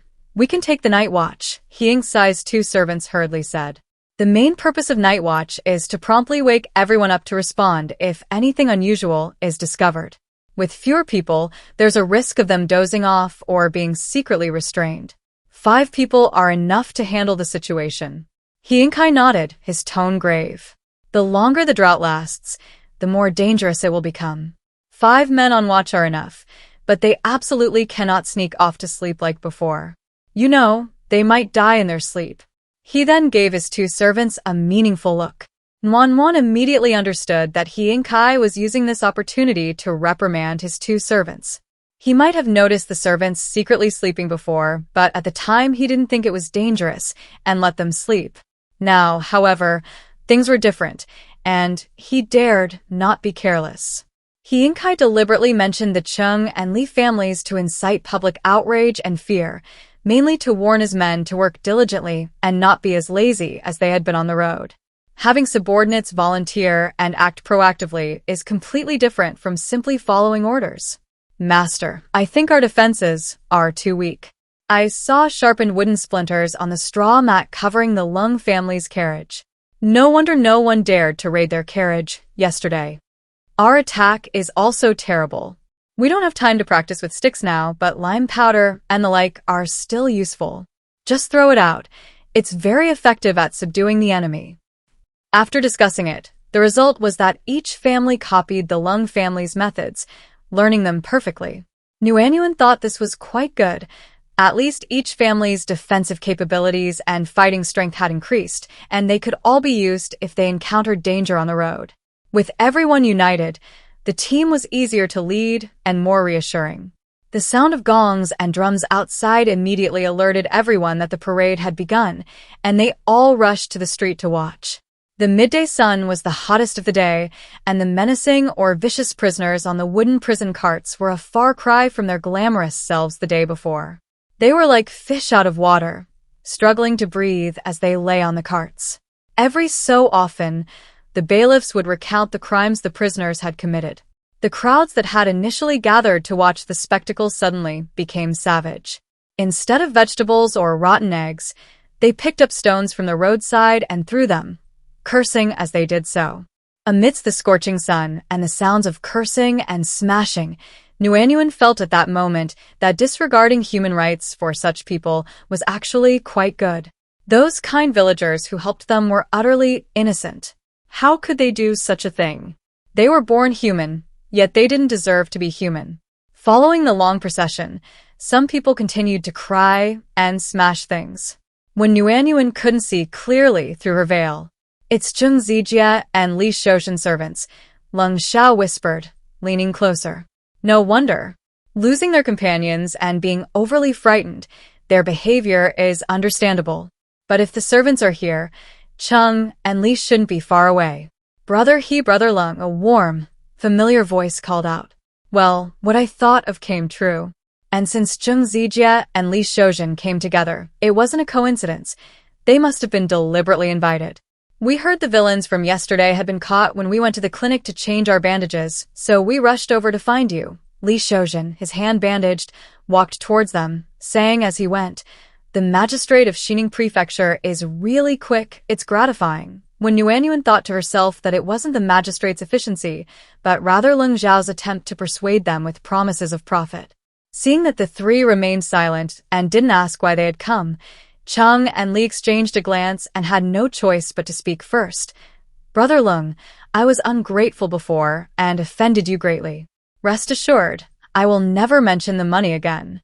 Upon entering Xining Prefecture, they discovered that water was available, but it cost extra, more than the cost of lodging at an inn. And yesterday's so-called free water was a nightmare for them. Yes, you saw how dangerous yesterday was. Having more people means more safety. We came out together, so we should help each other. We've discussed it and decided to set off with you. Zheng Zijie informed them of their decision. When Nuanyuan quietly grumbled, "Didn't you too bring yesterday's danger? What guarantee do you offer?" Guarantee against something going wrong? You two discussed it? Perfect timing. We discussed it too. It seems he and Kai had some foresight. Before the two arrived, they had not only reached an agreement internally, but also arranged the division of labor. He and Kai, no longer friendly towards Chung and Lee, chuckled lightly. No. But we have to follow the master's orders. The master is like a brick, moved wherever needed. He and Kai handled him with ease. The master is old. Sometimes he's confused and makes mistakes. We were the ones who suffered the most yesterday, while you families suffered no losses at all. What are you complaining about? Chung Zijia was furious when he and Kai invoked the master's words to refuse. He and Kai laughed. Grow up to be selfish and only care about themselves? Everyone present listened attentively, including Master Qin in the hall. Helping others is a good thing, but only when you are capable of doing so. You can answer someone's question, but if you want to lead them, let them find another adult for help, not a child. That's self-protection. Those villagers are kind. Normally, offering a passerby a bowl of water is fine, but times have changed. For those fleeing hardship, starving and thirsty, whose backgrounds are unknown, the villagers' unreserved kindness can lead to the other party's ruthless cruelty. Kindness should have a touch of sharpness. Sharpness, Wang Hua asked doubtfully. In my humble opinion, it's like during a year of famine and instability keeping a close watch on money and food, closing doors and windows, and carrying a sharp weapon. Doing so isn't just about being responsible for yourself, but also for others and your own family. After all, if something bad happens, it won't just be one person suffering. That's what Yuan did when she was in the village. They kept their money and food discreet, sending mainly wild vegetables, game, and coarse grains to Lung Sha and Lung Chen. They didn't cook or stew food early in the morning, fearing that the aroma wafting from their house would attract unwanted attention if others went hungry. The couple, Aunt Wang and her husband, had revealed their wealth, attracting the bandits. Fortunately, they had taken precautions and remained vigilant, minimizing their losses and injuries in the overall incident. When no one protects you, you must protect yourself. He and Kai and Wang Hua stood there stunned for a long while. After recovering, he and Kai muttered to himself, yes, if these villains had passed through that village and seen every household with sharp weapons lurking behind their doors and windows, they naturally wouldn't have targeted that dilapidated little village. They would have had to find another suitable prey. It wasn't that doing good deeds was wrong, it was the timing and the target that were wrong. Good deeds should still be done, but it depends on the circumstances. Madame Lung has unique insights. An aged voice came from the hall behind them. Like everyone else, when Wan turned around in surprise to see it was Master Qin. This wasn't due to her own skill. After all, she wasn't a native of this place. She lived in an environment of information overload, and it was through seeing more of this that she understood. I think the world is different now. We should prioritize self-preservation before helping others. After all, if someone takes advantage of your kindness and loses their life due to poor judgment, it wouldn't be good if your parents, wife, and children suffered as well. When Wan originally wanted to bluntly say that it was okay to be reckless, but please don't drag others down with you. However, facing the refined and compassionate Master Qin, she decided to be careful with her words. Besides, Master Qin wasn't just a bookworm, he was also a master debater. If she were to directly refute him and present new arguments, when Wan wasn't sure if she could win the argument. Her views were, after all, too modern. She wondered how receptive the ancients would be. Surprisingly, Master Qin didn't refute her. Something had triggered a memory. He lowered his head in silence for a moment, then looked up at Lung Sha and sighed deeply. Your wife saw things very clearly. If only back then. When Yuan was looking at Master Qin expectantly, but he stopped mid-sentence. Grandpa, please finish what you're saying. Back then what? Does he mean the Wen family or the Lung family? At least let her know what happened. It's better not to dwell on the past. We must move forward. Master Qin nodded to everyone and returned to his room. He and Kai and Wang Hua glanced at the sun, bowed, and also left. The radiator was warm and cozy, and she didn't want to mention it at all. She was already halfway through, and it was making her restless and itchy. But there was nothing she could do but try to soothe herself. On the way back, just like on the way there, the streets were deserted and most of the shops were closed. Faced with the natural disaster, everyone was tightening their belts, trying to spend as little money as possible. Lung Sha was usually quiet and reserved, which was normal, but even the usually carefree Lung Tian remained silent. Lung Yan lowered her head and stammered, "Sister-in-law, this is the first time I've heard of this way of doing things and living. Before, Mother always taught us to be kind, honest, and dutiful. But what if others didn't act this way? Your mother taught you the basics, but simply having kind intentions isn't enough. We need to be taught not to hurt others, but we also need the ability to avoid being hurt ourselves. I think both girls and boys should have a sharp edge in their kindness. You can't just give and be nice to everyone, otherwise people will think you're a pushover, taking advantage, and being greedy." This was something she liked very much when she read it.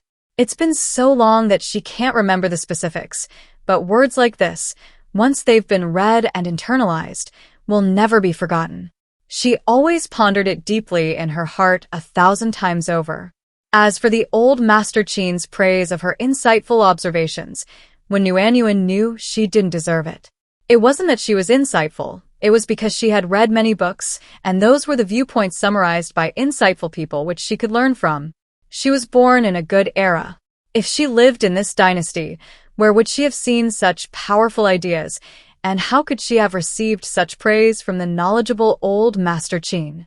As a girl, when Nuanyuan didn't want to be praised for being pretty, sensible, and obedient. She wanted to be praised for being strong, capable, able to earn money, and having her own personality. The former was a constraint, a shackle, the latter was real ability. Being beautiful was far less useful than living beautifully. And old Master Qin's words were a huge leap forward compared to his previous praise of her integrity. This was a qualitative leap. When Nuanyuan noticed Lung Sha looking at her again, he had been looking at her when she said those things earlier. Others might be surprised by this viewpoint, but Lung Sha shouldn't be. When she tested him that time, his answer, without ruthless methods, "One cannot act with a." Angrily, "My men warned you. You insisted on your own way. What does it have to do with me? If you have any complaints, go to the authorities. What's the use of talking to us?" Li Shoujin now regretted coming with Cheng Zijia. They had agreed at the end to stay with them, whether through polite words or by humbling himself, as long as it worked. But Cheng Zijia changed his mind upon arrival, adopting an arrogant and condescending attitude, hardly the demeanor of someone asking for help. The master had already said he didn't want them. If he couldn't persuade the three in front of him, he couldn't offend Cheng, especially since Cheng had guards. Being alone on the escape route would be suicide. After thinking it through, Li Shoujin turned to the Lung family, focusing his persuasion on the key points. "I heard that Brother Ling's family isn't staying at an inn but in a long-abandoned house. If you ask me, don't let money be a problem. The imperial examinations have only just begun. If you don't save money and miss out on earning customers, how will you survive? It's fine for Brother Lung alone, but you can't let your wife and younger brothers starve." Li Shoujin, who thought he had grasped Lung Zhao's weakness, discovered that not only was Lung Sha unmoved, but his three younger brothers were also completely unfazed. This shouldn't be the case. Before, their family had struggled to even eat their fill, let alone eat well. They had to hunt in the mountains to scrape together their tuition fees. They've worked so hard to earn money along the way, yet they can't afford to stay at an inn. What else could it be but a shortage of money? How could they not care about money? And how could they not care about going hungry? Thank you for your trouble. We're not only not eating coarse food, we're eating very well. When Nuanyuan replied with a bright smile, showing no fear whatsoever. Having a refrigerator is a real advantage. Not to mention what they had stockpiled before, the refrigerator is always full of various ingredients, more than enough for their family of 5. Judging by current prices, Cheng and Li definitely didn't bring as much as they did, but the 5 of them were prepared for the worst and thought that if they could earn money, they should definitely do it. And the fact that Lung Zhao's younger brother went into the mountains to earn money had shown them the benefits of their large savings. They could just walk away without a second thought.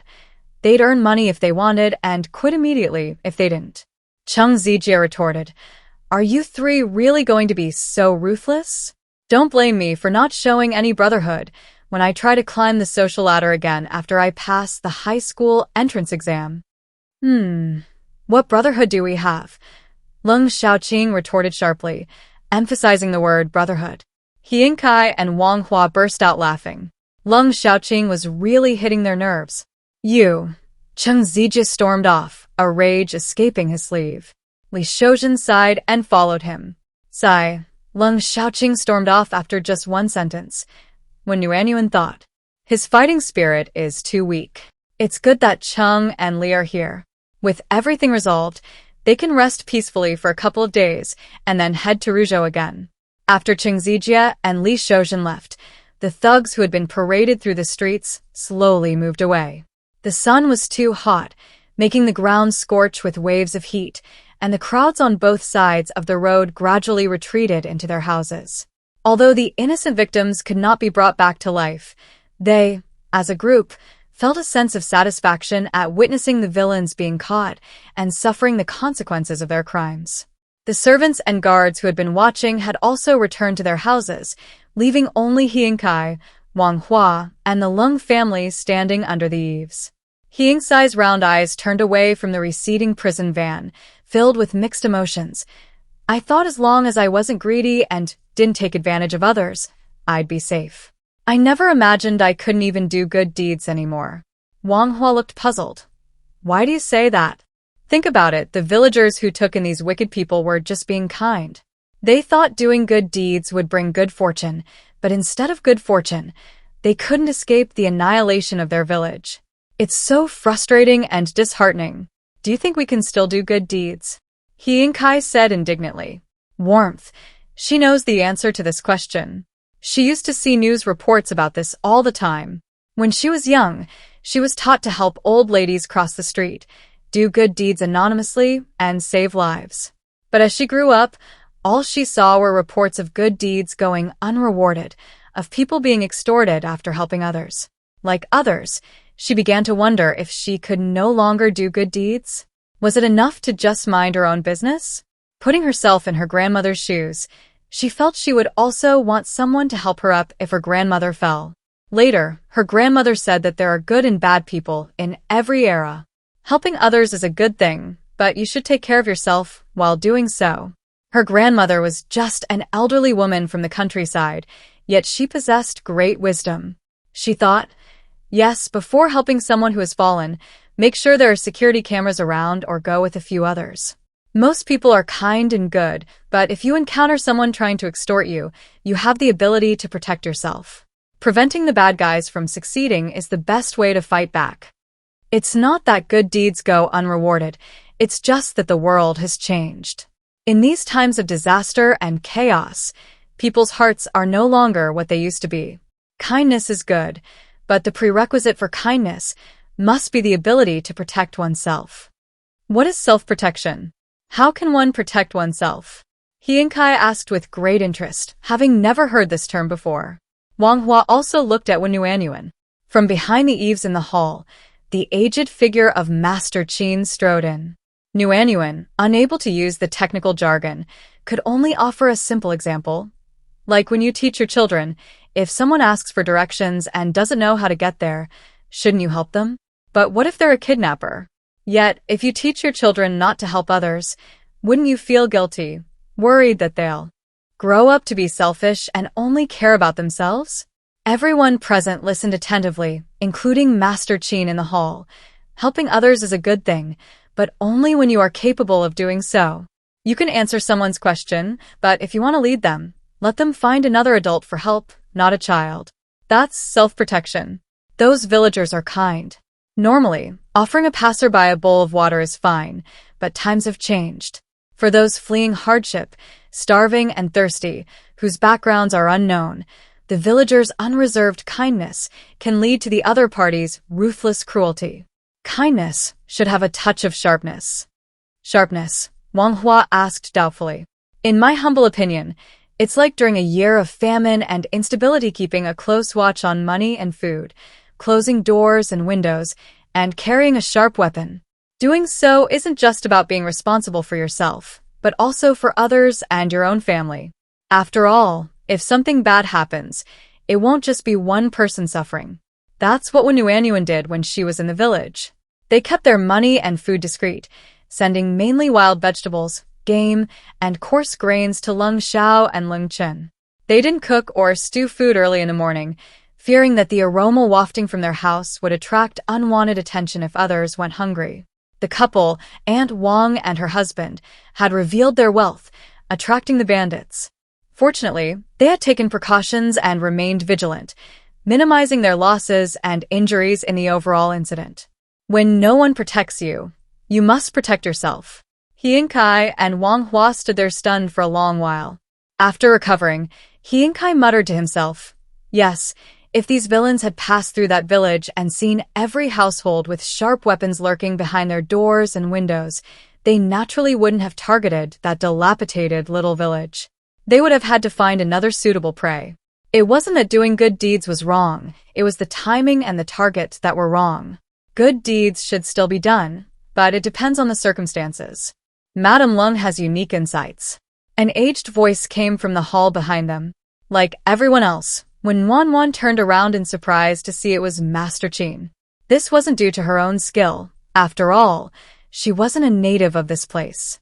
She lived in an environment of information overload, and it was through seeing more of this that she understood. I think the world is different now. We should prioritize self-preservation before helping others. After all, if someone takes advantage of your kindness and loses their life due to poor judgment, it wouldn't be good if your parents, wife, and children suffered as well. When Monwan originally wanted to bluntly say that it was okay to be reckless, but please don't drag others down with you. However, facing the refined and compassionate Master Qin, she decided to be careful with her words. Besides, Master Qin wasn't just a bookworm, he was also a master debater. If she were to directly refute him and present new arguments, when Monwan wasn't sure if she could win the argument. Her views were, after all, too modern. She wondered how receptive the ancients would be. Surprisingly, Master Qin didn't refute her. Something had triggered a memory. He lowered his head in silence for a moment, then looked up at Lung Sha and sighed deeply. Your wife saw things very clearly. If only back then. When Nuanyuan was looking at Master Qin expectantly, but he stopped mid-sentence. Grandpa, please finish what you're saying. Back then what? Does he mean the Wen family or the Lung family? At least let her know what happened. It's better not to dwell on the past. We must move forward. Master Qin nodded to everyone and returned to his room. He Yingkai and Wang Hua glanced at the sun, bowed, and also left. The radiator was warm and cozy, and she didn't want to mention it at all. She was already halfway through, and it was making her restless and itchy. But there was nothing she could do but try to soothe herself. On the way back, just like on the way there, the streets were deserted, and most of the shops were closed. Faced with the natural disaster, everyone was tightening their belts, trying to spend as little money as possible. Lung Sha was usually quiet and reserved, which was normal, but even the usually carefree Lung Tian remained silent.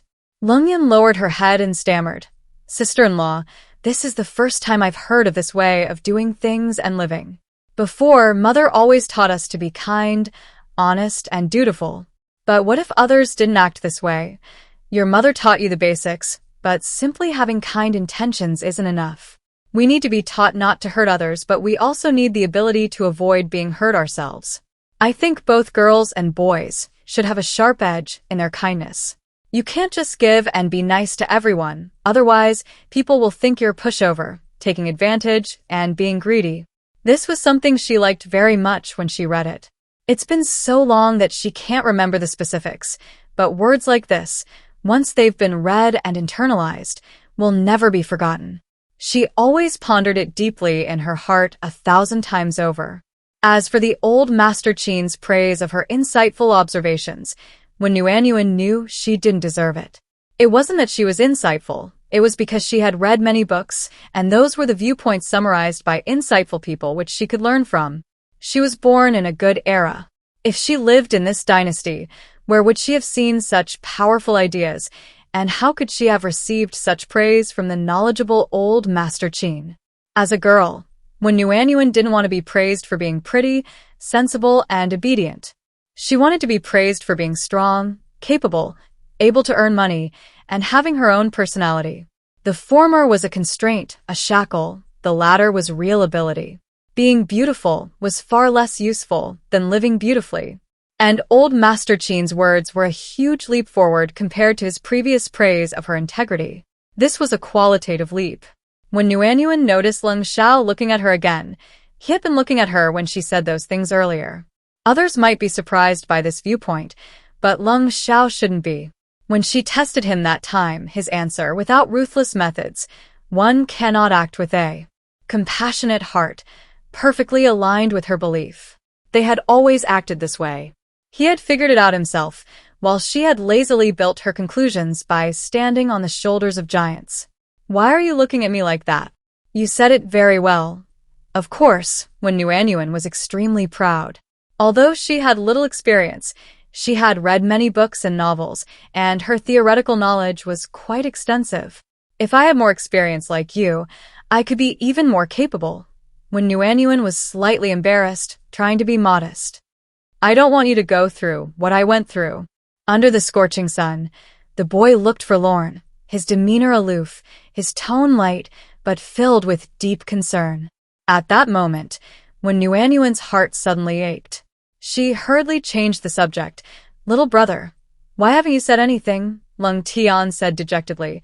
I was thinking about father and mother. If father, with his kind heart, had the ability to protect himself, if mother hadn't blindly approved of this kindness, would our Lung family still be? Her older brother was still the gentle person her mother described, not the gloomy and cold person who had suffered so much hardship. Well, when Yuanyuan took a deep breath, this mouth of hers, she really knew how to rub salt in the wound. Now she understood why Master Qin had stopped halfway through a sentence. How could she continue? She couldn't very well criticize the father in front of his son, especially since the father had passed away so young. Besides, it wouldn't make a difference anyway. She had to move on. It's all right, look at me. When Yuanyuan quickly swallowed back the words that almost escaped her lips. Thank goodness, she almost revealed that she had transmigrated to this backward, impoverished, rural area. The four of them were now all looking at her. Warmly, she sprinkled some chicken soup on her lips, saying, Look how well I've adapted. No step in life is wasted. Every step counts. Lung Tian laughed heartily. It's hot, and we're hungry. Let's hurry, let's go home and eat something delicious. After lunch, I'll make shaved ice for you all. With food at the sight of it, the three little ones had long forgotten their worries and cheered. No unhappiness can't be solved with a good meal. If it can't, then have another one. Warmly looked at the tall, slender, and somewhat sinister-looking boy beside her, her smile bright and dazzling. How about 2 bowls for you? Lung Zhao's eyes flickered, and he softly replied, Okay. The 5 of them arrived home past noon. Starting a fire to heat up food would take too long, so warmly ladled out 5 bowls of stewed pork rib and yam soup, and took out a large plate of egg pancakes. Her egg pancakes were made with great care. She sliced the carrots, then shredded them, and finally finely chopped them. She also chopped the scallion leaves. Originally, she used diced ham, but since ham has little flavor, she substituted diced pork belly, rendered its fat, and added flour, eggs, water, and salt, mixing well. The resulting egg pancakes were fragrant and nutritious. The 3 kids used to love it when she made them. While the method is simple, without a blender, chopping the meat, carrots, and scallions is a huge undertaking. If it weren't for Lung Sha and Lung Chen's steady hands, which allowed them to chop the ingredients very finely, when Yuanyuan estimated she wouldn't be able to make them more than once every 6 months, given their family's appetite. They're delicious, but incredibly hard on the hands. The egg pancakes she stored were made by Lung Sha and Lung Chen when they were home preparing the ingredients. They made a lot, but it's time-consuming, low-yield, and inconvenient to make on the go, so they only ate them every 3 to 5 days.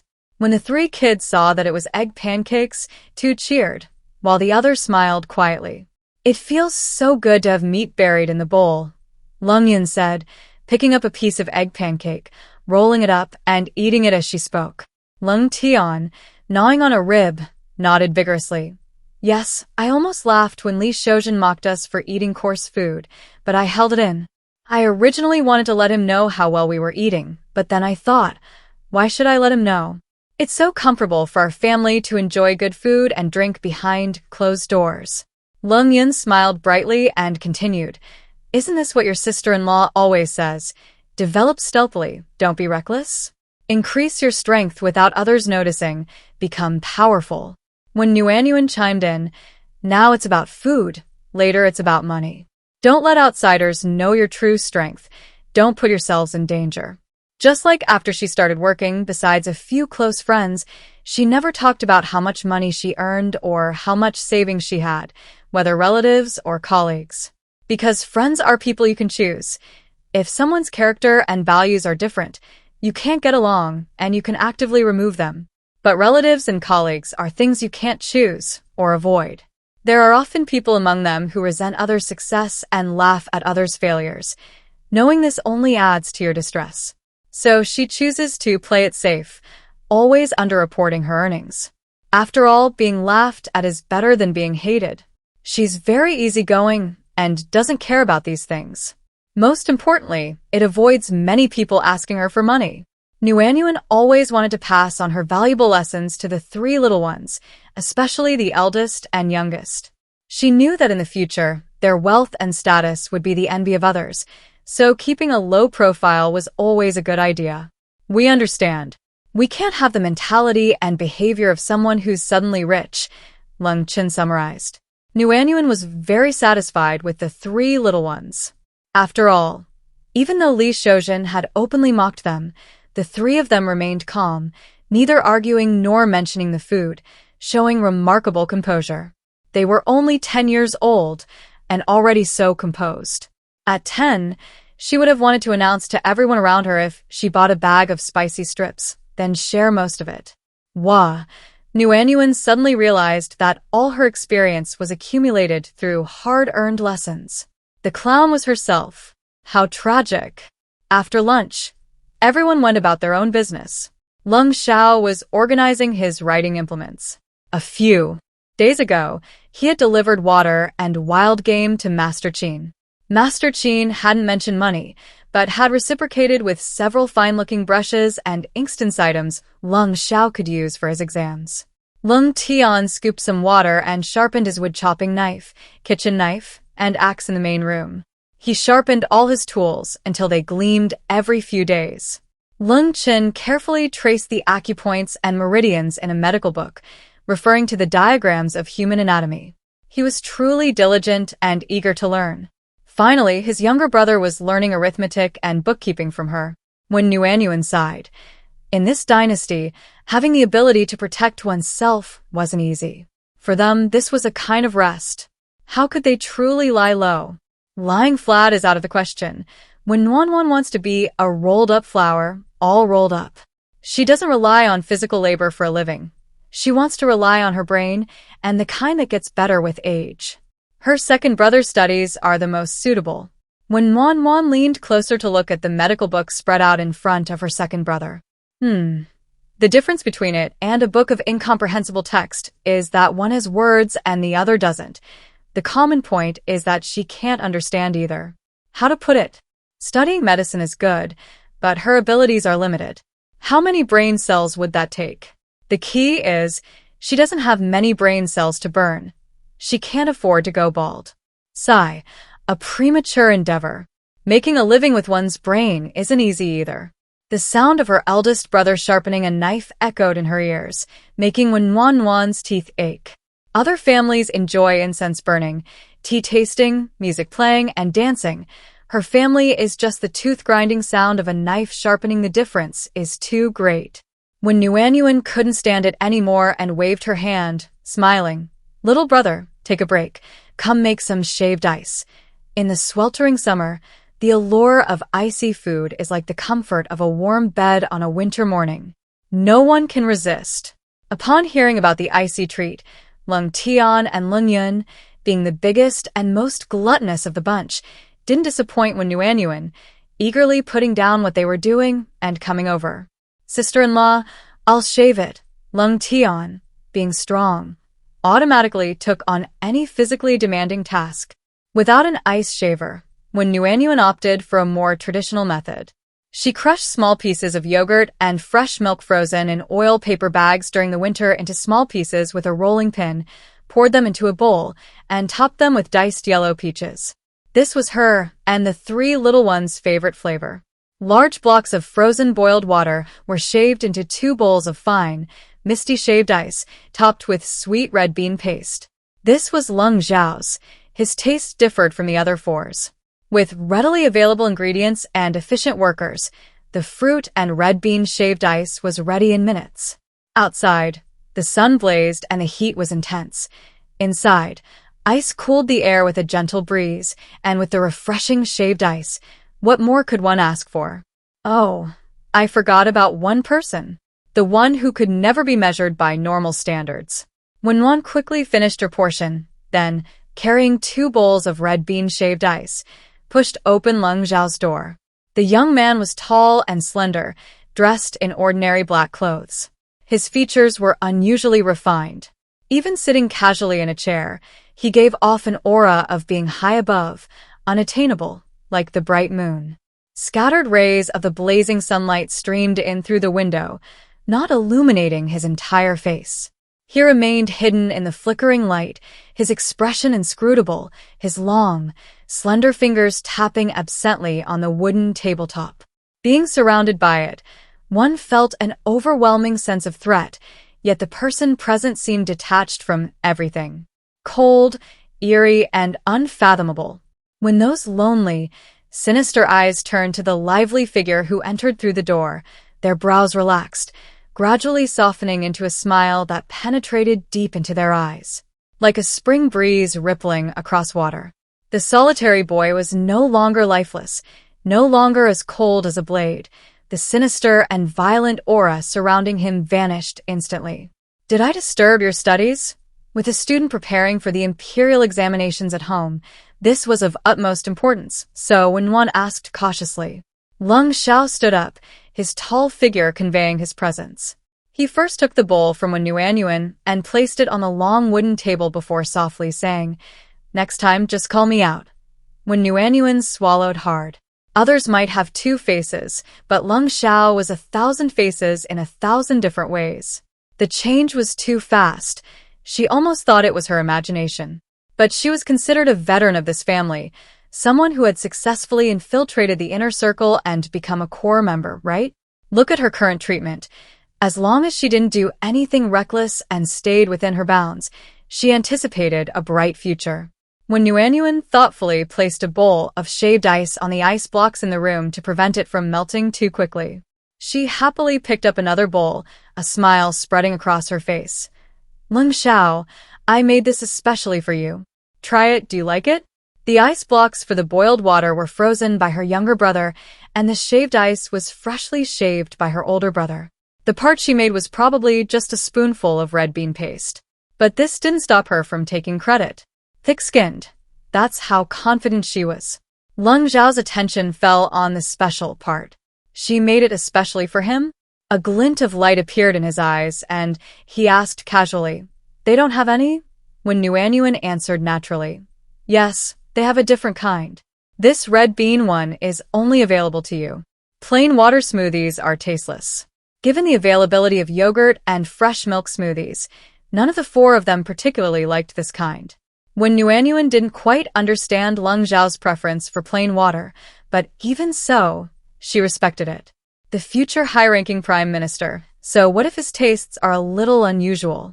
Don't say plain water. Even if he wanted to eat anything that flies, swims, or crawls, she'd make it for him. Besides, he's currently preparing for the imperial examinations and is the family's most protected individual. Reaching for the moon and diving to the bottom of the ocean that's beyond her capabilities but exaggerating the uniqueness of existing food is far too easy. Lung Sha lowered his eyes, concealing the joy in them, and asked in a low, husky voice, Just the 2 of us eating? When Nuan shook her head. It's for you alone. I promise to get you 2 bowls on the way back. She had already tried the peach yogurt flavor outside, and she really liked it. She didn't particularly like this one, and after giving it to him, she could go out and have some delicious yogurt. She needed to save her appetite. I want to eat with you. Lung Sha pursed his lips, his phoenix eyes gleaming with deep anticipation as he looked at Wenwan. Wenwan wanted to ask, "It's not a meal, just a dessert. What's the big deal about eating together?" Lung Zhao's taste was a bit peculiar. But it was just this small request. Why couldn't she grant it? "Then let's eat together." Just as she was about to bend down to get the bowl on the ice, Lung Sha had already shoved it into her hands and picked up the other bowl himself. Nguyen scooped up some shaved ice and put it in her mouth, her gaze falling on the paper on the wooden table. Was Lung Sha practicing his calligraphy or writing an essay? His handwriting, like him, was very beautiful, though she couldn't understand it. Lung Sha stared intently at the soft, sweet girl before him, his lips pressed together repeatedly before he couldn't help but smile, asking with restrained anticipation, "Why did you make red bean shaved ice only for me? The exquisite dice hold red beans. Does my beloved know the depth of my longing?" Was this what he understood? Was this what he had been clinging to and believing? Wenwan was completely bewildered. Why red beans? Wasn't it because there was only red bean paste? She had used all the mung beans to make mung bean soup, didn't he know? But Lung Sha added just 2 words, probably asking why he was different from the 3 little ones. Thinking of this, Wenwan explained, "Because your taste is special. You're the only one who likes pure ice cubes. Only when paired with sweet red bean paste does it have any flavor." Lung Sha automatically ignored the taste, focusing on the special. His mood was no longer as gloomy as when he was alone earlier. His gaze drifted to the messy handwriting on the wooden table, a testament to his uncontrollable greed, which was now growing unchecked and unavoidable. "I'm dull and boring. No one has ever praised me like that." Nguyen stared, speechless. Big brother, was that a compliment? How could Lung Sha interpret unusual taste as a compliment? Lung Zhao's voice was deep and resonant, his head bowed with a hint of pitiful helplessness. "Since father's accident, very few people have spoken to me. I really enjoy listening to you talk." He loved her soft, sweet voice, loved seeing her cute and lively expressions, loved her anticipation and enthusiasm for the days to come. Just looking at her brought him peace. Her arrival had revitalized his life, making his future bright and joyful. He wanted to keep her. He had to keep her in whatever form. What to do? These were abnormal thoughts again. Nguyen thought of the boy's lonely, aloof expression under the scorching midday sun, and a pang of heartache rose within her. Sigh. No matter how strong and ruthless Lung Sha might become in the future, he was still a young man who had endured setbacks and hardships. That's easy. From now on, I'll talk to you every day and praise you in every way I can. Really, every day? The boy looked up, his handsome phoenix eyes shining like stars. Something seemed off. Just as when Wenwan was about to think it over, Lung Sha solemnly added, "Don't worry, I'm not my father. I won't be blindly kind. I can protect your honor, your happiness, and your carefree life." This promise was too heavy. When Wenwan shook her head like a rattledrum. "No, really no need. It's just talking to you and praising you. There's no need for such a big promise." Was Lung Sha provoked by what she said at noon? No wonder he sat there so lonely when she came in. It was still a lingering effect of his childhood trauma. He was still too young. He didn't know how heavy this promise was. He had multiple female leads. The vibrant roses, the pure white lilies, the elegant peonies, the graceful lotuses. So many important promises that even these female leads hadn't received. What kind of nonsense was he giving them to her? Lung Zhao's gaze was deep as he asked, each word deliberate. "I just want to do it every day. Is that all right?" Yes. Then can you take back your promise?" No. Wenwan. "So being strong means you can be this capricious?" Wenwan quietly exhaled as she left the room. It felt like she had just finished a long, tedious class or a highly focused exam. Lung Sha exuded a strong sense of threat.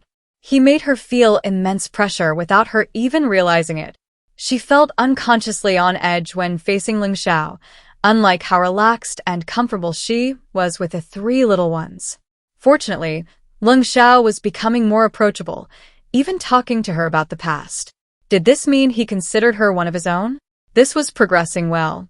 When Nuanwan suddenly felt that the free bowl of red bean shaved ice was worth it, bringing her closer to the Prime Minister. Two contrasting styles, one inside the room and one outside. Inside the room, the people made Nuanwan feel the tension of her thesis defense again, while outside, everything was cheerful and lighthearted. The three little ones were still trying out different flavors of smoothies. Nuanwan, who had already eaten 2 bowls, couldn't eat any more and joined in, offering suggestions on how to combine them. The boy sat alone in the room, his long, slender fingers gently picking up a broken red bean paste from the bowl opposite him. He lightly licked it off, finding it sweet and soft like never before. His beautiful, almond-shaped eyes, gleaming with a mischievous glint, burned with intense desire. She liked him, didn't she? The feeling of being cared for by her was better than ever before. What to do? He wanted her more and more. Those outside were completely unaware of what the person inside was thinking. After a period of playful banter, when Nuanwan began preparing dinner.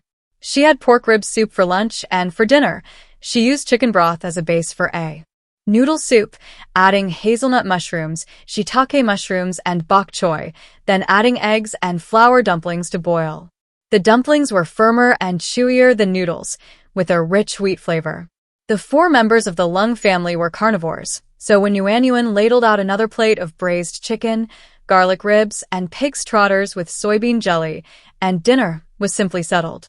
During dinner, Lung Zhao's gaze kept unconsciously sweeping towards the person beside him. When Nuanwan noticed and looked back, she would receive a restrained smile. Was this script reversed? Who's trying to win her over? Fine, when Nuanwan decided to smile too. People who smile often have good luck and those with bad luck can't smile. Whenever Lung Zhao's gaze was filled with a smile, when Nuanwan would return an even bigger and brighter smile. The 3 little ones watched in astonishment. Don't ask, but according to my estimation, when we get to Rujo, eldest brother might not have to share a bed with us anymore. Lung Tian whispered to his 2 younger brothers with absolute certainty. Really? Lung Chen's small brows furrowed. Why did he feel that his sister-in-law's gaze towards his older brother was mostly competitive? Was this love? But it looked no different from the smile she gave them for Tongtuan. Realistically real. Purer than pure gold.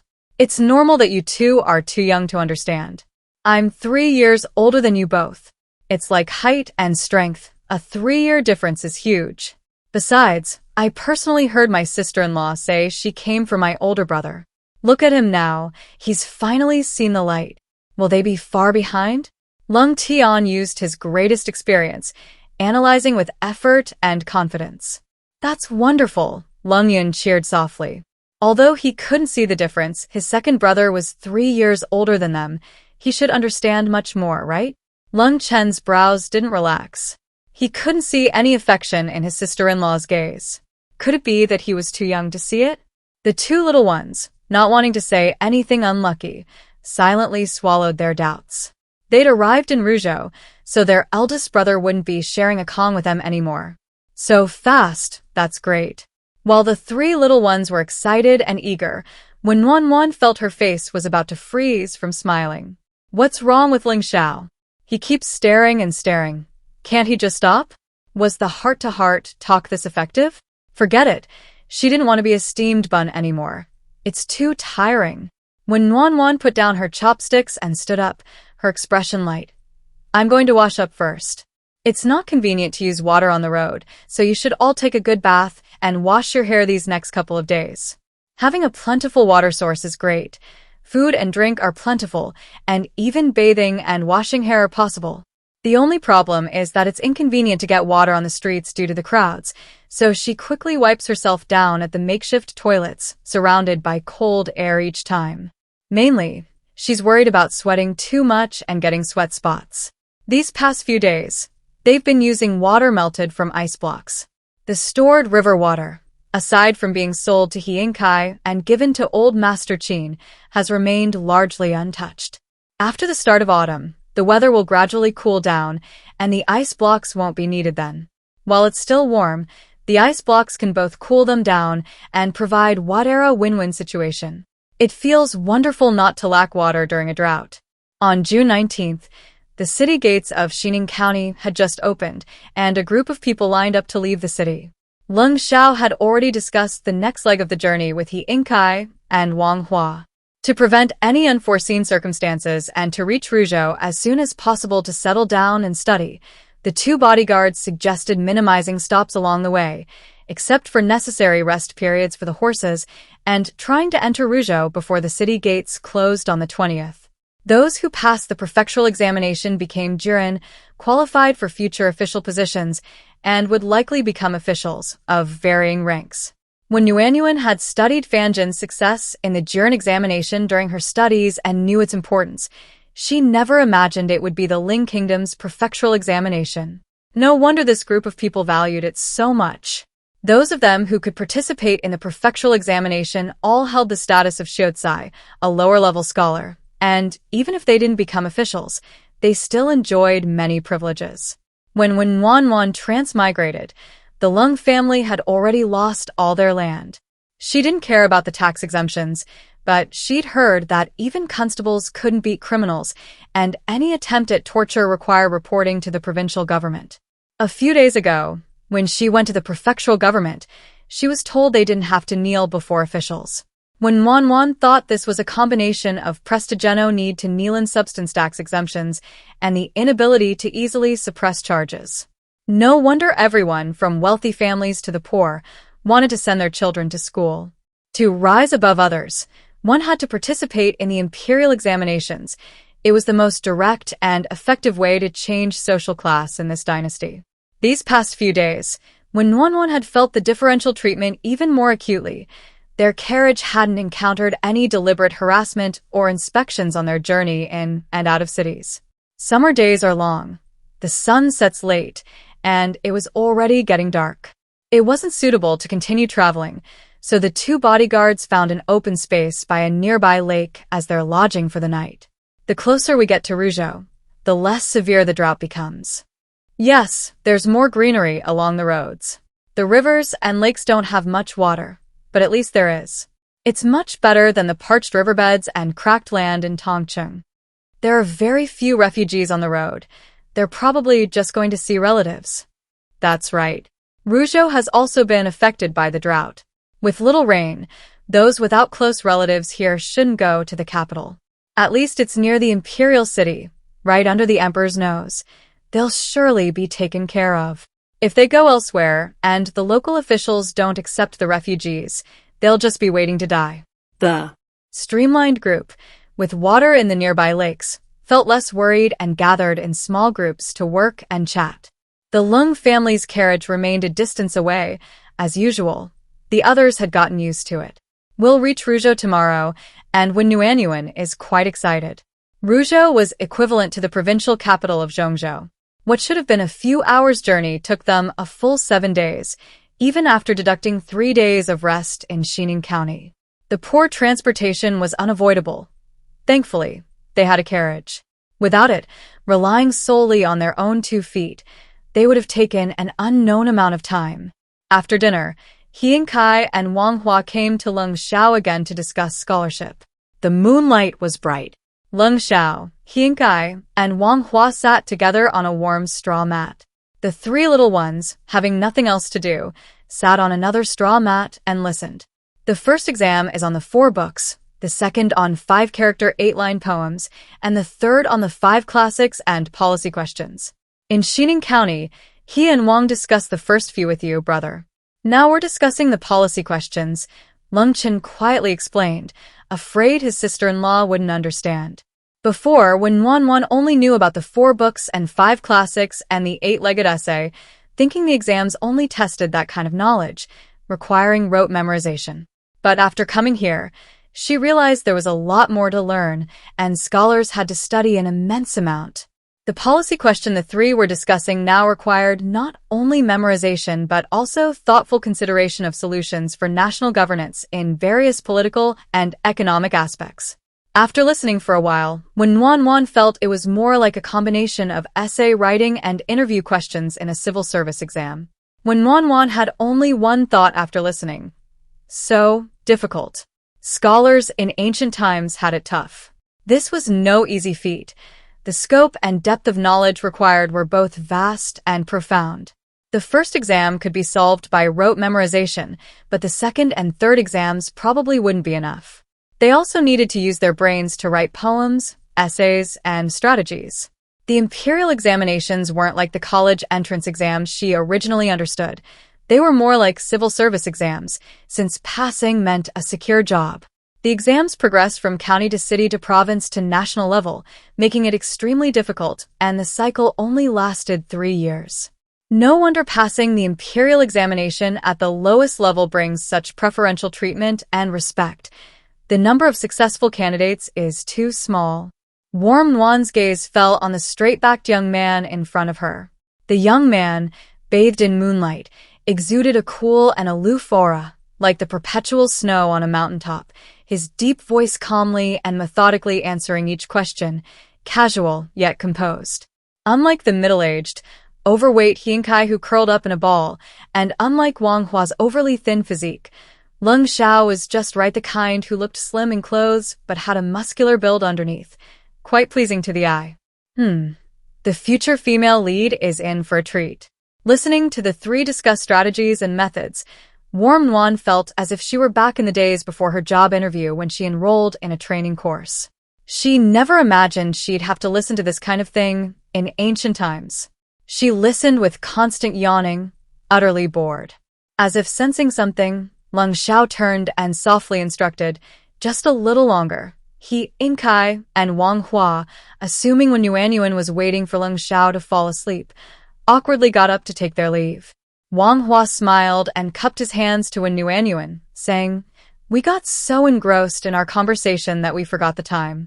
Please forgive us, Madam Lung." He and Kai also chuckled and joked, "Madam Lung, don't be fooled by how dull our conversation seems now. Once the results are announced on the 15th of August, the benefits will be so numerous that all your drowsiness will vanish." Hearing about the benefits, when Yuanyuan immediately perked up, no longer sleepy or bored, her eyes sparkling as she asked, "What benefits? Was it becoming an official?" But Lung Sha still had to participate in the provincial and imperial examinations. He wouldn't just stop at a minor official position after passing the provincial examination. Seeing Wen Yuanyuan's interest, Hingsai's chubby face lit up with a friendly smile as he explained in great detail, leaving aside the travel expenses awarded by Zhongzhou. Let's talk about the preferential treatment along the way to the capital. Those who pass the provincial examinations in the capital will be issued a special flag for the Ministry of Rights Metropolitan Examination, which they can carry on their person or attach to their carriage. Along the way, they'll be exempt from taxes and hindrances at checkpoints when entering or leaving cities. There are also post station vouchers. They can stay for free at government-run post stations along the route. This isn't about the money, it's about peace of mind. Think about it, Madam Lung. When we arrive, those disaster victims and refugees who managed to reach the capital will be among the most powerful. Staying at a post station will be so much easier. When Yuanyuan was truly impressed by the latter part. But being a mortal, she was more interested in knowing how much the travel expenses would be. The entire Central Plains was affected by the disaster. Tongcheng and the surrounding counties and cities were particularly hard hit. 9 out of 10 houses were empty, and most people had fled. Even Xining County, which wasn't severely affected, and the towns we passed through today had about 6 or 7 out of 10 shops closed. Rujo, as the provincial capital, although having the best economy in the Central Plains, was likely in a similar situation to Xining County during this year of disaster, with every household tightening their belts and carefully managing their finances. Moreover, their family would be separating from He Kai and his group tomorrow, only reuniting to travel to the capital after the results were announced. Their time in Rujo wasn't suitable for selling goods, so they wouldn't have any income. Upon hearing about the reward for doing well on the exam, how could Wen Yuanyuan not be tempted? Afraid of appearing too greedy, Wen Yuanyuan subtly asked, "What's the exam travel allowance?" He Kai smiled broadly and cheerfully replied, It's a small token of their appreciation, collected by officials from Zhongzhou and local powerful families and merchants from Rujo for the travel expenses of those taking the exam. After all, they're from Zhongzhou, and we might meet again in the same court later, so it's good to build rapport beforehand, isn't it? When Nuanyuan automatically translated it as a nominal travel allowance, but a hidden gift and favor. After all, those who passed the provincial exam and then went to participate in the metropolitan exam were naturally quite capable, making it a low-risk, precise investment. However, how much silver would it actually be? He, being wealthy, naturally didn't care and hesitated to mention the amount. Could someone kindly tell her the exact figure? Brother He, you certainly don't care about the amount of travel expenses. What you care about is your ranking, Wang Hua said casually. He shook his head modestly. Not at all, not at all. Only the top 6 in the triennial provincial examination receive travel expenses. If I could get it, I'd be laughing in my sleep. Ranking in the top 6 in the entire province, anyone would be overjoyed. However, the difference between 6th and 1st place is quite large. I heard that the 1st place winner receives 300 taels of silver, not counting gifts from the government and merchants. The 6th place winner only gets a mere few dozen taels. The difference is considerable, Wang Hua sighed, then added, but a few dozen taels is still quite good. It's enough for the provincial examination in the capital. Better than nothing for those who come after. Not the best, but better than the worst. 300 taels. And that doesn't even include the gifts given privately. When Nuanyuan gasped. Good exam results could earn money not just in her time, but in ancient times too. After He Inkai and Wang Hua took their leave, when Nuanyuan, despite a long day's journey, was surprisingly energetic, her gaze towards Lung Sha practically overflowing with satisfaction. Lung Zhao's earning power was phenomenal. He could hunt, gather ginseng, and excelled in his studies, even winning scholarships. In her eyes, he was the epitome of a model student. He was calm, reserved, and capable, possessing both high intelligence and emotional intelligence. Luckily, Lung Sha hadn't grown up with her. Otherwise, with such a formidable figure constantly around, she would never have a chance to rise to the top. She'd probably be subjected to constant nagging and comparisons. Calm down, don't show it too obviously. This is the top scholar who will be able to attend the Qianglin banquet and ride across the Imperial Street next March. The rewards will be even greater then. This is only the first stage of the provincial examination. Don't laugh too exaggeratedly. When Nuanyuan tried her best to hide her inner joy, but the more she looked at Lung Sha, the more he resembled a phoenix laying golden eggs, and she couldn't suppress the smile that played on her lips. Look how happy my sister-in-law is with my brother. I was telling you, once we get to Rujo, he won't have to share a Kong with us anymore, Lung Tian said confidently in a low voice. I don't know about my sister-in-law, but I know my brother definitely doesn't want to share a Kong with us. He hasn't wanted to since last year's ginseng harvest. My sister-in-law also wants my brother to be with her. Look how good she's been to him these past 2 days. Just looking at him makes her smile so happily. How much does she love him? Lung Tian sighed incredulously. Lying in the carriage that night, when Nuanyuan stared at the ceiling, silently calculating her savings. They had 3,110 taels before setting off. Accommodation costs were negligible. They earned about 80 taels along the way. As the provincial capital, Rujo's prices were definitely higher than Tongcheng and Xining County. After buying odds and ends and renting a place for 2 months, 20 taels should be enough for their group of 5, leaving them with 3,170 taels. If they ranked first in the province, the private gifts might be more valuable than the official cash reward, and the cash reward alone was 300 taels a windfall. They originally thought they'd have to live off their savings for the next 2 months, but not only did they not have to, they even had a large sum of money coming in. How could they not be happy? This is just the beginning. There's a reward for first place in the province, but what about first place nationwide? Lung Sha achieved the Triple Crown, the last being the top scholar. I wonder what the reward for the top scholar is? It's truly exciting and thrilling. However, the capital is full of high-ranking officials and merchants, so prices are high and housing prices are likely high as well. With so many people, they'll need many rooms, 2 horses need a stable, and Tangtuan needs a separate play area. This requires a house with a courtyard.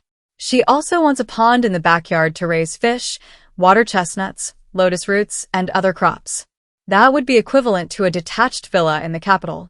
The total cost certainly won't be low. I wonder how much silver I'll need to earn to buy my ideal house. Furthermore, there's the 500 taels of dowry given to the original owner by Wen's parents, which needs to be returned. And then there are the official bribes, social obligations. Nuanyuan sighed more and more as she thought about it. Buying a house and becoming a mortgage slave in modern times was incredibly stressful. She never imagined she'd be facing the same fate in ancient times. There was another possibility. Perhaps the housing prices in the capital were higher than she imagined, and she wouldn't even qualify to be a mortgage slave. Thinking about it that way made it even more tragic. Nuanyuan's dramatic shift from lying down with the boundless ambition of having hundreds of possibilities in her life to falling asleep as a diligent worker trying to earn money happened in less than half an hour. She was the typical example of someone who wanted to quit her job every day, but attended every single month. Originally, she thought she was incredibly wealthy, with the confidence to quit whenever she wanted. But after moving to a new place, the difficulty level was instantly turned upside down. Buying a house immediately brought her back to being penniless. No, not Necessarily penniless, but possibly heavily in debt. All right, stop thinking about it. The more you think, the more tragic it gets. Nuan huffed and puffed, ordering her head. She needed to recover her health and spirit now, because she'd still be doing manual labor in Beijing. Sister-in-law, weren't you happy last night? Why do you look like you didn't sleep well? Lung Tian asked loudly, staring at his sister-in-law's obvious dark circles. Lung Sha, who was cooking porridge, reflexively stood up, took a few steps to Nuan, and asked in a low voice, "What's wrong?" Nuan was so embarrassed at that moment that she wanted to perform a skit on the spot.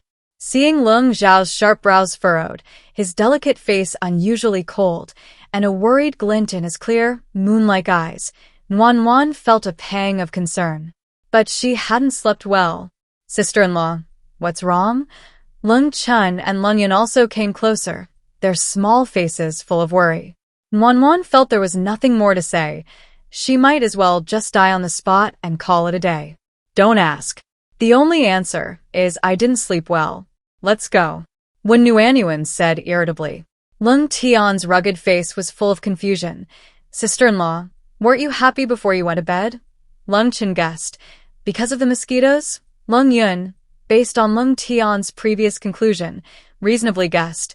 Because you missed your brother? When Nuanyuan was dumbfounded. What was all this about?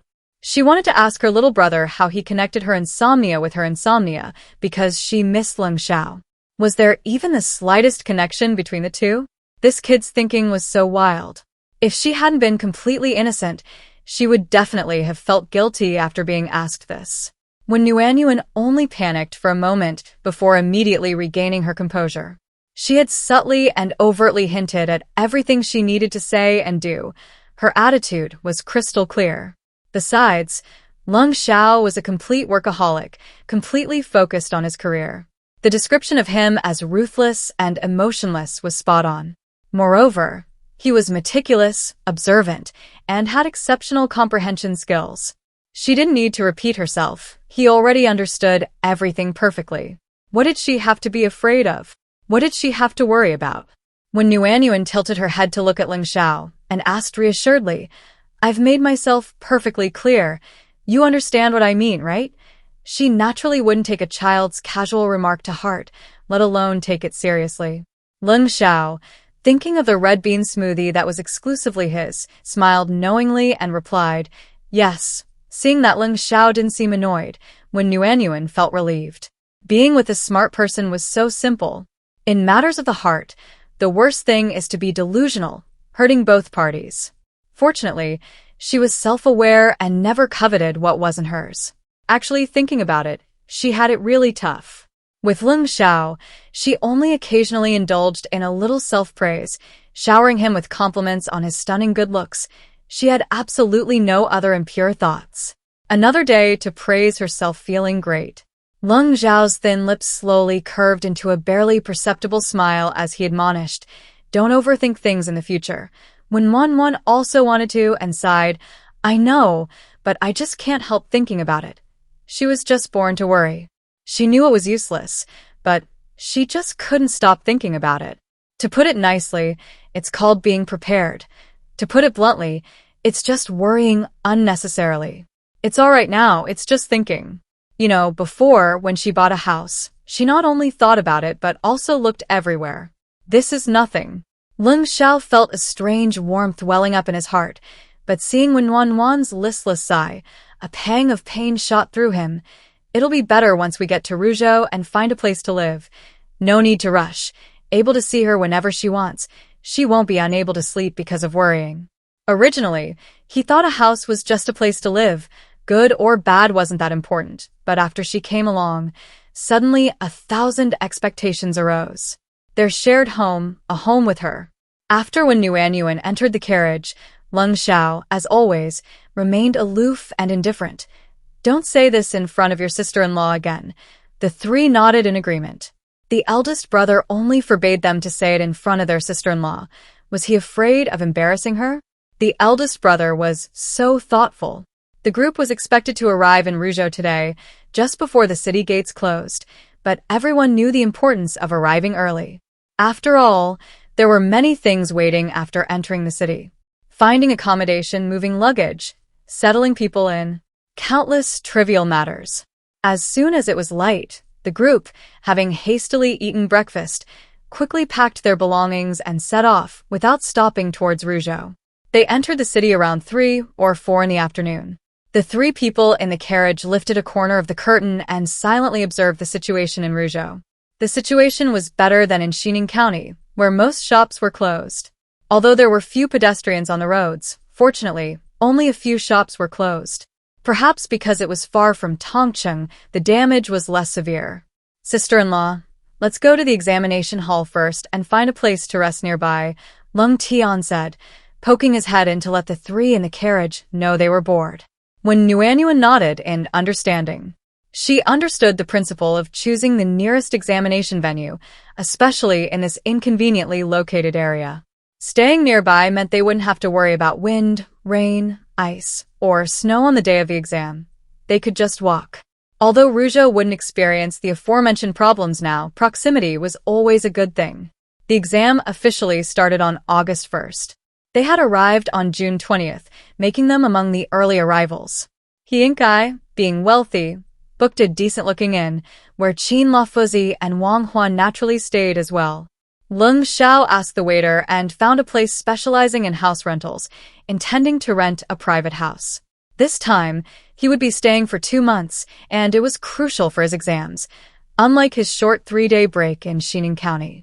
Everything needed to be in writing to ensure he was at ease. "Lung Sha, remember to find a big one, at least 3 rooms," when Yuan instructed Lung Sha. "Okay.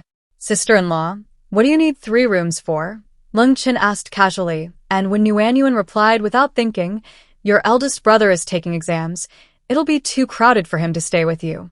"But isn't it with you?" Lung Yun hesitated, not daring to ask. Was his second brother's guess wrong? But his second brother seemed to know everything. The 2 children were puzzled, but, remembering their eldest brother's instructions, they concealed their confusion.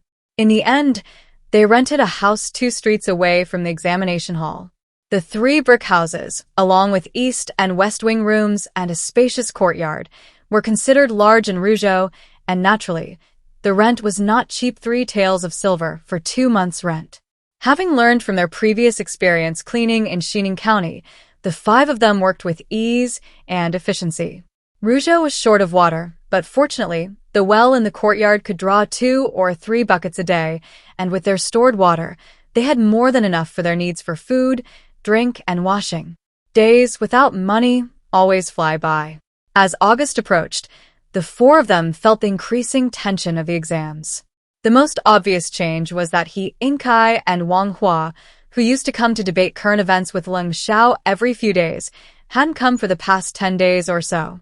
When they occasionally went out to buy odds and ends, They encountered scholars dressed as gentlemen, hurrying along, muttering poems and essays under their breath. The least like-minded of the exam candidates was probably Lung Sha, calm, composed, and with a regular schedule. On the contrary, the other 4 family members seemed much more anxious than Lung Sha. On August 1st, the 5 of them got up early. When Yuanyuan specially took out the fried dough sticks she had bought earlier and made a bowl of noodles with 2 poached eggs. Well, although the exams in this dynasty weren't graded, the sense of ceremony couldn't be neglected. The 3 little ones looked extremely nervous. Lung Tian asked worriedly, "Big brother, is this state exam fair? Could there be cheating?" This was the same question the others wanted to ask. However, when Yuanyuan was faking it, someone like Lung Sha, even if there were cheaters, wouldn't be affected.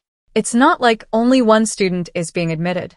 Even if only one student were admitted, an open book student with poor grades couldn't compete with a closed book student with excellent grades. Lung Sha looked at the 4 pairs of worried eyes and sighed silently. It's fair, I suppose. To prevent cheating, the examiners are all temporarily appointed and multiple people are assigned. Once appointed, the examiners must go to the examination hall immediately and are not allowed to contact the outside world. This is called locking the hall.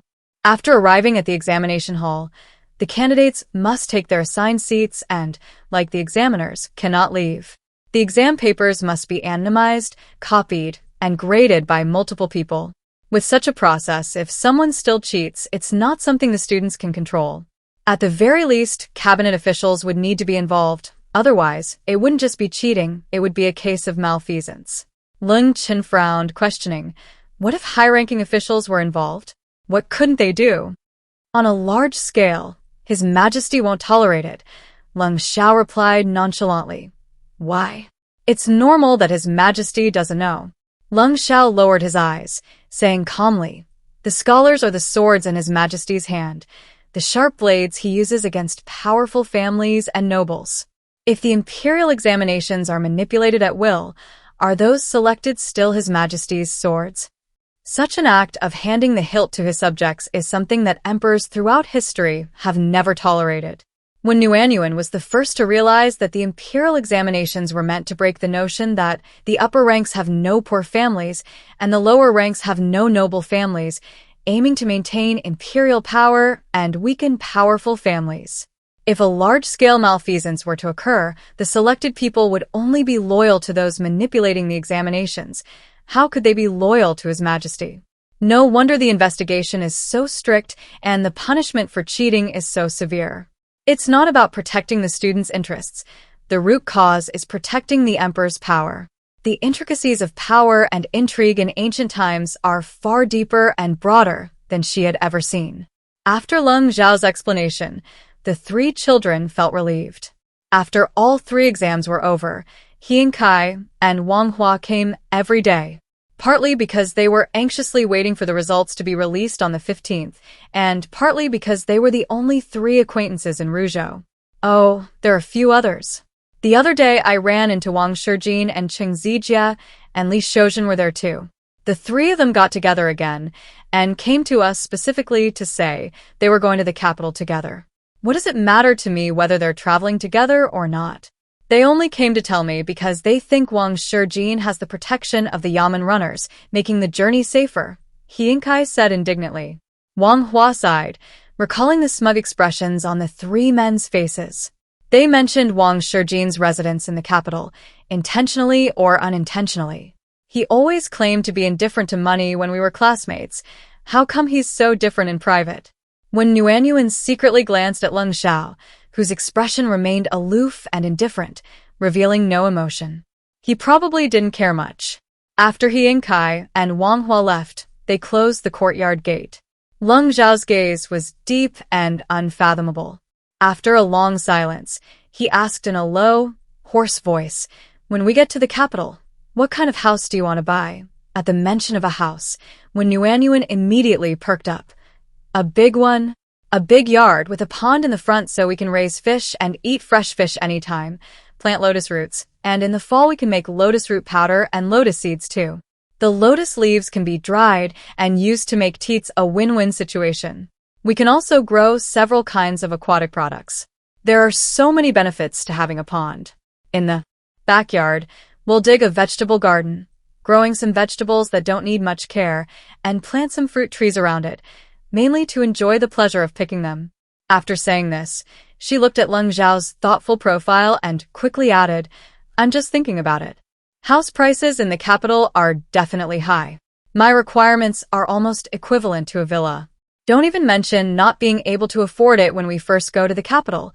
It's probably hopeless even in the next 10 years or so." Fearing Lung Sha might misunderstand, when Yuanyuan thought for a moment and added, "Actually, we have all the fruits, vegetables, and meat we need, so these aren't really necessary. A small house is nice too.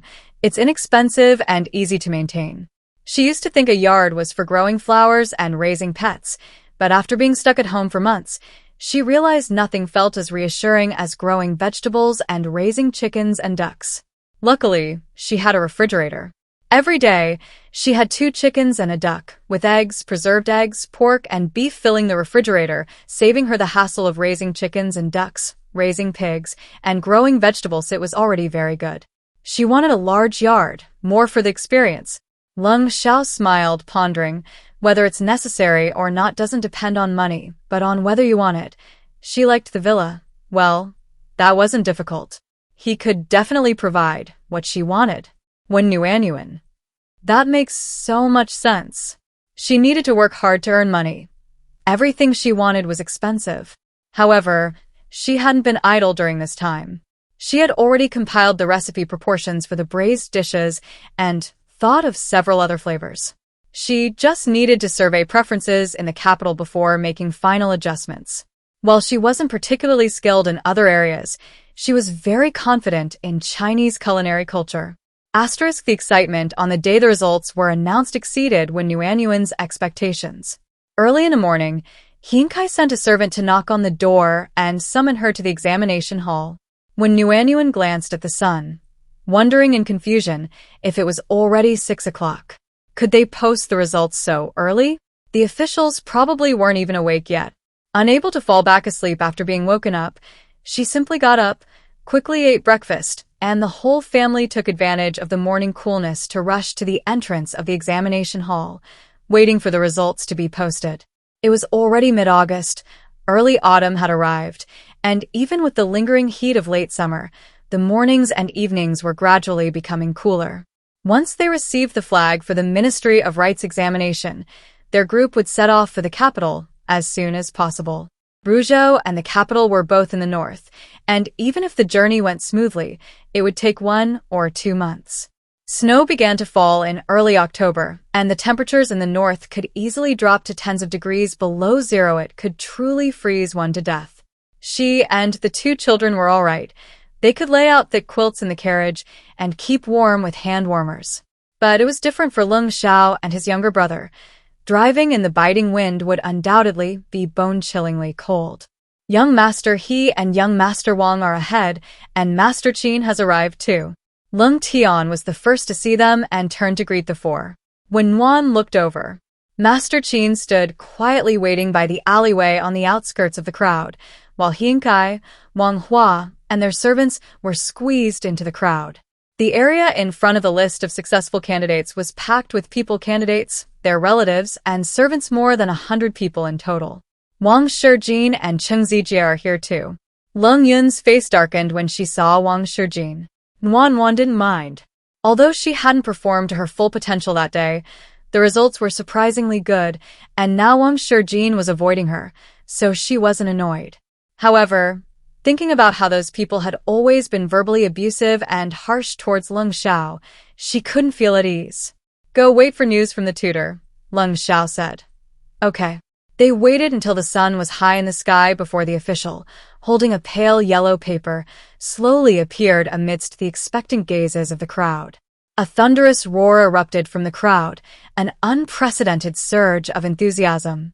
Lung Tian, taking advantage of his robust physique, easily squeezed to the front of the list. Then when Wan heard her younger brother's hearty shout, "He won!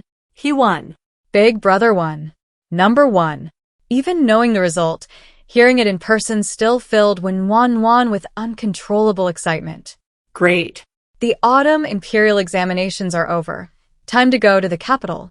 Life in Rujo passed by like flowing water, simple, leisurely, and carefree. A spacious house, a large courtyard, and water.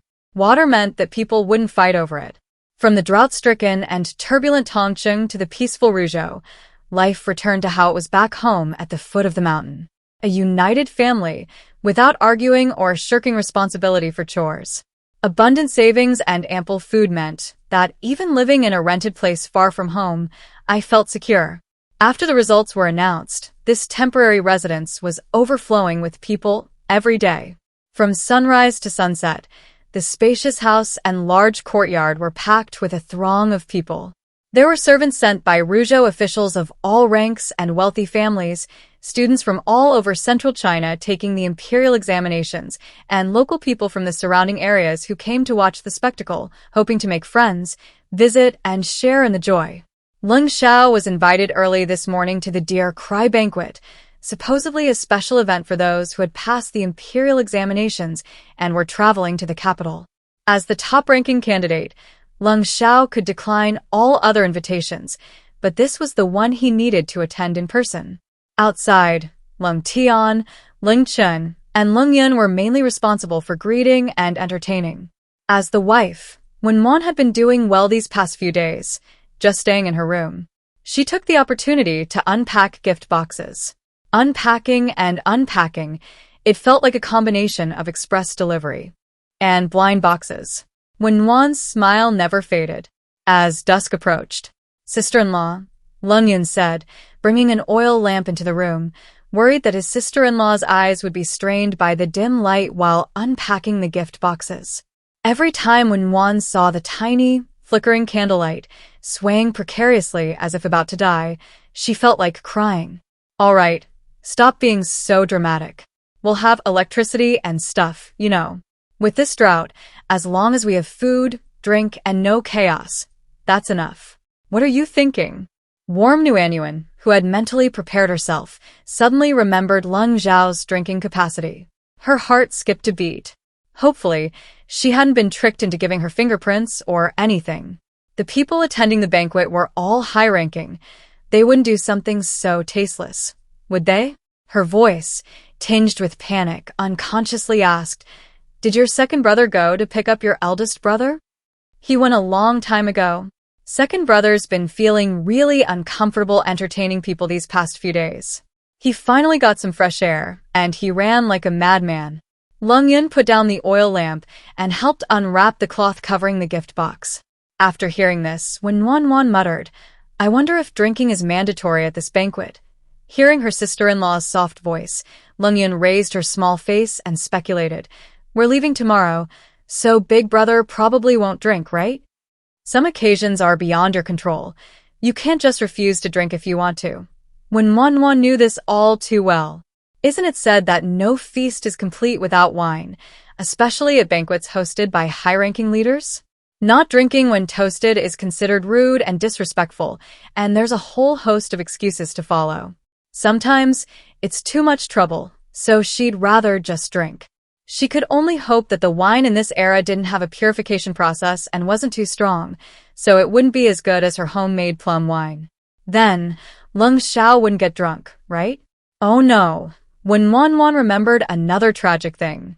Although Lung Sha doesn't cry, make a fuss, or act crazy when he's drunk's well-behaved and adorable, has a habit of talking to anyone he can get his hands on. If it was something private, she was very well-mannered and didn't pry. But which of those officials wasn't a seasoned veteran? How could they miss such a good opportunity to probe into their private affairs? It might become a handle against them later. When Nuanyuan couldn't sit still any longer, the more she thought about it, the more anxious she became. She quickly got up and walked outside. "I'll wait at the gate." She needed to see Lung Sha as soon as possible. Only by seeing his condition could she feel at ease. "Sister-in-law, I'll go with you," Lung Yun called out, jogging after her. Under the moonlight, Lung Sha wore a faded white robe, his aura cold and noble, his posture upright and straight, appearing perfectly normal. When Nuanyuan breathed a sigh of relief. Big brother walks very steadily. He didn't even need second brother support. He's all right, sister-in-law, don't worry. Lung Yun reported happily, turning her head after observing him closely. Nuan breathed a sigh of relief, a smile playing on her lips. But when she saw those beautiful, dark, unfathomable phoenix eyes, her smile froze. She thought to herself, oh no, this expression was exactly the same as when he was drunk last time. Nuan tentatively called out, Lung Sha? Lung Sha? Those deep, dark, cool eyes remained fixed on her. Then the coldness faded, replaced by warmth. He softly hummed. I didn't drink much. I'm not drunk this time. He even knows how to explain. He must not be drunk, right? But then she thought, what drunk person wouldn't say they're not drunk? The worst thing for a drunk person is vomiting, and choking on their trachea, that's life-threatening. She was leaving for the capital tomorrow, and her younger brother had to catch the train. She definitely couldn't let him take care of her. Her second and youngest brothers were too young. They might not be able to handle things tonight. Nuan considered everything and asked softly, still worried, how about you sleep in my room tonight? Lung Sha had a good temper when drunk and was a good sleeper, so she didn't need to worry about anything happening. After entering the house, when Nuan poured a glass of lemon honey water and handed it to Lung Sha. Her younger brother brought water for washing up and a towel, closing the door behind him as he left. When Nuan had already taken care of Lung Sha when he was drunk once, so she was experienced. This time, she smoothly prepared to wipe his face with a dry towel. Before her hand could even touch his, Lung Zhao's large, rough hand gripped it tightly. When Nuan cried out in surprise, her mind filled with doubt and confusion. Was Lung Sha determined to grab her hand? Why did he keep grabbing her hand? Wait, he wasn't drunk this time. Why was he grabbing her? Seeing her startled expression, Lung Sha thought he had used too much force and hurt her, so he quickly loosened his grip. Was I too strong? When Nuan didn't understand for a moment. Seeing her unresponsive face, staring blankly at him with a slight furrow in her brow, Lung Zhao's usually indifferent expression softened with worry. He reached out to smooth her furrowed brow. The moment his hand was released, when Nuan recoiled. As if afraid she would run away or disappear, Lung Sha swiftly and precisely reached out and pulled Nuan back into his arms. When Nuan gasped, this position was incredibly intimate. This wasn't something they should do given their relationship. When Nuan looked closely at Lung Sha, he still sat upright and ramrod straight, his deep, lake-like eyes now clear and bright, like the distant, bright moon.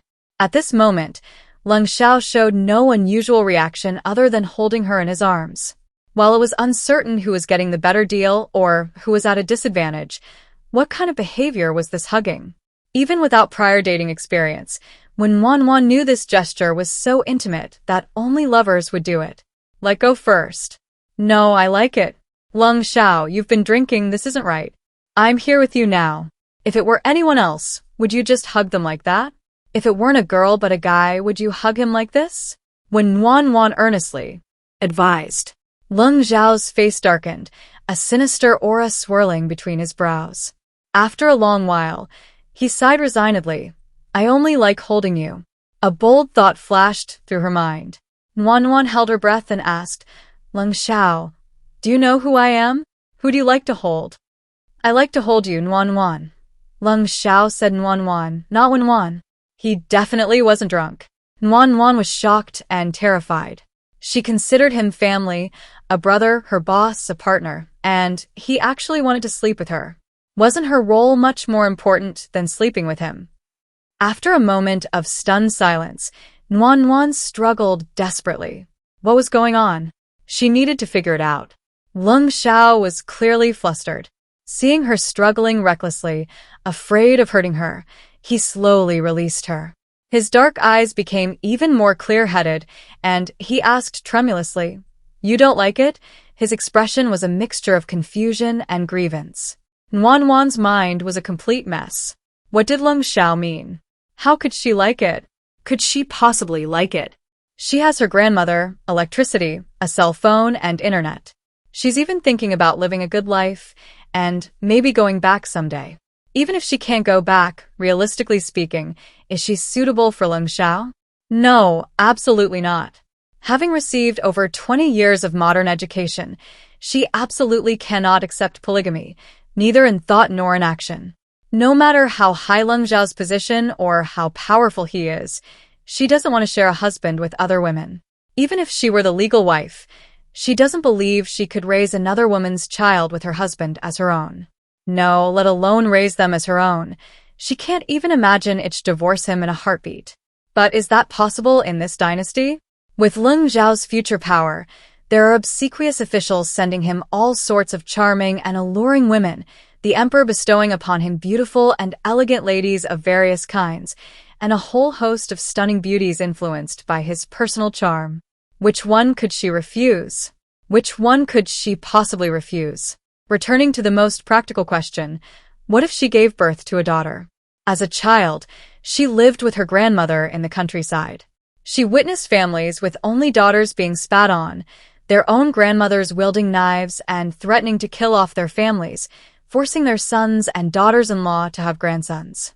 Her grandmother told her that as a girl, she had to work hard. Only through hard work could she escape such a place and avoid being in an unfair and unjust environment. Now, was she going to let her future children live in such an unfair and unjust environment? After all, whether she had a son or a daughter was beyond her control, and she would love them just the same even if they were daughters. Lingua was definitely more backward and conservative than the rural area where she grew up. They believed that having a daughter meant the end of the family line, and they wouldn't rest until they had a son. And if she couldn't have children, there would naturally be plenty of women willing to bear children for Lung Sha. She understood this clearly from the beginning and never considered it from a romantic perspective. What awaited her once she accepted Lung Sha? It was a gradual descent into an abyss, with no way out. Yes, she and Lung Sha will have 2 sweet years together, then inevitably she'll get pregnant, give birth, and age, with wave after wave of beautiful, delicate women, as fresh as flowers, entering the Lung household. If she doesn't fight for it, she and her children will be looked down upon by servants, concubines, relatives, and neighbors, and their quality of life will be non-existent.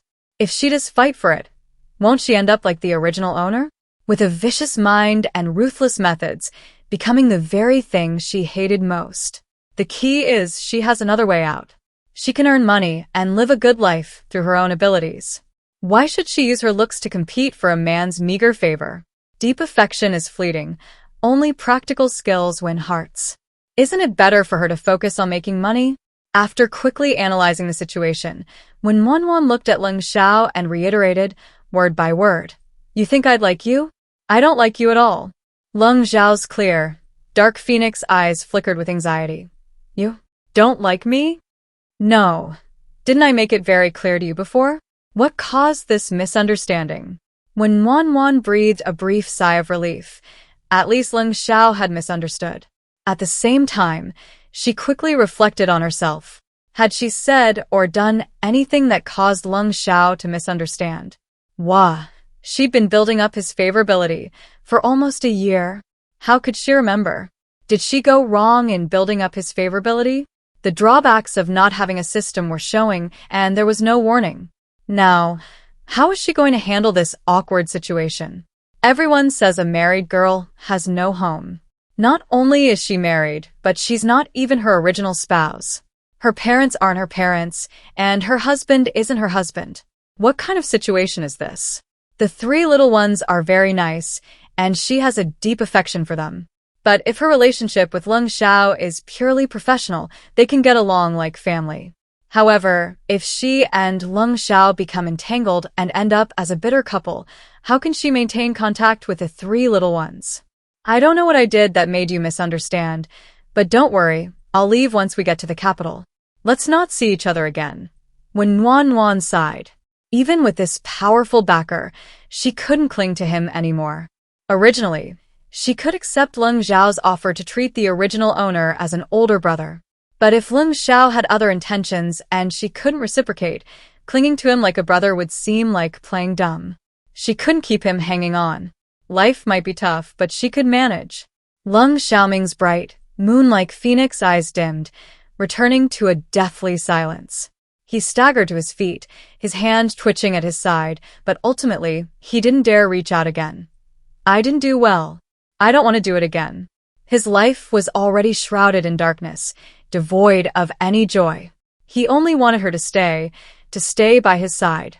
He could give everything, and he could endure everything. Warmth welled up in her heart again, uncontrollably throbbing. Yet she dared not utter a single ambiguous word. Lung Sha had his immense power and countless beauties. She needed to think about her own future. Lying down on the bed, her mind a jumbled mess. What kind of human suffering was this? Was she forced to follow the script? She had worked diligently and tirelessly, finally on the verge of changing her cannon fodder fate and moving towards a life of wealth and leisure, and now this was happening to her. What was this all about? They dislike her for altering the fate of a villainous supporting character, making it impossible for the story to continue. Yeah, the original owner wasn't just unwilling to cling to a powerful figure. She poisoned one of the most beloved and cool female leads, was bribed by Lung Yun's rival to steal the account books, exposing Lung Yun's business empire. Most fatally, she believed in the instigation that her younger brother was pregnant and her wife's unborn child was Lung Zhao's, and after her verbal abuse and disturbance failed, she pushed someone into a pond. After this incident, the Lung family disregarded the Wen family's feelings and secretly killed the original owner.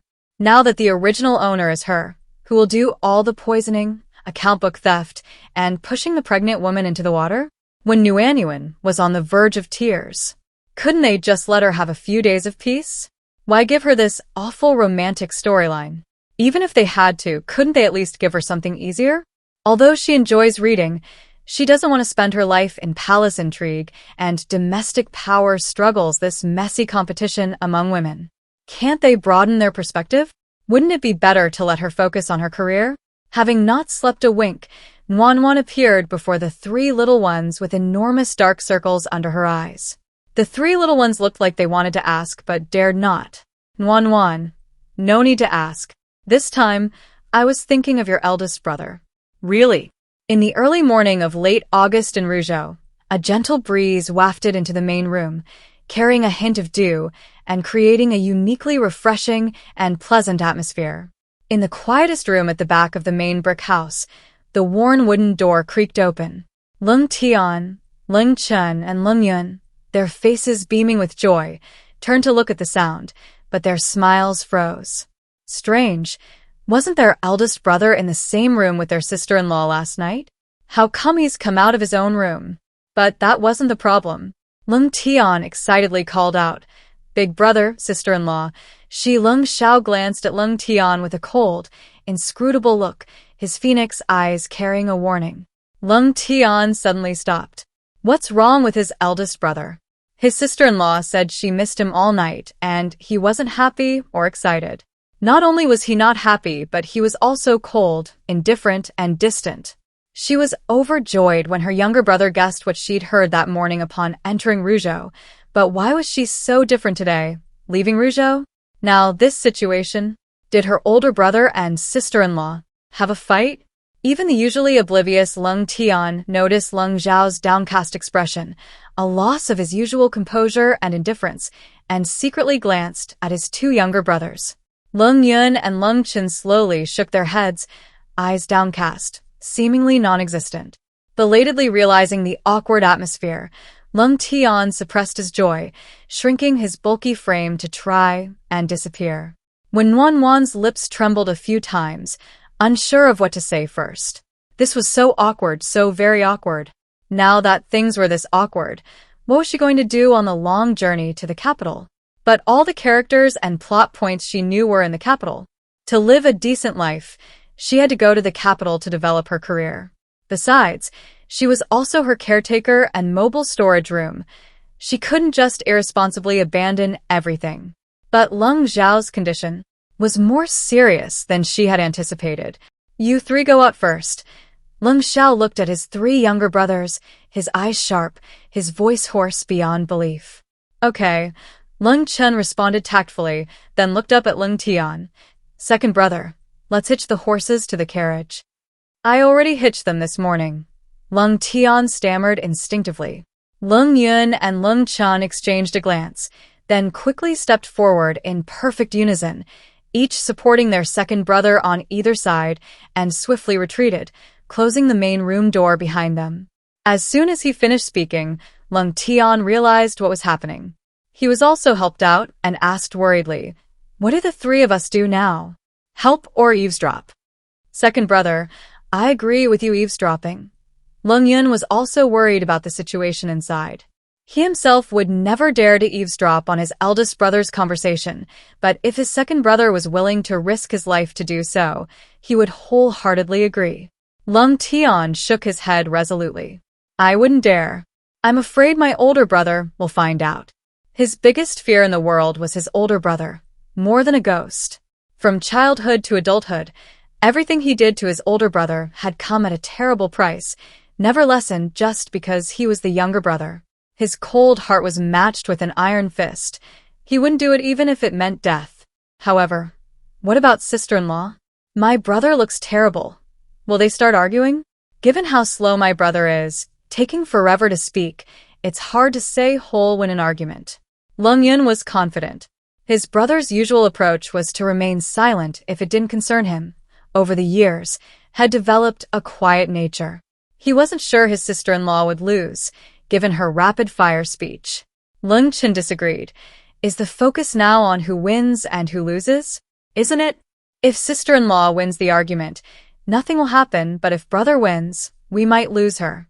Lung Yun retorted. Lung Tian. That makes sense. Stop it. The three of us will stand guard outside the courtyard gate.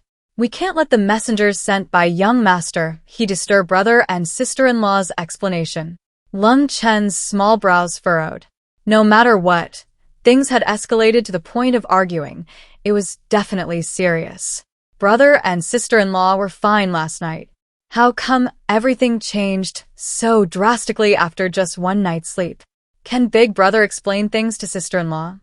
Thinking of the good-natured Wan and their gloomy, cold eldest brother, the three of them simultaneously assumed the argument was caused by him. If he cares, he can explain, no matter the excuses or reasons. But big brother is so taciturn, he barely speaks a few words a day. How can he explain things clearly? The three teenagers looked simultaneously at the closed door, their faces full of worry. The room suddenly darkened after the door closed, and with only the two of them present, the atmosphere became tense. When Wan looked at Lung Sha, and he looked back at her. Lung Sha was usually aloof and expressionless, though his usually deep, lake-like eyes would ripple with emotion and hold a hint of a smile. Now, however, his beautiful phoenix eyes concealed all emotion, becoming completely still. Well, it wasn't exactly a change. When Wan had seen how Lung Sha treated strangers, he was the same as he was now, cold, indifferent, aloof. Unlike her, who sported two huge dark circles under her eyes, Lung Sha was deathly pale. His already fair and handsome face, devoid of color, looked eerily ashen and frightening.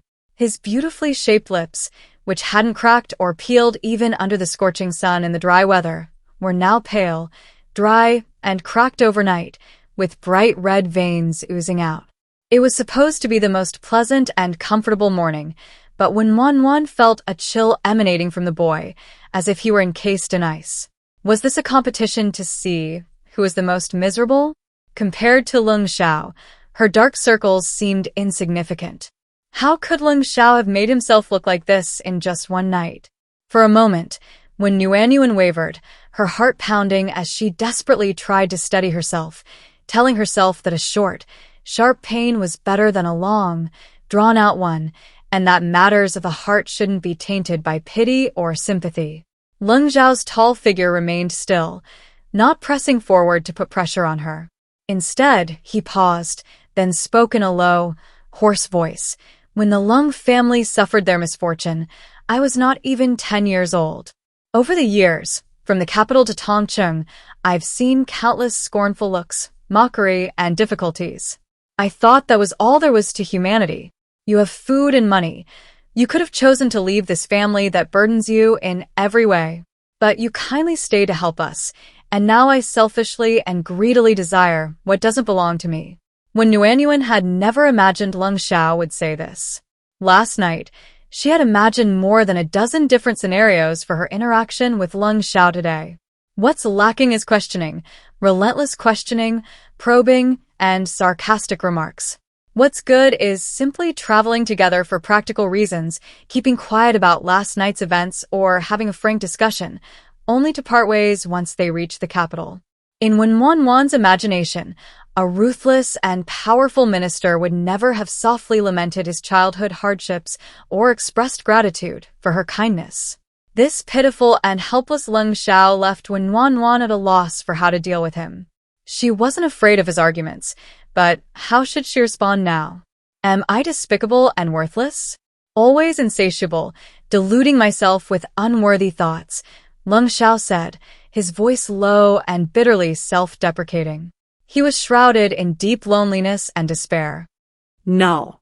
Warmth and sweetness welled up in her heart again, and not wanting him to fall into self-doubt, she hurriedly explained, I'm not that good, and it wasn't out of kindness. It was a decision I made after weighing the pros and cons. You're not unworthy. On the contrary, you deserve better. It's just that the hundreds or thousands of years of cultural differences between them weren't the fault of either of them. They were simply incompatible.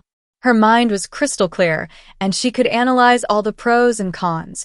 But looking at Lung Zhao's pale face and listening to his cold remark about his childhood hardships, why did she feel a pang of heartache and guilt? It wasn't her fault at all, so why did she feel as if she had abandoned him? She needed to adjust her mindset. This kind of thinking was unacceptable. I don't know if there's anyone better, I only know you're the best. You're generous with food and money, teaching your 3 younger brothers. You've done more and better than you think. I thought about going deep into the mountains to earn money to make up for your dowry. I thought that by passing the provincial examination and gaining official rank, I would finally have some qualifications, but Lung Sha paused for a long time, a self-deprecating smile tugging at the corner of his mouth. In the end, it's because I'm not good enough that you don't like me.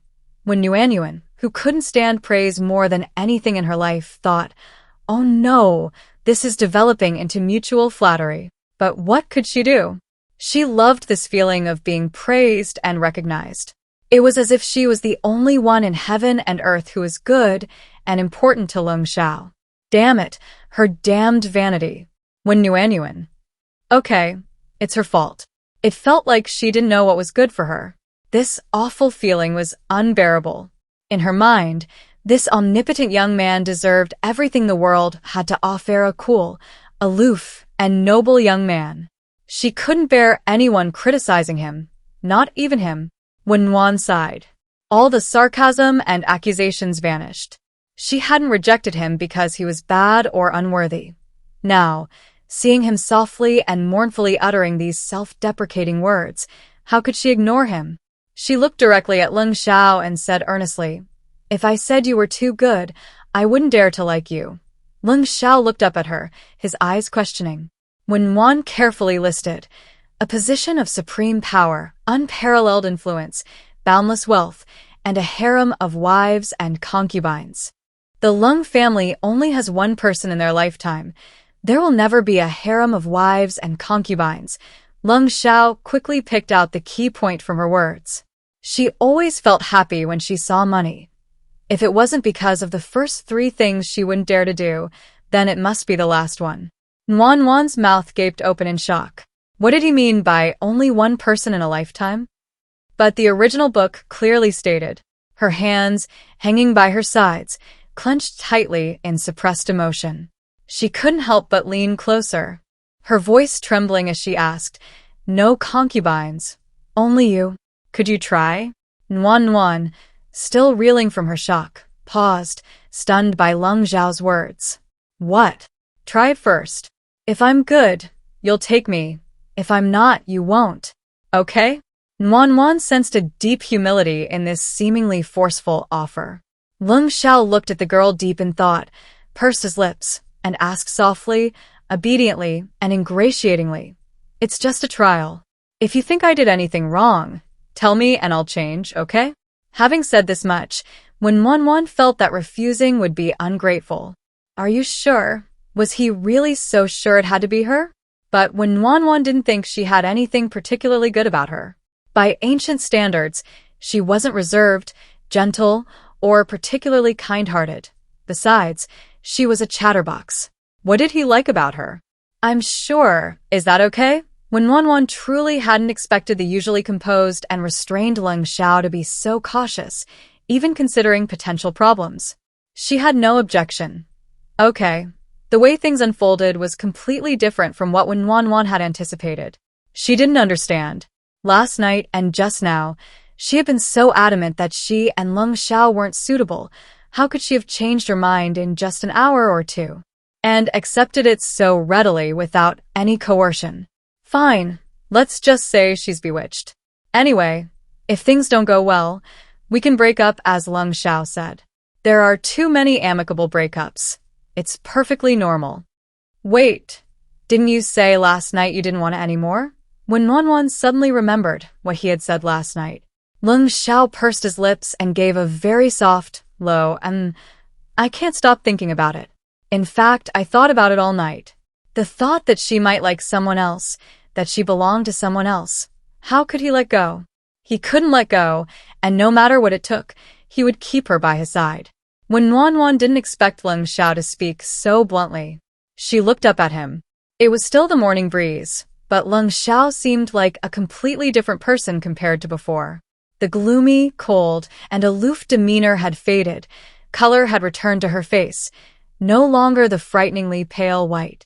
A shimmering light returned to her beautiful eyes, and she no longer possessed the loneliness and pain of before. She seemed light and joyful. When Wan couldn't help but smile. Seeing her smile without speaking, Lung Sha felt a warm glow rise in his heart. He gently asked, "What are you laughing at?" When Wan thought she couldn't very well say she was laughing at him, so she teased, "I laugh when I'm in a good mood. I'm not like you, always like an ice cube." Recognizing her teasing, Lung Zhao's lips curled into a slight smile. She used to only speak so intimately to her 3 younger brothers, her tone polite yet distant towards him. Now, she spoke to him in the same tone. She was born to face the sun, bright and uninhibited. It was wonderful. She wanted him. Seeing Lung Zhao's smile, when Wan's eyes lit up again. Well, even the most beautiful spring breeze can't compare to his smile. Those who haven't seen him wouldn't understand. Beauty can be deceiving. Unexpectedly, after almost a year here, she's actually found a boyfriend. A sweet romance sounds quite nice. Besides, as Lung Sha just said, if things don't work out, they can break up. His gentle and easygoing manner is reassuring and reassuring. The two were delayed a bit, but when the family arrived at the inn where he and Kai was staying, they weren't even the last ones. The list had only been out for 5 days, and he and Kai, true to his social skills, had already recruited several scholars traveling to the capital for the imperial examinations to expand his group. There was quite a large crowd. The most conspicuous among them was an elderly man with graying hair. He's one of those who passed the imperial examination, Lung Sha murmured, had bowed. He had seen him at the banquet last night. There are even people this old? He seemed almost as old as Master Qin. When Yuanyuan saw 2 sisters, who looked about 15 or 16, supporting the old man, she excitedly whispered, "Lung Sha, I misunderstood before.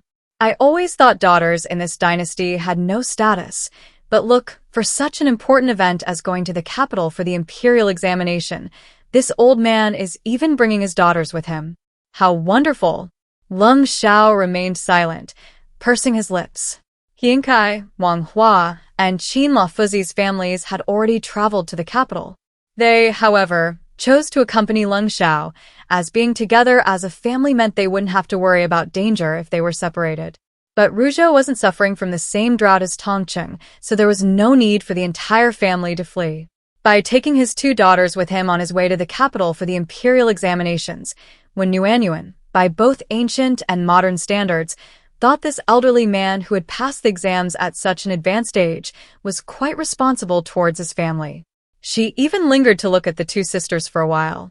These two sisters are so beautiful, fresh and graceful, gentle and virtuous. Their mother must be quite beautiful, Wen Nuanyuan said, standing on the steps by the roadside, surrounded by her three younger brothers, sharing her observations through the dense, noisy crowd. Why?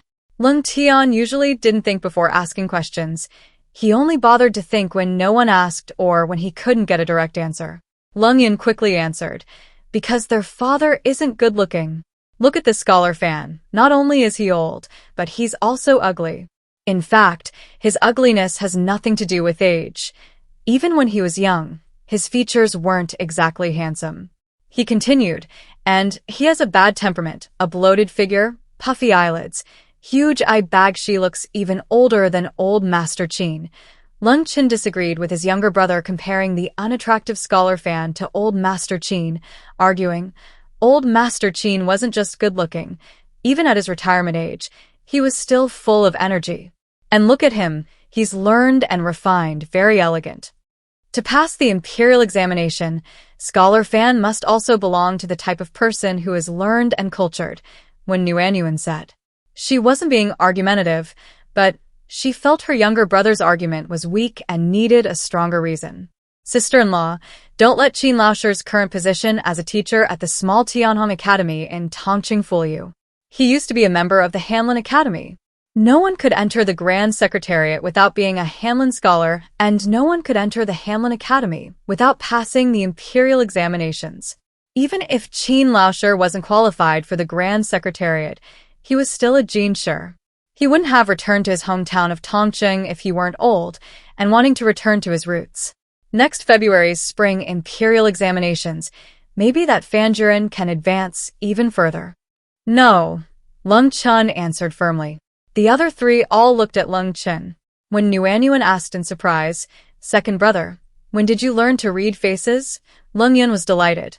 Yes, third brother, when did you learn this skill? Teach me. Lung Chun pursed his lips and remained silent. Oh dear, don't always imitate your eldest brother, pursing your lips whenever you're speechless. Be careful, or you'll develop deep lines around your mouth, which will look terrible. When Nuanyuan kindly reminded him, Lung Chun was even more speechless. However, she still explained clearly it wasn't determined by physiognomy. The prefectural examination, which focuses on the classics, is rather dull and dry, relying mainly on diligent memorization and accumulation of knowledge. Even older people can pass. The metropolitan examination, on the other hand, focuses on poetry and policy questions, which are more lively and engaging. Very few older people pass. When Wan, who had initially thought it was metaphysics, found it to be closer to science and immediately lost interest. So, this scholar fan is taking his two daughters to the capital to broaden their horizons, essentially a vacation. Lung Yin offered his opinion. They might also be arranging marriages. There are many high-ranking officials and nobles in the capital. The chances of finding a good family are much higher. If they marry into a higher social class, it will benefit the entire family. Don't talk nonsense, Lung Chen said, frowning. The three of them looked at Lung Chen again. When Wan thought her second brother was quite old-fashioned, but they hadn't said anything bad about him. Lung Chen's little face was serious. It might not be a daughter. It could be a granddaughter. When Wan... Okay, she misunderstood her second brother. Thinking about it, it made sense. People had children early in ancient times, so the possibility of a granddaughter was very high. If it's a granddaughter, then Scholar Fan is a good grandfather. The three little ones nodded together. For once, none of them had any objections to Scholar Fan being a good elder. The wait before departure was the most anxious.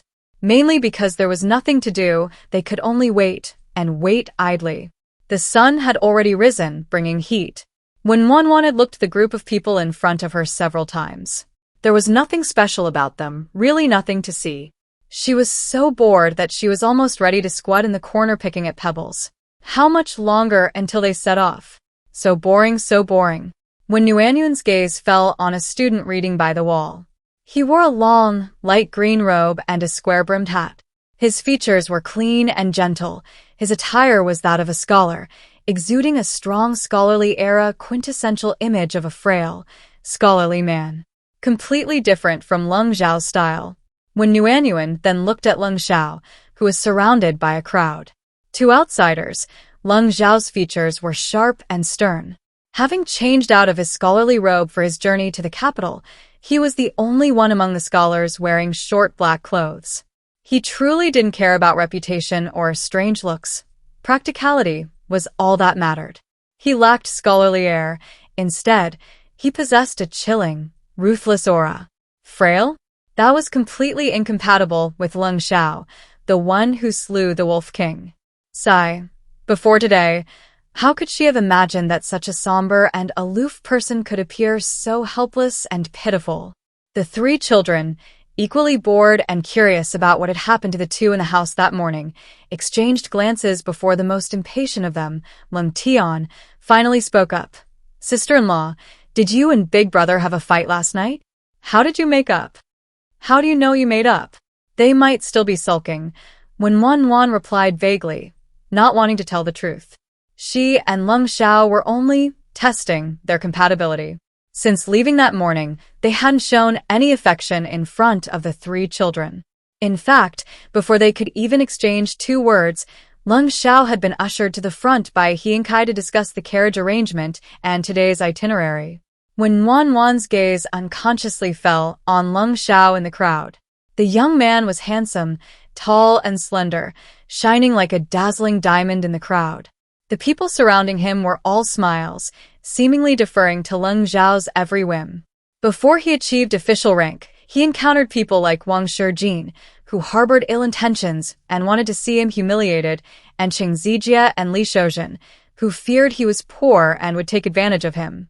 Whenever Lung Shao was around, they would mock and ridicule him relentlessly.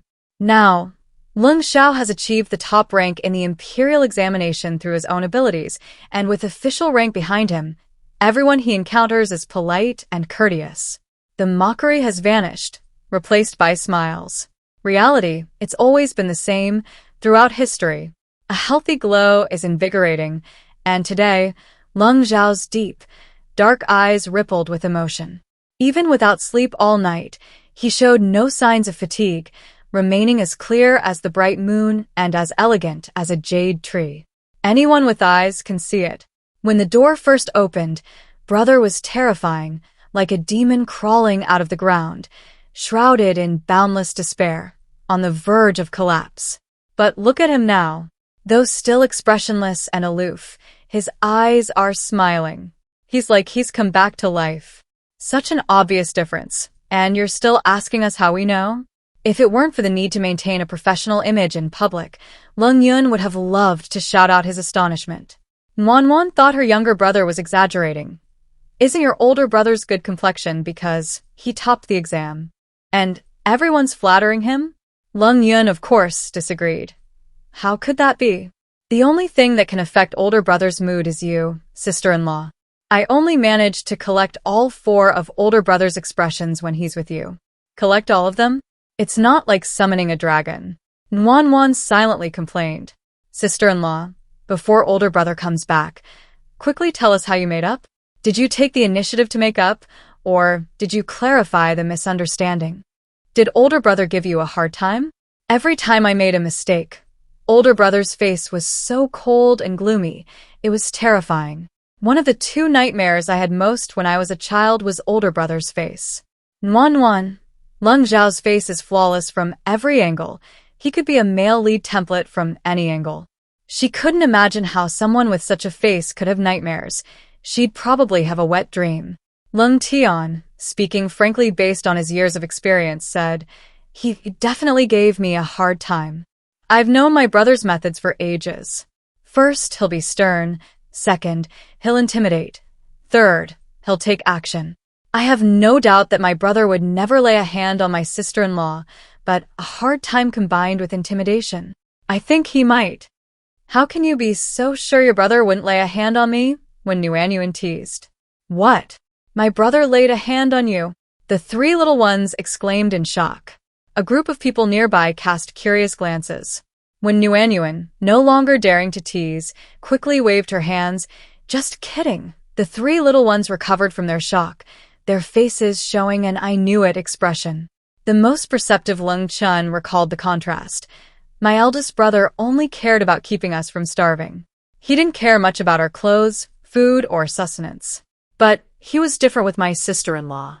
He always wanted the best for her and was incredibly meticulous about her needs. Chicken legs, rabbit legs, the tenderest bok choy, fish cheek meat. When it came to them, my eldest brother never noticed these things. As long as they had food and survived, that was enough. When my sister-in-law was working, he took over everything except cooking. When getting on and off the carriage, he would always stand guard, worried she might twist her ankle.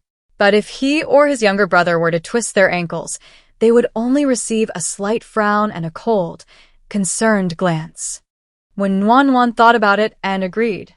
The three little ones had always been exceptionally kind and attentive to her, naturally neglecting Lung Sha. She only knew he was quite nice to her, but she hadn't realized how unusual this kindness was for the reserved and quiet Lung Sha. Looking at it this way, there was a reason she'd been single for so many years. Her processing speed and reaction time were so slow, even if a guy showed interest in her, she wouldn't notice. No wonder she'd been single for so many years. Sister-in-law, tell me quickly, how did your brother threaten you? Did he look really grim and threaten to break up with you or blackmail you into only being able to rely on yourself from now on? Lung Yun analyzed based on her own experience. Excitedly, she thought she was finally going to guess her brother's methods correctly for once. Warm, watery eyes looked at the three little ones' excited and expectant expressions, wondering if she could tell the truth. If she told her younger brothers that his guess was not only wrong but the exact opposite, wouldn't that be too much of a blow to the three of them? Maybe she shouldn't say anything. Regardless of whether the three little ones believed her saying Lung Sha was pitiful, helpless, and easy to talk to, she felt it would damage Lung Xiao's consistently calm and aloof image. It was better to let Lung Sha maintain his image as a ruthless eldest brother in his three younger brothers' eyes. Faced with the three little ones waiting for her explanation, when Wan could only change the subject to distract them. Her gaze fell on the frail-looking scholar in the blue robe, and she feigned admiration, saying, "Look at that scholar, able to read in such a noisy environment. How remarkable.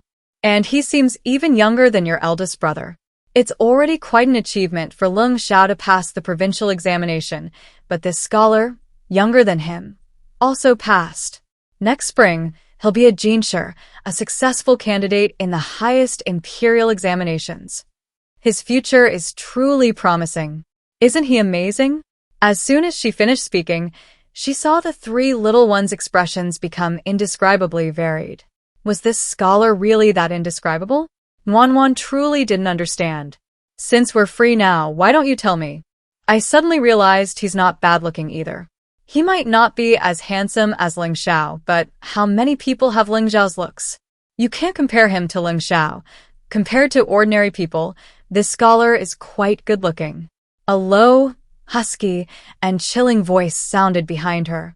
Wan froze, finally understanding why the three little ones had such complicated expressions. Her sister-in-law praising another man, and her eldest brother even caught her just imagining the scene made her expression even more interesting than theirs. The low, husky, and cold voice slowly rang out. He's not as old as me, but he didn't pass the imperial examination. We're setting off for the capital together today because he's from Anyang City. The drought is severe, and he needs to go to the capital to reunite with his family, who went there earlier. Besides, I don't think he's as good-looking as me. Lung Sha, who had never cared about his appearance before, was now particularly grateful for this. It ensured he wouldn't lose when comparing looks with other men. But thinking about the future, how could she compare to younger men as she grew older? Would Nuanyuan then find him unattractive? She herself didn't realize it, but he knew she liked his handsome appearance. He originally thought it was wrong to use his looks to win someone over, but this morning, after using his good looks to make her feel sorry for him and agree to his request, what did it matter? As long as Nuanyuan liked him, he would do anything. But he had only been gone a short while, and Nuanyuan already thought others were handsome too? A big, sweet smile spread across Nuanyuan's face, as ingratiating as could be. She turned and looked up at Lung Sha, so he didn't pass the exam. But even if he did, he's still not as good-looking as you. You were the top scorer. And I also think he's not as handsome as you. In my eyes, you're the most handsome, so don't be angry. Lung Zhao's eyelids drooped, and he gently defended himself. I'm not angry. Not angry? Nuanyuan was confused for a moment. How could he possibly contradict her point of view without getting angry? No, I'm just telling you, he's not as good as me. He was just afraid that Nuanyuan would think someone better had appeared. Nuanyuan remembered what Lung Sha had said inside the house. So that's what it was about. It startled her. She had only praised someone else, yet Lung Sha acted as if she had abandoned him after starting something. Why is this relationship not going the way she expected? Are you sure you didn't get it backwards? Never mind. I'll just have to appease him first. Even if he's better than you, I'll still choose you. No, you're the best in my heart. After praising someone, when Nuanyuan looked up at Lung Sha with satisfaction, the rising sun shone brightly, but it couldn't dispel the gloom surrounding the boy before her. The boy lowered his head, silent, staring at the stone steps before him, his watery eyes seeming to hold a belly full of grievances. When Nuanyuan was startled, her actions had hurt Lung Sha so much. Putting herself in his shoes, if Lung Sha had praised those two sisters for their diligence, ambition, and good looks, how would she feel? Probably a breakup in a heartbeat. Not even a second longer. Even if she had only said it casually to distract the three little ones, to Lung Zhao's ears, it sounded like she was praising another man. Ugh, what terrible luck she had. She had barely settled into dating before this messed up situation. When Nuanyuan appeared calm on the surface, but inside, she was panicking. Silence. All around was silent. Warmth could sense that the three little ones had slipped away silently. At this moment, she was actually a little envious. Sigh. She'd settled the score with the three little ones after she'd appeased Lung Sha.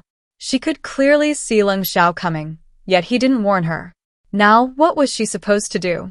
How could she possibly explain this? When Wanwan's mind was a complete mess when Lung Sha finally spoke. I didn't read, because I have a photographic memory. If you like men who read, I'll read all the time too. Look at me, okay? When Wanwan face-bombed, wanting to slap her past self. But before slapping herself, she wanted to slap those three little brats first, those three useless, incompetent teammates. Even now, Lung Sha was still thinking about what she liked. Before, when Wanwan only thought she was unlucky, but now she truly realized her mistake. With a determined heart, when Wanwan took 2 steps forward and grasped the boy's rough hand, gently squeezing it a few times. She clearly felt his tall, slender body stiffen, and her heart leaped with joy. It worked. A gentle smile soothed him. I misspoke. Don't take it to heart. I was just chatting with my younger brothers because I was bored while waiting. How could you take my casual compliment seriously? In my heart, you're the best. You don't need to compare yourself to others, okay? His rough hand was tightly grasped by a soft, slender hand. A surge of emotion welled up in Lung Zhao's deep eyes. He adored the delicate feel of her hand. His thin lips curved slightly, then quickly fell back down. He asked cautiously, in Wanwan's heart, am I the best? Seeing that there was still room for maneuver. When Nuanyuan was afraid that if she was too slow to respond, Lung Sha would revert to his aggrieved state. She nodded and eagerly assured him, not only in my heart, but you are the best. Look at you. You're beautiful. You have a great figure. You're knowledgeable. There's nothing wrong with you. You're so good. I can't find anyone as good as you anywhere else. Although she hadn't looked for anyone herself, based on all the male classmates and colleagues she'd met over the years, she truly couldn't find anyone as outstanding as Lung Sha, let alone in Ling Kingdom. Who could compare to Lung Sha, the darling of heaven? Before that time, Lung Sha was still in her formative years, inexperienced and naive, so she was overjoyed when she met this person. Looking at it this way, it seems like she got lucky. Wow, what great luck! A smile appeared in Lung Zhao's eyes. Wan breathed a sigh of relief. Flattery never fails. It truly is a truism. Even the composed Lung Sha enjoys compliments. She's quite the expert at flattery.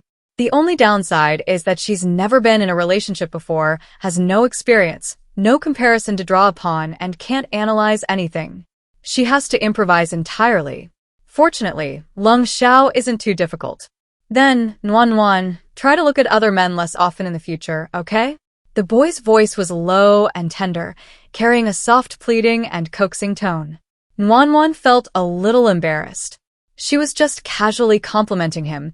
It's normal for the boy to take it seriously and seek a guarantee. She readily agreed.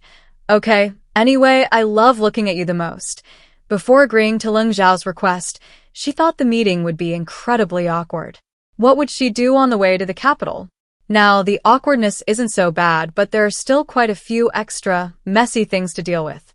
Before, she wouldn't have felt guilty or ashamed to compliment other men, nor would she have racked her brains using her pitifully limited vocabulary and almost non-existent experience to coax them. Sigh, dating is so troublesome, and coaxing people is exhausting. Lung Zhao's once aloof and unyielding face, like snow on a high mountain, gradually softened, as if the ice was just beginning to melt, and a smile appeared.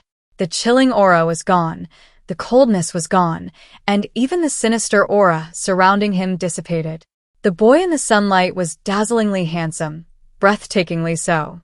When Wanwan used to think she wasn't a sucker for good looks, but now she thought she was. Otherwise, how could Lung Zhao's smile make her feel like everything was worthwhile?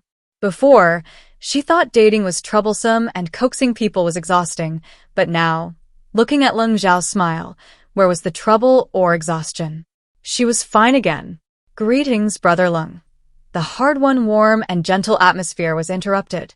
Even though Wen Nuanyuan felt a little disappointed, she knew there was nothing she could do.